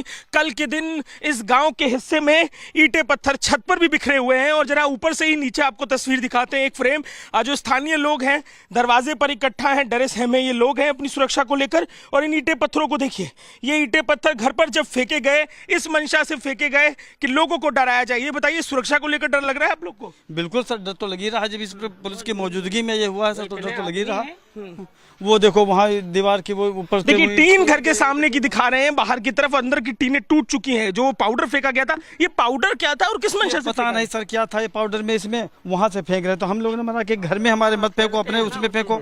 नीचे उतरते हैं, जरा वहां भी चलकर देखते हैं, समझते हैं कि क्या मंशा थी। ये हिंदू आबादी जिस तरफ गांव की रहती है, बेहद डरी हुई ये आबादी है। सीढ़ियों पर भी आप देखेंगे गुम्मे के टुकड़े फैले हुए हैं, और जिस अंदाज में फेंके गए, लड़कों ने खुद अपने वीडियो बनाए, इंस्टाग्राम पे डाला है। अपना जो हलक दिखाने की कोशिश है, डराने की कोशिश है। घर के बाहर चलते हैं, आप बताइए, घर में मौजूद थी आप जब हमला हुआ? जी यहाँ पे थे, बच्चों को लेके ये बहू ने यहाँ पे खेल रहे थे, जब पत्थर आने लगे तो बहू इधर लेके कमरे में बच्चों को बंद कर दिया। डर पूरा परिवार डर गया होगा? डर के लिए, और सब सारे लोग बाहर थे, ये हम दोनों लोग। क्या नारेबाजी कर रहे थे ये लोग? वो सब वही खेल रहे थे, पाउडर खेल रहे थे, और उधर से पटाखे दगाने वाली बात आई। आपने कहा कि पटाखे दगा रहे थे, ये तो देखने को मिलता नहीं है। हाँ, पटाखे कभी नहीं दगते हैं, ना ही यहाँ पे रुकते हैं। यहाँ पे आते थे और चले जाते थे, लेकिन 1 घंटे तक रखे रहे। और हम 1-1.5 घंटा हो गया, हमने देखा कि इतनी देर तो कभी नहीं रुकते थे। उसके बाद इन्होंने यहाँ से वो यही पाउडर फेंकना शुरू किया। यहाँ पे हम लोग अपने घर के पास बैठे थे, लगभग वहाँ से 30 मीटर की दूरी पे। ये लोग झिल्लियों में उड़ा के हम लोगों घर पे फेंक रहे थे। जब हमने मना किया, नहीं सुना किसी ने, हम वहाँ पे जाके मना करने लगे तो 4-5 लोगों ने पीछे से आके हमको पकड़ लिया, पीट दिया आपको? हाँ। अच्छा। जब हमने मना किया, फिर भी वहाँ पे कोई प्रशासन नहीं बोला कुछ भी। बाद में बीच बराव कराए, और फिर वो लोग क्या किए, जैसे वहाँ ये हुआ लफड़ा तो वो लेके बढ़ाए ताजिया, और फिर उसके बाद उधर से पत्थर फेंकने लगे। घर में बच्चे भी थे आपके। मुख्यमंत्री से सुरक्षा के लिए मांग क्या कीजिएगा? योगी जी से कहिएगा। हम तो चाहते हैं सभी लोगों की गिरफ्तारी हो, जितने लोग हैं जो दोषी हैं। अब तक अभी किसी की गिरफ्तारी नहीं हुई। एफआईआर कराई है? एफआईआर आपने कराई है? जी, आपके नाम आपने एफआईआर कराई है? क्या एफआईआर में मांग? एफआईआर में हमने कहा जितने दोषी हैं सभी लोगों को सजा होनी चाहिए, हमें कड़ी से कड़ी सजा, हमें न्याय मिलना चाहिए। Big revelation by Tahavur Rana. Sources say he admits that he was a trusted agent of Pakistan Army. Delhi High Court dismisses the petition filed by Turkey-based ground handling company Celebi Aviation, challenging the revocation of its security clearance. We'll bring you more on that right after a very short break.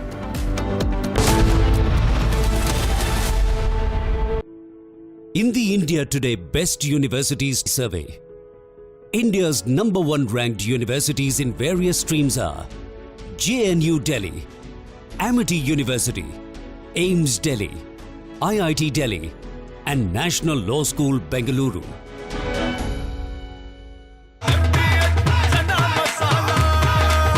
अब छोलिया हो या लोबिया, सफेद चने या काले चने, सब कुछ मजेदार बने।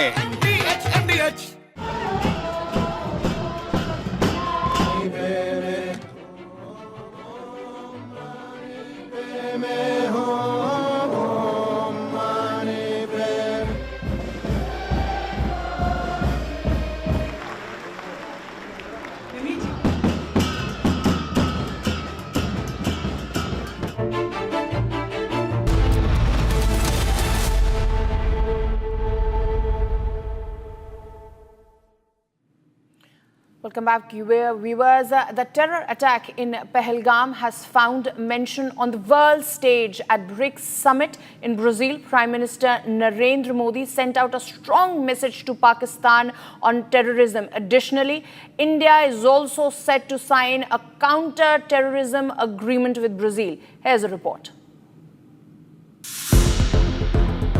Kashmir's agony found a global platform at the BRICS summit in Brazil.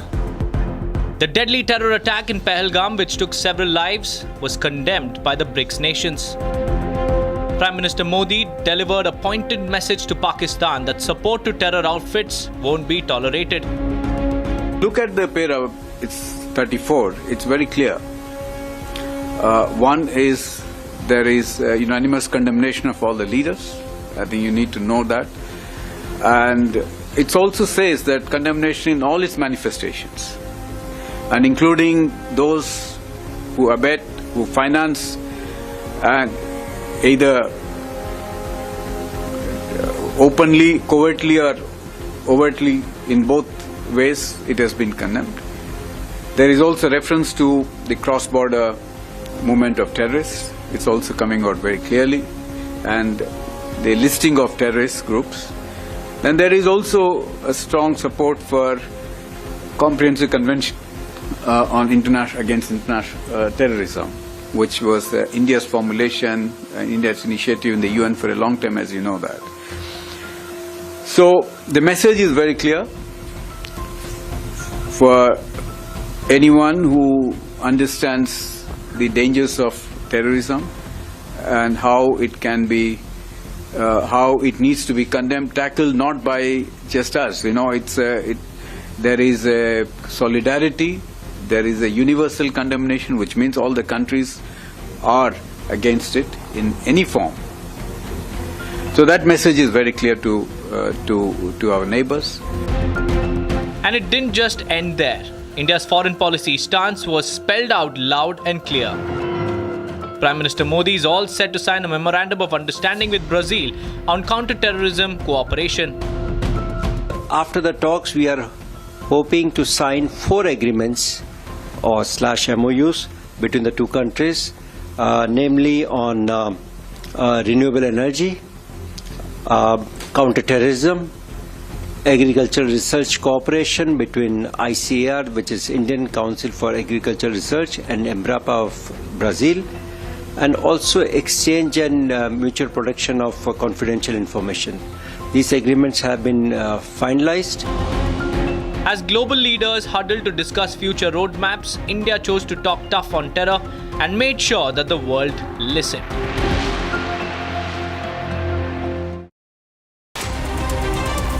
Bharat 1 Minute brought to you by Canara Bank. Together we can.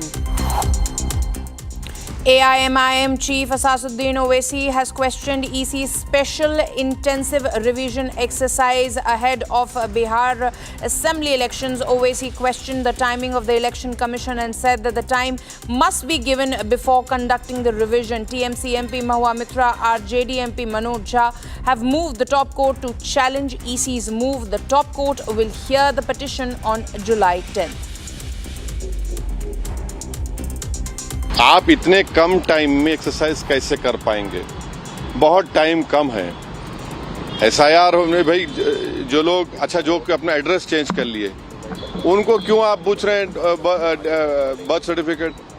BJP RSS बार बार ये भरम, ये झूठ फैलाती है कि यहाँ पर बांग्लादेश के लोग आ गए हैं। कहाँ है बताओ हमको? 3 miscreants riding a bike through petrol bomb at a house near Adampur town of Jalandhar tried to damage the house. Footage now accessed shows how 3 unknown youth came on a motorcycle, fled after throwing bottles filled with petrol. Police has launched an investigation into the matter, getting a reaction from BJP on this.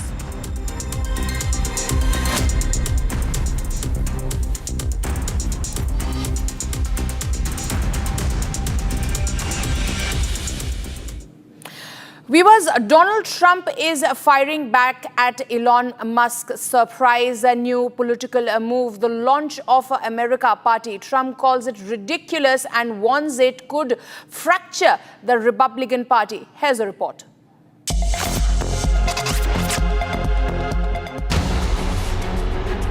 US President Donald Trump has slammed Elon Musk's new political venture, the America Party, calling it ridiculous and warning it threatens GOP unity and the traditional two-party system. Elon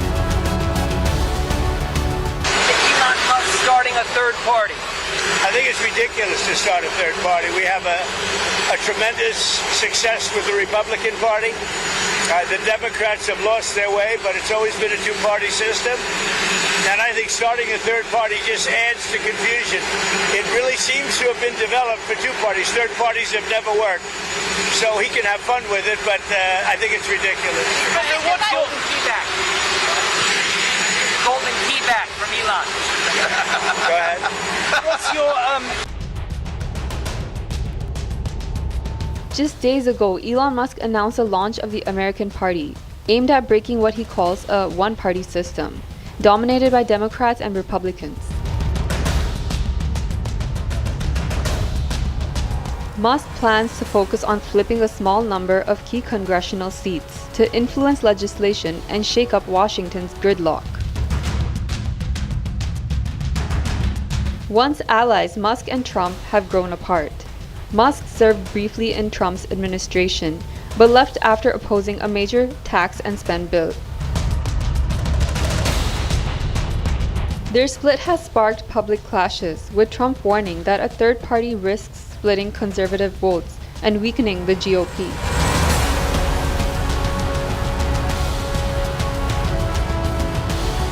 The big question now: can Musk's America Party disrupt the entrenched two-party system, or will it further divide an already fractured political landscape?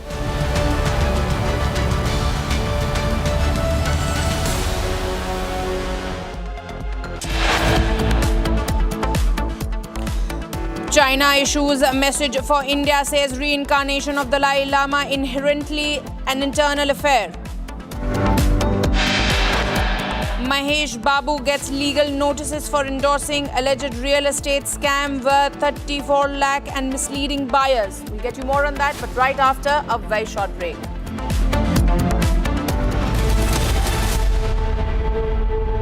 ये है secret recipe MDH का जीरा SIP जल जीरा मसाला। SIP SIP जीरा SIP जीरा SIP MDH का जल जीरा सिप MDH का जल जीरा SIP.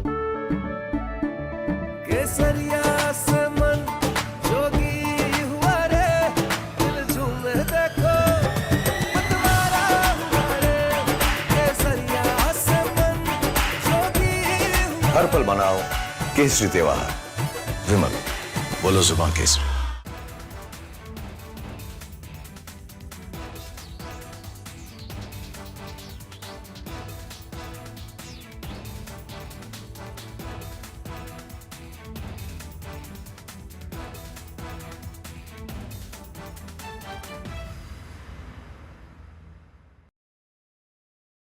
Donald Trump in first attempt, when the first part of his presidency in 2017, he has come out with the tax breaks. And he has announced...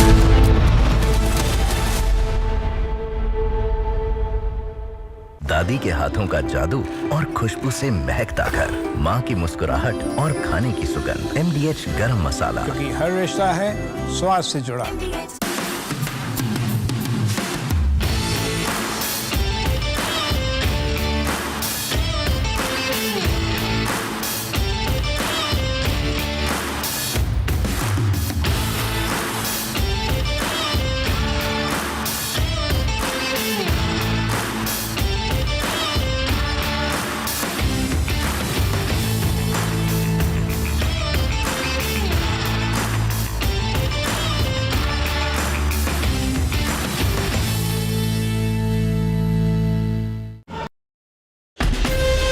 From Asia's largest news headquarters,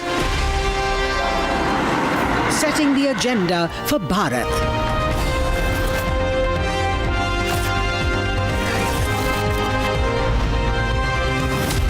You're watching Republic.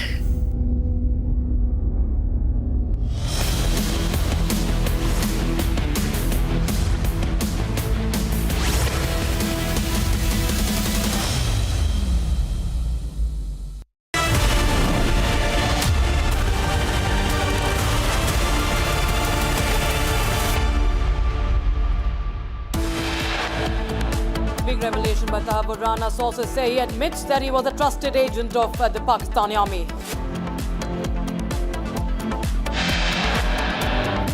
Delhi High Court dismisses the petition filed by Turkey-based ground handling company Celebi Aviation, challenging the revocation of its security clearance. VVIP shocker caught on camera. MNS leader's son harasses woman caught on camera.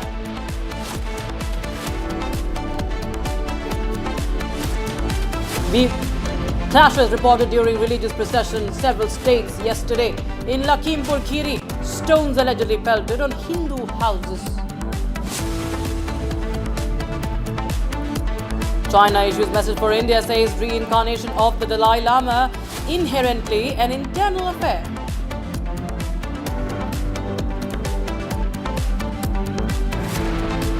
Youth brutally assaulted in Bengaluru over relationship dispute, actor Darshan case referenced. And Mahesh Babu gets legal notices for endorsing alleged real estate scam worth 34 lakh rupees in misleading buyers.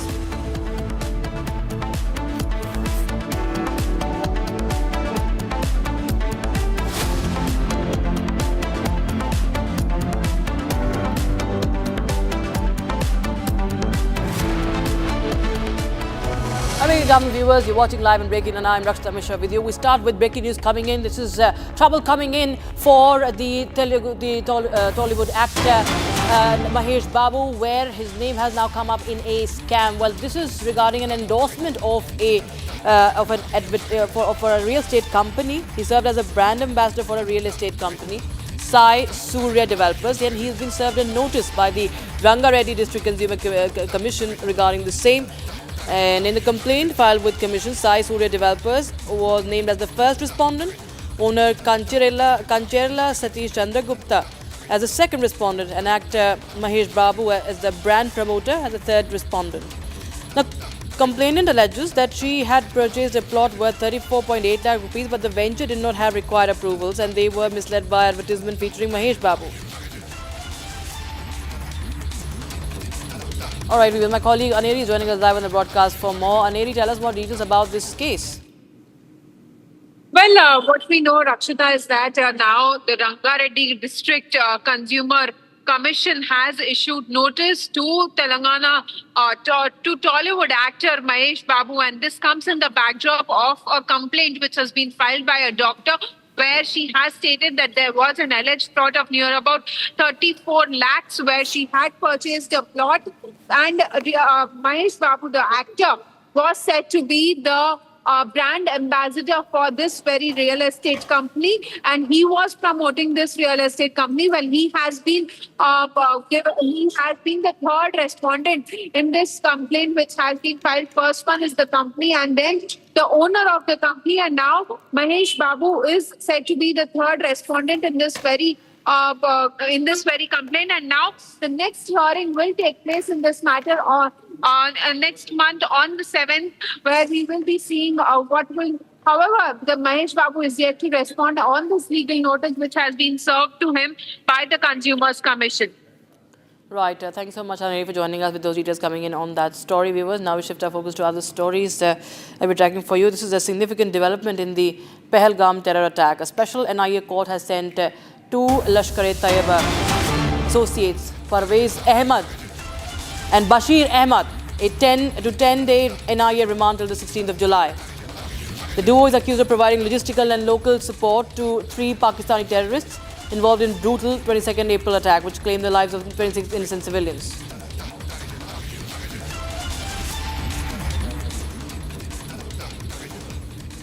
So, a significant development in the Pahalgam terror attack, viewers. NIA has sent these terror aides.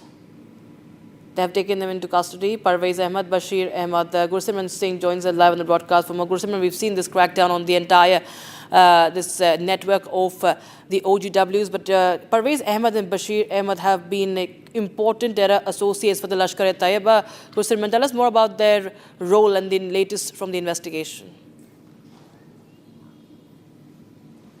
Sri Rakshita, today the NIA presented both these accused Parvez and Bashir Ahmed before the special NIA court in Jammu, wherein they have now been sent to the 10-day remand of the National Investigation Agency. This is for the third time post their arrest that was made by the agency on 22nd of June that they have been sent to the NIA custody. NIA in the court told that NIA has received some of the key clues and evidences regarding this case from them because they were the ones who harbored these terrorists in the Dhok that was very close to the site of incident in the Pahalgam where the terrorists carried out attack. They even have identified the Pakistani terrorists and have said that all three terrorists were from Lashkar-e-Toiba. All three were Pakistani who carried out this attack. They have got some money from the terrorists as well. That is what has emerged during the investigation by the National Investigation Agency. And based on the investigation that has been carried out so far by the agency put out the facts before the NIA court in Jammu, after which they have been sent to the 10 days remand of the NIA till 16th of July. Now on 16th of July they will be presented again before the NIA court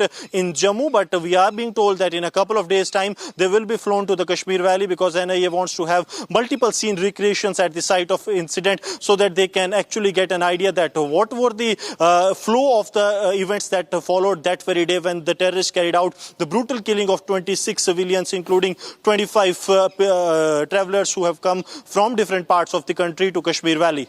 Right, Christopher Singh, thank you so much for joining us with those details coming in on that story. Because we shift our focus to some more breaking news coming in now. Of course, the crackdown against those Pakistani spies is also taking up. And now, the latest, it's revealed that Jyoti Malhotra, the travel blogger from Haryana, Sirsa, arrested on espionage charges, was the Kerala government's guest in a campaign to promote tourism in Kerala. She visited this southern state during its influencer outreach initiative. Now, according to a report, a query under the right to information has revealed that the Kerala government funded the trip of 41 influencers chosen to promote this southern state as a global tourist destination. And now the BJP has hit back at the Kerala government on this. Listen.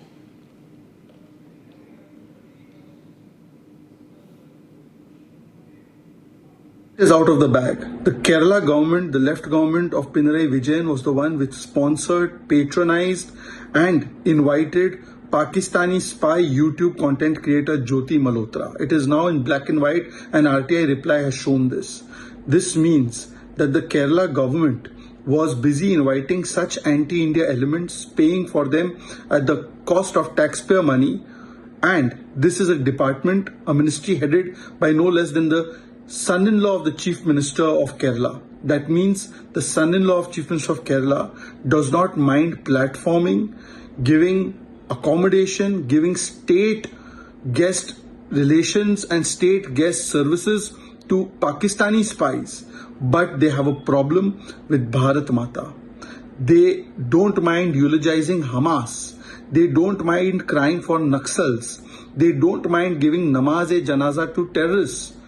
And they don't mind rolling out a red carpet for Pakistani spies, but they have problem with Bharat Mata. This shows the priorities of the Kerala government. They are hand in glove with elements that are anti-India. They go and bat for PFI. They go and bat for elements that are anti-India. And they roll out a red carpet for the likes of Jyoti Malhotra, a Pakistani spy. The son-in-law of the Chief Minister is directly responsible for this. It shows that there is some kind of nexus or forces that promote, patronize and support such anti-India elements. Should the Kerala government, Mr. Chief Minister, not sack the minister, the tourism minister, or will he just protect him because he's the son-in-law of the Chief Minister? Viewers, we are now cutting across to visuals coming in from Nairobi where people have taken to the streets to protest against police brutality. These protests are only now picking up steam. Anger has reignited over the long-standing issue over the death of blogger Albert Ojwang in police custody and the close-range shooting by police of vendor Boniface Kariuki during protests for Ojwang mid-June. Human rights groups have a long call for action over illegal arrests, detentions and torture of government critics in Kenya.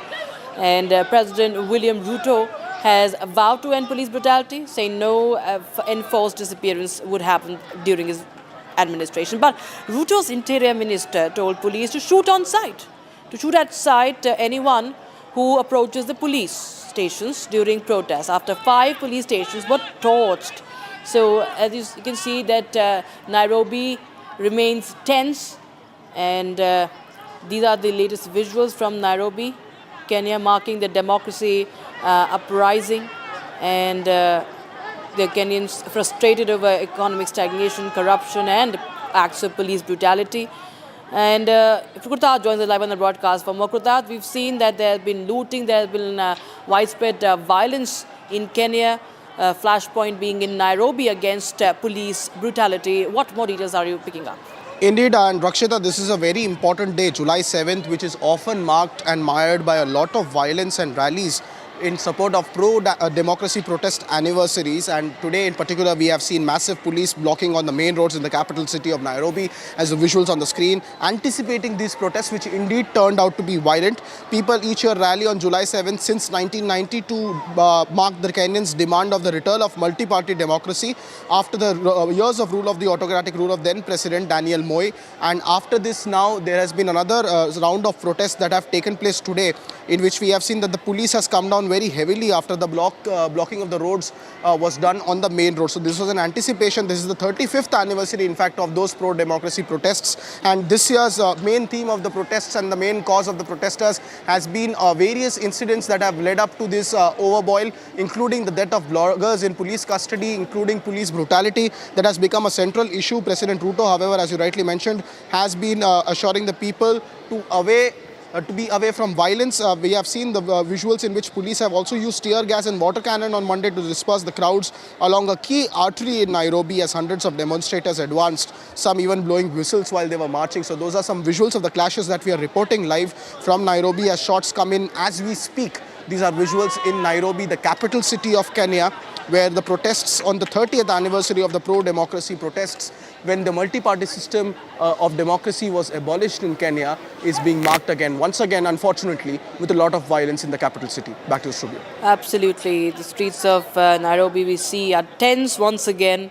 And we have, you can see that boundary wall with hundreds of youngsters in Nairobi.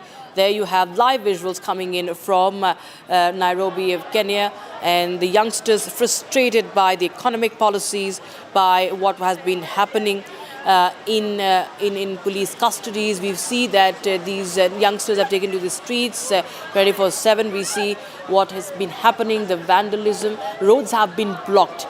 And this is the Kenyan capital, Nairobi, viewers, as the protesters take to the streets. Tear gas, you can see the smoke. You can see that tear gas by being used by the administration to disperse the protesters. And police, of course, also now finding it a bit difficult to handle because there are so many of the protesters who have now gathered. And this is, of course, also against what Kenyan Human Rights Commission says is against the enforced disappearances and extrajudicial killings. And many of these, there were many of the police stations, remember, that were torched by the protesters. And the rising economic expectations and the police brutality have created anger in Kenya. And we've seen how the response has been, it's going violent in Kenya. And there are many people, in fact, this is happening since 2024. Krutath, you know, this is happening since 2024, a year ago. And several people also died. And what happened? And many of them were detained illegally. And now we see that these protests are now being reignited, despite we see assurances from the president. There's nothing changed, it seems. Krutath. Indeed, Rakshita, and these are dramatic visuals as we are tracking, as there was a complete shutdown of all the shops that we can see there, as the police had already put in. The Interior Ministry of Kenya has in fact given a very strong statement calling this terrorism in the guise of dissent. So very strong statement coming in from the Kenyan leadership there, which many reporters from the West Asia coverage are also claiming to be a massive civic apathy of the government against the rights and the causes of concern of the protesters gathered over there. We are also getting information that the government of Kenya has also given a shoot at sight order to their policemen in order to bring the situation under control. We see arson is also being one of the major causes of concern. Some plumes of smoke rising over there, along with mass gatherings on the main arterial roads. These are visuals coming in live, ladies and gentlemen, from the capital city of Kenya, that is Nairobi, which is marking the 35th anniversary of the protests that have happened in East African nations for the past 35 years, at least since 1990, when the multi-party democracy system of Kenya was abolished after a long rule of a prime minister. And subsequently, this day has been marked overall as a day of dissent against the government over the period of many years. This year also, we are seeing again protests turning extremely violent, which were anticipated. There you can see vehicles have been tossed on fire with huge plumes of smoke emerging, with protesters gathering there in mass numbers. Police just moments ago was also seen firing tear gas cans, as at the same time some water cannons also for dispersing the crowd. However, so far the effort seems to have not been yielding any proper discernible result. At the moment, the situation continues to remain tense, and we'll be closely tracking all the developments coming out of Nairobi in Kenya. Thank you so much, Pratap, for joining us and giving us a perspective of what's happening and those latest visuals coming in from Nairobi as the tensions are reigniting on the streets, as we see in those visuals.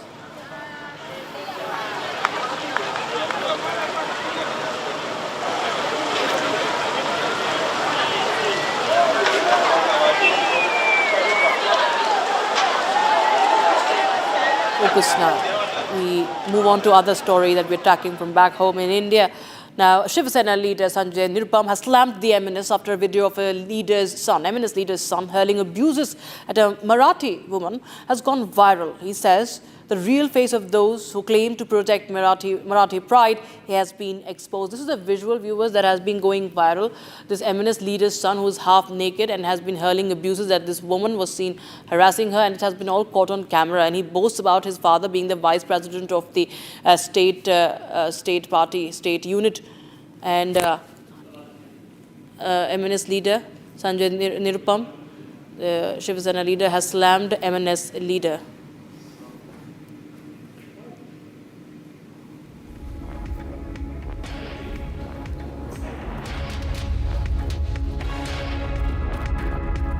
यह राहिल या साहिल नाम का जो लड़का है, यह नशे में धुत है। एक ऐसा मुसलमान है जो शराब पी के घूम रहा है।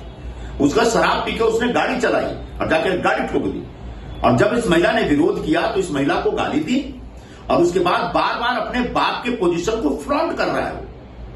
इससे दो बातें स्पष्ट होती हैं कि मनसे वाले मराठी भाषा के नाम पर जिस तरीके से उत्पात मचा रहे हैं, ये दरअसल गुंडागर्दी है। इनको न तो मराठी भाषा से कोई लेना देना, न मराठी समाज के मान सम्मान से लेना देता। अगर मराठी भाषकों के मान सम्मान से लेना देना होता तो राजश्री मोरे को कोई गाली नहीं देता, कोई मनसे वाला मनसे का कह करके उसको गाली नहीं देता। दूसरी बात, ये जो मनसे के उपाध्यक्ष जावेद शेख के बेटे कह रहे हैं, उनको देख करके हमें समझ में आ रहा है कि बार बार मनसे वाले हिंदुओं पर ही हमले करते हैं। और हमने बार बार सवाल उठाया कि अगर इतनी ताकत है, इतना गट्स है, इतना जोश है तुम में, इतना करेज है या साहस है, तो जरा भिंडी बाजार में जाके किसी मुसलमान को थप्पड़ मार के दिखाओ, उसको बोलो कि तुम उर्दू में बात मत करो, मराठी में बात करो।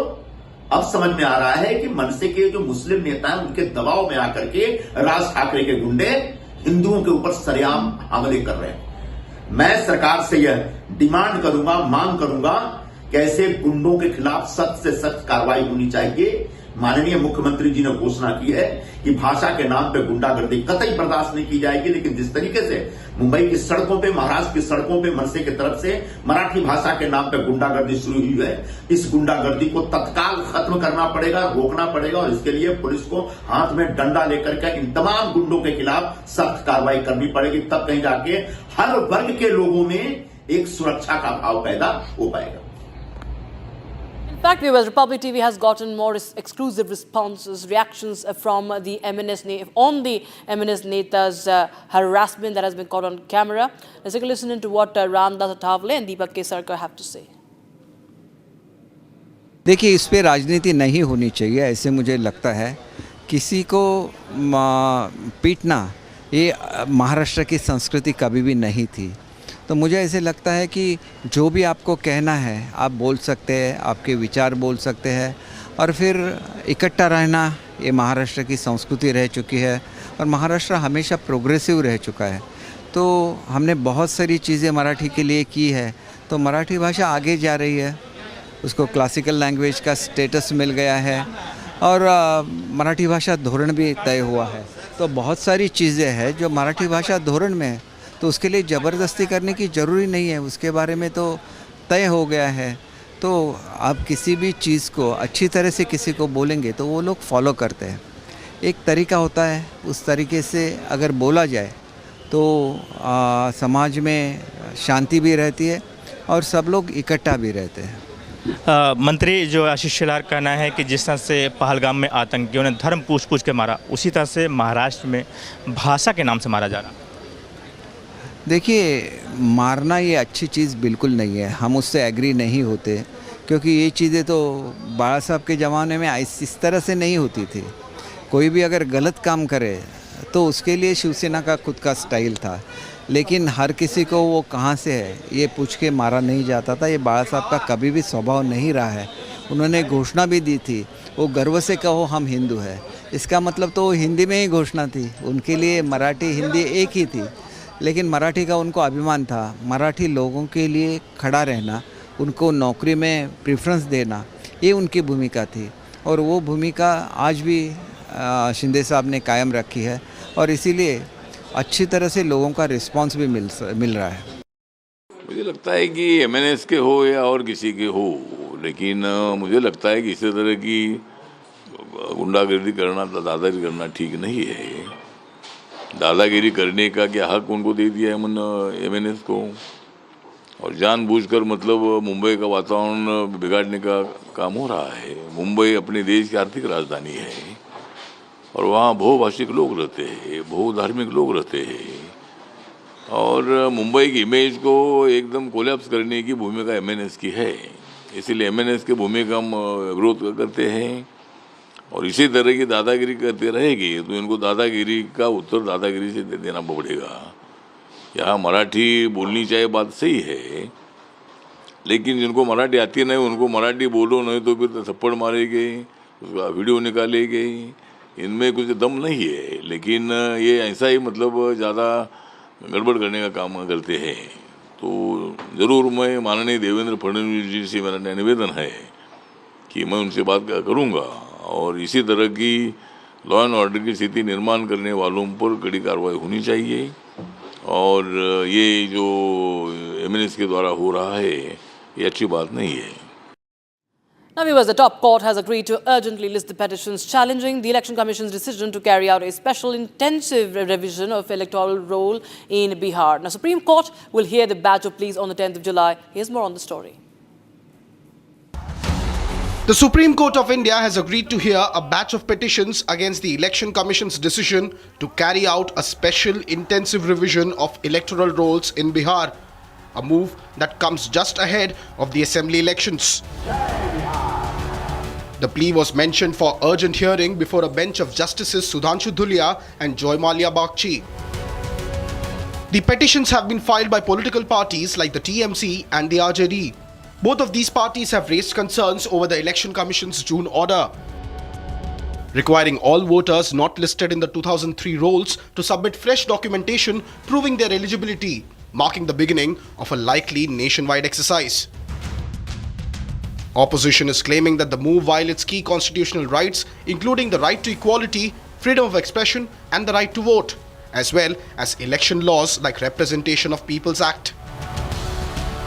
The petitioners fear that the revision drive could arbitrarily remove lakhs of legitimate voters from the rolls without proper notices or process, threatening the fairness of the upcoming election cycle. Short break, viewers, but we get you how clashes have been reported during religious processions in several states yesterday. In UP's Lakhimpur Kheri, stones have been allegedly pelted on Hindu houses. And a big revelation made by Tahavur Rana. Sources say he admits that he was a trusted agent of the Pakistani army.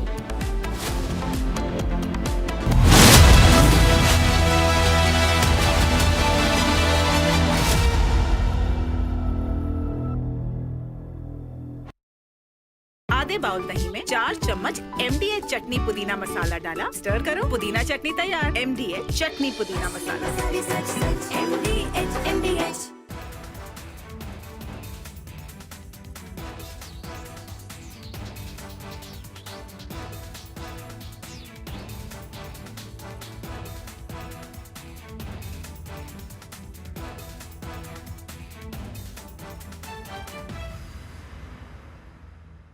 MDH की हल्दी मिर्ची धनिया करे कमाल, ये रंग दे, ये खुशबू दे, ये तीखा, ये कम पड़े, क्या निराला MDH masala.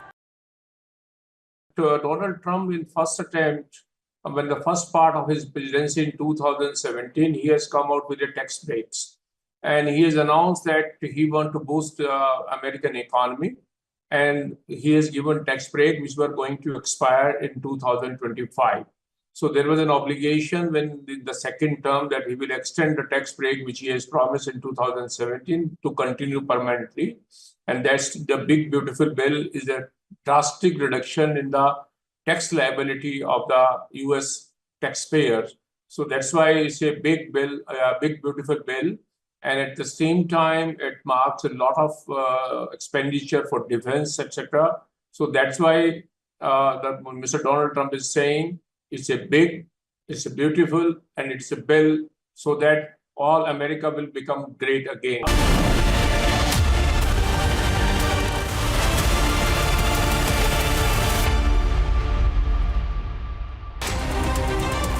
Bharat 1 Minute brought to you by Canara Bank. Together, we can. AIMM Chief Owaisi has questioned Election Commission's special intensive revision exercise ahead of the Bihar Assembly elections. Owaisi has questioned the timing of the Election Commission and said that time must be given before conducting the revision.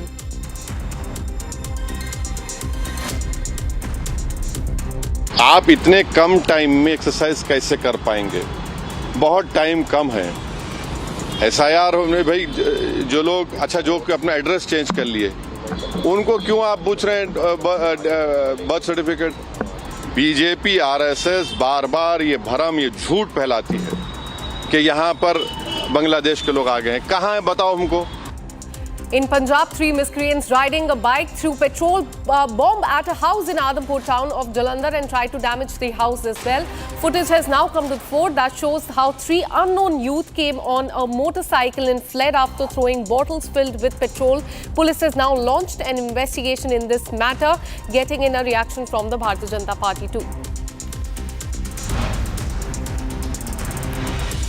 Situation remains tense in Bihar's Katihar district. Miscreants involved in Muharram Tazia procession pelted stones on the local people and also a temple in that locality. The district administration has ordered action against the miscreants who created ruckus in a Nagar Thana area. Former Deputy Chief Minister and MLA has appealed to the people to maintain peace and order. And with this, we're taking a very short break. Coming up on the other side, China has issued a message for India saying that reincarnation of Dalai Lama inherently an internal affair. Youth brutally assaulted in Karnataka over relationship dispute, actor Darshan case reference. This and much more on the other side. Stay with us.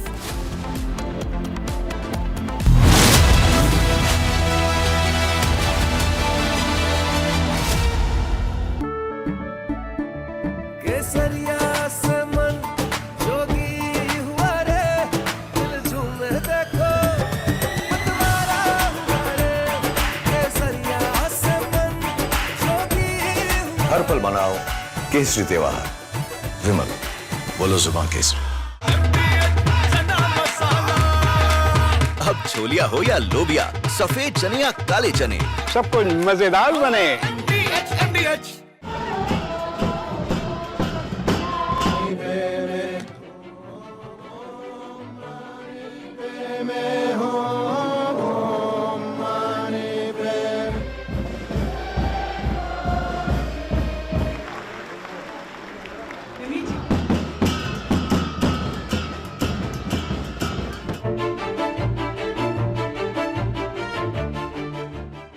中国政府实行宗教信仰自由政策，颁有宗教事务条例和藏传佛教活佛。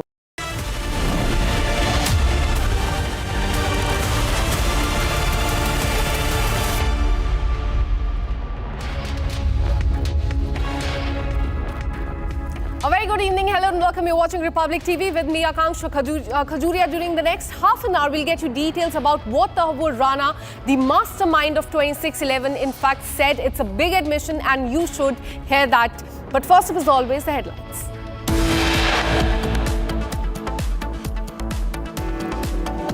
Big revelation by Tahvur Rana. Sources say that he has admitted that he was a trusted agent of the Pakistani army.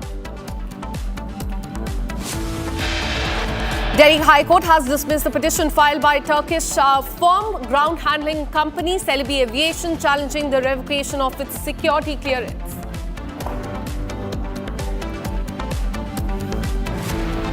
VVIP shocker caught on camera in Maharashtra. MNS leader's son harasses women.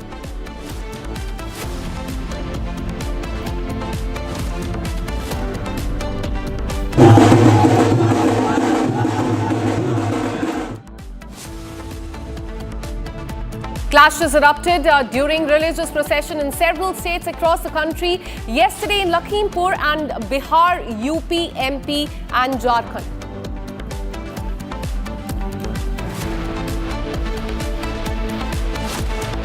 China has issued a message for India, says reincarnation of the Dalai Lama inherently an internal affair.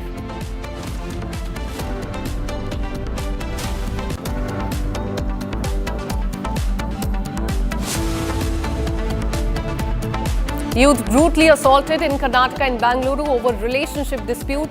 Actor Darshan case referenced.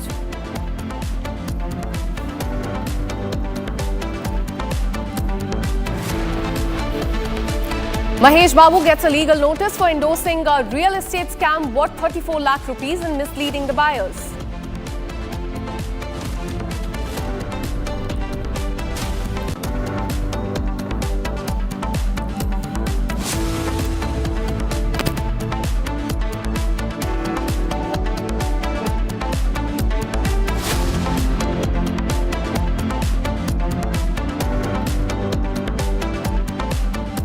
What tensions grip the Naya Taula Mahavir Mandir Chowk area under the Nagar Thana of Katihar in Bihar after miscreants involved in the Muharram Tazia procession pelted stones at the local residents and the temple as when triggering unrest in that area. Now, in a response, District Officer Manish Kumar Meena has ordered strict action against those responsible and assured that no one guilty will be spared. Former Deputy Chief Minister and Shahnagar MLA has also appealed to people to maintain peace and order in that area, promising firm action against the miscreants to restore the normalcy in that area. There on the screen, you can see visuals coming in from Bihar and also Ujjain, because as far as the Muharram procession is concerned, there have been chaos and ruckus not just in one state but in UP, MP, Bihar, Jharkhand.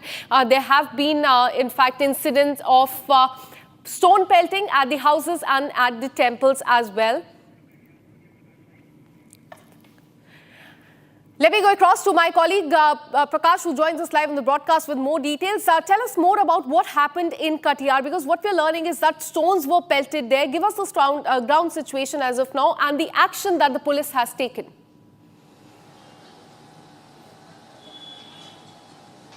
Well, widespread violence was reported on the occasion of Muharram in different parts of Bihar, and on the screen we are showing you visuals of Katihar district, where in and around the temple premises stones were pelted during the Tajia procession of the minorities, what we call the Tajia procession.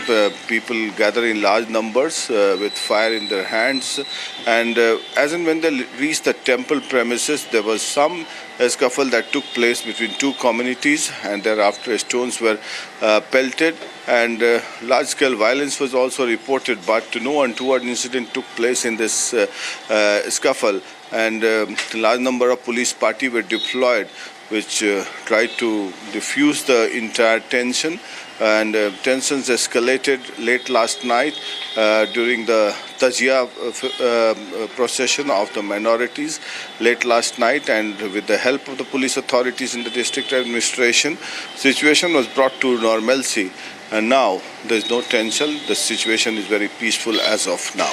Back to you. Absolutely. In Bihar, in fact, clashes were witnessed there. Keep tracking those details. We'll keep coming back to you for more on this. Now, from Bihar, let's shift our focus to Madhya Pradesh. As we told you, violent clashes were reported during Muharram in Shahjahanpur in Madhya Pradesh. And the incident happened when the procession reached Azad Chowk in that area. There was a dispute that took place between people of the same community, which eventually turned into a full-blown fight. The police that was thankfully deployed in that spot took immediate action and brought the situation under control. In fact, those are the visuals on your screen that you can see from Madhya Pradesh, Shahjahanpur, where this incident took place between people from the same community. The police there had to intervene and control the situation.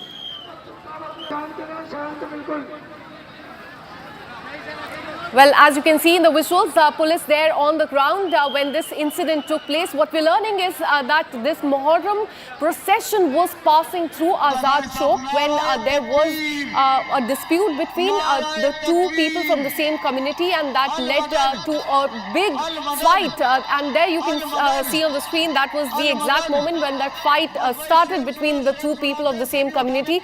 That led to a full-blown fight between these people, and thankfully the police was present at the spot there, and they controlled the situation and brought the law and order situation under control. Let me go across to my colleague Satya Vijay, who continues to track the story very closely. Satya Vijay, in Madhya Pradesh, not just in this Shahjahanpur area, but also in Ujjain, we saw, in fact, the clashes during Muharram procession. Give us details about the crackdown by police as far as the miscreants are concerned in this specific Shahjahanpur case. जी हाँ, बिल्कुल। देखिए, मध्य प्रदेश के शाहजहाँपुर और उज्जैन दो जगह पर एक ही तरह का विवाद सामने आया। जहाँ पर शाहजहाँपुर की बात करें तो सेम कम्युनिटी के लोग, मतलब मुस्लिम कम्युनिटी के लोग ही आपस में विवाद करते दिखे। पहले ये विवाद बहस में तब्दील हुआ और उसके बाद मारपीट होने लगी। अच्छी बात है कि पुलिस मौके पर थी, जिसने कि विवाद को शांत कराया, स्थिति को कंट्रोल किया। ये जो विवाद हुआ शाहजहाँपुर का, इसमें एक ही कम्युनिटी के लोग, मतलब कि मुस्लिम समुदाय के जो दो ग्रुप थे, वो आपस में भिड़े और इनमें ये जो विवाद हुआ वो कहीं ना कहीं ये जो इनके अखाड़े होते हैं, अखाड़े के मूवमेंट को लेकर हुआ। एक गुट चाहता था कि एक दिशा में अखाड़ा जाए, दूसरा गुट चाहता था दूसरी दिशा में जाए। इसी बात को लेकर विवाद हुआ, बहस हुई और फिर मारपीट हो गई। पुलिस ने वहां पर अच्छी सतर्कता दिखाते हुए आरोपियों जो लोग विवाद कर रहे थे उनको रोका, वहां से खदेड़ा, बल प्रयोग किया, जिसकी वजह से वहां पर स्थिति सामान्य हो पाई। वही उज्जैन की बात करें तो उज्जैन में एक निर्धारित रूट तय किया था कि जुलूस कहां से निकलेगा, दूसरे रूट को डाइवर्ट किया था, वहां पर बैरिकेडिंग की थी। ये साफ निर्देश दिए गए थे कि उस रूट पर नहीं जाना है जिसके पीछे आगे बैरिकेडिंग है। लेकिन कुछ शरारती तत्व जो हैं उन्होंने जानबूझकर वही रूट चुना जहां पर बैरिकेडिंग थी, जिसके बाद वहां पर हालात बिगड़े और पुलिस ने बल प्रयोग किया, लाठीचार्ज कर सभी को खदेड़ा।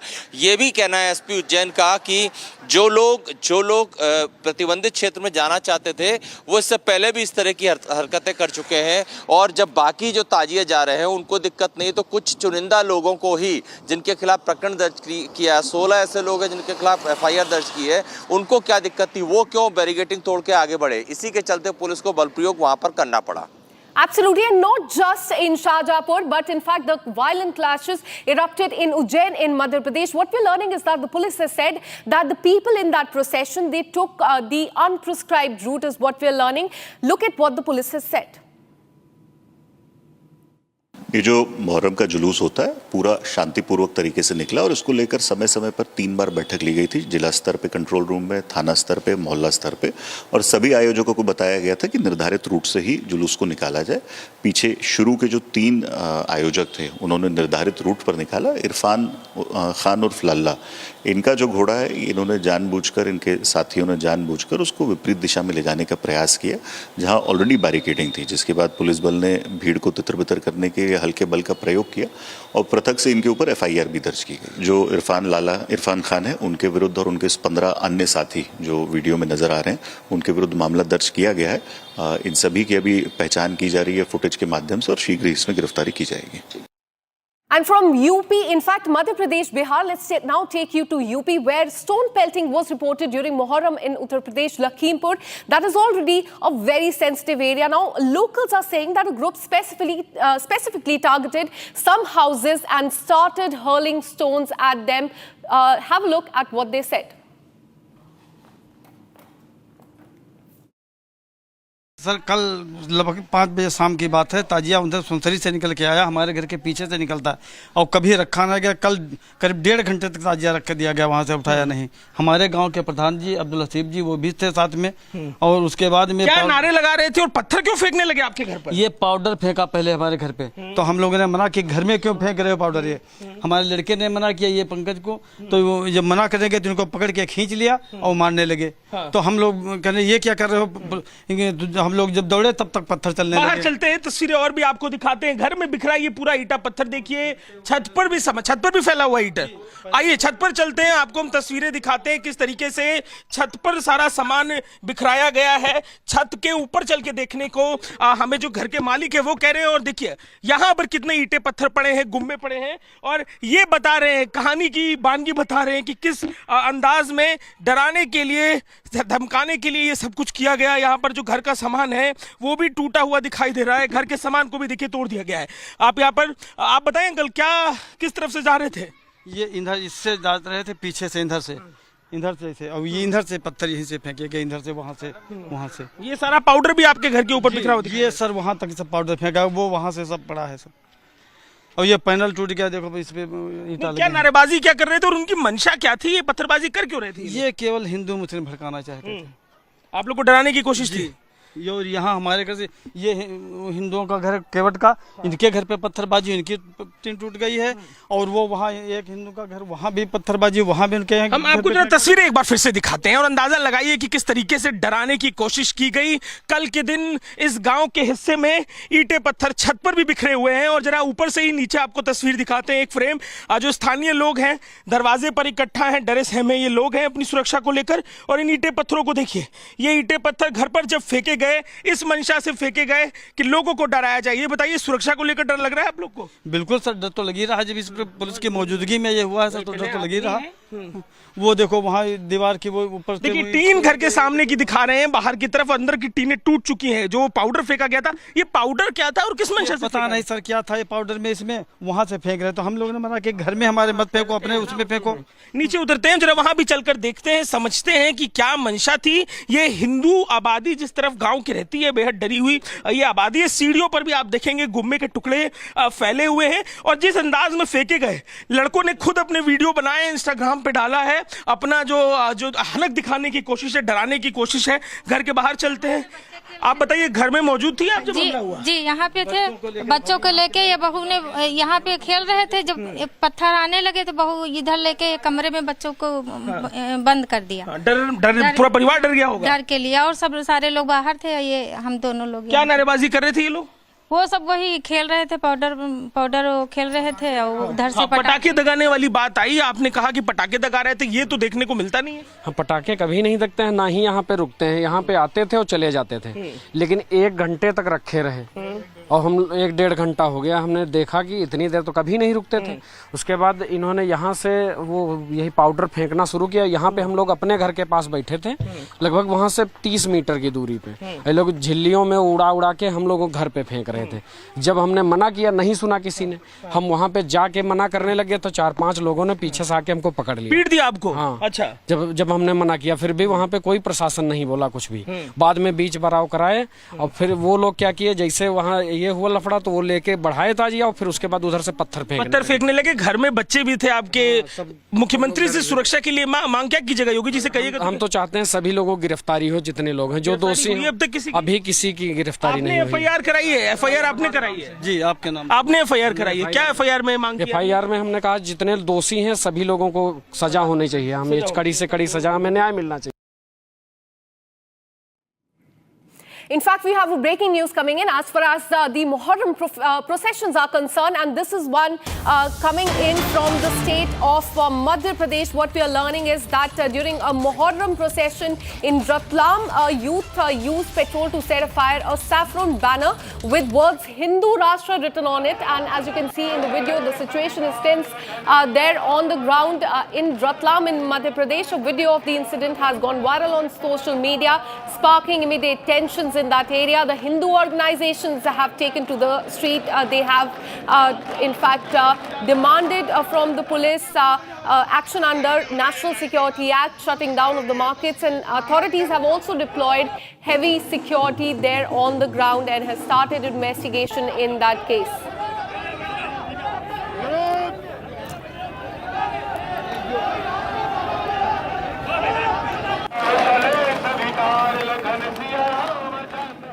And now let's get you the top national stories of the day in under 1 minute.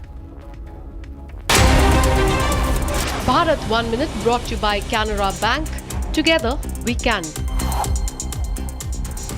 AIMIM Chief Owaisi has questioned the Election Commission's special intensive revision exercise and questioned the timing of the, in fact, ahead of the Bihar Assembly election. He has questioned the timing of the Election Commission and said that time must be given before conducting the revision. TMC MP Mahua Moitra, RJD MP Manoj Jha have also moved the top court to challenge the Election Commission's move. This court hearing will take place on 10th of July. आप इतने कम time में exercise कैसे कर पाएंगे? बहुत time कम है। SIR में भाई जो लोग जो अपना एड्रेस चेंज कर लिए, उनको क्यों आप पूछ रहे हैं बर्थ सर्टिफिकेट? बीजेपी आरएसएस बार बार ये भरम, ये झूठ फैलाती है कि यहाँ पर बांग्लादेश के लोग आ गए हैं। कहाँ है बताओ हमको? In Punjab, 3 miscreants riding a bike threw petrol bomb at a house near Adampur town of Jalandhar and tried to damage the house as well. Footage that you can see on the screen shows how 3 unknown youth came on a motorcycle and fled after throwing bottles filled with petrol. Police has now launched an investigation in this matter, and in fact, BJP has also reacted very sharply to this incident. Situation remains tense in Bihar's Katihar district. Miscreants involved in the Muharram Tazia procession pelted stones on the local people and also a temple in that area. The district administration has ordered strict action against the miscreants who created ruckus in Nagar Thana area. Former Deputy Chief Minister has appealed to people to maintain law and order and peace in that area, assuring that strict action will be taken against the miscreants of this incident.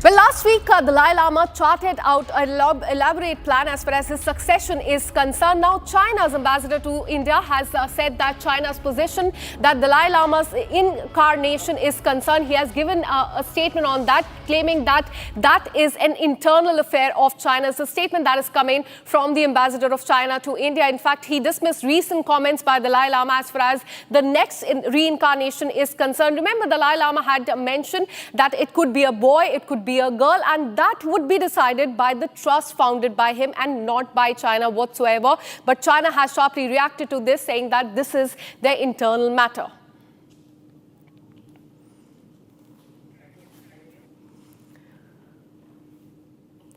In fact, that is a statement that has come in from China, that this remains their internal matter, and there should be no interference as far as selecting the next Dalai Lama is concerned.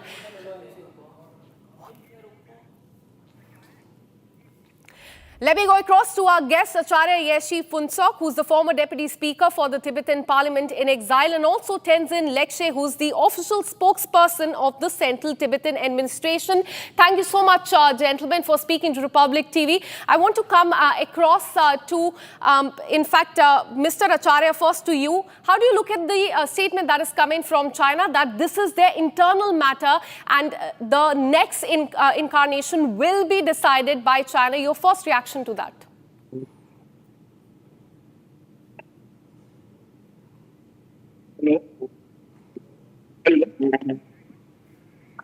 Am I audible to you, Mr. Acharya? I'm hearing from your voice, but China is showing some other things.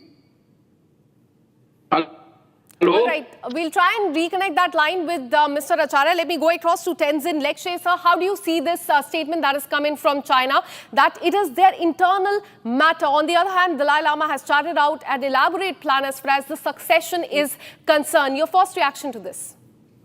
See, China has nothing to do with the reincarnation of His Holiness Dalai Lama. In fact, it is the internal matter of His Holiness himself, not the Chinese. Right. So therefore, I think the China needs to shun the business of this reincarnation issue, which they've been trolling around. One thing it is very important for us to know is that we are talking about His Holiness Dalai Lama's reincarnation, and His Holiness is the sole legitimate authority on the reincarnation of the Dalai Lama, nobody else. And therefore, His Holiness in the 2nd July statement has categorically mentioned that he will entrust the office of His Holiness Dalai Lama to take the responsibility, right? So that doesn't include China. So China do not have any role to play in this business, in this role, because this is the religious tradition unique to the Tibetan Buddhist tradition. And for China, they are not within the Buddhist traditions. The Chinese regime, they don't believe in religion. Chinese regime, they are the offender of the destroyer of the religion and faith.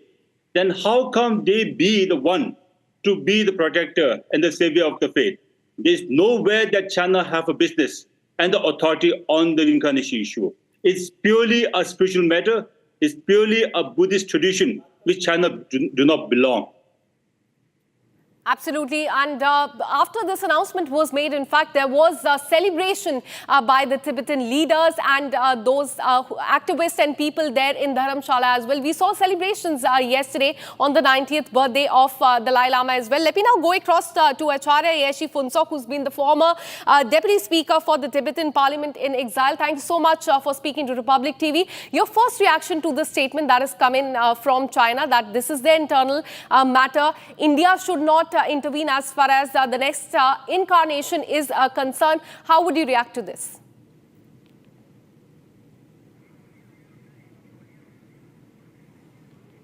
All right, we'll reconnect that line with, in fact, Mr. Acharya. Let me go back to Tenzin Lekshe, sir. As far as India's intervention is also concerned, because this is also an attack on India as well, that India should also have no say, and it's Chinese internal matters what they have claimed. How do you see India's assistance when it comes to this entire matter as far as the incarnation is concerned?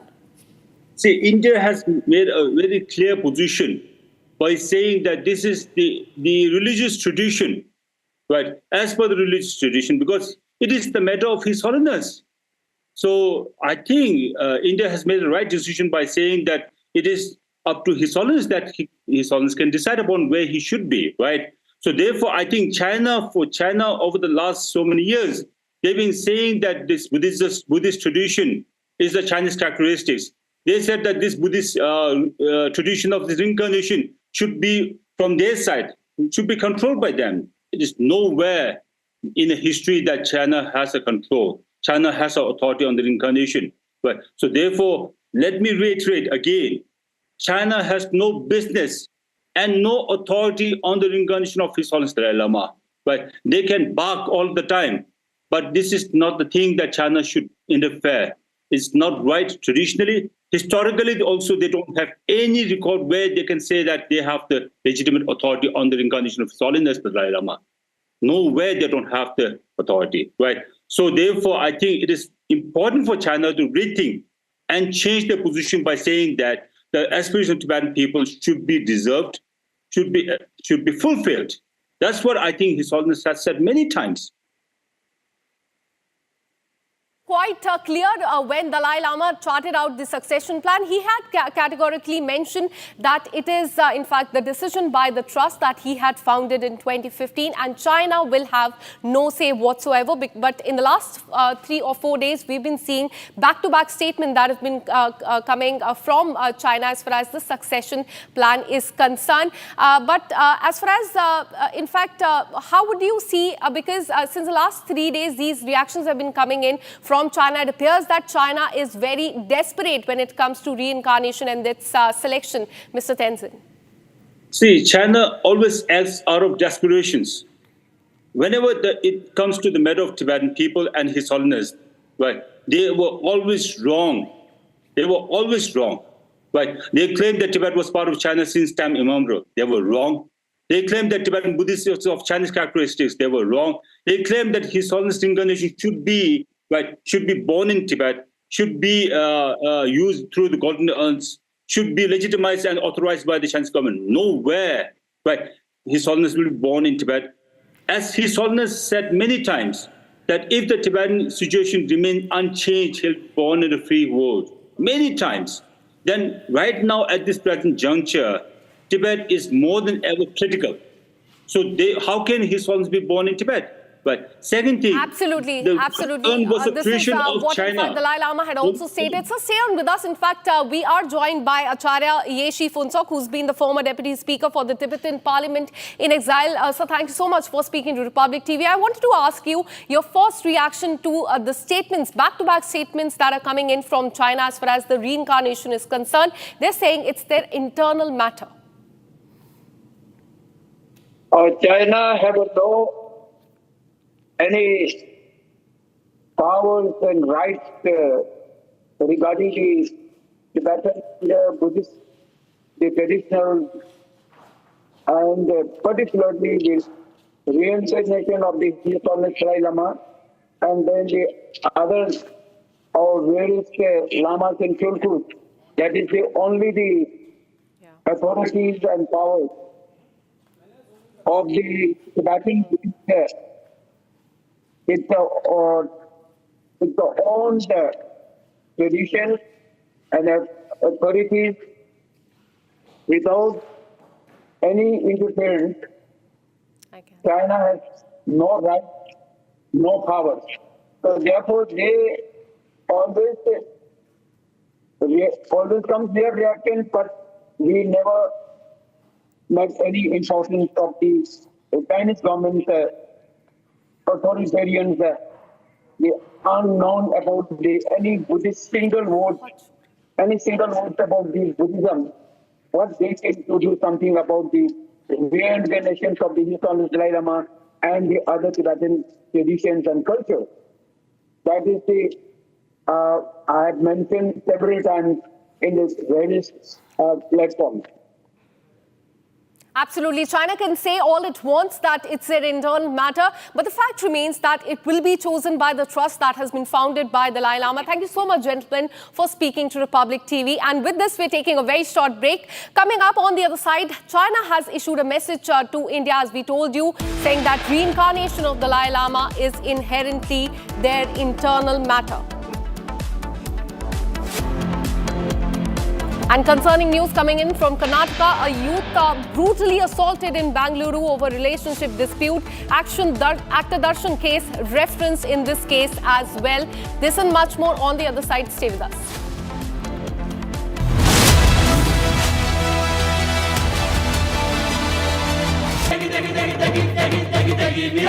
MDH की देगी मीरज, देगी मिर्च का तड़का, अंग अंग फड़का। MDH की देगी Miraj.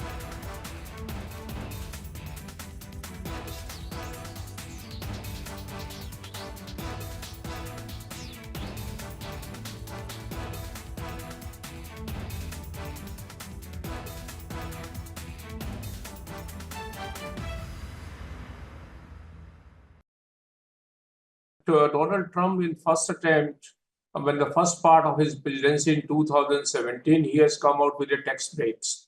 And he has announced that he wants to boost the American economy. And he has given tax break, which were going to expire in 2025. So there was an obligation when the second term that he will extend the tax break, which he has promised in 2017, to continue permanently. And that's the big, beautiful bill is that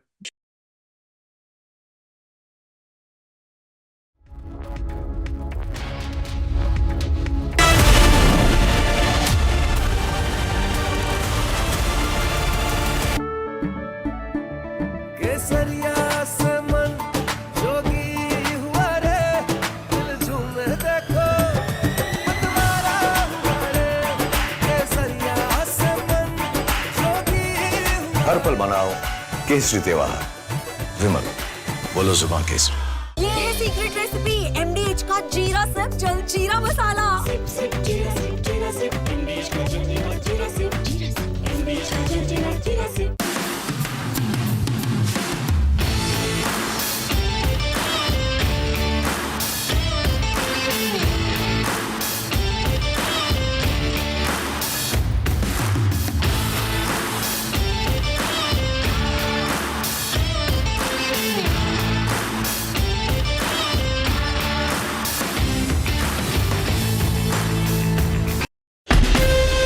From Asia's largest news headquarters,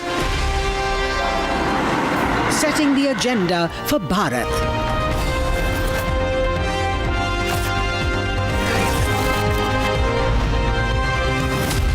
You're watching Republic.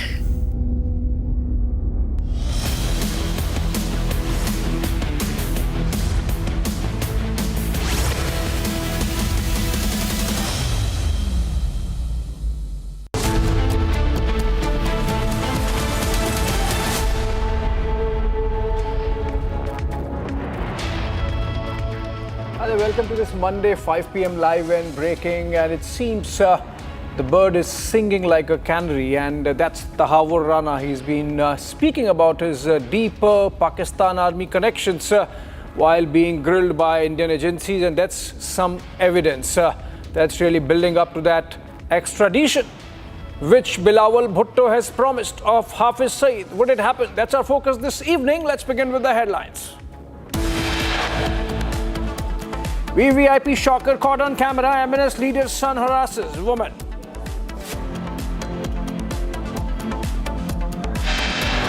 Big revelation by Tahawur Rana. Sources say he admits that he was a trusted agent of Pakistan Army.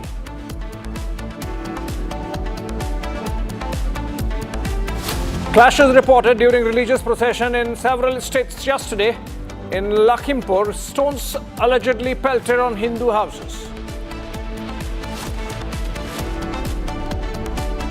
Delhi High Court dismisses the petition filed by Turkey-based ground handling company Celebi Aviation challenging the revocation of its security clearance. France calls out Chinese disinformation campaign against Rafale. French intelligence claims China trying to foil global sale of Rafale jets.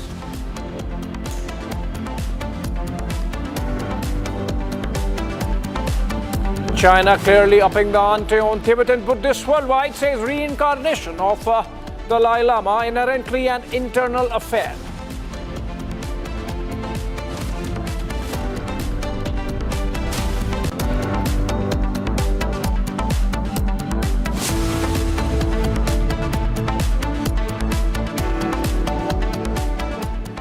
All right, important development there. Former Foreign Minister of Pakistan, Bilawal Bhutto Zardari, has stunned his own country and perhaps even more Lashkar-e-Taiba by openly saying that Pakistan has no objection to extraditing global terrorists like Hafiz Saeed and Masood Azhar to India. This isn't just a political statement, it's a direct hit at Pakistan's terror factories. And what follows? He was speaking to Al Jazeera, where he has made this statement. There is already a meltdown from Hafiz Saeed's camp. His son Tala Saeed, for example, has now publicly accused Bilawal of disgracing Pakistan on the world stage. Pakistan's terror sympathizers are rattled. their safe havens are being questioned. And it seems Bilawal is going to face some heat. Let's listen to what Tala Sahid has said in hitting back to Bilawal Bhutto Zardari, and then we come back. International news channel को interview देते हुए बिलावल ने जो बातें की, भारतीय सहाफ़ी के सवालात के जो जवाबात दिए, हकीकत में वो जवाब बनते नहीं थे, जिससे हम सब की पूरी पाकिस्तानी कौम की दिल आज़ारी हुई है। इस पर हम उसके इस बयानात की भरपूर मज़म्मत करते हैं। मेरे वालिद मोहतरम हाफिज़ मोहम्मद सईद हफ़िज़हुल्लाह का किरदार पाकिस्तान की खिदमत, हिफाजत और दिफा के हवाले से हमेशा रहा है। इंटरनेशनल न्यूज़ चैनल को इंटरव्यू देते हुए बिलावल ने जो बातें की, भारतीय सहाफ़ी के सवालात के जो जवाबात दिए, हकीकत में वो जवाब बनते नहीं थे, जिससे हम सब की पूरी पाकिस्तानी कौम की दिल आज़ारी हुई है। इस पर हम उसके इस बयानात की भरपूर मज़म्मत करते हैं। मेरे वालिद मोहतरम हाफिज़ मोहम्मद सईद हफ़िज़हुल्लाह का किरदार पाकिस्तान की खिदमत, हिफाजत और दिफा के हवाले से हमेशा रहा है। All right, that was Tala Saeed, the son of Hafiz Muhammad Saeed, saying that his father is actually a defender of the faith and the defender of Pakistan, and that this kind of comment coming in from Bilawal Bhutto Zardari in his interview to a foreign media platform is uncalled for, and it's condemned. We don't know as yet whether Lashkar-e-Taiba is going to escalate, because remember, they are a militant terrorist organization, proscribed terrorist organization, and the fact that along with Masood Azhar, both Hafiz Saeed and him happen to be proscribed UN designated terrorists, and despite that, Bilawal Bhutto Zardari, if you read between the lines, is actually admitting that maybe they are involved in something. If you give evidence, maybe we can extradite them. And that's an important development, because we are also seeing parallelly interrogation of Tahawur Hussain Rana going on by Indian agencies, and first by the NIA and then by the Mumbai Crime Branch, and all the information that he's been sharing with these agencies during his interrogation. The umbilical link of the 26/11 terror attack in Mumbai in 2008 and the likes of Hafiz Saeed is becoming even more clear. And so if Bilawal Bhutto Zardari says that based on evidence the likes of Hafiz and Masood Azhar can be extradited, then obviously the evidence is there. Not that this is for the first time, but if more was needed, it's coming in literally live as we speak, the interrogation. Okay, we have in fact a guest to better help us better understand what this means. Colonel RSN Singh, someone who has been associated with our intelligence agencies earlier. Very good afternoon to you, Mr. Singh. You heard what Tala Rashid said in response to what Bilawal Bhutto Zardari has mentioned. First, let's understand, is Bilawal Bhutto Zardari serious? What's happened? Why is he so easily agreeing to extradite the likes of Hafiz Saeed and Masood Azhar? Is it a signaling from Pakistani state, or is just Bilawal Bhutto Zardari playing to the gallery? No. I think it has got to do with the internal political dynamics of Pakistan. This is after Trump made it known to the world that he controls the Pakistan military and nobody else in the world, not even the president or the prime minister. So, and he's the man who is doing all these dealings with regards to a strategic and critical minerals, that are there in Pakistan, especially in the Balochistan province. And that is what he seems to have delivered during that lunch with Trump. And, they say that there are no free lunches in diplomacy. So he has promised those minerals, in return for that afternoon lunch in the White House. Now, what is also the grapevine, says there is rumors are thick that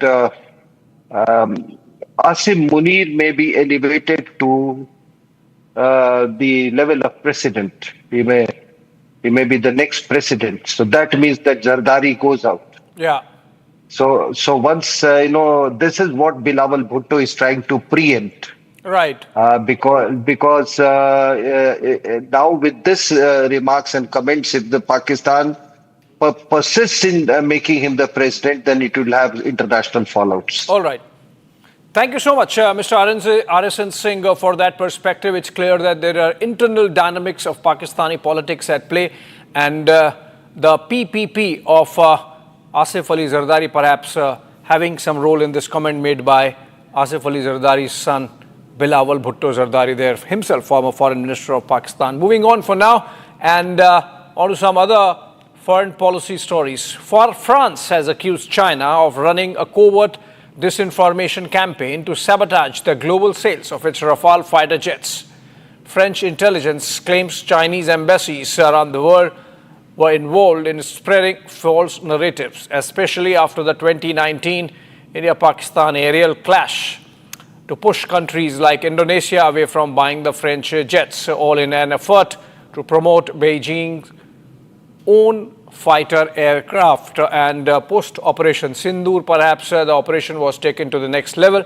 But the French agencies, as of now, talking about 2019. Remember, roughly, that was also the time when there was a lot of political opposition in India and to the Rafale deal. Soumya joins us live from outside the French embassy in New Delhi. And Soumya, what are you hearing? Do the French really want to follow it up in any manner? I mean, these are intelligence agencies, doing their job. But are the French going to formally take it up with Beijing in any manner? Well, see, at the moment, sources within the embassies have confirmed certain facts with regards to how this disinformation campaign was picked up by Pakistan in coordination with China. So all of this started from the night of 7th May when Operation Sindoor had taken place, and this claim that was made by Pakistan that 3 Rafale jets were shot among the 5 they claim that Indian fighter jets were shot. So multiple coordinated efforts were made since that very day from the end of pro-China and pro-Pak media outlets. There was a constant effort to destabilize India and France's defense partnership and also defame Rafale jets and Dassault manufacturers, and also an attempt was made to make it look like superior, not just Beijing's J-10 but also Russia's Sukhoi. So these were certain attempts that have been made, and sources within the embassies have confirmed with few of the documents that we have access. They have shown that how there was an attempt to launch a narrative among the Western media also, because through memes, satirical videos that were posted on Chinese platforms, then those were shared on Western media platforms. There was a narrative which is said that France denied to share source code of the jet with India. So these were the narratives that were spread by pro-Chinese and pro-Pakistan outlets. Okay, thank you so much, Soumya, with those details there on the French really outing Chinese machinations on Rafale. Moving on for now, and let's look at some other stories that are happening from across the country in Bharat in 2 minutes. Incessant rainfall in Uttarakhand continues. Heavy rain in the Sivai village of Chamoli district has led to road blockage and crop damage. Daily lives of locals have been disrupted in these extreme weather conditions. As a result, the Indian Meteorological Department has issued a landslide alert for Chamoli subdivision. BJP has staged a protest in front of Kottayam Medical College today. This is in relation to the recent building collapse incident which claimed the life of one woman and injured several others. The mounted gun system, which is indigenously developed by involving Indian industries, DPSU and Premier Academia, under the leadership of DRDO, was displayed at Vehicles Research and Development Establishment It is capable of operating in desert and high altitude areas with shoot and scoot capability. As Army gears up to mark 26 years since its victory in Kargil and Operation Vijay, father of Kargil war hero Captain Vikram Batra, GL Batra, has said that defense and the equipment of Indian Army has shown great improvement over the years. He said India is always ready to give an appropriate response in the face of terror. Delhi Public Works Department Minister Parvesh Sahib Singh Verma visited the construction site of Tunnel 5 ITPO today. This tunnel is set to connect the route from Bhairomagh to Sarai Kale Khan. He said that as soon as they get clearance from Ministry of Housing and Urban Affairs, this tunnel will be completed in the next 8 months.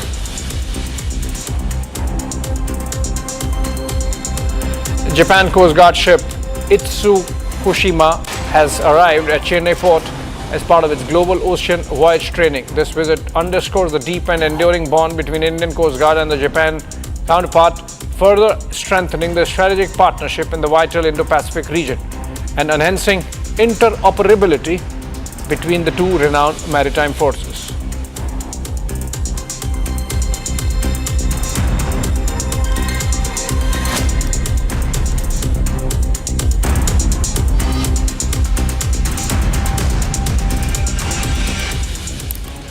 All right, not the first time, but Vice President Jagdeep Dhankar has once again focused his attention and made a comment on the Justice Verma cash scam, in which he has now said that the government seems to be handicapped because of the decade-old judicial order that prevented from registering any FIR without prior permission from the court, which means you need to have an approval from a higher court for registering an FIR against a judge of the High Court, in this case Justice Verma. Vice President Jagdeep Dhankar again raising the issue. He has been someone at it for a while now, third or fourth time that he is raising the issue of Justice Verma cash scam. These are pictures from earlier of when the burnt cash remains were found from his outhouse. Justice Verma since transferred, and inquiry report finding him culpable, but of course he has dissented. He has rejected those findings and calls them not following principles of natural justice. Okay, we have in fact the soundbite of Vice President. Let's listen to him. Incident took place, boys and girls, on night intervening 14th and 15th March. We did not come to know about it. It was only on 21st March this year, after about 7 days, we came to know about this ghastly crime. Now question arises, did anyone know about it earlier? Yes, it was a fire incident. The firefighting mechanism was there. Those involved with the system knew about it. Why it was not shared? I am a concerned man. Whether this is an incident in isolation or there are other similar incidents, that is something which we have to deal with. I therefore strongly feel, and I have said it on multiple occasions, proceeding with the constitutional mechanism of dealing with the church in terms of constitutional provision is one way out. But that is not a solution, because we claim to be a democracy, which we are. The world looks at us as a mature democracy, where there has to be rule of law, equality before law, which means every crime must be investigated. If the money is so huge in volume, we have to find out, is it tainted money? What is the source of this money? How was it stacked in the residence, official residence of a judge? It belonged to whom? Several penal provisions are violated in the process. I do hope an FIR will be registered. We must go to the root of the matter, because for the democracy it matters that our judiciary, in whom the faith is unshakable, its very foundations have been shaken. The citadel is tottering because of this incident. Some fundamental questions raised there by Vice President Jagdeep Dhankar. Hopefully, the investigations would move in that direction. Moving on to another story for now. Shiv Sena leader Sanjay Nirupam has slammed MNS after a video of a MNS leader's son hurling abuses at a Marathi-speaking woman has gone viral. This is from Mumbai, and Nirupam says the real face of those who claim to protect Marathi pride is exposed. This video has been posted by Sanjay Nirupam, and this altercation between the son of MNS leader identified as Javed Sheikh and Raksha More, if I get the name correct, of this woman who's having an altercation, and this MNS leader's son misbehaving, and with a lot of indecency there, as can be seen in the pictures. We have Sanjay Nirupam comment on this. Let's listen to him. ये राहिल या साहिल नाम का जो लड़का है, ये नशे में धुत है। एक ऐसा मुसलमान है जो शराब पी के घूम रहा है। उसका शराब पी के उसने गाड़ी चलाई और जाकर गाड़ी ठोक दी, और जब इस महिला ने विरोध किया तो इस महिला को गाली दी, और उसके बाद बार बार अपने बाप के पोजीशन को फ्रॉन्ट कर रहा है। इससे दो बातें स्पष्ट होती हैं कि मनसे वाले मराठी भाषा के नाम पर जिस तरीके से उत्पात मचा रहे हैं, ये दरअसल गुंडागर्दी है। इनको न तो मराठी भाषा से कोई लेना देना, न मराठी समाज के मान सम्मान से लेना देता। अगर मराठी भाषकों के मान सम्मान से लेना देना होता तो राजश्री मोरे को कोई गाली नहीं देता, कोई मनसे वाला मनसे का कह करके उसको गाली नहीं देता। दूसरी बात, ये जो मनसे के उपाध्यक्ष जावेद शेख के बेटे कह रहे हैं, उनको देख करके हमें समझ में आ रहा है कि बार बार मनसे वाले हिंदुओं पर ही हमले करते हैं। और हमने बार बार सवाल उठाया कि अगर इतनी ताकत है, इतना गट्स है, इतना जोश है तुम में, इतना करेज है या साहस है, तो जरा भिंडी बाजार में जाके किसी मुसलमान को थप्पड़ मार के दिखाओ, उसको बोलो कि तुम उर्दू में बात मत करो, मराठी में बात करो।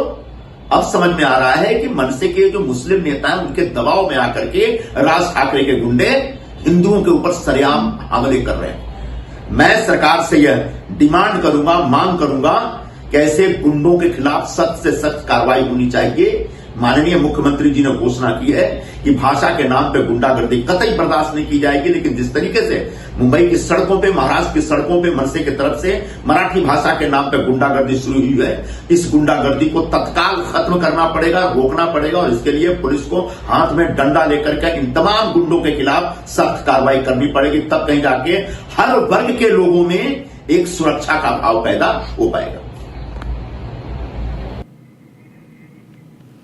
All right, this seems to be snowballing. In fact, Republic spoke to Deepak Kesarkar on this story from Shiv Sena. Let's listen to him.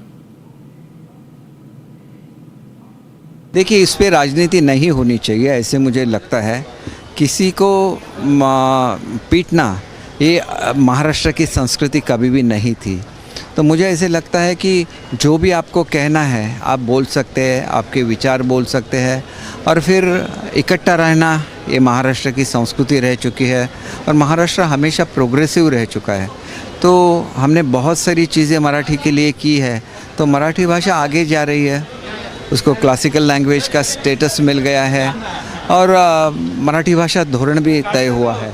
तो बहुत सारी चीज़ें हैं जो मराठी भाषा धोरण में है, तो उसके लिए ज़बरदस्ती करने की ज़रूरी नहीं है, उसके बारे में तो तय हो गया है।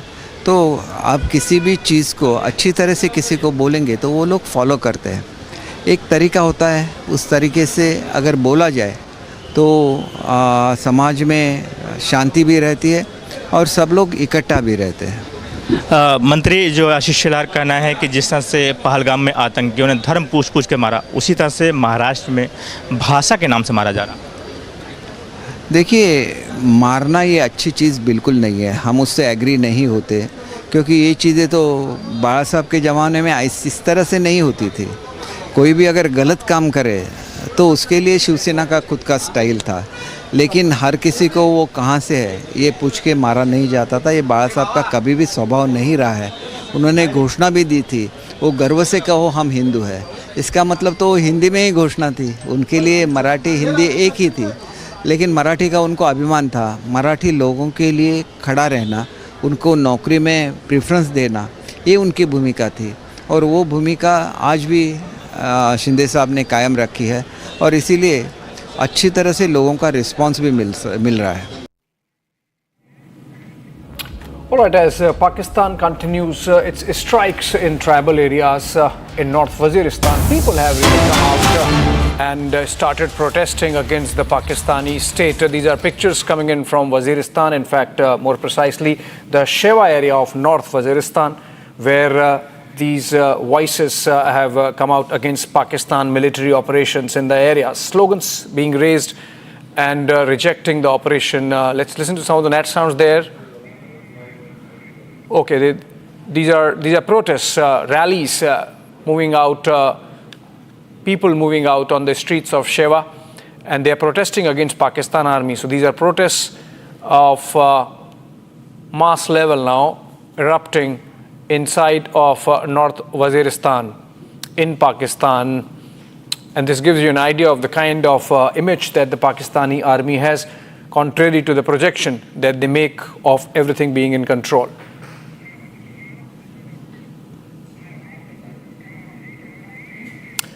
All right, moving on to some more international news. People in Nairobi take to the streets to protest against police brutality this time, as anger has reignited over the long-standing issue by the death of blogger Albert Ojwang in police custody that happened some time ago, and the close-range shooting by police of vendor Boniface Karaoke during protests for Ojwang mid-June. Human rights groups have long called for action over illegal arrests, detentions and torture of government critics in Kenya. So these are pictures from Nairobi in Kenya, and people again this time protesting against police brutality, and these protests have been going on at least in the month of June. And these are live visuals, in fact, coming in through APTN of the chaos, lawlessness, rioting, arson going on in the Nairobi town, the capital of Kenya. In fact, as protesters have hit the streets against police high-handedness, police brutality, in which one blogger and one bystander, one vendor, were killed.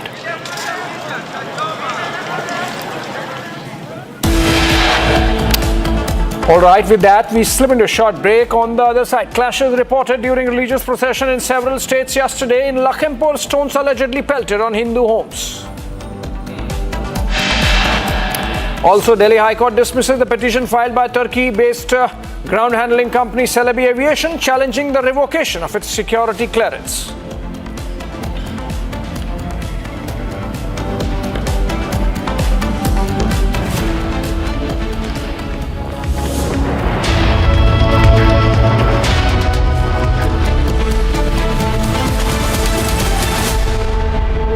Hi, this is Chef Ranveer Brar. Guarantee you brilliance on behalf of IIHM. दादी के हाथों का जादू और खुशबू से महकता घर, माँ की मुस्कुराहट और खाने की सुगंध। MDH गरम मसाला, क्योंकि हर रिश्ता है स्वाद से जुड़ा।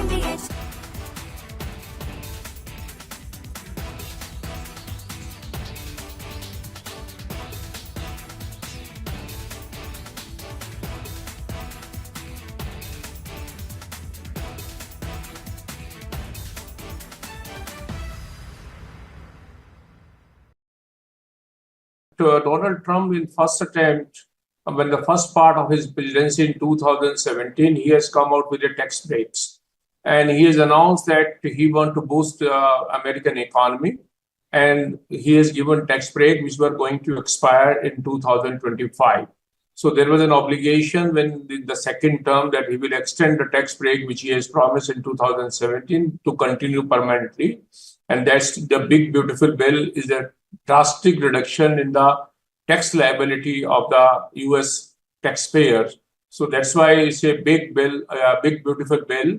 And at the same time, it marks a lot of expenditure for defense, etc. So that's why Mr. Donald Trump is saying it's a big It's beautiful and it's a bill so that all America will become great again. So that's the idea and that's the objective. So reduction in taxes is a welcome measures which all by and large everyone taxpayer loves, and that's why people are.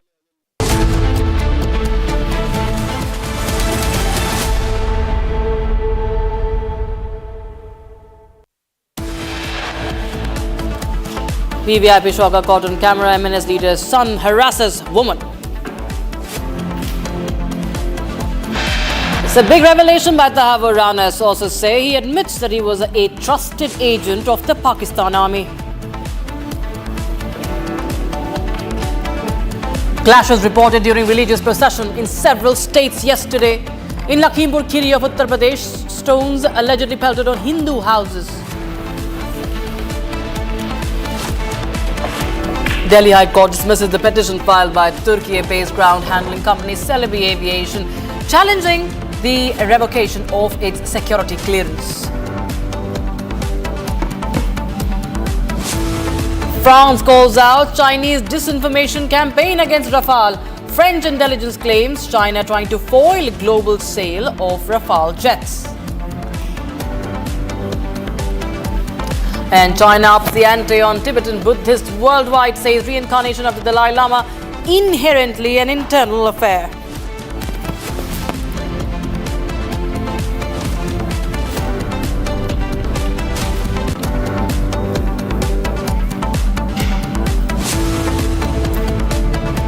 Very warm welcome, viewers. You're watching live and breaking. I'm Dr. Tamisha with you. Start with the big development in the Pahalgam terror case. Now, in a significant development, a special NIA court has sent two Lashkar-e-Taiba associates, Parvez Ahmed and Bashir Ahmed, to 10-day NIA remand till the 16th of July.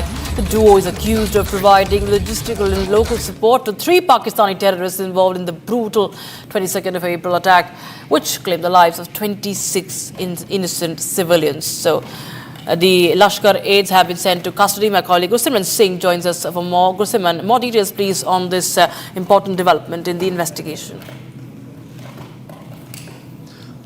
See, Rakshita, the arrest that was made by the National Investigation Agency of Parvez Ahmed and Bashir Ahmed from Pahalgam, that was made on 22nd of June. Since then, we have seen that the NIA was pushing for their custody. First, it was 5 days, then it was a week-long custody, and now 10 days custody has been granted to the National Investigation Agency by the Special NIA Court in Jammu. The NIA has put before court that they have found some concrete evidences that will be helpful in days to come in the overall investigation of the case. The NIA has told court that these two accused have kept the terrorists, 3 Pakistani terrorists, which they have identified are from Lashkar-e-Taiba and Pakistani national. They have kept them at a Dhok, which is a temporary shelter very close to the place of incident in the Baisaran Ghati, Baisaran Valley, where this brutal terror attack took place, in which 25 non-locals who have come to Jammu and Kashmir to enjoy to make some memories, to enjoy their time, they were killed, and 1 local was killed by the Pakistani terrorist.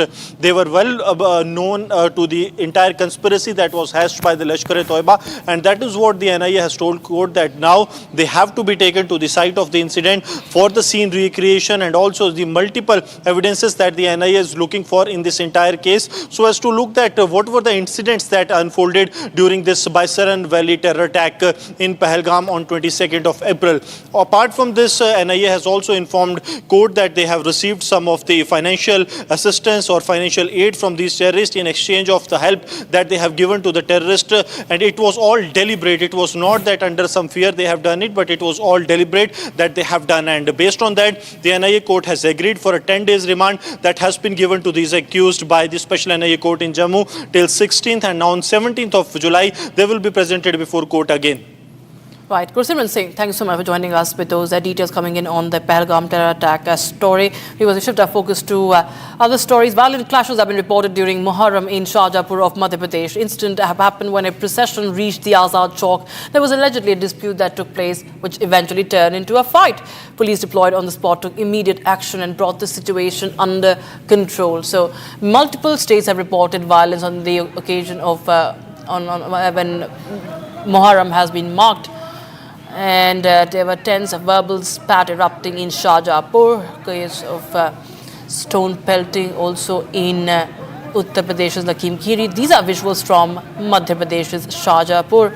The groups clashing during the procession. As you can see on your screens, heavy deployment of security forces. Satya Vijay joins us live on the broadcast. Satya Vijay, हमें बताएं कि क्या कुछ हुआ है इस case में, क्या किसी को हिरासत में भी लिया गया है? देखिए, शाहजहाँपुर में जो घटनाक्रम हुआ है वो मुहर्रम के जुलूस के दौरान हुआ है। सैम कम्युनिटी के जो लोग थे उन्होंने अखाड़े के मूवमेंट को लेकर विवाद हुआ। एक पक्ष चाहता था अखाड़ा एक दिशा में जाए, दूसरा पक्ष किसी और दिशा में चाहता था। इस बात को लेकर पहले गालियां दी गई एक दूसरे को, उसके बाद हाथापाई और मारपीट की नौबत आई। अच्छी बात यह कि वहाँ पर मौके पर पुलिस मौजूद थी और पुलिस ने सतर्कता दिखाते हुए तुरंत वहाँ पर बल प्रयोग किया, लाठीचार्ज किया, जिसके बाद हालात कंट्रोल में हो पाए। चूंकि ये विवाद सैम कम्युनिटी में था, मुहर्रम के दौरान जो लोग आपस में वहाँ पर जुलूस निकाल रहे थे एक ही कम्युनिटी के थे, इसीलिए दोनों पक्षों ने अभी तक जो हमारे पास इनपुट है उसके मुताबिक पुलिस में कंप्लेंट नहीं की थी, इसीलिए पुलिस ने प्रकरण दर्ज नहीं किया। लेकिन पुलिस ने ये कहा है कि चूंकि शांति भंग करने का मामला बन सकता है और अगर इस तरह की जो वीडियो फुटेज हैं उसके आधार पर आरोपियों को सर्च भी किया जा सकता है। लेकिन चूंकि कोई पक्ष थाने नहीं पहुंचा है इसलिए प्रकरण दर्ज नहीं किया है। लेकिन ये पहली घटना नहीं है। उज्जैन हो, रतलाम हो और शाहजहाँपुर हो, मध्य प्रदेश के 3 जिलों में एक साथ एक ही तरह की घटना हुई है। मुहर्रम के जुलूस के दौरान विवाद हुआ है और शाहजहाँपुर में तो एक ही कम्युनिटी के लोग आपस में लड़े हैं। जो लोग लड़े हैं वो आप उसी जुलूस में शामिल थे।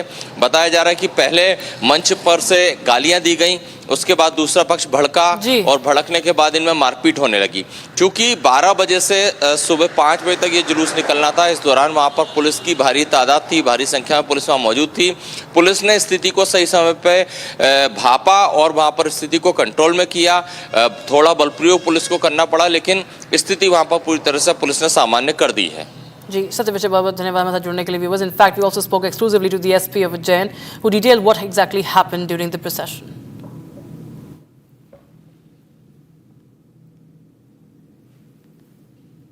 जो मुहर्रम का जुलूस होता है पूरा शांतिपूर्वक तरीके से निकला और इसको लेकर समय समय पर 3 बार बैठक ली गई थी, जिला स्तर पे कंट्रोल रूम में, थाना स्तर पे, मोहल्ला स्तर पे, और सभी आयोजकों को बताया गया था कि निर्धारित रूट से ही जुलूस को निकाला जाए। पीछे शुरू के जो 3 आयोजक थे उन्होंने निर्धारित रूट पर निकाला। इरफान खान उर्फ लल्ला, इनका जो घोड़ा है इन्होंने जानबूझकर, इनके साथियों ने जानबूझकर उसको विपरीत दिशा में ले जाने का प्रयास किया जहां ऑलरेडी बैरिकेडिंग थी, जिसके बाद पुलिस बल ने भीड़ को तितर-बितर करने के लिए हल्के बल का प्रयोग किया और पृथक से इनके ऊपर FIR भी दर्ज की गई। जो इरफान खान है उनके विरुद्ध और उनके 15 अन्य साथी जो वीडियो में नजर आ रहे हैं उनके विरुद्ध मामला दर्ज किया गया है। इन सभी की अभी पहचान की जा रही है फुटेज के माध्यम से और शीघ्र ही इसमें गिरफ्तारी की जाएगी। So clashes during Muharram were also reported from Uttar Pradesh's Lakhimpur Kheri. Stone pelting was reported from the area.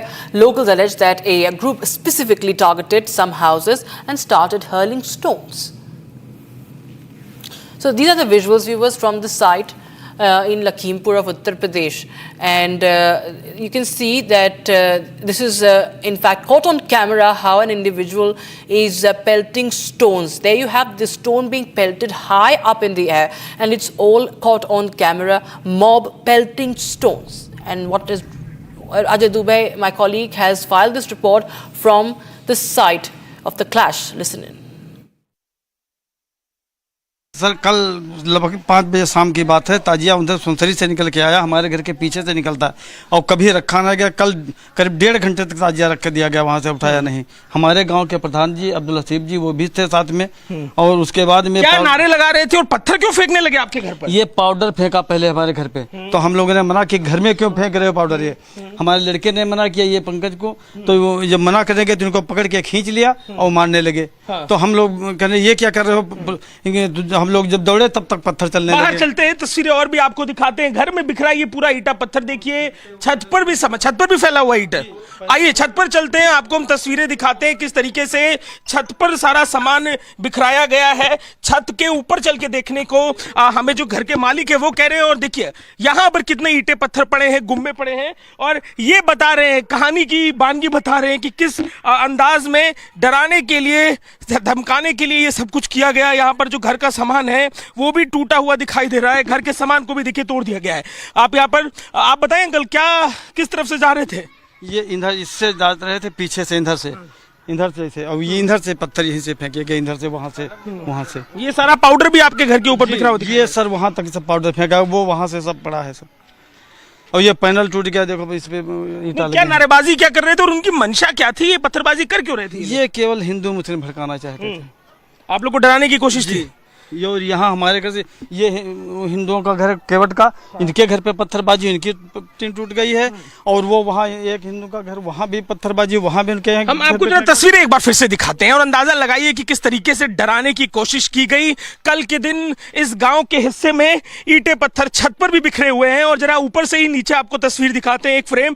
जो स्थानीय लोग हैं दरवाजे पर इकट्ठा हैं, डरे सहमे ये लोग हैं अपनी सुरक्षा को लेकर। और इन ईंटें पत्थरों को देखिए, ये ईंटें पत्थर घर पर जब फेंके गए इस मंशा से फेंके गए कि लोगों को डराया जाए। ये बताइए, सुरक्षा को लेकर डर लग रहा है आप लोग को? बिल्कुल सर, डर तो लगी रहा है। जब इस पुलिस की मौजूदगी में ये हुआ है सर, तो डर तो लगी रहा। वो देखो वहाँ दीवार की वो ऊपर देखिए टीन घर के सामने की दिखा रहे हैं, बाहर की तरफ अंदर की टीनें टूट चुकी हैं। जो पाउडर फेंका गया था, ये पाउडर क्या था और किस मंशा से? पता नहीं सर क्या था ये पाउडर में, इसमें वहाँ से फेंक रहे। तो हम लोगों ने मना कि घर में हमारे मत फेंको, अपने उसमें फेंको।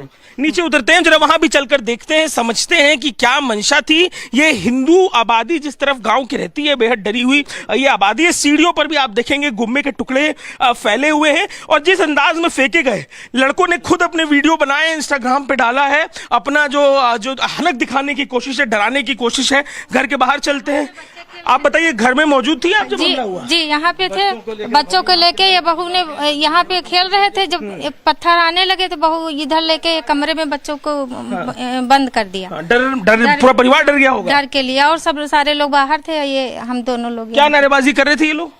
वो सब वही खेल रहे थे, पाउडर खेल रहे थे। और उधर से पटाखे दगाने वाली बात आई, आपने कहा कि पटाखे दगा रहे थे, ये तो देखने को मिलता नहीं है। हाँ, पटाखे कभी नहीं दगते हैं, ना ही यहाँ पे रुकते हैं। यहाँ पे आते थे और चले जाते थे, लेकिन 1 घंटे तक रखे रहे।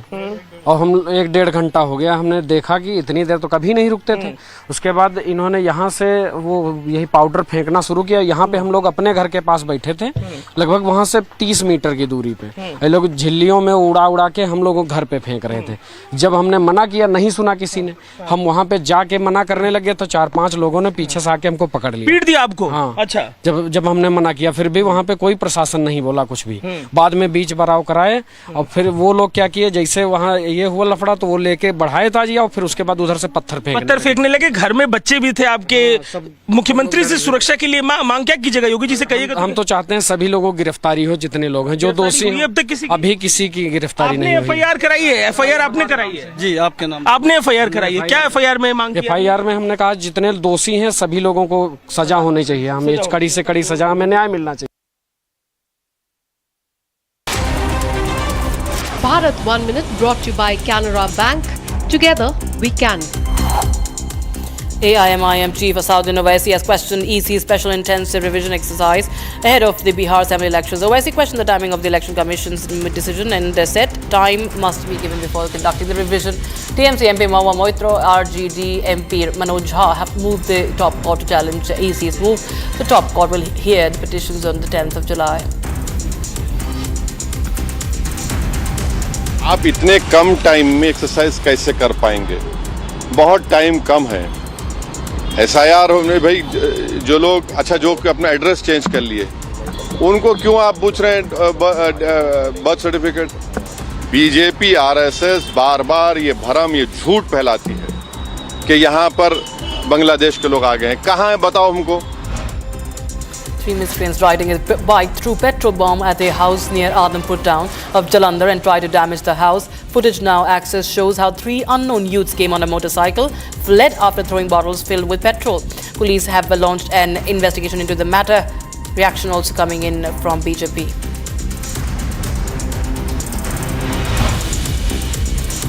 Situation remains tense in Bihar's Katihar district. Miscreants involved in the Muharram Taziyah procession pelted stones on local people in temple. The district administration has ordered action against miscreants who created a ruckus. Former Deputy Chief Minister and MLA Tarkeshwar Prasad appeals to people to maintain law and order.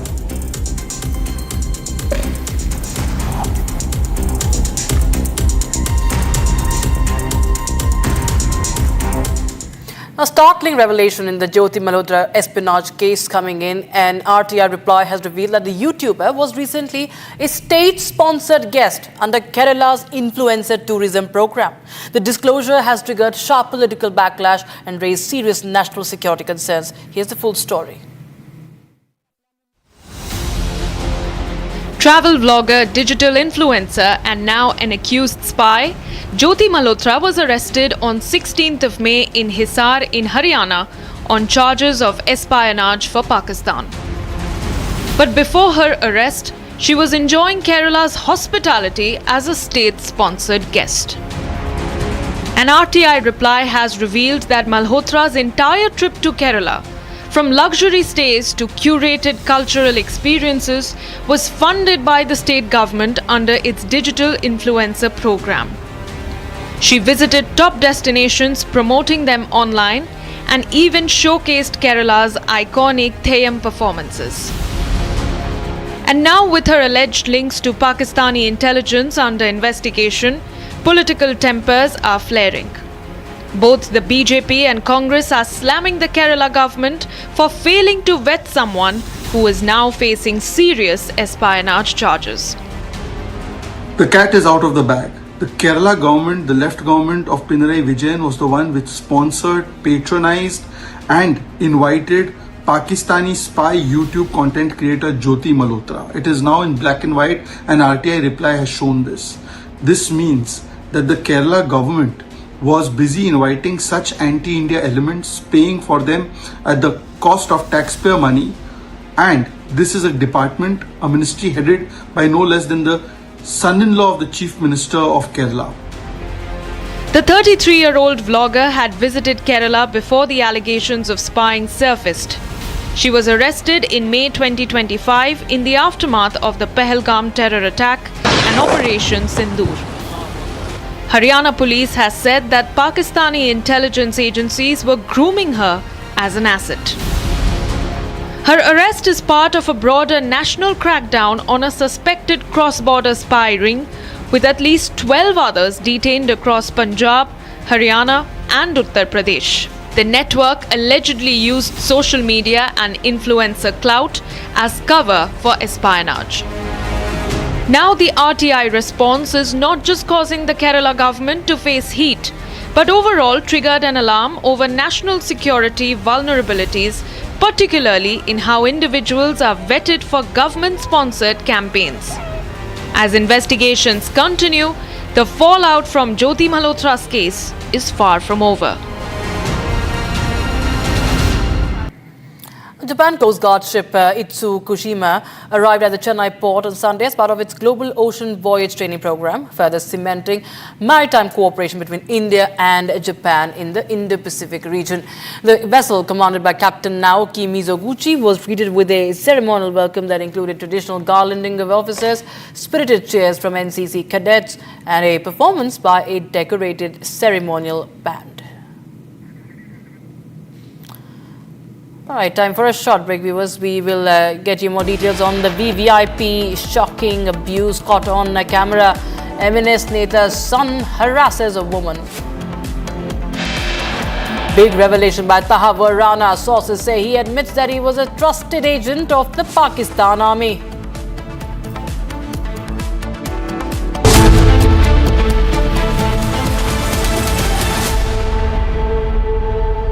आधे bowl दही में 4 चम्मच MDH चटनी पुदीना मसाला डाला, stir करो, पुदीना चटनी तैयार। MDH चटनी पुदीना मसाला।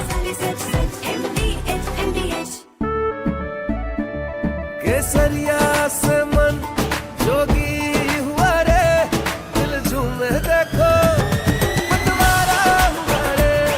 केसरिया से मन जोगी हुआ। हर पल मनाओ केसरी त्योहार। विमल, बोलो जुबान Kesari.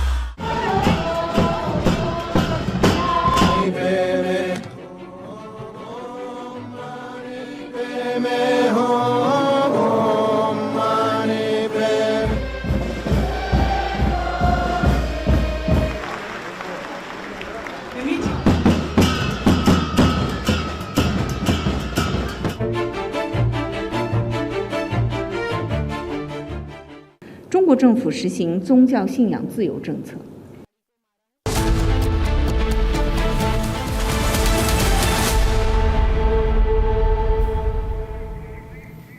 Welcome back, viewers. The British F-35B fighter jet has been stranded in India since the mid of June. Now, the jet has arrived as part of India and the UK's joint naval exercise in the Arabian Sea. Fifth generation jet reportedly experienced a technical fault, could not take off from India. Now, stuck for the longest time at the Thiruvananthapuram International Airport. Now, it's all set to be dismantled, sent to the UK via a C-17 cargo aircraft. Team of UK engineers have arrived in India to commence repairs on the UK F-35B aircraft. Repairs are underway on the aircraft, which has now been moved to the maintenance hangar. It's sleek, it's stealthy, but it's stuck since 14th of June. A Royal Navy F-35B Lightning II, among the world's most advanced fighter jets, has remained grounded at Thiruvananthapuram International Airport in Kerala. Now, it made an unexpected landing during a joint exercise with the Indian Navy, and weeks later, it still hasn't flown out. Initially, the explanation seemed quite simple: fuel shortage. But that essentially didn't sit well with aviation experts. A fifth-generation fighter jet running out of gas just 100 nautical miles from its carrier? Not likely, many said. This wasn't just any jet. The F-35B is built for short takeoffs and vertical landings, a core feature designed for carriers. But the fact that it needed a full runway raised eyebrows. The likely culprit? A hydraulic failure. That's what we were told. Some reports suggest a malfunction in the jet's vertical lift fan system, which would force the pilot to perform a conventional landing. Normally, this would be perhaps fixable on the site. Drain the hydraulic system, flush it, refill, test and take off. But that didn't happen. Instead, engineers flew in from the United Kingdom, spare parts followed, and yet no flight. The final decision: dismantle the jet and ship it back aboard a British C-17 cargo aircraft. Adding to the mystery, no one really knows what this F-35B was doing when it ran into trouble. Was it a routine drill, a stealth capability test over the Arabian Sea, a combat readiness patrol? Official statements reveal nothing. Now, which begs the question, why did the jet take off from the aircraft carrier in the first place? What exactly went wrong mid-air? No clear answers, just silence and speculation. And then has come the theory that turned heads, the so-called kill switch. Some defense analysts claim the US retains the ultimate software control over the F-35B via encrypted mission systems and data architecture. Now, while there is no literal off-switch control of the authentication keys and software access can, in theory, render the entire jet inoperable without even US approval. Of course, the Pentagon as well as Lockheed Martin categorically deny the existence of any remote control mechanism, but the incident has fueled quite literally theories about the deep dependencies baked into the software-heavy platforms like the F-35. And then there was this theory, a spy theory. Speculation swirled online that the jet was down so India could inspect its stealth technology or radar signature. But let's be clear, defense analysts have dismissed this outright. As one expert put it, you don't land an aircraft for spying. If anything, keeping it grounded in the open exposes its own secrets. Now, this wasn't espionage. It was a technical malfunction, and the longer the jet stayed grounded in India, the more it became a liability for the United Kingdom, not a tool for surveillance. So here we are. A jet that was meant to showcase air superiority, now stranded for weeks, shrouded in secrecy and surrounded by speculation. A hydraulic glitch? Maybe. A software lockout? Possibly. A covert mission gone wrong? Unlikely, but who knows? What this episode does expose is how deeply interconnected and dependent modern fighter platforms like the F-35 have become. Powerful? Yes. Autonomous? Well, maybe, not always. And it's a big win for the Indian agency. Now, Khalistani terrorist Harpreet Singh, alias Happy Pasya, is also said to be extradited from the United States. He was arrested by the FBI and US Immigration and Customs Enforcement on the 17th of April this year. Here's more on that. Khalistani terrorist Happy Pasya will soon be extradited from US to India. Pasya, a Khalistani terrorist and a gangster, is under the scanner for planning over 14 terrorist attacks between 2024 and 2025, targeting police stations and public institutions across Punjab. Singh has close ties with ISI handlers and BKI operatives who are directing and funding terrorist activities in India. He worked in close coordination with other terror figures, Harvinder Singh Rinda, and was instrumental in setting up cross-border terror modules. The National Investigation Agency also officially declared Pasya as a wanted terrorist and had a ₹5 lakh rewards on him regarding the Chandigarh bombing of 2024. Happy Pasya will be brought before Indian courts and face prosecution under multiple anti-terrorism laws, including the UAPA. Now, viewers, the Pahalgam terror attack has found mention on the world stage at the BRICS summit this time in Brazil. Prime Minister Narendra Modi sent out a strong message against Pakistan and its nefarious designs. Additionally, India is also now pushing for a counter-terror agreement with Brazil as the Prime Minister visits the country. Take a look. Kashmir's agony found a global platform at the BRICS summit in Brazil. The deadly terror attack in Pahalgam, which took several lives, was condemned by the BRICS nations. Prime Minister Modi delivered a pointed message to Pakistan that support to terror outfits won't be tolerated. Look at the para, it's 34, it's very clear. One is there is unanimous condemnation of all the leaders. I think you need to know that. And it also says that condemnation in all its manifestations, and including those who abet, who finance, and either openly, covertly, or overtly, in both ways, it has been condemned. There is also reference to the cross-border movement of terrorists. It's also coming out very clearly, and the listing of terrorist groups. Then there is also a strong support for comprehensive convention against international terrorism, which was India's formulation, India's initiative in the UN for a long time, as you know that. So the message is very clear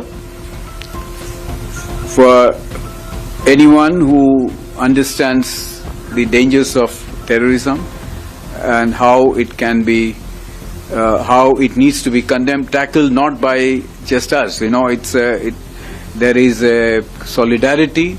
There is a universal condemnation, which means all the countries are against it in any form. So that message is very clear to our neighbors. And it didn't just end there. India's foreign policy stance was spelled out loud and clear. Prime Minister Modi is all set to sign a memorandum of understanding with Brazil on counter-terrorism cooperation. After the talks, we are hoping to sign 4 agreements or /MOUs between the two countries, namely on renewable energy, counter-terrorism, agricultural research cooperation between ICAR, which is Indian Council for Agricultural Research, and Embrapa of Brazil, and also exchange and mutual protection of confidential information. These agreements have been finalized. As global leaders huddled to discuss future roadmaps, India chose to talk tough on terror and made sure that the world listened.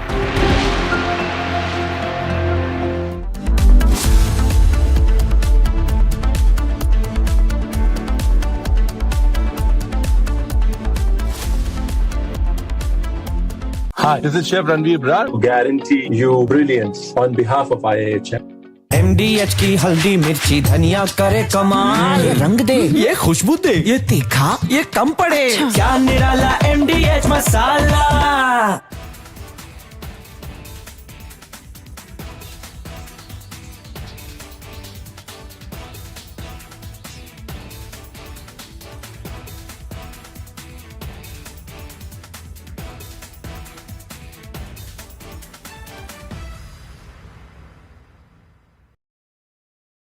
Donald Trump, in first attempt, when the first part of his presidency in 2017, he has come out with the tax breaks.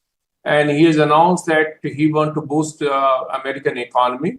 And he has given tax break, which were going to expire in 2025. So there was an obligation when the second term that he will extend the tax break, which he has promised in 2017, to continue permanently. And that's the big, beautiful bill is that.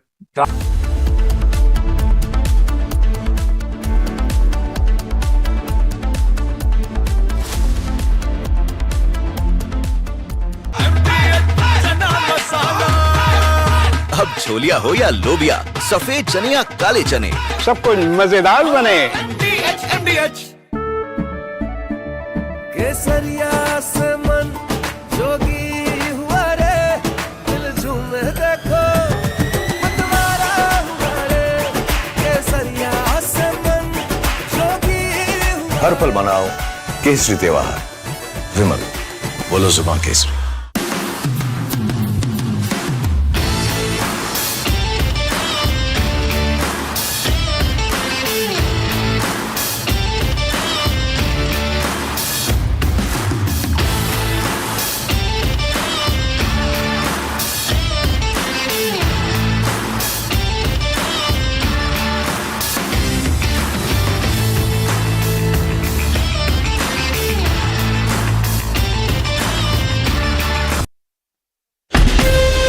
From Asia's largest news headquarters,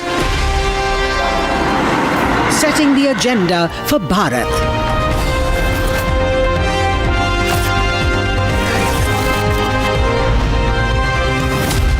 You're watching Republic.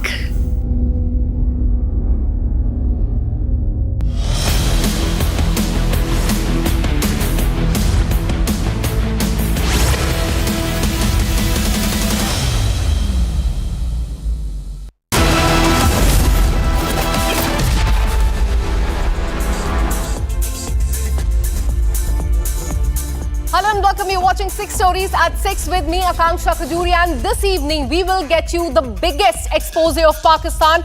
26/11 Mumbai attack mastermind Tahir Rana has said that he was a trusted agent of Pakistan Army. We will get you what more he said to the probe agency. And meanwhile, Muharram clashes erupted all across the country from UP, MP and Bihar. We saw the clashes on the streets. We will show you a shocking video that is coming from Maharashtra, from MNS, that has triggered a controversy, and also about Jyoti Malhotra case. And RTI has exposed her state-sponsored trip to the state of Kerala. Plus, Prime Minister Modi is at BRICS summit where he exposed Pakistan, and Turkish form Celebi suffers a major setback in the Delhi High Court today. And these are the top stories that we are tracking for you this evening. Let's get started. In fact, today after Prime Minister Narendra Modi delivered a pointed warning to Pakistan that its support to terror outfits will not be tolerated, 26/11 mastermind Tahir Rana has made a key admission in this case. During his interrogation by the Mumbai police, he has said that he was a trusted agent of the Pakistani army and confirmed that he was in Mumbai during the 26/11 attack, and he had also visited the CST station in Mumbai as well. He also told investigators that the attack were planned in collaboration with the ISI, which is the Pakistan's intelligence agency. He further revealed that he and David Headley had several training sessions with the Pakistan-based Lashkar-e-Toiba. He is currently in the custody of the National Investigation Agency and was extradited, remember, from the United States to India on April 10th earlier this year. Now, the 64-year-old accused is facing the trial in the case related to the 2008 Mumbai attack that left 166 people dead. And now we are getting this big admission that is coming from him. Let me go across to Major General KK Sinha, who is live with us on this broadcast. Thank you so much for speaking to Republic TV. Sir, how do you see this big admission that is coming from Tahir Rana? He said that he worked on the behest of the Pakistan Army. He was in touch with the ISI as well. Your first reaction? Good evening, Jai Hind, Akanksha. My reaction is that, after the Qassab, what we are getting it, and he's spilling the bins. What exactly we knew about it, he's only authenticating it, what exactly we have been saying, for many years after 26/11 and 2008. We all know that he is an army captain who has served in the Pakistan army. He is the friend of, childhood friend of David Colney Hadley. And also, the people do not know, they were the cadets together, along with the present, the field marshal, so-called field marshal in the same military academy. They were together. Even he is the friend of theirs. It is not coming up. He has not revealed it. The point is that, the very important factor which has been brought out, that he has been trained at Markaz Toiba, that is Murudke, which is the center of training for Lashkar-e-Toiba. And he, along with David Headley, and there are other names also which has come up. His linkages with the ISI operative Major Iqbal, is a very, very important factor. Of course, we have brought it out that he was present during the 26/11 in Mumbai itself. He has carried out, and he was an integral part of that broader plan, which in the Pakistan actually designed by the ISI, and these people were operating in Delhi on the behest of that, and it was actually controlled minute to minute by Major Iqbal sitting in Pakistan. He also carried out Shivaji Terminus of the railway stations, where also the mayhem has taken place on 26/11/2008.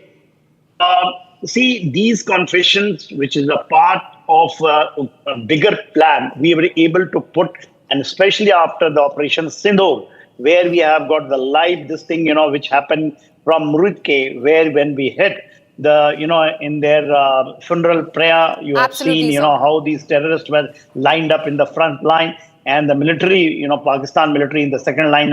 That is the evidence. This is not only absolutely photo a big admission that is coming from the 26/11 mastermind, and this will definitely help in the investigation as well. Thank you so much, KK Sinha, for speaking to Republic TV.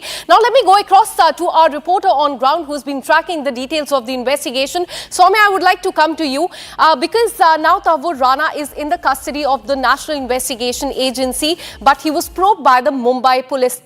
Give us the details about what has come out during his interrogation. Well, yes, Akanksha, sources within the Mumbai Police Crime Branch have confirmed shocking revelations that were made by Tahir Rana during the interrogation that was undertaken by Mumbai Police here. So, right from Tahir Rana confirming that he was present in Mumbai at the time of the attack, to the point that he helped his friend David Coleman Headley, who happens to be the mastermind of the attack, in identifying the major locations, one being Chhatrapati Shivaji Terminus. So these are the major revelations that have come out, the major admission of Tahir Rana in this interrogation. With that, Tahir Rana went on to the extent of confirming that 26/11 attacks was in coordination with ISI. So it can be confirmed that it was not a non-state sponsor terror attack. In fact, it had a backing of the Pakistani military, something that the Pakistani military, Pakistani authorities have been denying for years now. It can be confirmed by the statements, by the revelations made that is coming from the mastermind of this big terror attack, Soumya. In fact, this will be helping a lot as far as the investigation is concerned, but this has definitely exposed Pakistan. Thank you so much for the details. We'll keep coming back to you for more on this. Now, shifting our focus, tensions are escalating on the streets. Clashes broke out during the Muharram procession in several parts of the country. From Uttar Pradesh, Madhya Pradesh, Bihar and Jharkhand, procession turned violent, mob fury unleashed on police, homes and even temples. Now, let us show you the fresh visuals which show chaos on the streets. Stick-wielding mob breaking barricades there, stoning houses and clashing with the police at the spot. Now, first up, look at these visuals that are coming from Ujjain and Shajapur in the state of Madhya Pradesh. Very crucial and very important visuals that are coming, and there was a huge commotion during a Muharram procession in Madhya Pradesh, in Ujjain, a holy city in Madhya Pradesh. And after people in Muharram procession brought down police barricades, in fact installed on a key stretch of this area, injuring 2 police personnel as well. Police had to resort to lathi charge to disperse the crowd. In fact, clashes took place when those in procession tried to divert away from the fixed route, and this was was in fact one of the things that was seen across all the processions. Now let's show you the visuals that have come in from Shahjahanpur. Violent clashes were reported during Muharram in that area.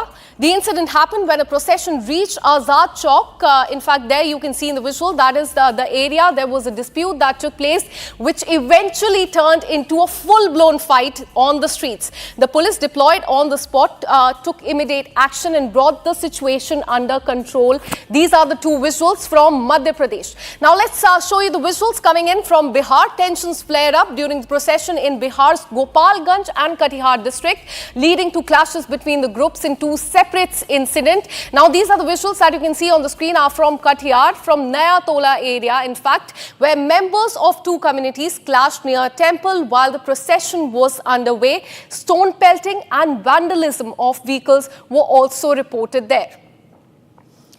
Now, let's show you visuals coming in from Uttar Pradesh, and this is, in fact, we'll shift to those very important visuals from Lakhimpur. That itself is a very sensitive area in Uttar Pradesh, and clashes were seen there today. In fact, locals said that never before did they ever see something like this unfolding in that district.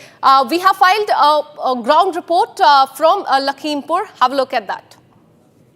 और इस इलाके में लखीमपुर खीरी में जो नया गांव है वहां जो तस्वीरें आई हैं हैरान करने वाली है। हम तस्वीरें आपको दिखा रहे हैं, जरा ये गुम्मेबाजी देखिए, इन पत्थरों को देखिए। ये पत्थर जब फेंके गए, ये तब फेंके गए जब ताजिया लेकर कुछ लोग गुजर रहे थे गांव के एक हिस्से से, और इस इलाके में जो शांतिप्रिय हिंदू समाज के लोग हैं उनके ऊपर पत्थर फेंके गए। पूरे घर में हर तरफ ईंटें, पत्थर, गुम्मे, सब कुछ बिखरा हुआ सा सामान है। जिनका घर है वो हमारे संग मौजूद है। जरा बताइए क्या, कब, कैसे हुआ, कब की बात? ये सर कल लगभग 5 बजे शाम की बात है। ताजिया उधर सुनसरी से निकल के आया, हमारे घर के पीछे से निकलता है और कभी रखा ना गया। कल करीब 1.5 घंटे तक ताजिया रख के दिया गया, वहां से उठाया नहीं। हमारे गांव के प्रधान जी अब्दुल हसीब जी वो भी थे साथ में, और उसके बाद में क्या नारे लगा रहे थे और पत्थर क्यों फेंकने लगे आपके घर पर? ये पाउडर फेंका पहले हमारे घर पे, तो हम लोगों ने मना कि घर में क्यों फेंक रहे हो पाउडर। ये हमारे लड़के ने मना किया, ये पंकज को, तो जब मना करेंगे तो इनको पकड़ के खींच लिया और मारने लगे। तो हम लोग कहने ये क्या कर रहे हो, हम लोग जब दौड़े तब तक पत्थर चलने लगे। बाहर चलते हैं, तस्वीरें और भी आपको दिखाते हैं। घर में बिखरा ये पूरा ईटा पत्थर देखिए, छत पर भी फैला हुआ ईटा। आइए छत पर चलते हैं, आपको हम तस्वीरें दिखाते हैं किस तरीके से छत पर सारा सामान बिखराया गया है। छत के ऊपर चल के देखने को हमें जो घर के मालिक है वो कह रहे हैं, और देखिए यहाँ पर कितने ईंटे पत्थर पड़े हैं, गुम्मे पड़े हैं, और ये बता रहे हैं, कहानी की बानगी बता रहे हैं कि किस अंदाज में डराने के लिए, धमकाने के लिए ये सब कुछ किया गया। यहाँ पर जो घर का सामान है वो भी टूटा हुआ दिखाई दे रहा है, घर के सामान को भी देखिए तोड़ दिया गया है। And for more on this, let me go across to my colleague Satya Vijay, who's reporting from Madhya Pradesh. Satya Vijay, Madhya Pradesh में सिर्फ एक नहीं 2 जगह, उज्जैन में और दूसरा एक और जगह पे ये पूरा क्योस हमने देखा है स्ट्रीट पे जो भी हुआ है। पुलिस का क्या एक्शन रहा है वहां पे मिसक्रिएंट्स पे? जी हाँ, मध्य प्रदेश में 2 नहीं बल्कि 3 जगह, उज्जैन, शाजापुर और रतलाम, 3 जगह मुहर्रम के जुलूस के दौरान विवाद जैसी स्थिति बनी। उज्जैन की बात करें तो वहां पर रूट डाइवर्ट किया गया था। डिसाइड हो गया था जुलूस से पहले कि जिस रूट पर नहीं जाना है वहां बैरिकेटिंग की गई थी। इसके बाद भी लोगों ने बैरिकेड्स तोड़े और उस रूट पर गए, जिसके चलते पुलिस को लाठीचार्ज करना पड़ा। 16 लोगों के खिलाफ FIR दर्ज करनी पड़ी। शाजापुर की बात करें तो शाजापुर में एक ही सेम कम्युनिटी के जो लोग थे, मुस्लिम समुदाय के जो लोग थे, वो आपस में भिड़ गए और इनका विवाद जो है वो गाली गलौज से शुरू हुआ और इसके बाद ये लोग मारपीट पर उतार हो गए। वहां पर पुलिस ने स्थिति को कंट्रोल किया। तीसरी घटना रतलाम की है, जहां पर कि हिंदू राष्ट्र का बैनर था, उसे मुहर्रम के जुलूस के दौरान जलाने की कोशिश की गई। इसका वीडियो वायरल हुआ है। बात करें अगर उज्जैन और शाजापुर की, तो उज्जैन में 16 लोगों पर प्रकरण दर्ज किया है। SP उज्जैन का साफ तौर पर यह कहना है कि कुछ शरारती तत्व थे, क्योंकि कुछ ताजिए और कुछ जो जुलूस के लोग हैं वो पुलिस की बात मानते हुए उस जहां पर बैरिकेडिंग की गई थी उस रूट से ना गुजरते हुए जो रूट पुलिस ने तय किया था उससे गुजरे। लेकिन कुछ ऐसे लोग थे जो बैरिकेड्स तोड़ने पे कहना चाहिए उन्होंने एक शरारतपूर्ण हरकत की, बैरिकेड्स तोड़े, पुलिस की बात नहीं मानी, जबकि जुलूस से पहले ही मीटिंग में सभी समुदाय के लोगों को बुला के तय कर लिया था कि उस रूट पर नहीं जाना है। तो ऐसे लोगों के खिलाफ प्रकरण दर्ज किया है, शांति भंग करने की धाराओं में केस दर्ज किया गया है। शाजापुर में विवाद एक ही कम्युनिटी का था, जुलूस के दौरान ही था। जुलूस के दौरान इनमें गाली गलौच होती है, जो अखाड़े होते हैं जुलूस में उसको Absolutely, not just at one place but at three locations in Madhya Pradesh. We saw the chaos erupted during the Muharram procession. Satyavijay, keep tracking those details. We'll keep coming back to you for more on this. Now let's take you to the state of Maharashtra. Amid the Hindi language row, MNS or Mumbai Nav Nirman Sena is facing backlash in Maharashtra over a viral video of MNS leader's son, drunk and half naked, abusing a Marathi-speaking woman there. The man later identified himself as Rahil Sheikh, son of MNS leader Javed Sheikh. He was also seen flaunting his father's position, sharing the video. In fact, Shiv Sena leader Sanjay Nirupam called it the real face of those who claim to be the protectors of Marathi culture in Maharashtra. Have a look at this video. माझी गाडी ठोकलीस ना, असा उघडा. तू कुठे चालला होतास? हे मनसे, तुम्ही हे, तू कुठला मनसेवाला आहे? कुठला आहे? शिवसेनावाला आहे? मनसे लोक, तुम्ही लोक मराठी शिकवता ना रे लोकांना? माझा बाप महाराष्ट्र राज्य उपाध्यक्ष आहे. तुझा बाप महाराष्ट्राचा अध्यक्ष आहे? कोण? मनसेवाले? अच्छा. आणि तू दारू पिऊन माझ्या गाडीवर चढणार, गाडी ठोकणार? अच्छा, तुम्हाला शिव्या देतोयस? हा, गदे शिव्या दे. गाडीला ठोकलं, तू माझ्या गाडीला का ठोकलं? माफ. तू आता बोललास माझा बाप कोण आहे मला? अरे मी थोडासा परप्रांती लोकांना साथ दिला तर काल 200 लोक माझ्या अंगावर आले. आज तू माझी गाडी ठोकतोयस, आपल्या बापाची धमकी देतोयस. तुम्हाला माफ करा ना. माफी नकोय. तू दारू पिऊन गाडी का चालवतोयस? तू दारू पिऊन गाडी का चालवतोय? दारू पिऊन गाडी का? अरे चल ठीक आहे, तू माझ्या गाडीला ठोकलास, पुढे तुझ्या गाडीच्या खाली येऊन गेला असता तर म्हणजे आता जा. तू कुठे जाऊ? उद्या ये. एक मिनिट. हा तेवढा कुठला माझ्या ओळखीचा? एक मिनिट. एक काम कर. मला ठोकलंय. बोलतोय माझा बाप कोण आहे? राज ठाकरेच्या घरी जा आणि पैसे घे. माझा बाप हा आहे. And for more on this, I'm joined by BJP spokesperson Asif Pamla. Thank you so much for speaking to Republic TV. How do you see this particular incident? Because in the last 1 week, we have seen attacks by MNS workers, their leaders, as far as the shopkeepers, the business leaders in Mumbai are concerned. And now an attack on the women, drunken half-naked man, son of MNS leader. They're attacking a woman. Your reaction to that? You see, this is nothing new with the MNS. These are a bunch of goons. They will be dealt with in a similar manner. There have been FIRs filed and slapped on them in the past. And going further, I'm sure with the Honorable Chief Minister Devendra Fadnavis ji is and will definitely deal with them with an iron fist. The problem with these people are they're all a bunch of illiterate drunkards who have no shame and no sense and no responsibility. I am surprised at how this alliance, they have both come on together on a common platform. Whatever little the Shiv Sena, Uddhav Thackeray had in them, which that they could exhibit, that also will be over with aligning with goons like MNS. This is not the way. Maharashtra has been is a state which has accepted all languages. We respect Marathi language. We all speak fluent Marathi. We all Mumbaikars. But that doesn't mean that you enforce languages. And now to they're going to the extent of महिलाओं को छेड़छाड़ करना, poor people for जो Uber, Ola के जो owners है, उनको अरे आप में हिम्मत है तो कोई दमदार और ताकतवर आदमी को आप आके उनको परेशान करिए. आप आकर किसी ताकतवर जो फिल्म वाले लोग हैं या उद्योग जगत के लोग उनसे पंगा लीजिए. देखिए फिर आपको कितना कहाँ उतारेंगे, वो किस घाट पे उतारेंगे. So this is not done, and this is far from being tolerated, and our leadership also is definitely considering to take this up very, very, very seriously. And I'm sure, you see, Marathi ka abhiman sabko hai. You see, they talk about this. Their own children are going into have studied in English schools. Even our politicians, I mean, the BJP politicians also, even their children. But that is a different issue. You can't take the city for ransom. You can't get into an activity like you see this hooligan here who's drunk. who's sozzled in alcohol and who's behaving, and he claims that his leader is Raj Thackeray and he's from the MNS. So such people, what credibility they have on the eve, and it's good. The true face of the MNS and the Shiv Sena. The credibility of the Shiv Sena also. And now अब क्या किसियानी बिल्ली खंबा नोचे, कुछ बचा ही नहीं इनके पास, ना उनका अस्तित्व बचा है.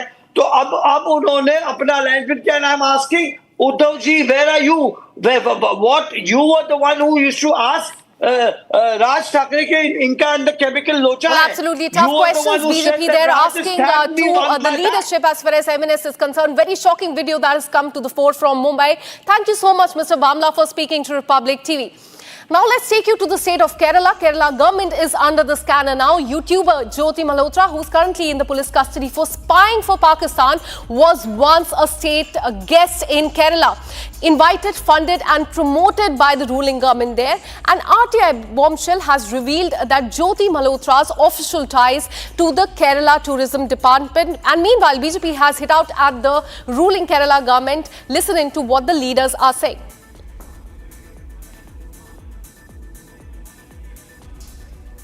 The Kerala government, the left government of Pinarayi Vijayan, was the one which sponsored, patronized and invited Pakistani spy YouTube content creator Jyoti Malhotra. It is now in black and white, and RTI reply has shown this.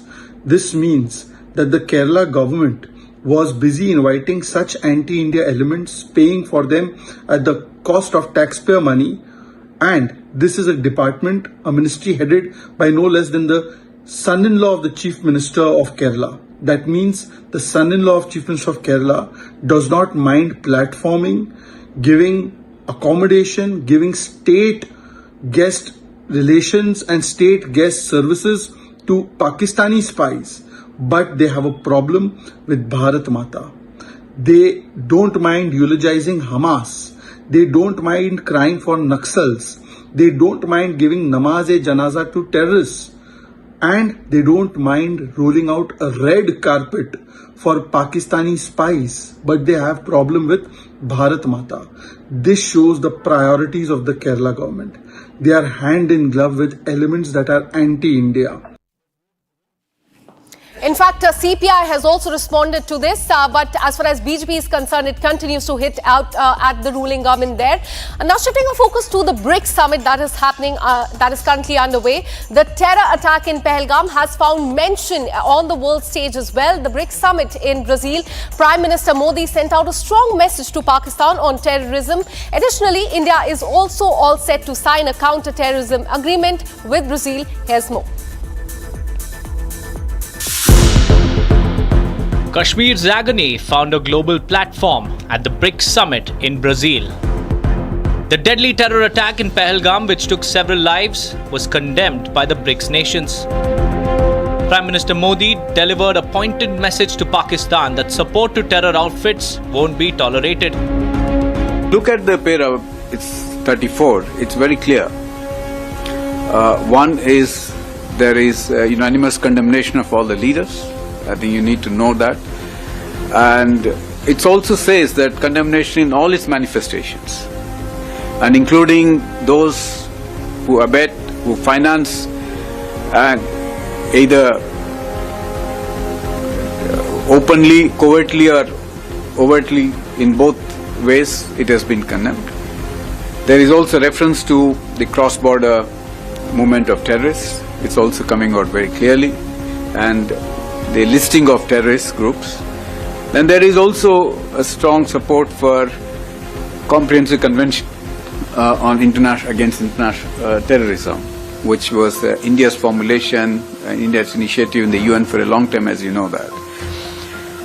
So the message is very clear for anyone who understands the dangers of terrorism and how it can be how it needs to be condemned, tackled not by just us. You know, there is a solidarity, there is a universal condemnation, which means all the countries are against it in any form. So that message is very clear to our neighbors. And it didn't just end there. India's foreign policy stance was spelled out loud and clear. Prime Minister Modi is all set to sign a memorandum of understanding with Brazil on counter-terrorism cooperation. After the talks, we are hoping to sign 4 agreements or /MOUs between the two countries, namely on renewable energy, counter-terrorism, agricultural research cooperation between ICAR, which is Indian Council for Agricultural Research, and EMBRAPA of Brazil, and also exchange and mutual protection of confidential information. These agreements have been finalized. As global leaders huddled to discuss future roadmaps, India chose to talk tough on terror and made sure that the world listened. Now shifting our focus in a big blow to Turkish firm Celebi, the Delhi High Court today upheld the decision of the central government and rejected its plea against revocation of its security clearance by the Ministry of Civil Aviation. Now remember, the government on May 15th had revoked its security clearance days after the Turkey supported Pakistan during Operation Sindoor and condemned India's strike on the terror camps in the neighbouring country. The firm then moved the Delhi High Court, but in a setback now, their plea has been rejected in a view of the national interest is what has been said by the judge. Now, Celebi operated in the Indian aviation sector from the last 15 years and employed over 10,000 people. It offered its service at the 9 airports. But now a big blow to Celebi there. Their plea has been rejected by the Delhi High Court. And that's all we could pack for you in this bulletin of 6 at 6. We'll be back tomorrow with more such stories. Until then, keep watching Republic TV.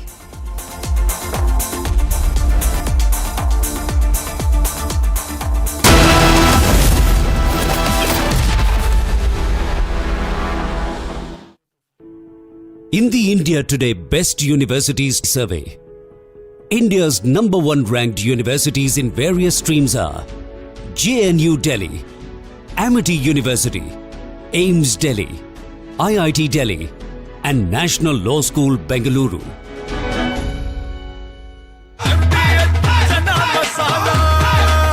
अब छोलिया हो या लोबिया, सफेद चने या काले चने, सब कुछ मजेदार बने। इसको घर पे लगाओगे तो शादी का तो पता नहीं, पर घर पक्का नहीं टूटेगा। रुंगटा नहीं तो घर स्ट्रॉन्ग नहीं। रुंगटा स्टील TMT बार एकदम सॉलिड। पहाड़ों में एक हाइकिंग शिप भी बन सकती है। MDH की हल्दी मिर्ची धनिया करे कमाल, ये रंग दे, ये खुशबू दे, ये तीखा, ये कम पड़े, क्या निराला MDH masala.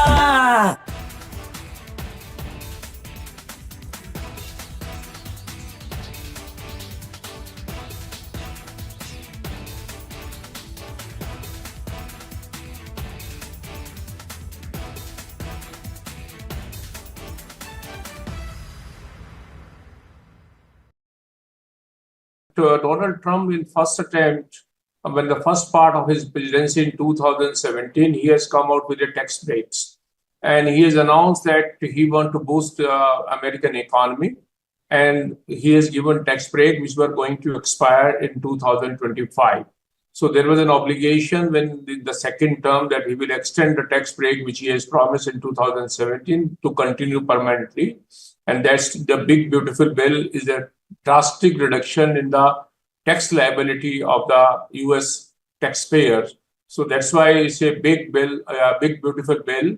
And at the same time, it marks a lot of expenditure for defense, etc. So that's why Mr. Donald Trump is saying it's a big, it's a beautiful, and it's a bill so that all America will become great again. So that's the idea and that's the objective. So reduction in taxes is a welcome measure, which all, by and large, everyone taxpayer loves. And that's why people are happy, should be happy, taxpayer in US would be happy.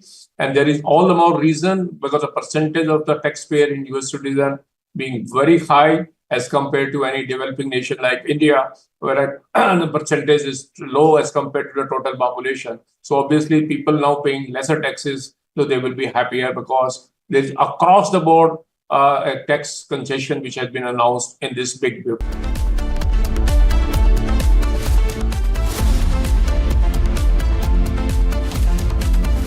दादी के हाथों का जादू और खुशबू से महकता घर, माँ की मुस्कुराहट और खाने की सुगंध। MDH गरम मसाला, क्योंकि हर रिश्ता है स्वाद से जुड़ा। केसरिया से मन जोगी हुआ रे, दिल झूमे देखो मतवारा हुआ रे। केसरिया से मन जोगी हुआ। हर पल मनाओ केसरी त्योहार। विमल, बोलो जुबान केसरी। आधे बाउल दही में 4 चम्मच MDH चटनी पुदीना मसाला डाला, स्टर करो, पुदीना चटनी तैयार। MDH चटनी पुदीना मसाला।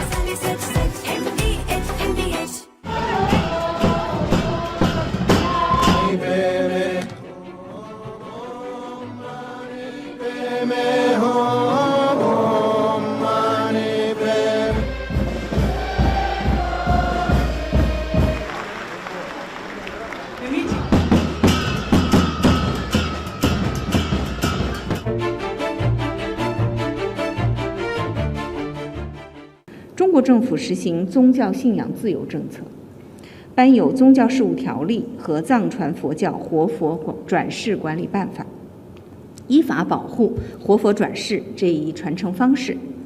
达赖喇嘛的转世必须坚持国内寻访、经凭撤迁、中央政府批准的原则，遵循宗教仪轨和历史定制，按照国家的法律法规办理。活佛转世是藏传佛教特有的传承方式，已经延续了700多年，形成了严密的宗教仪轨和历史定制。达赖、班禅等大活佛转世灵童需经凭撤迁认定，中央政府批准。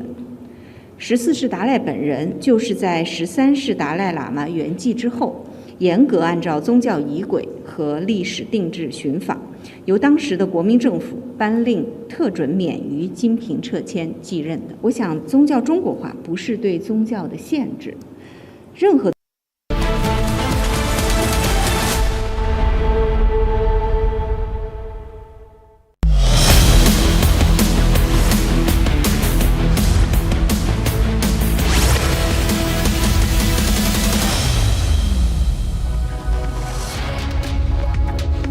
Hi there, welcome back as we build up to that super hot primetime debate on whether Bilawal Bhutto Zardari is playing to the international gallery or is it an indication of what's happening inside Pakistan with a possible coup building up. Even as Tahawur Hussain Rana gives all the evidence that Pakistan perhaps needs, if at all, to hand over Hafiz Saeed and Masood Azhar back to India as Bilawal has promised. All that and more. Let's begin with the headlines. VVIP shocker caught on camera. MNS leader's son harasses woman in Mumbai. Big revelation by Tahawur Rana. Sources say he admits that he was a trusted agent of the Pakistan army. Clashes reported during religious procession in several states yesterday. In Lakhimpur, stones allegedly pelted on Hindu homes.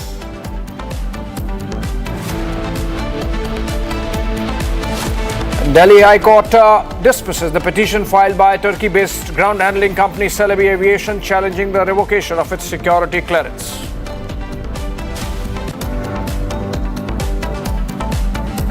France calls out Chinese disinformation campaign against Rafale. French intelligence claims China trying to foil global sale of Rafale jets.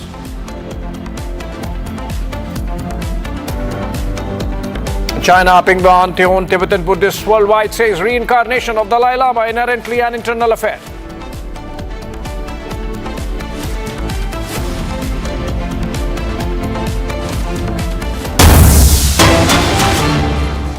All right, let's begin with a breaking news development coming in from Karnataka, where the government of Siddaramaiah seems to be facing a major financial crisis as it owes a staggering 250 crore rupees to transporters involved with the state's crucial Anna Bhagya food distribution scheme.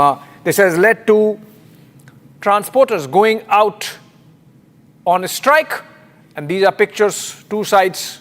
One is, of course, Siddaramaiah there, and the other of the transporter strike. About 3,000 to 4,000 of these owner-cum drivers are in a state of financial distress because of the pending dues from the state government amounting to 250 crore rupees. Obviously, the fiscal situation of Karnataka government not good enough for those payments. Now the state's food grain transport has come to a grinding halt, it seems. I'm told Abhishek is joining us live from our Karnataka newsroom for more on this. Abhishek, have we heard anything yet from the government on this? The protesters, the strike that is going on, it surely would have affected food distribution, the public food distribution in the state? Well, to begin with, Abhishek, the Karnataka state government was owned by Congress because of they promised the 5 guarantee schemes, out of which Annabhagya is also one of the major schemes that they announced. And since the inception of the idea or the guarantee scheme, the lorry associations have supported their complete transportation support to the Karnataka state government to transport the rice from one of the places to various other parts of the state. And Shanmugappa, while talking to the media, has very clearly mentioned that the Karnataka state lorry owners association will not support the Karnataka state government henceforth because at least 250 crores of amount has been pending since the inception of this scheme, and there have been various other requests placed in front of the government for which CM Siddaramaiah had previously claimed that the settlement will be done in various other parts and will be made as soon as possible. However, with continued demands, Siddaramaiah has neglected the demands of the lorry association, and in fact this in turn has made at least 3,000 to 4,000 drivers come owners to fall into the street, and this is one of the reasons as to why the transportation of food grains have been stopped immediately. We are waiting for the response from the government as of now. Abhishek. All right, thank you so much, Abhishek, there from our Karnataka newsroom, talking to Abhishek in the Delhi studios. Moving on for now, big news coming in, another breaking one from Telangana, where in the village of Mofussil police station area of Purnia, where 5 people of the same family have been brutally killed by beating and burning alive. Seems like a case of witchcraft, and the accusation has turned deadly. In fact, the son of Ramdev Orao of the same village died 3 days ago during treatment, and the health of the other child was also deteriorating. We are getting this development from Telangana. We'll try and get a reporter live also.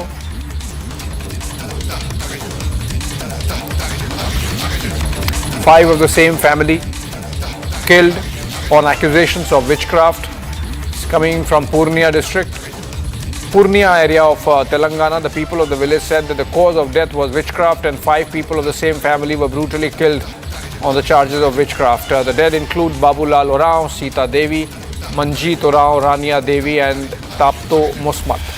All of them belong to the same family. After the incident, panic has spread in the area and the administration has reached, as can be seen in the pictures, and people of the village are in fact leaving their homes, even as police has increased patrolling of the area on the spot, and even a dog squad is there along with the forensics team that are at the spot to try to assuage the concerns. The police in fact has even made an arrest, that of Nakul Kumar, the accused. He's accused of instigating to burn alive. This is not Telangana actually, this is Bihar.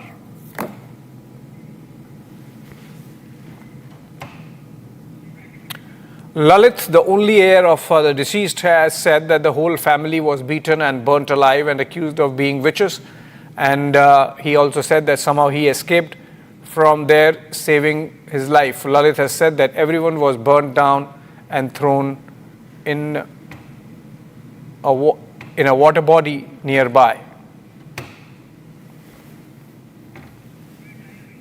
We'll try and connect with Prakash Singh. He's going to join us live or over the phone in a bit.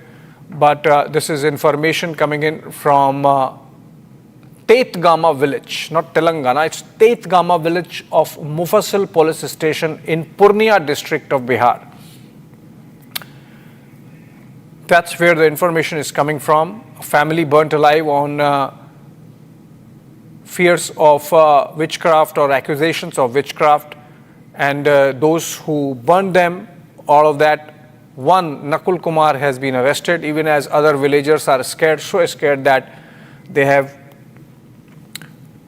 left the village or are leaving the village, even as police is trying to address those concerns and fears administration there present in full force. This is coming in from Bihar in Purnia.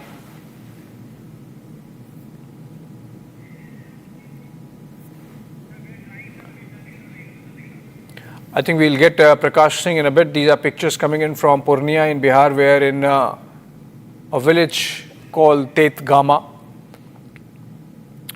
a case of witchcraft has come out, where villagers collectively perhaps incited a family, and 5 of the family have lost their lives.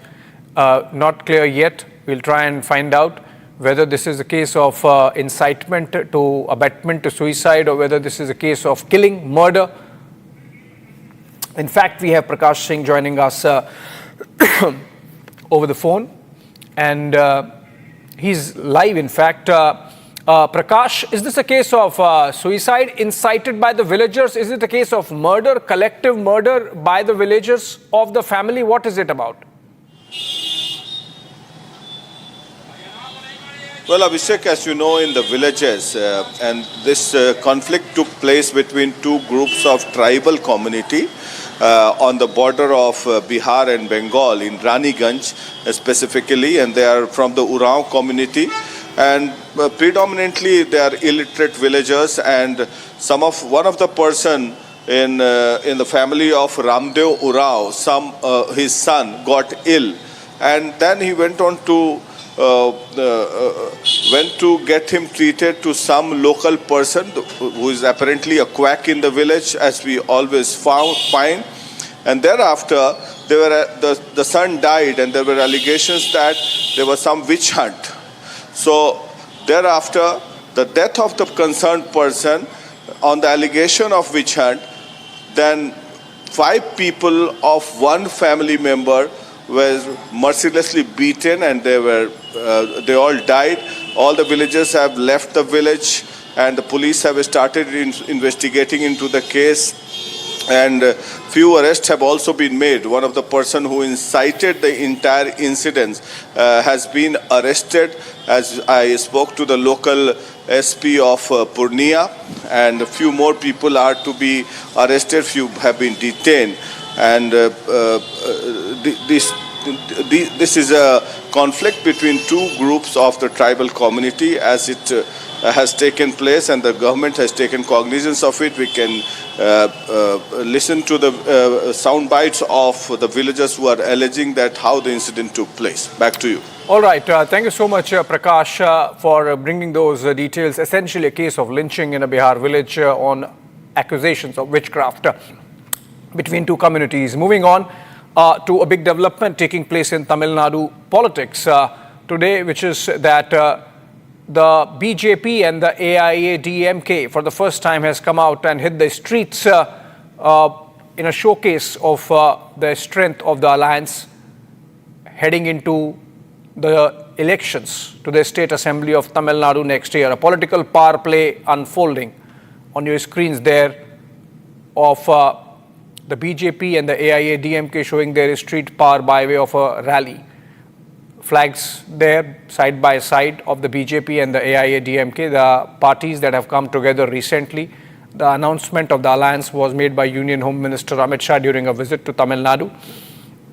And this is the first joint rally ahead of the 2026 state elections. The alliance hitting the ground running, sending a message to rivals, obviously the DMK, that the road to Fort St. George, which is the seat of the Tamil Nadu government, has just gotten a little more interesting. Sharda joins us live from Chennai on this. Sharda, that seems like quite some show of strength by the allies. This is, I believe, in Chennai. You think that these rallies would be held across the state now? Well, Edappadi K. Palaniswamy is the Chief Minister candidate of the India alliance that has the BJP and ADMK, with the 2 major strong parties in the alliance right now. The alliance, after the alliance formation, is the first part of the rally where both the AIDMK and BJP are in together. So we can see that the AIDMK with BJP is put on a strong front, and is the first rally took place today in Coimbatore, Metropolitan District, and over the next 45 days, the India alliance will be going on for their walkable rally throughout this entire state of Tamil Nadu. It is also said that there are 3 top campaigns that the AIDMK will be following, with Edappadi Palaniswamy taking up the notch higher by going road by road, house by house, by competing with the DMK, which also has a door-to-door campaign running around the state at the moment. With just 10 months left for the elections, both AIDMK, DMK, along with the other regional parties, are now forming their coalitions and their alliances, whether if it is pre-poll or post-poll, the talks are underway. So we can see today as to be the first rally of the AIDMK and BJP, following which we'll have more 45 days Padayatra done by Edappadi K. Palaniswamy to show that the India Alliance and how they are planning to dethrone the DMK government by 2026. All right, the first rally, not in Chennai, this is in Coimbatore, the home district of Edappadi Palaniswamy. He's, of course, the former Chief Minister of Tamil Nadu and the boss of the AIADMK in alliance with the BJP now. Thank you so much, Sharda, for joining us. Moving on to a big breaking that came in on 26/11 investigation and the terror plot. The mask is off and the terror link is exposed. Tahavur Rana, now in custody of Indian agencies, the man who was once walking Mumbai's streets as blood was being spilled, has now confessed to the Mumbai crime branch, who have his custody, that yes, he was there present in Mumbai when the 26/11 terror attack was panning out. Also that he is a trusted agent, or was a trusted agent of the Pakistan army. He's someone who has been trained by the Lashkar-e-Taiba. He's admitting to all these things and was in fact, as I mentioned, present during the Mumbai carnage, 26/11. He in fact visited the Chhatrapati Shivaji terminus, the exact site where bullets rained, to do a post-op recce or appraisal so that he could fill in his masters in Pakistan. But here's the biggest bombshell. Rana says that 26/11 attacks were not just a Lashkar operation, they were carried out in full collaboration with Pakistan's ISI. Something we have already known, but this is crucial evidence, an account of an accomplice. The Pakistani establishment is now caught red-handed. We have these confessions coming in through sources, with the Mumbai crime branch now interrogating Tahavur Hussain Rana.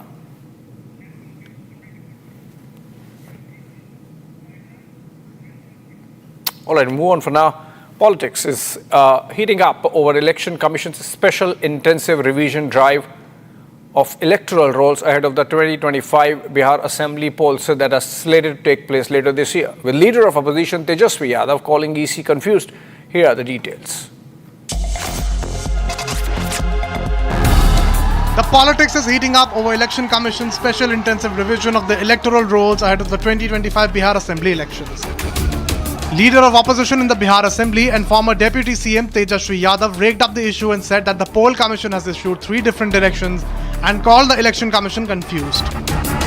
परसों हम लोग जो है 5 जुलाई को election commission गए थे, वहाँ अपनी बात को हम लोगों ने रखा। चिंता इस बात की है कि कोई सवाल का कॉन्क्रीट जो जवाब आना चाहिए, स्पष्टीकरण जो आना चाहिए, क्लैरिटी जो होना चाहिए, वो हम लोगों को अब तक नहीं मिला है।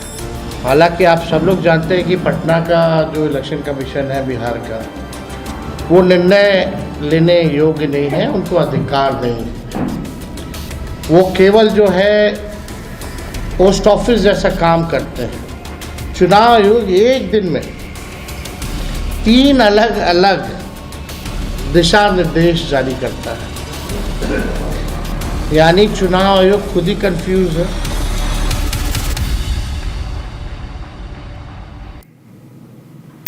All right, an unfortunate episode coming in from Mumbai where through a post, Sanjay Nirupam of Shiv Sena showed how an MNS leader's son, Rahil Sheikh, indulged in indecent behavior with a woman and indulged in an altercation. You see in the pictures, he's not wearing anything on, he's topless effectively, and he's misbehaving with a woman.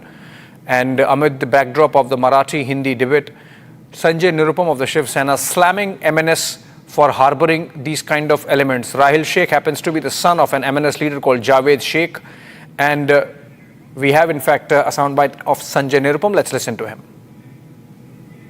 यह राहिल या साहिल नाम का जो लड़का है, यह नशे में धुत है। एक ऐसा मुसलमान है जो शराब पी के घूम रहा है। उसका शराब पी के उसने गाड़ी चलाई और जाकर गाड़ी ठोक दी। और जब इस महिला ने विरोध किया तो इस महिला को गाली दी और उसके बाद बार बार अपने बाप के पोजीशन को फ्रंट कर रहा है। इससे दो बातें स्पष्ट होती हैं कि मनसे वाले मराठी भाषा के नाम पर जिस तरीके से उत्पात मचा रहे हैं, ये दरअसल गुंडागर्दी है। इनको न तो मराठी भाषा से कोई लेना देना, न मराठी समाज के मान सम्मान से लेना देता। अगर मराठी भाषकों के मान सम्मान से लेना देना होता तो राजश्री मोरे को कोई गाली नहीं देता। कोई मनसे वाला मनसे का कह करके उसको गाली नहीं देता। दूसरी बात, ये जो मनसे के उपाध्यक्ष जावेद शेख के बेटे कह रहे हैं, उनको देख करके हमें समझ में आ रहा है कि बार बार मनसे वाले हिंदुओं पर ही हमले करते हैं। और हमने बार बार सवाल उठाया कि अगर इतनी ताकत है, इतना गट्स है, इतना जोश है तुम में, इतना करेज है या साहस है, तो जरा भिंडी बाजार में जाके किसी मुसलमान को थप्पड़ मार के दिखाओ। उसको बोलो कि तुम उर्दू में बात मत करो, मराठी में बात करो।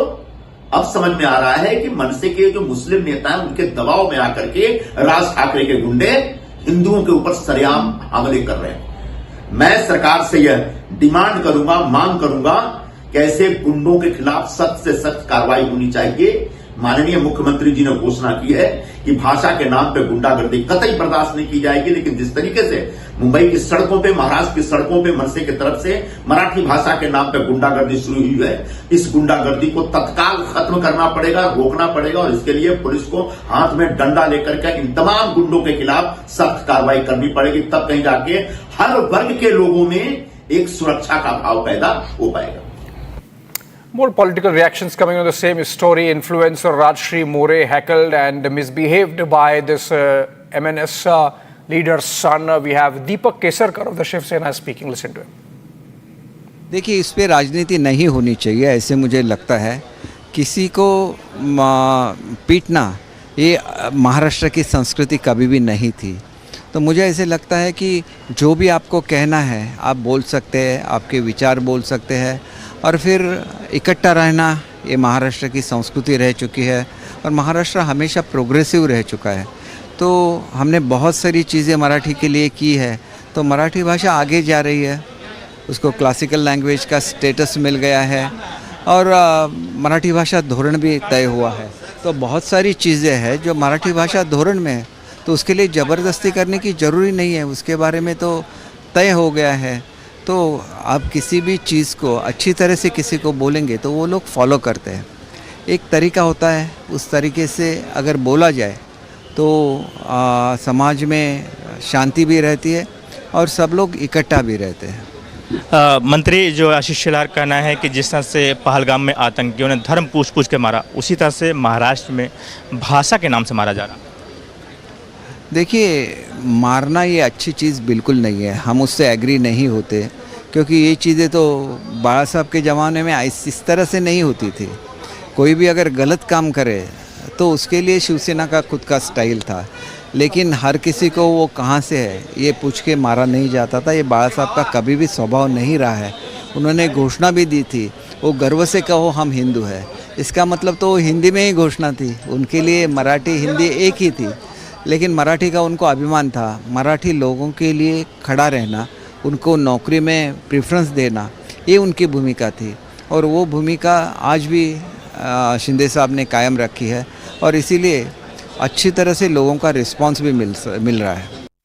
मुझे लगता है कि एमएनएस के हो या और किसी के हो, लेकिन मुझे लगता है कि इसी तरह की गुंडागर्दी करना, दादागिरी करना ठीक नहीं है। दादागिरी करने का क्या हक उनको दे दिया है एमएनएस को, और जानबूझकर मतलब मुंबई का वातावरण बिगाड़ने का काम हो रहा है। मुंबई अपने देश की आर्थिक राजधानी है और वहाँ बहुभाषिक लोग रहते हैं, बहुधार्मिक लोग रहते हैं, और मुंबई की इमेज को एकदम कोलैप्स करने की भूमिका एमएनएस की है। इसीलिए एमएनएस की भूमिका हम विरोध करते हैं। All right, moving on, a British F-35B fighter jet stranded in India since mid of June has some rescue op going on now. The jet had arrived as part of India and the UK's joint naval exercise in the Arabian Sea. The fifth generation fighter plane reportedly experienced a technical fault and could not take off from India. The jet is now stuck at Thiruvananthapuram International Airport. It's said to be dismantled because it cannot be towed away. And then in dismantled state, it would be, of course, taken back to the UK via a C-17 cargo aircraft. Take a look at the details of what's this story or how this story is panning out.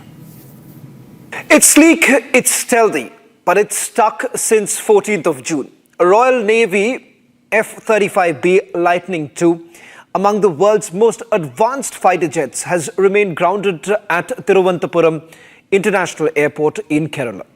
Now, it made an unexpected landing during a joint exercise with the Indian Navy, and weeks later, it still hasn't flown out.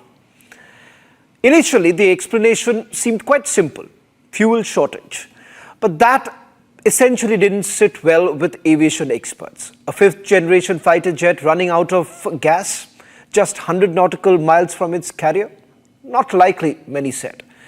This wasn't just any jet. The F-35B is built for short takeoffs and vertical landings, a core feature designed for carriers.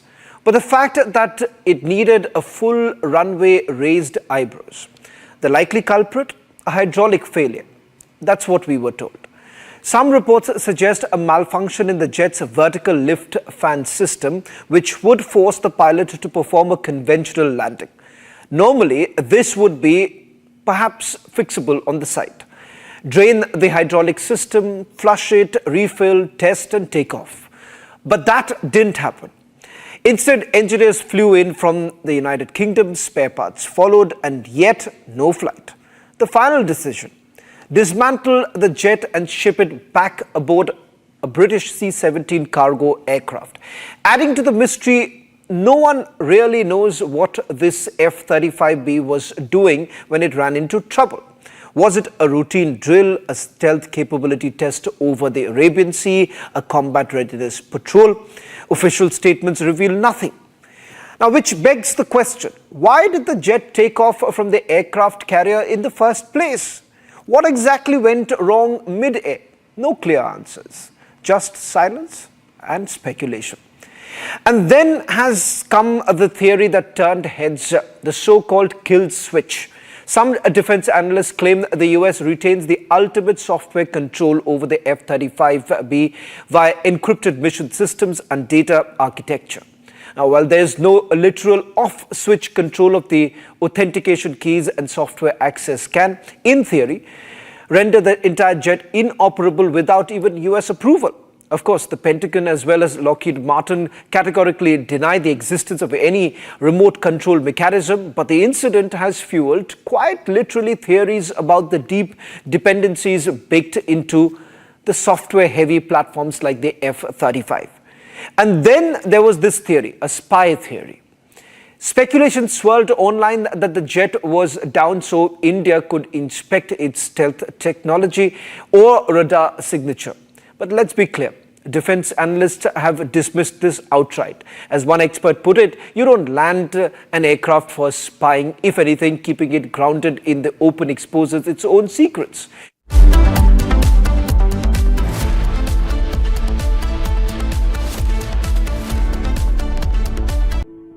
In the India Today Best Universities Survey, India's #1 ranked universities in various streams are JNU Delhi, Amity University, AIMS Delhi, IIT Delhi, and National Law School Bengaluru. ये है secret recipe MDH का जीरा SIP जल जीरा मसाला। SIP SIP जीरा SIP MDH का जल जीरा सिप MDH का जल जीरा SIP.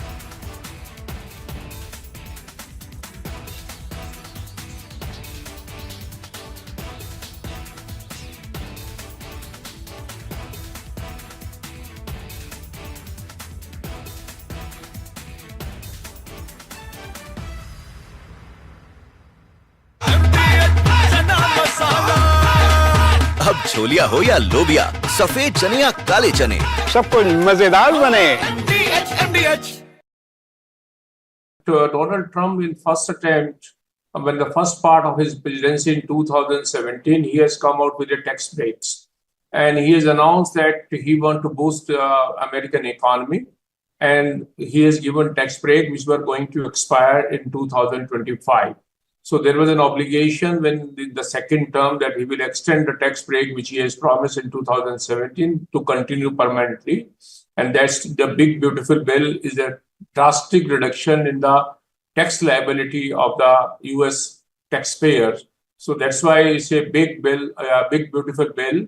And at the same time, it marks a lot of expenditure for defense, etc. So that's why Mr. Donald Trump is saying it's a big,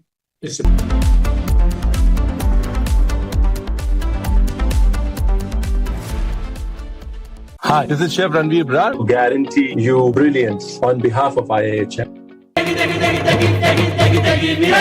MDH की देगी मिर्च, देगी मिर्च का तड़का, अंग अंग फड़का। MDH की देगी मिर्च, केसरिया से मन जोगी हुआ रे, दिल झूमे देखो मतवारा हुआ रे, केसरिया से मन जोगी हुआ। हर पल मनाओ केसरी त्योहार। विमल, बोलो जुबान केसरी। MDH की हल्दी मिर्ची धनिया करे कमाल, ये रंग दे, ये खुशबू दे, ये तीखा, ये कम पड़े, क्या निराला MDH masala.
中国政府实行宗教信仰自由政策，颁有宗教事务条例和藏传佛教活佛转世管理办法，依法保护活佛转世这一传承方式。India celebrates Dalai Lama's 90th birthday. China panicking on Dalai Lama's reincarnation. Why the dragon is scared of Tibet's holy monk, debating tonight at 8 p.m. From Asia's largest news headquarters, setting the agenda for Bharat.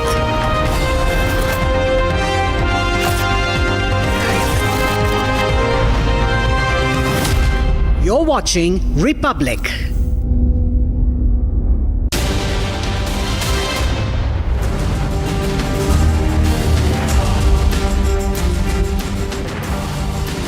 Thank you for joining us on This Is Exclusive, coming to you at 7 p.m. tonight with three big stories on the show this evening. The story of the Indians abducted by Al-Qaeda in Mali. What's the update? Are they safe? We're getting you the family live on the show this evening, and the lady who confronted this M&S brat in Mumbai is joining me live on the show this evening. Here are the headlines at 7 p.m. tonight.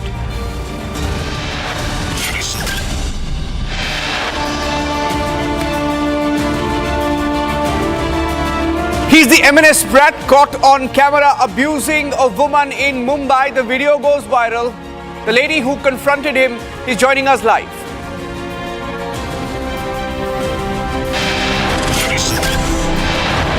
Major revelation by Tahabbur Rana. Sources say that he has admitted that he was a trusted agent of the Pakistani army sent to India to recce as part of the Lashkar plan to attack Mumbai during 26/11.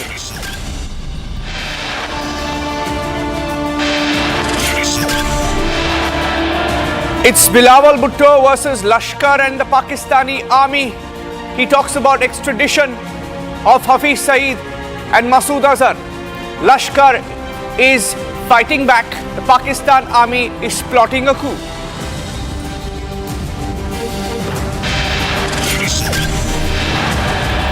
Three Indians abducted by Al-Qaeda in Mali. Families say there is a ransom demand. One of them is joining us live on the show this evening.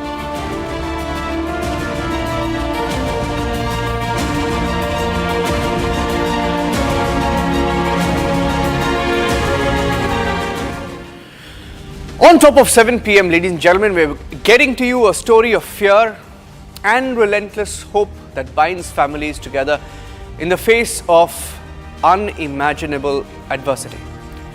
In the distant land of Mali, 3 Indian workers have found themselves thrust into a nightmare when armed assailants stormed a factory, taken hostage in a coordinated attack suspected to be that of an Al-Qaeda affiliate group. Their lives now hang in the balance as their families in India cling on to every shred of information, hope, praying for their safe return. Here's the story.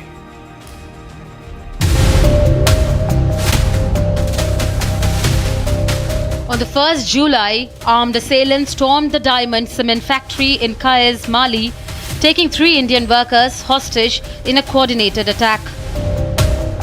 3 Indian workers, P. Venkataraman from Odisha, Amareshwar from Telangana and Ramana from Andhra Pradesh were taken hostage.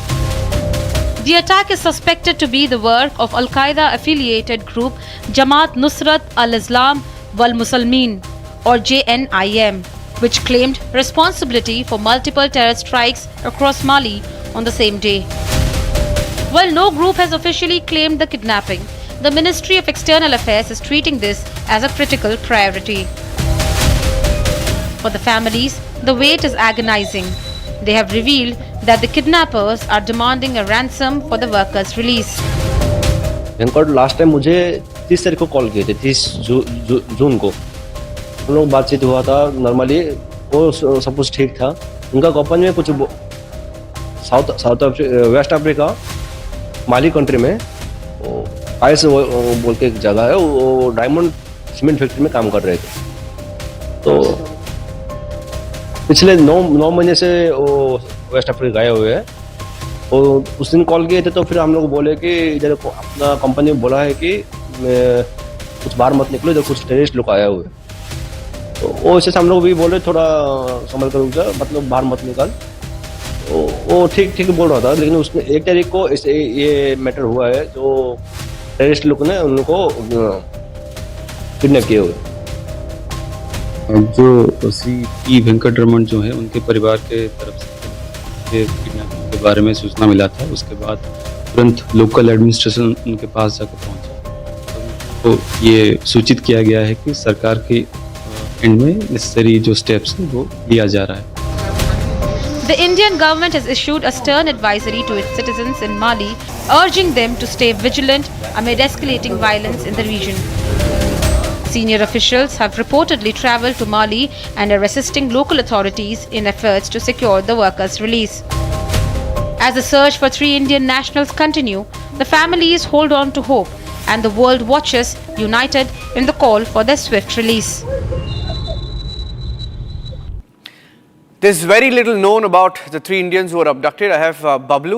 Bablu ji, namaste. Bablu is the brother-in-law of Venkat Raman. And Venkat Raman is one of the Indians abducted by the Al-Qaeda in Mali.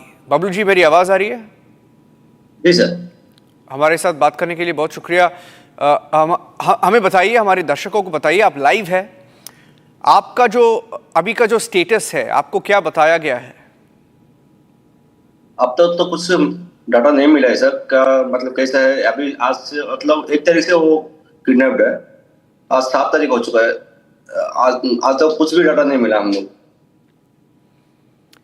Abduction कब हुआ था, ये kidnapping कब किया था, और जब kidnap हुआ था तो उनके डिमांड्स क्या थे? एक्चुअली किडनैप तो 1 तारीख को हुआ है, हम लोग को मालूम पड़ा 3 तारीख को। उनका डिमांड मतलब हम लोग को कुछ नहीं पता चल रहा है उनका डिमांड क्या है, लेकिन जब लास्ट टाइम बात किए थे ब्लू स्टार कंपनी को, वो लोग बोले थे कि वो कुछ ज्यादा पैसे का कुछ डिमांड कर रहे हैं, हम लोग नेगोशिएशन कर रहे हैं।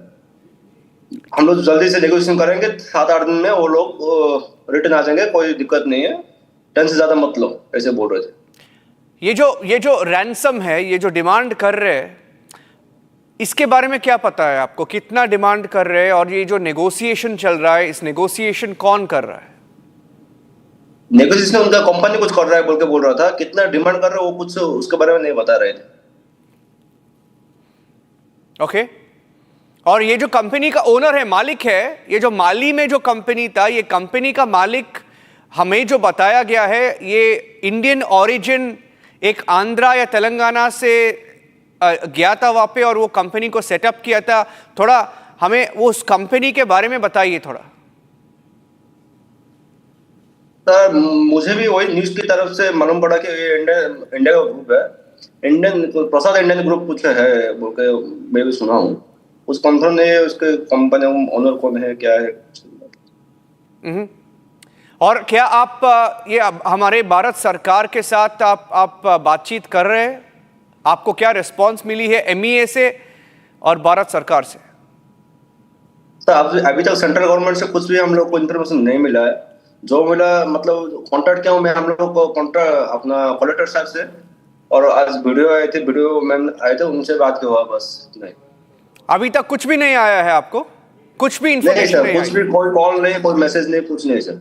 MEA से कुछ मैसेज नहीं आया है आपको अभी तक? नहीं, जब मैं कलेक्टर से बात किया था पहले दिन, वो बोले थे एम्बेसी को कॉल करने के लिए। मैं एम्बेसी से जो ऑनलाइन में मुझे मिला तो वो नंबर से मैं ट्राई करने लगा, तो कॉल तो हो रहा था लेकिन रिसीव नहीं हो रहा था। तो उसको जो ईमेल आईडी मुझे मिला, वो ईमेल आईडी से मैं मेल किया, उसका मेल का भी कोई रिप्लाई नहीं है अभी तक। ओके। ये बातचीत कब हुई थी? मेरा आखिरी सवाल आपसे है, बातचीत कब हुई थी वेंकट रमन से आखिरी बार? तो आखिरी बार बातचीत मेरे से नहीं, उनका दीदी से हुआ था, मतलब बहन से, छोटी बहन है उनसे। तो उनसे बहन जब बात हुआ था 30 तारीख को बात हुआ शाम को। वो सब कुछ अच्छा है बोल रहे थे, सब कुछ ठीक है, बस इतना ही बोल रहे थे कि मेरा कंपनी बाहर निकलने के मना किए थे क्योंकि अभी इधर आसपास कोई टेररिस्ट ग्रुप आया हुआ है और कंपनी बाहर निकलने का मना किया है, बस इतना ही बोल रहे थे। Okay, thank you Bablu ji हमारे साथ बातचीत करने के लिए। We hope that Venkat Raman is released by Al-Qaeda. He's in Mali. He went there in search of a job, was working in a company owned by an Indian, and he's been abducted. 3 of them along with Venkat Raman. He's one of 3 who were abducted by the Al-Qaeda. Ransom demand put forward. Negotiations are on and Republic will continue to track the story. Thank you for joining us, Babluji. And the next story that we are getting you is from Maharashtra, where Rahil Javed Sheikh, the son of Maharashtra Navnirman Sena or MNS leader Javed Sheikh, has been booked by the Mumbai police after allegedly misbehaving. Not allegedly, he has misbehaved with the Marathi actor and influencer Rajshri More while under the influence of alcohol. Here's a story that's going viral across India.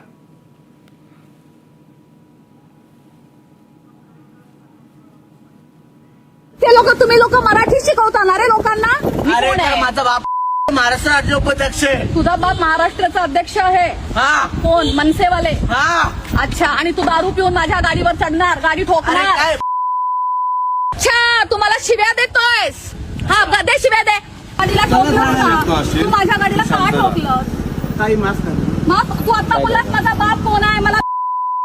अरे काय मी दोन अरे मी थोडासा परप्रांती लोकांना साथ दिला तर काल 200 लोक माझ्या अंगावर आले. आज तू माझी गाडी ठोकतोयस, आपल्या बापाची धमकी देतोयस. तुम्हाला माफ करा ना. माफी नकोय. तू दारू पिऊन गाडी का चालवतोय? तू दारू पिऊन गाडी का चालवतोय? Now, Rajshri More, who's seen in that video, is joining us live on This Is Exclusive this evening. Rajshri More जी नमस्ते. आप इस वीडियो में है, हमारे दर्शकों को थोड़ा बताइए कि क्या हुआ यहाँ पे? जी, जैसे कि कल रात मैं अपने घर आ रही थी, मैं गोरेगांव में थी, तो गोरेगांव से जब मैं अपने घर आ रही थी उस टाइम, क्या आप मुझे सुन पा रहे हैं? Yes, I can hear you, Rajshri ji. Go ahead. हाँ जी, जब मैं अपने घर आ रही थी तो रास्ते में एक इनोवा मुझे क्रॉस करती है और मेरी गाड़ी को टक्कर मारती है। उसके बाद मैं थोड़ा सा और आगे आती हूँ तो वो दोबारा से मुझे टारगेट करके दोबारा से मुझे टक्कर मारती है, वो सेम कार।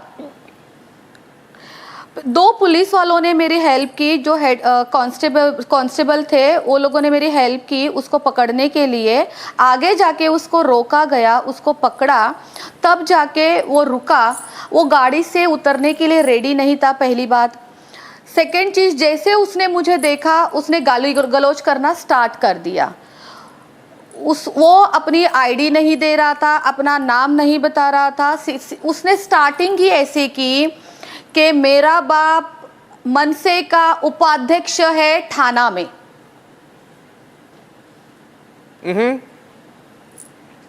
अच्छा ना, वो तो क्लियर है, वो बोल रहा है कि मेरे पता है मैं कौन हूं, पता है मेरा बाप कौन है। और गाली गलौज का जो पोर्शन है वो वीडियो में बहुत क्लियर है। हमने तो उसका थोड़ा बीप कर दिया क्योंकि हम टीवी में नहीं दिखा सकते, लेकिन इतना गंदी बातें कर रहा है वो। Looks like he was completely drunk. Exactly, वो ड्रंक और ड्राइव कर रहा था। उसके पास, मुझे तो उस टाइम लाइसेंस नहीं मिला। जब हमने उसको चेक किया, पुलिस वालों ने उसको चेक किया, तो उसके पास 2 आईडी कार्ड मिली। उसमें से एक लाइसेंस था, सॉरी, जिसके ऊपर लिखा था नवनिर्माण समथिंग, जो इनकी पार्टी का नाम होता है, वो लिखा था। और एक आईडी उसकी आधार कार्ड था। देन मैंने वीडियो में आपको पूरी चीज़ें नहीं डाली है, जितनी ज़्यादा और गंदगी हुई है वो मैंने अभी तक वीडियो वायरल नहीं किए हैं। मेरे पास और भी वीडियो है जिसके अंदर वो सरासर बोला जा रहा है कि तुझे मैं देख लूँगा, मैं भी यहीं पे हूँ, तू भी यहीं पे है, मैं तुझे छोड़ूंगा नहीं, तू है कौन, तू राजश्री मोरे, तुझे जानता कौन है तू। हाँ, उसमें तो मैंने ये डाला ही है कि तू थाना में जाके देख मेरा बाप कौन है। एक काम कर, तू राज ठाकरे के घर जा और तेरी गाड़ी का जो नुकसान हुआ है वहाँ से तू अपनी भरपाई लेके आ, बस मेरा नाम बता दे। आफ्टर दैट बहुत, मतलब वहाँ पे इतने लोग आ चुके थे, जो लोगों को ये लोग बोलते हैं ना नॉन मराठीज़, उन्हीं लोगों ने कल रात को मेरी हेल्प की है, वही सपोर्ट में थे वहाँ पे। इसलिए मैं बोलती हूँ, मराठी वर्सेस नॉन मराठी जो चल रहा है, जो मैंने मुद्दा उठाया था 2 दिन पहले, मेरे ऊपर इसी पॉलिटिकल पार्टी ने 200 लोग इकट्ठा करके मुझे टारगेट किया गया, मुझे धमकियां दी कि जो मैं व्यवसाय करती हूँ, मैं बिजनेस करती हूँ, ऑन रोड मेरे स्टूडियोज है, उन्होंने मुझे धमकियां दी कि तुम्हारा व्यवसाय हम ख़त्म कर देंगे, हम सब कुछ तोड़ देंगे। वो लोग मुझे धमकियां दे रहे थे ओशिवरा पुलिस स्टेशन में। मैं मुंबई पुलिस को सल्यूट करती हूँ, मुंबई पुलिस है इसलिए हम बचे हुए हैं। उस दिन पूरा टाइम मुंबई पुलिस ने मुझे पुलिस सिक्योरिटी दी, मेरे स्टूडियोज़ के, मेरे व्यवसाय को भी उन्होंने सिक्योरिटी दी और मुझे भी पर्सनली दी। और जो मामला था वो ओशिवरा पुलिस स्टेशन में सीनियर ने बहुत ही अच्छी तरीके से सुलझाया। उन लोगों का कहना ये था कि मैं उनको हाथ जोड़ के मराठी में माफ़ी मांगूं। मैंने कहा मैं मराठी में माफ़ी क्यों मांगूं, मैंने कुछ गलत बोला ही नहीं है। अगर मराठी वर्सेस नॉन मराठी चल रहा है तो ये टोटली गलत है। यहाँ पे मराठी वर्सेस नॉन मराठी नहीं चलना चाहिए, यहाँ पे मराठी वर्सेस हमारी इंसानियत चलनी चाहिए। मैंने कुछ गलत नहीं बोला है, इस वजह से मुझे दोबारा टारगेट किया है कल रात को। नहीं, ये इसके पास आप बोल रहे थे कि ये एमएनएस का कार्ड लेके आया था, महाराष्ट्र नवनिर्माण सेना, एमएनएस मनसा जो है पार्टी का कार्ड। हाँ, और पार्टी का कार्ड दिखाया आपको। और क्या ये गाड़ी में क्या कर रहा था बाय द वे, क्योंकि इसका शर्ट नहीं है मेरे पास, उसके फोटोज है। ये इसका शर्ट नहीं दिख रहा है, पता नहीं क्या कर रहा था गाड़ी में। लेकिन वो ये जो क्या हो रहा था, मैंने उसको ये बात पूछी कि तू नंगा क्यों घूम रहा है। उसके गाड़ी में झांक के देखा, उसके गाड़ी में कपड़े नहीं थे, वो सिर्फ वो अधनंगी पैंट में ही था, जो वो भी पैंट भी आधे से ज़्यादा नीचे उतरी हुई थी। उसको पता ही नहीं है कि मेरी पैंट नीचे उतर रही है, लेकिन ये ज़रूर पता है कि मेरा बाप कौन है, हम लोग मनसे वाले हैं, मुझे धमकियाँ देना, मुझे गालियाँ देना, वो सब कुछ उसको अच्छे से याद था। और जब उसने वो कार्ड दिखाया मनसे वाला, नवनिर्माण पार्टी वाला, तब हमें पता चला कि ये सही बोल रहा है। पहले मुझे लगा कि ये अभी कोई फेक रहा है। जब कार्ड देखा तब यकीन हो गया कि यस, ये टारगेट किया जा रहा है। आपको क्या लगता है कि अभी देखिए, अभी एक कमेंट आया है, एमएनएस मनसा जो पार्टी है, इसका पार्टी ने बताया है कि इसका बाप हाँ मनसे से है, लेकिन ये हमारा पार्टी का नहीं है। क्या पार्टी ऐसे बता सकते हैं कि ये बंदा हमारा नहीं है? तो अगर वो उनके पार्टी का नहीं है तो उसके पास वो कार्ड क्या कर रहा था? सही सवाल है। उसके फादर ने उसको कैसे अलाउड किया? आपको कुछ धमकी मिल रही है अभी? जब मेरे पास वीजा ही नहीं है तो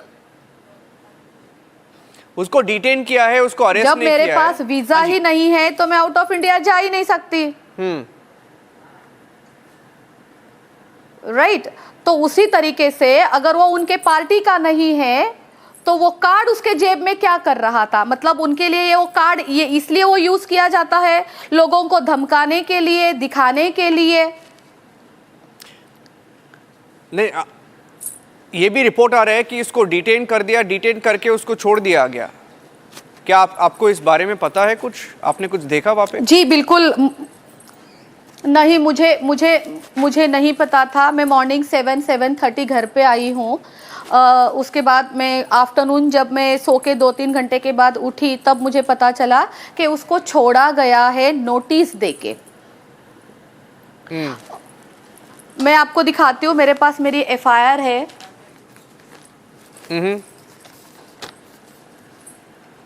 अच्छा। और एक चीज, उनके फादर जावेद शेख, उनका कहना था मेरा बेटा नादान है, उससे गलती हुई है, उसके वजह से मैं आपसे माफ़ी मांगता हूँ, मेरे बेटे का करियर ख़राब हो जाएगा, आप एफआईआर मत करिए। उनकी मम्मी का कहना था अगर आप मेरे बेटे से मॉर्निंग मिलोगे तो आप बोलोगी ओ माय गॉड, ये इतना अच्छा है, ये इतना अच्छा है, नीचे की मुंडी ऊपर भी नहीं करता है। ये सारी एक्टिंग उस पुलिस स्टेशन में चल रही थी। आपको कॉल आया? उन्होंने कॉल करके बताया या स्टेशन में बताया ये सभी? नहीं, पुलिस स्टेशन में उनको बुलाया गया था। अंबोली पुलिस वालों ने उनके फादर को बुलाया तो उसके साथ उनकी मदर भी आई थी। तो उनका बेटा तो ऑलरेडी बहुत एक्टिंग कर चुका था, बची हुई एक्टिंग इन दोनों ने आके की थी वहां पे। क्या आपको कोई धमकी आ रही है? Any threat calls you getting from the MNS? इनका स्ट्रैटेजी है यूजुअली? जी नहीं, अभी तक मुझे फ़ोन पे कोई धमकी नहीं आई है। बट मैं आपको बताऊं, 2 दिन पहले मुझे फिज़िकली धमकियां दी गई है। 2 दिन पहले मुझे ओशिवरा पुलिस स्टेशन में टारगेट किया गया। पहली बात तो अचानक मैं नहीं जानती थी कि मुझे कोई पॉलिटिकल पार्टी टारगेट करने वाली है। मैंने एक नॉर्मल वीडियो अपने इंस्टाग्राम पे पोस्ट किया था कि आप मराठी वर्सेस नॉन मराठी मत करो। यहाँ पे लोग ये परप्रांतीय लोग नहीं है, ये अपने ही हैं। ये लोग अपनी फैमिली छोड़ के यहाँ पे व्यवसाय करने के लिए आए हैं। इन लोगों का भी रोटी पेट का सवाल है, रोटी कमाने के लिए आए हैं। इनके ऊपर अत्याचार मत करो, बल्कि अपने मराठी वालों को समझाओ कि तुम लोग खुद भी मेहनत करो।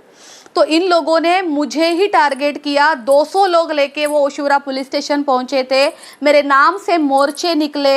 उन लोगों ने धमकियां दी ओशिवरा पुलिस स्टेशन में सीनियर के पास कि हम लोग इसका व्यवसाय तोड़ देंगे, इसके स्टूडियो पूरे के पूरे हम तोड़ देंगे, इसको रोड पे लेके आएंगे अगर ये लड़की हमसे माफ़ी नहीं मांगेगी।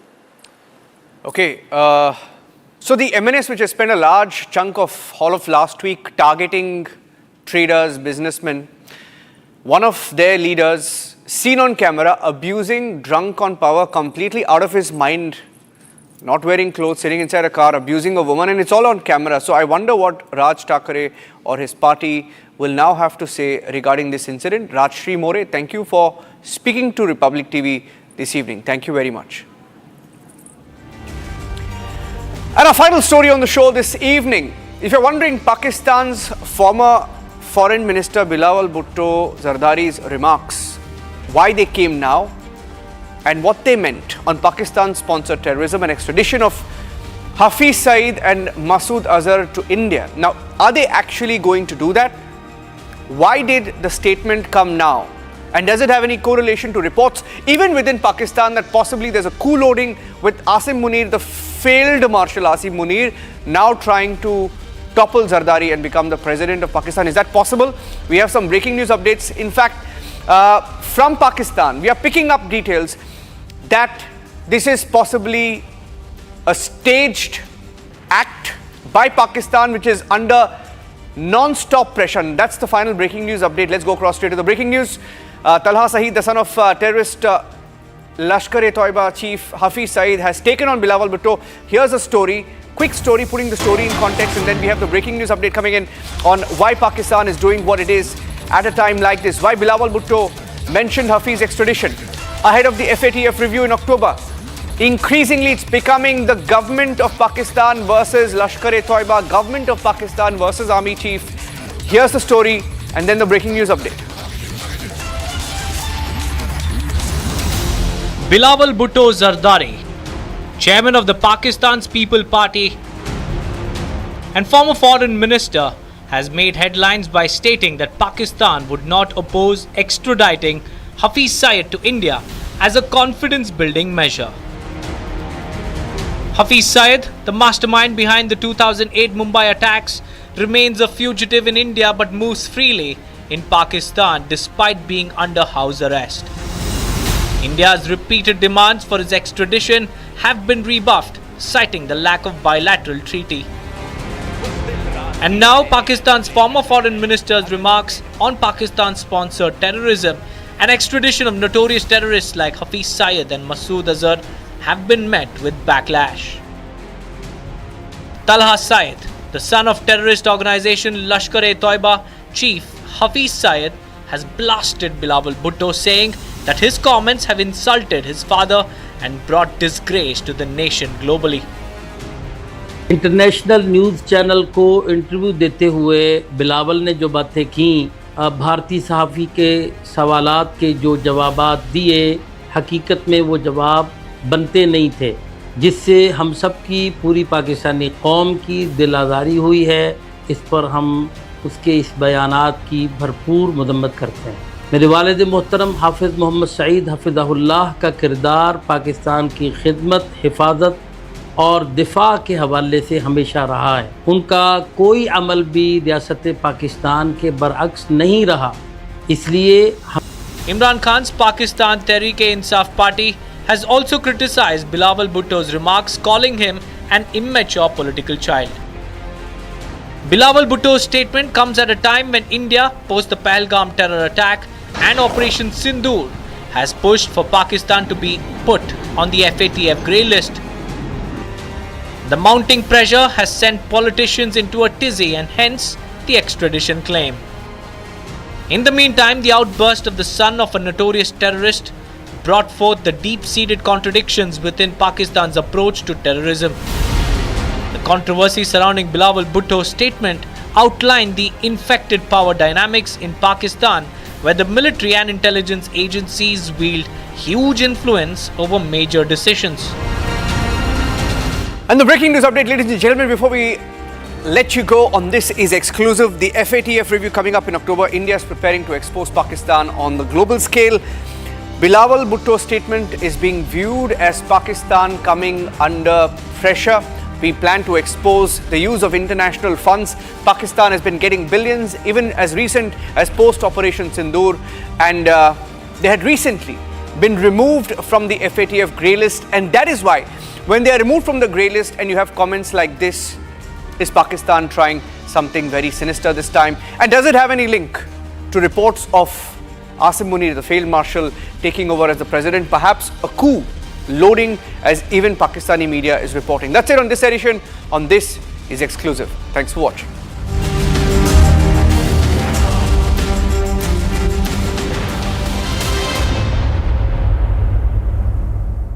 Co-powered by Century Ply Club Prime. Raho befikar. In the India Today Best Universities Survey, India's #1 ranked universities in various streams are JNU Delhi, Amity University, AIMS Delhi, IIT Delhi, and National Law School Bengaluru. दादी के हाथों का जादू और खुशबू से महकता घर, माँ की मुस्कुराहट और खाने की सुगंध। MDH गरम मसाला, क्योंकि हर रिश्ता है स्वाद से जुड़ा। केसरिया से मन जोगी हुआ रे, दिल झूमे देखो मतवारा हुआ रे। केसरिया से मन जोगी हुआ। हर पल मनाओ केसरी त्योहार। विमल, बोलो जुबान केसरी। अब छोलिया हो या लोबिया, सफेद चने या काले चने, सब कुछ मजेदार बने।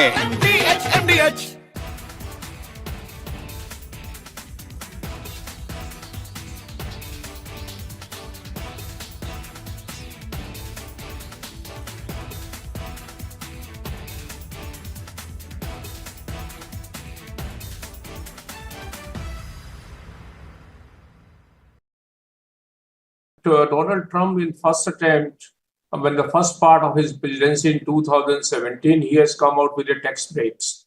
And he has announced that he wants to boost American economy. And he has given tax break, which were going to expire in 2025. So there was an obligation when the second term that he will extend the tax break, which he has promised in 2017, to continue permanently. And that's the big, beautiful bill, is a drastic reduction in the tax liability of the US taxpayers. So that's why it's a big bill, a big, beautiful bill. And at the same time, it marks a lot of expenditure for defense, etc. So that's why Mr. Donald Trump is saying it's a big, it's a beautiful, and it's a bill so that all America will become great again. So that's the idea and that's the objective. So reduction in taxes is a welcome measure, which all, by and large, everyone taxpayer loves. And that's why India celebrates Dalai Lama's 90th birthday. China panicking on Dalai Lama's reincarnation. Why the dragon is scared of Tibet's holy monk? Debating tonight at 8 p.m. From Asia's largest news headquarters, setting the agenda for Bharat.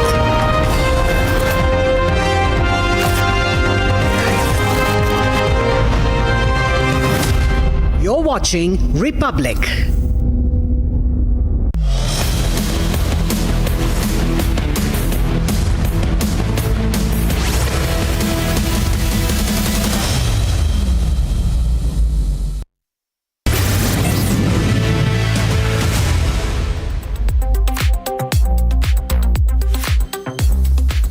Smartphones and your smart television, the trending stories are breaking the internet. Television lovers are in for a treat because the cult favorite Kyunki Saas Bhi Kabhi Bahu Thi is back on the screens, and so is Tulsi Virani, starring none other than Smriti Irani. Meanwhile, in the world of sports, our Blue Tigresses, the Indian women's football team, have made a great achievement and scripted history by qualifying for the Asian Cup. And yet another case of VVIP brat throwing his weight around has made it to the headlines. This again in the name of Marathi pride. And of course, we have another story on the recent Musk and Trump feud, which is now blown out of proportion. We have a lot of this and more. I'm Rakshita Mishra, and this is Trending.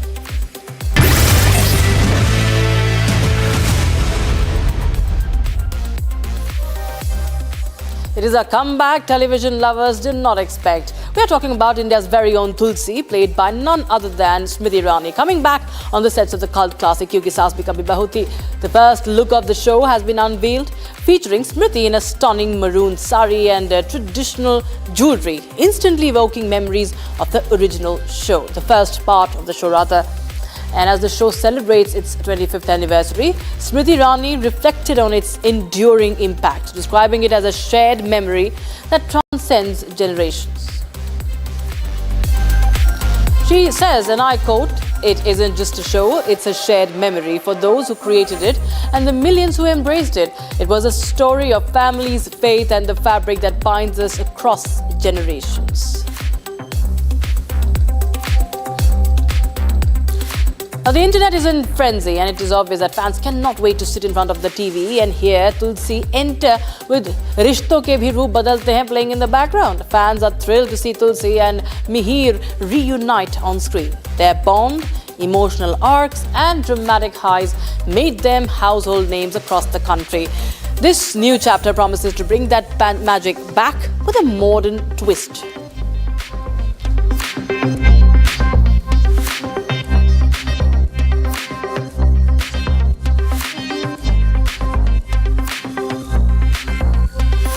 Shifting focus, a proud moment for Indian football as the Blue Tigresses scripted history on the pitch in a high-stakes clash against Thailand. India's women football team secured a thrilling 2-1 victory, booking their place in AFC Women's Asia Cup after more than 2 decades. And in fact, the star of the night was Sangeeta Biswar, and she netted twice, ensuring India's return to Asia's elite stage for the first time since 2003. Now, at a time when the Indian men's football team has witnessed a steep downturn in form over the past 2 years, with a global ranking plunging from under 100 in 2023 to 130 at present, the decline has been so severe that the team now finds it difficult to outperform even lower-ranked opponents. And adding to the crisis is the absence of a head coach. That's right. And amidst all this turmoil, the women's team inspiring achievements shine as a rare and much needed beacon of hope for Indian football. And we were celebrating the Indian women's football team's achievement. Mahindra Group chairperson Anand Mahindra joined in the applause, praising the team for securing their AFC Women's Asian Cup spot purely on merit and qualification victories, unlike past instances where entries came through invitations. Others also, netizens, lauded the performance. However, some raised concerns about the match's visibility as it was not streamed on any national platform, but on TV, but only a Thai YouTube channel.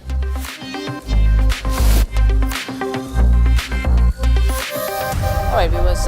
Now we shift our focus and we take a quick look at the trends that are running hot on social media today.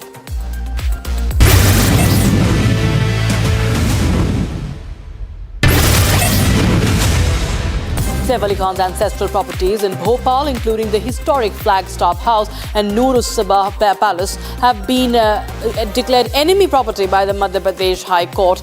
The court's ruling, worth nearly 15,000 crore rupees, overturns a 2000 verdict and may lead to the Indian government taking over these landmarks.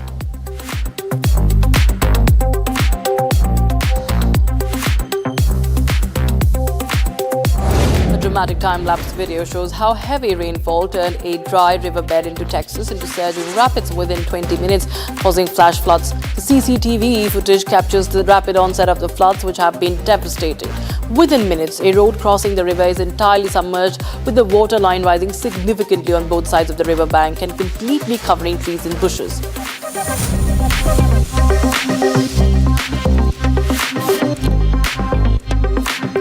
Terrifying footage shows the moment an escaped pet lion leapt over a wall of a residential area and attacked a family in eastern Pakistani city of Lahore.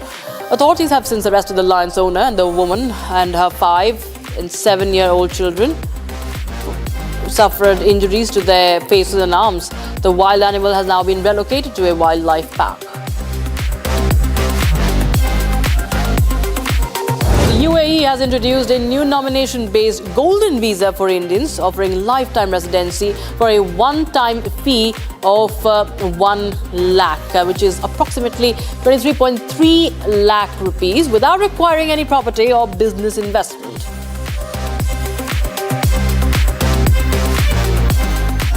Pakistani spy YouTuber Jyoti Malhotra, who has been arrested on the espionage charges, was hosted by Kerala government during a tourism campaign. Her trip, along with 40 other influencers, was fully funded by the state. Political parties are now slamming the government for its lack of background checks. Noura Fatehi was spotted in tears at Mumbai airport, avoiding a paparazzi just a day after sharing a cryptic Instagram story. Fatehi was spotted in tears at Mumbai airport, trying to control her emotions while avoiding the paparazzi. Fans speculate a personal loss may be the reason.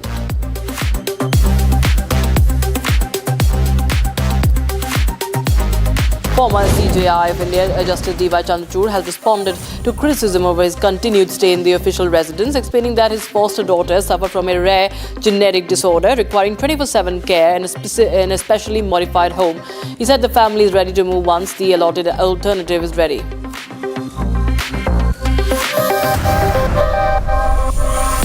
Prime Minister Narendra Modi and Brazilian President Luiz Inácio Lula da Silva shared a hug after the family photo at 17th BRICS Summit in Rio de Janeiro.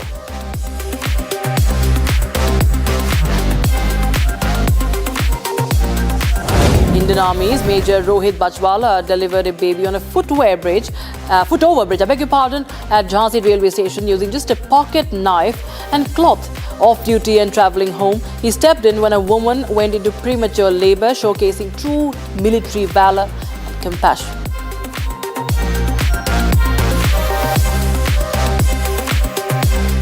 जैसे मैंने Jhansi station पहुंचा तो जब मैंने second platform के लिए जाने के लिए ओवरब्रिज लिया था तो वहां से मैंने देखा कि एक लिफ्ट से एक महिला चीखते हुए बाहर आई एक व्हीलचेयर पे और नीचे गिर गई थी।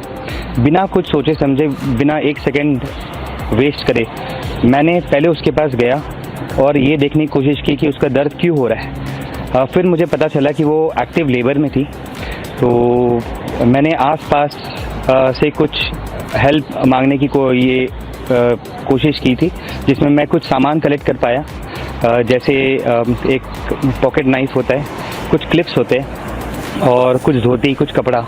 और मैंने उसको जाके पहले पेशेंट को बताया कि आपको कोई भी चिंता होने की ज़रूरत नहीं है, क्योंकि मैं हूँ यहाँ पर और मैं आपको 100% यहाँ से बहुत सेफली लेके जाऊँगा।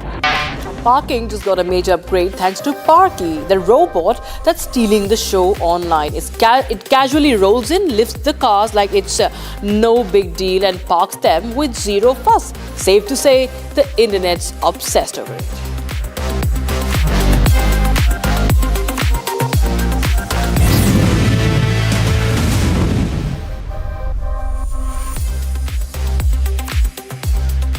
Now, amid the ever-escalating cases of VVIP brats throwing their weight around, and not just that, the assault happening in the name of Marathi pride in Maharashtra. This is now another case in point. It's a drunk, half-naked son of an MNS leader, Javed Sheikh. There you have this video, Rahil Sheikh. The video shows the accused drunk and sitting half-naked inside a car, abusing a Marathi-speaking woman. Remember, it's a Marathi woman, a Marathi-speaking woman, Rajshri More in Mumbai. The man, later identified as Rahil Sheikh, son of MNS's State Vice President Javed Sheikh, is also seen flaunting his father's position. He offers money to the woman after he crashes her car. And Rajshri was also an influencer. She spoke to the media. In fact, she spoke to Republic TV as well. Take a listen in. एक महाराष्ट्रियन लड़की होने के बावजूद जो हमारे मुंबई में हो रहा है, हमारी मुंबई हमारी माँ है, वो हमें ऐसे समेटती है। यहाँ भिन्न भिन्न जाति के लोग हैं, यहाँ मेहनत करने के लिए आते हैं। तो मैंने उनके लिए आवाज़ उठाई थी कि प्लीज़ आप लोग उनको ना सताएं। तब वो मुझे बोलता है कि तुझे पता है मैं कौन हूँ, मेरा बाप कौन है, मैं मनसे से हूँ।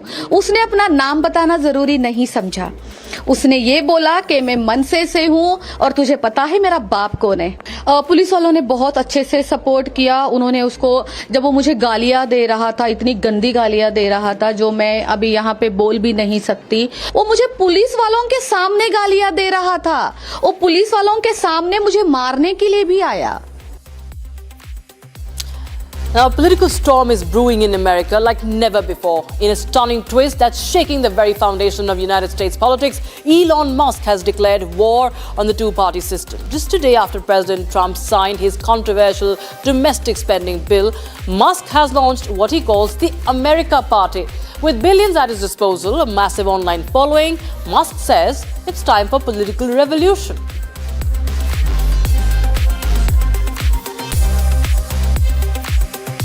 Reacting to Elon Musk's launch of a new party, former President Trump dismissed the move as ridiculous. Once considered a close ally and supporter, Musk has now turned into a rival and adversary in Trump's eyes.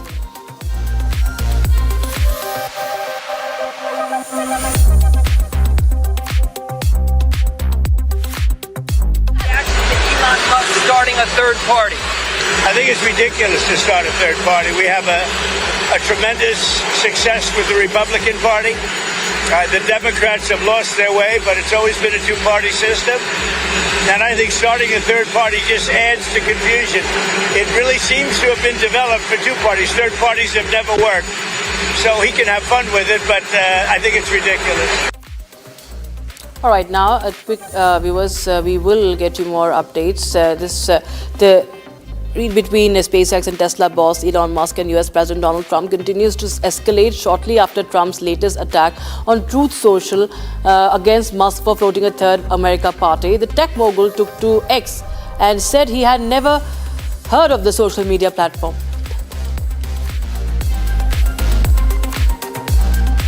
So following the launch of Musk's new party, Tesla's shares dropped by 7% as investors remain uncertain about his recent political move and its implications on American politics. And viewers, the entire episode has also revealed the hypocrisy of the Trump administration. I'll tell you why. Shortly after Musk launched his new party, a cabinet official criticized him, saying he should stay out of politics. However, back when Musk was supporting Trump's presidential campaign, the Trump team had no issues with his political involvement.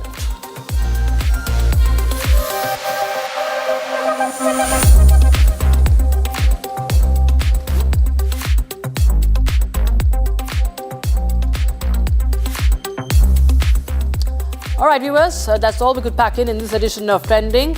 We'll be right back with more. Stay tuned.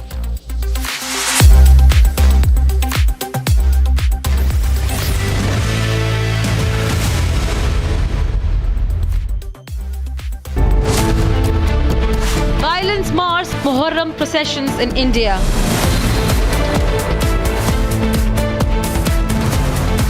Temples attacked, Hezbollah flags raised. From Jammu and Kashmir to UP and Bihar, what led to violence? Debating tonight at 8:30 p.m.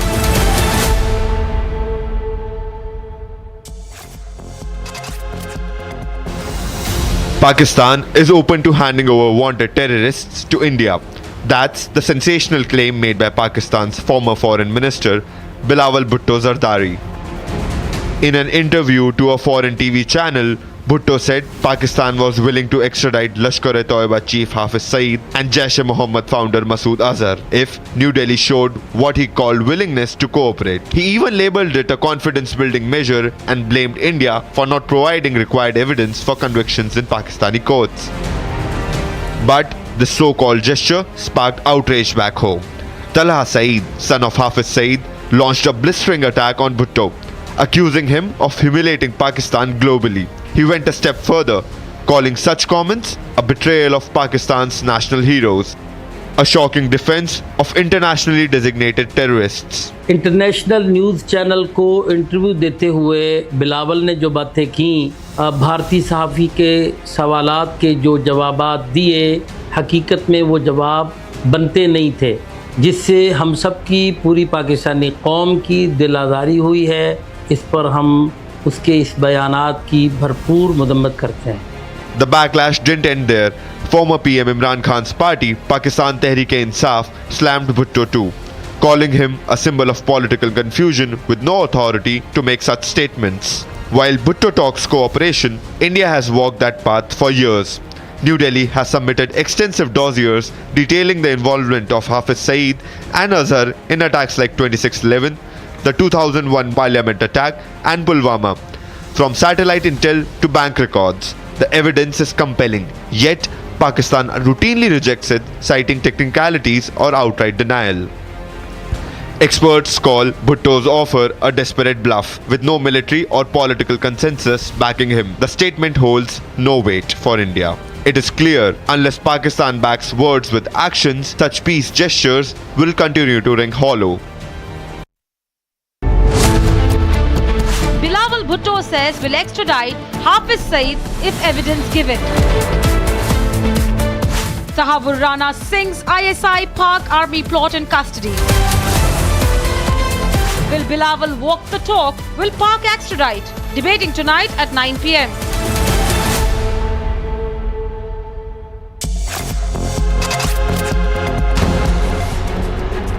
US President Donald Trump has slammed Elon Musk's new political venture, the America Party, calling it ridiculous and warning it threatens GOP unity and the traditional two-party system. Elon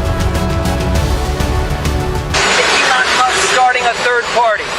I think it's ridiculous to start a third party. We have a tremendous success with the Republican Party. The Democrats have lost their way, but it's always been a two-party system.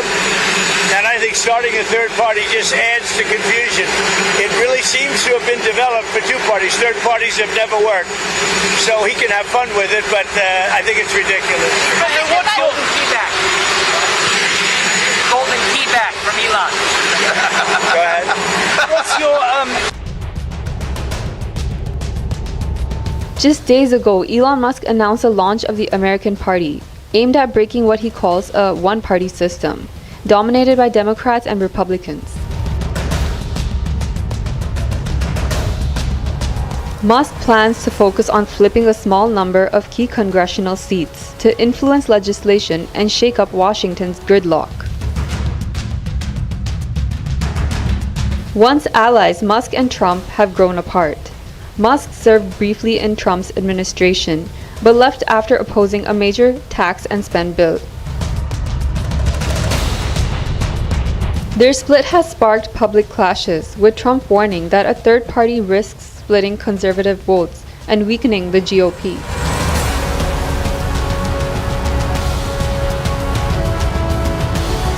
The big question now: can Musk's America Party disrupt the entrenched two-party system, or will it further divide an already fractured political landscape?